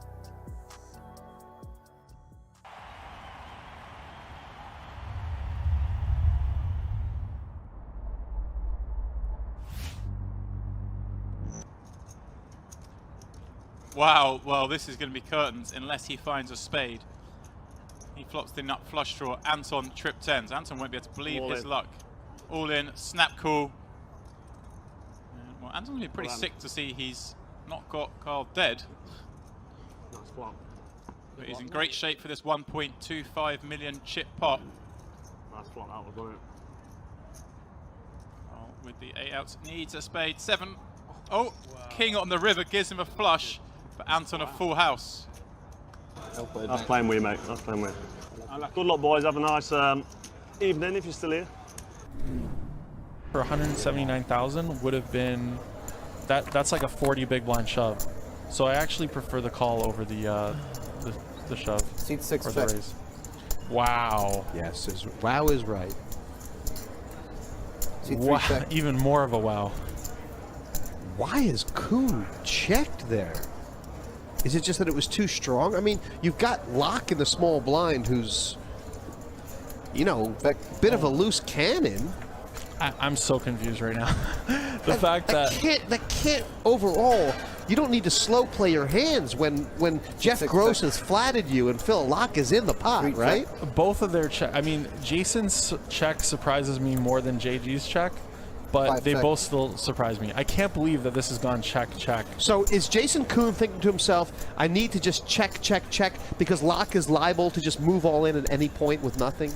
Is that possible? I guess that's his rationale, but at the same time, he's capable of doing that on any street. How this has gotten to the river without a bet it's scary. Seat 6 bet 30,000. Wow. It's an absolutely sick river card, and Jeff Gross is going to get just so lucky. He's not going to lose a chip right now. He's not going to lose a chip. It's amazing how all these situations they always work out for Jeff Gross. Like no matter what the situation. JG, like, PBF. He should be broke in this hand. You know, should be broke in this hand. And somehow he found a way to get away for just a pre-flop raise. 110 total. I don't even know if Phil Locke's going to call here, and I just wonder if I mean, it's not just because of the hands out there that Jason Kuhn's made a mistake, right? I mean, he's made a mistake here. I think so.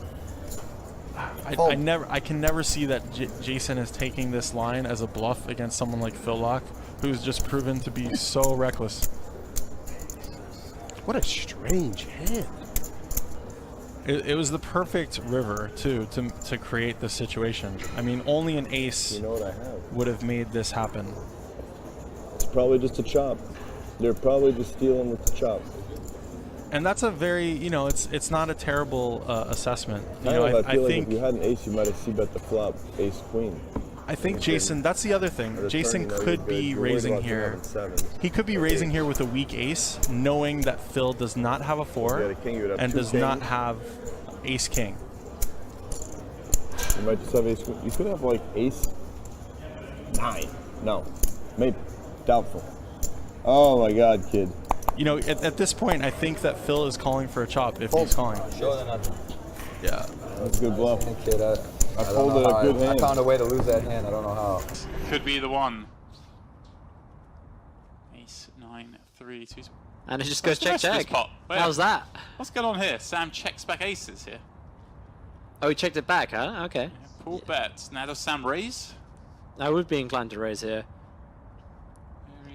I guess Sam's hoping to boat up on the river and... He's hoping for the 5 of spades. Oh my god. Oh, there it is. How have I just said that? Oh my god. That's You called it. For the 5 of spades. He's called it. The 5 of spades rips off. Well, 5 of spades. That was Sam's plan all along. this Honestly, is a disaster card for Newey. Who's shuffling these decks? I think he needs to take a little bit longer here.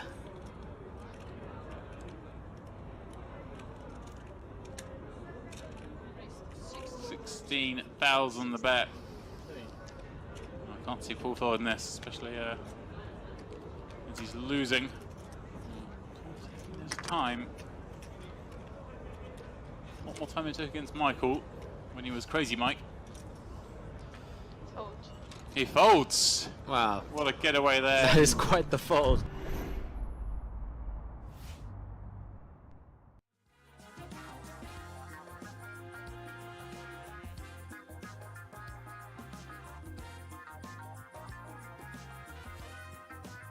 Welcome back, boys and girls. This has got to be it. Final level. Before we reach the final table, this is the Millions Online main event, one of the most prestigious online festivals of the year. We're down to the final 12, and we'll be playing down to the final table tonight. 12 players left. Everyone guaranteed $42,000 so far for their efforts. Well, we have some real heroes left in the mix in this one. And quite the table as well. Mateusz, Andras Nemeth, Orpen, Fabio Luongo, all in the mix. Welcome back, boys and girls. Supernova, Giuliano, Calsa TV saying, who's alive? There's a list. There is a list. I will read them all out to you momentarily. Sistrok saying, how much of a delay is there in this tournament? Normally a 30-minute delay, dude. Just to protect the integrity of the game. We do have some winners from our competition from the last break that I didn't read out. We'll be winning $11 tickets. Only One Gandalf, Rago Golik, and Pulari. Congratulations. That will be going into your accounts. And no, this is not a replay.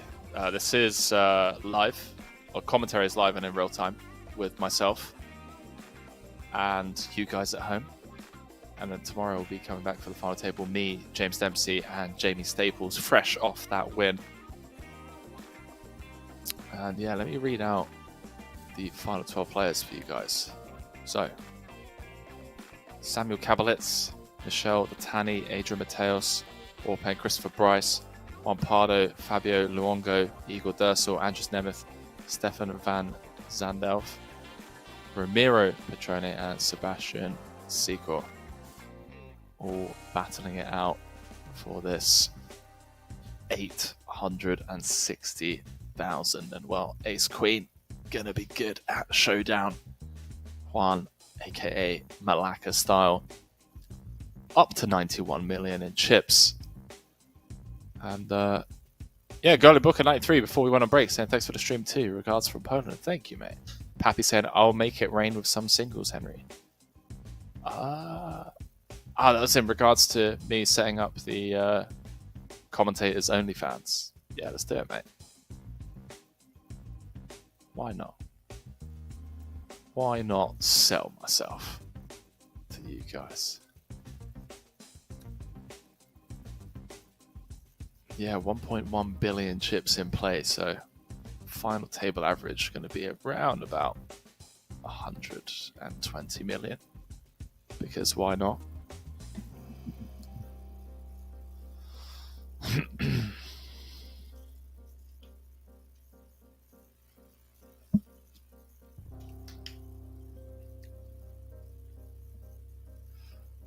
Business end of the tournament, boys and girls.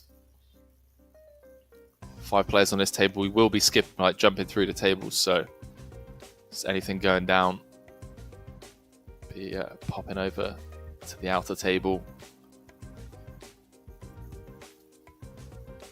Adrian, the shortest stack here. 20 bigs though, still healthy, although 5-handed, you know. Paying 3.2 million in orbit. Price of poker's gone up, boys and girls. Sorry, you're paying more, 3.4 million in orbit. It's 12.5% ante. Battle of the suited sevens. And well, Orpin with the best of it pre. Still the best of it on the ace, queen, jack. 2 clubs. Let's see if he tries to take this one down here or whether he knuckles back. Sides take the more passive approach.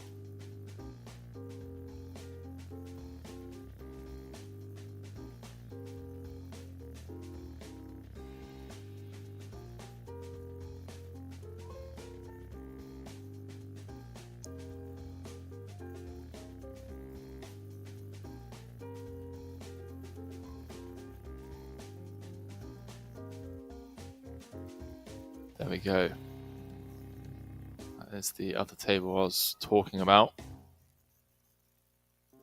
Chat, do any of you know how to... Apologies for the complete, like... change of subject. Any of you know how to make, like, your settings on everything dark? My screen glare is just so unhealthy. Wow, Christopher just ripping it in. Eagle just gets to click call.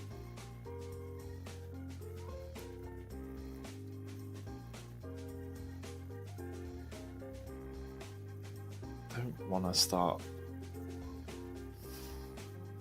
you know, messing around with settings on stream, but hey, I think I did it. Almost there, boys and girls.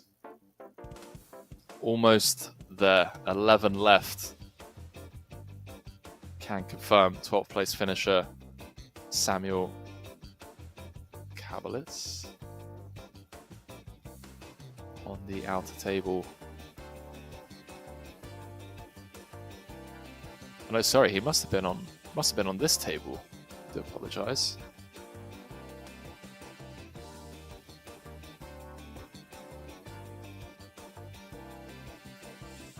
Blinds going up.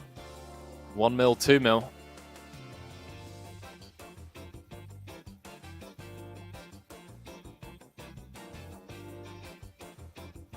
I was saying, how did Eagle lose all of his chips?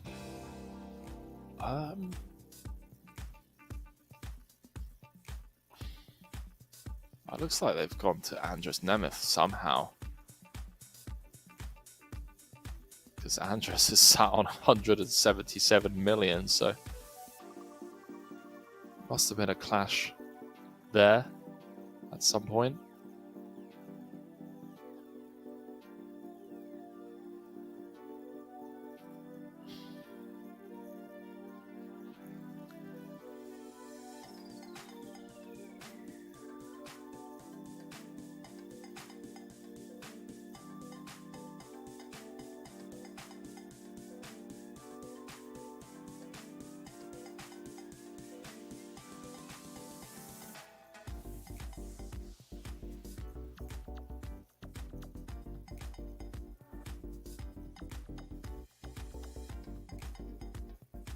Got to fold round to Nemeth in the small blind.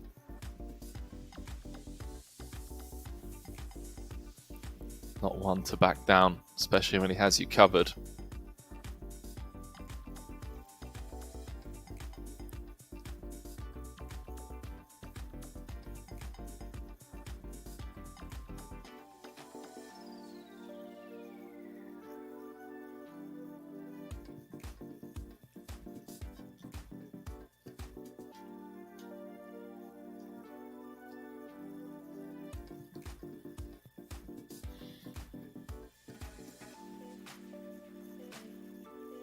Nemeth turning 6 high straight. Ramiro with just king high, no diamond. Would assume no funny business. Gets out of there.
Certainly see these two hands collide on certain flops.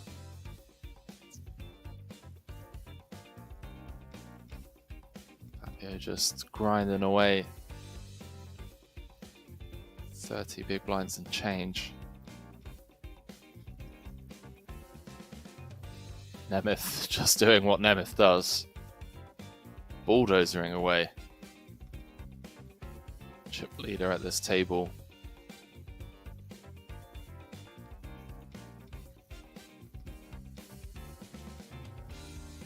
Fabio sticking around for one. 4 of hearts rolls off on the turn.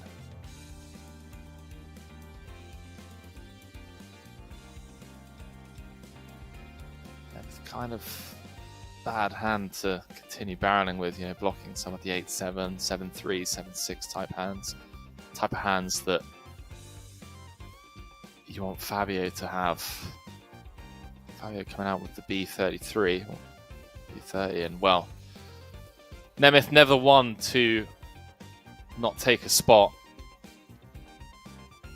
It's really pressuring those, you know, weak one pair holdings like 5x, 8x. A hefty pickup for Fabio. It's over 100 mil. He'll take that. Roberto, are you still here?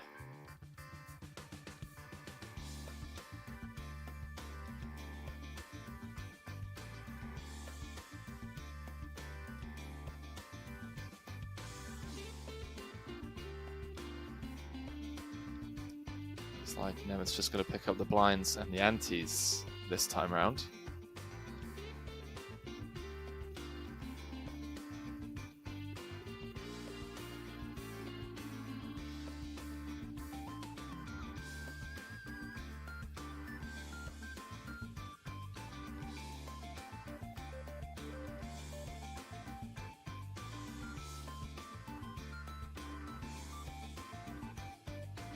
Oconnor's here, nice pickup.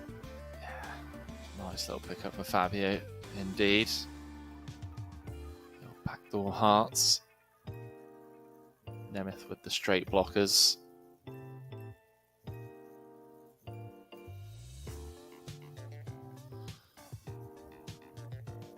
I mean, you see that hand, obviously, and Fabio just clicks cool with the nut flush, but you can pretty quickly understand why these guys are at the top of the poker hierarchy, man. I mean, sure, results-wise, ill-timed bluff got picked off, but how often are those ones getting through, you know? Like, how often is, like, Fabio just blocking with, like, a 5 there, or, like, an 8, and just gets put in the bin?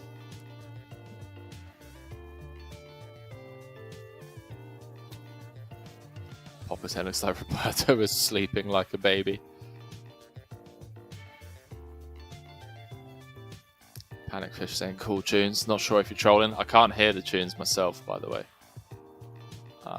Which I don't know how I feel about that. Maybe we need to change that. maybe I need to be hearing what you guys are jamming along to. Perhaps then if you'd all put Xmas songs on the loop the whole stream, that would be a strong troll.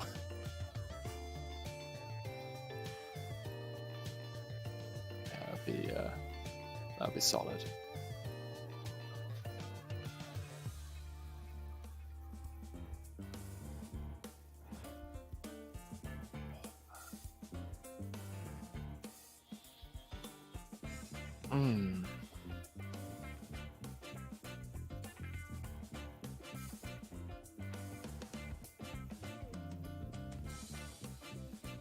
Feeling it, boys and girls. Feeling it. Coming up to the 9-hour mark. Oh, what a day. It's going to be an amazing day for someone tomorrow.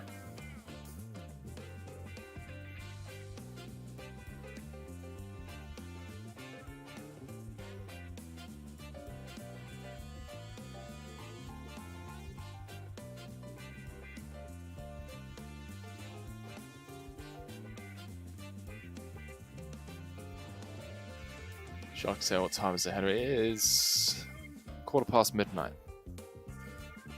Also known as my bedtime. Or, well, it was 2 hours ago.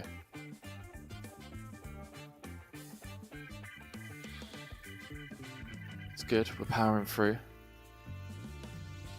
We are powering through. Gotta show up, you know.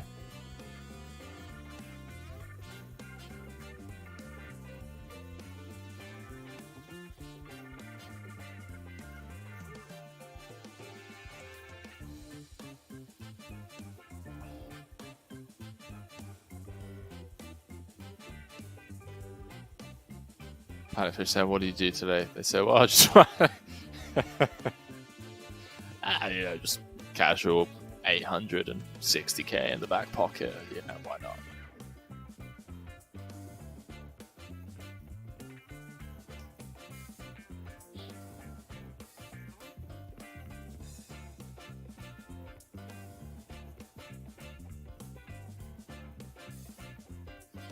That's a full press saying, "Where's Henry?" I am currently in Chicago, my man. Currently in Chicago, got here a few days ago. Left the boys in Thailand to come and spend Christmas with a girlfriend and her family. And then going to be heading to Vegas next week.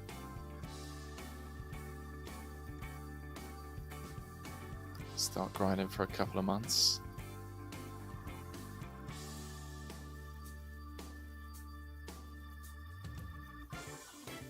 Let's say Merry Christmas, bud. Merry Christmas to you too, dude. And Nemeth is just relentless, bro. Relentless.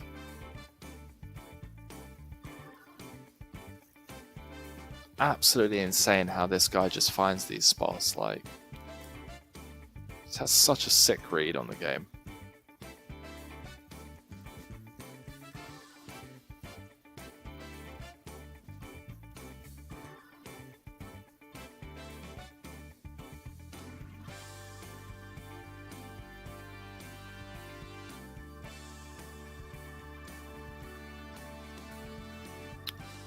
Any other big names on the other table? There certainly are.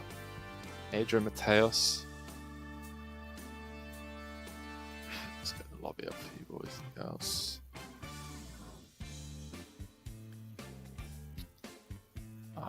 Orpin over there as well. Sebastian Sickle, who we haven't seen much of actually.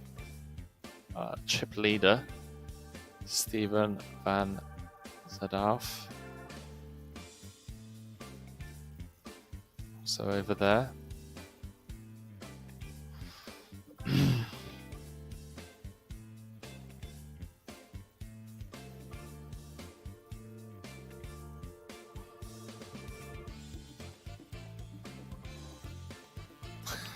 Barman, let's go, dude.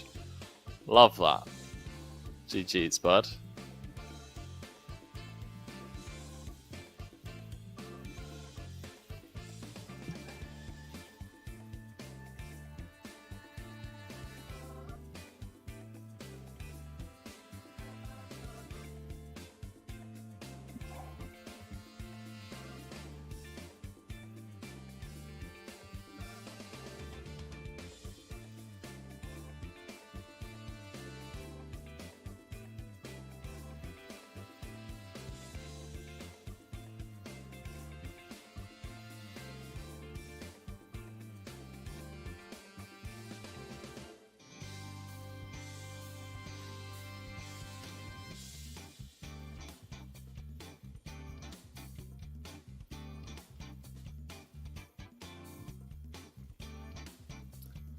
Who wants it?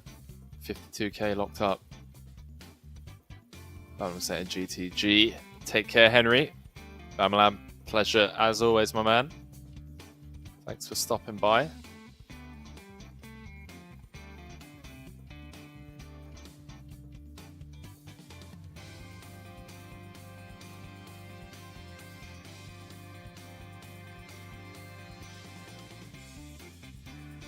Let's see how out of line Nemeth really is at the moment. Everyone down through the gears. Deep into day 2, final table looming.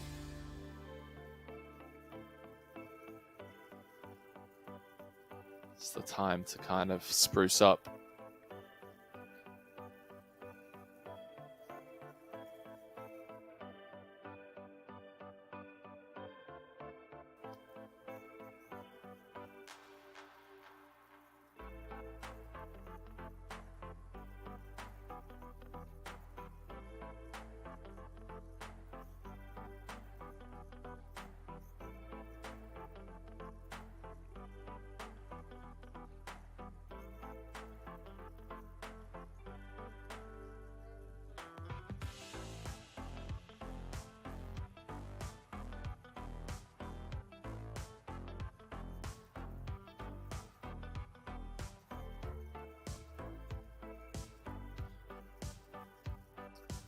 Gonna take a clash of hands though, boys and girls.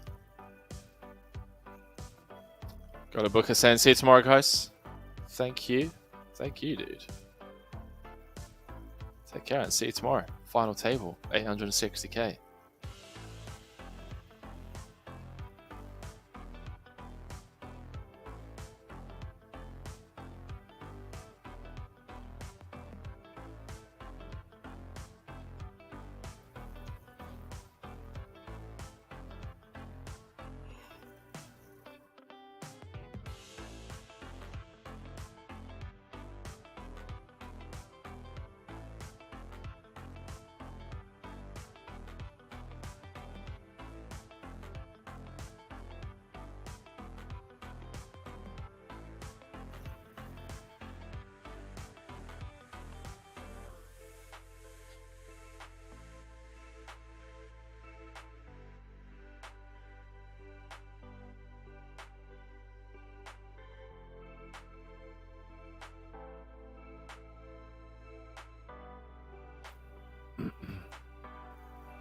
Going to the outer table, boys and girls.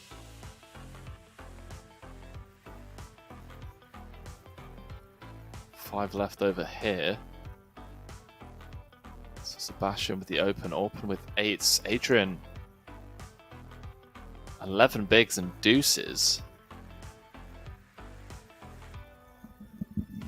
See if he's going to get out of there after opens flat. He does. On P with the ace jack. 24 big blinds.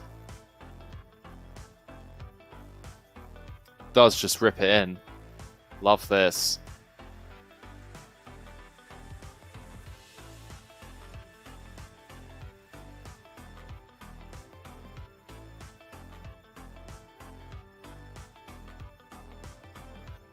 Huge spot for open as well. I mean, that's a go. ICM considerations.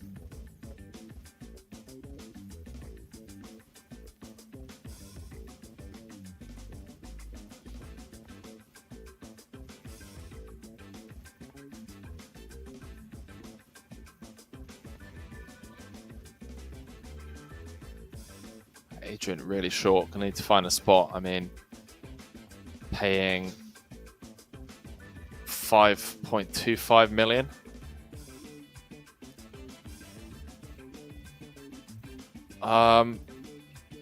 Wow, okay. Chuck said approximately what time in Australia does it start tomorrow? It's 2:20 now, so you're 14 hours ahead of me. So if you're 14 hours ahead, it means it's going to be starting around about 3 a.m. your time, 4 a.m. So it's 8:30 Central European time, so 8:30 CET to Australia time. Don't worry, Sharky. I'll do the googling for you, mate. So it's gonna be 6:30 in the morning for you, mate, if you're in Canberra.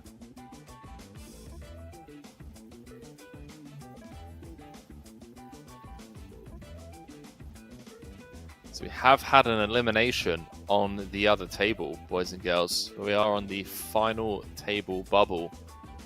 Michel Detani out in 11th, 52,000 going to him. So not only are we on the final table bubble, we are on a $17,000 ladder bubble as well.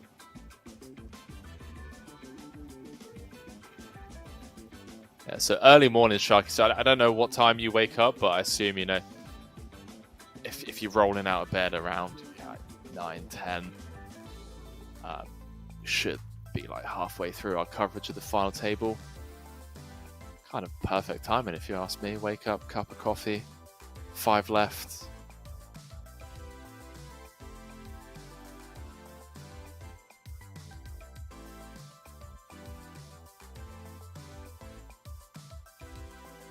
Pappy said, time to fire up my 99 bar. Enjoy, mate. Enjoy. Stephen going to open things up here. 5-handed, king 9 suited. Assumes it's going to fold around as Sebastian takes it upstairs with the ace-7. Yeah, back here tomorrow, boys and girls. 8:30 Central European time for this final table. Once it's been set, everyone will be guaranteed 69k. Oh boy. Okay. 13 mil in the middle. Adrian with the best of it. Top pair. Stephen with the over and flush draw.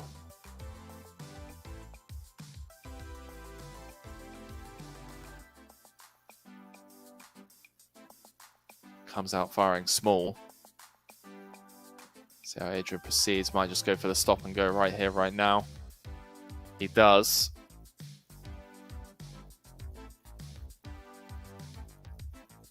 I assume Stephen's just going to put him in here and we're going to see a run out, boys and girls. We're going to see a run out for the final table to be set. Stephen needs to find a king or a heart. And Adrian Mateus will be our bubble boy. Can he hold? Dead on the turn. 8 of hearts rolls off.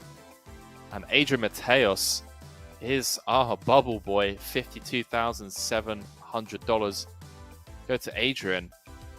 There we have it, boys and girls. Party Poker Millions Online main event final table has been set. Everyone guaranteed $69,000 and change. And they're going to be back tomorrow battling it out for just shy of 860,000 USD. Sebastian Sikorsky, chip leader with, well, just shy of a quarter of the chips in play.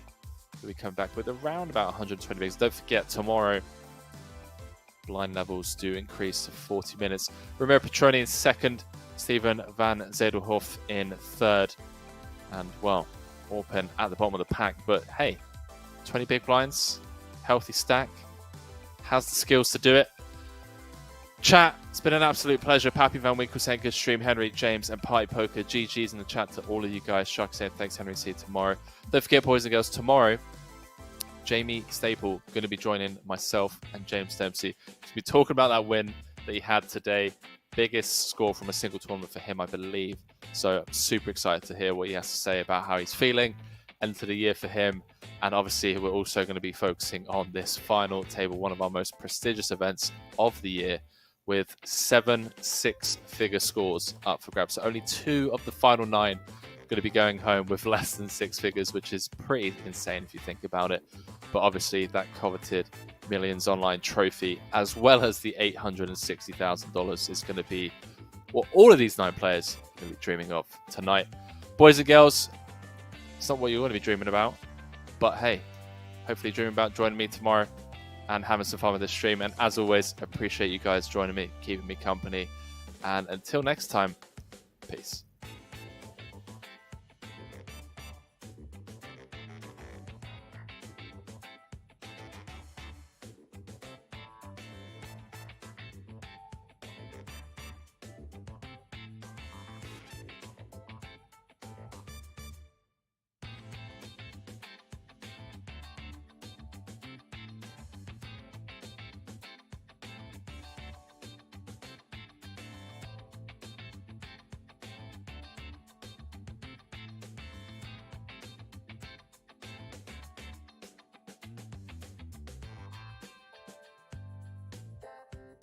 Wow.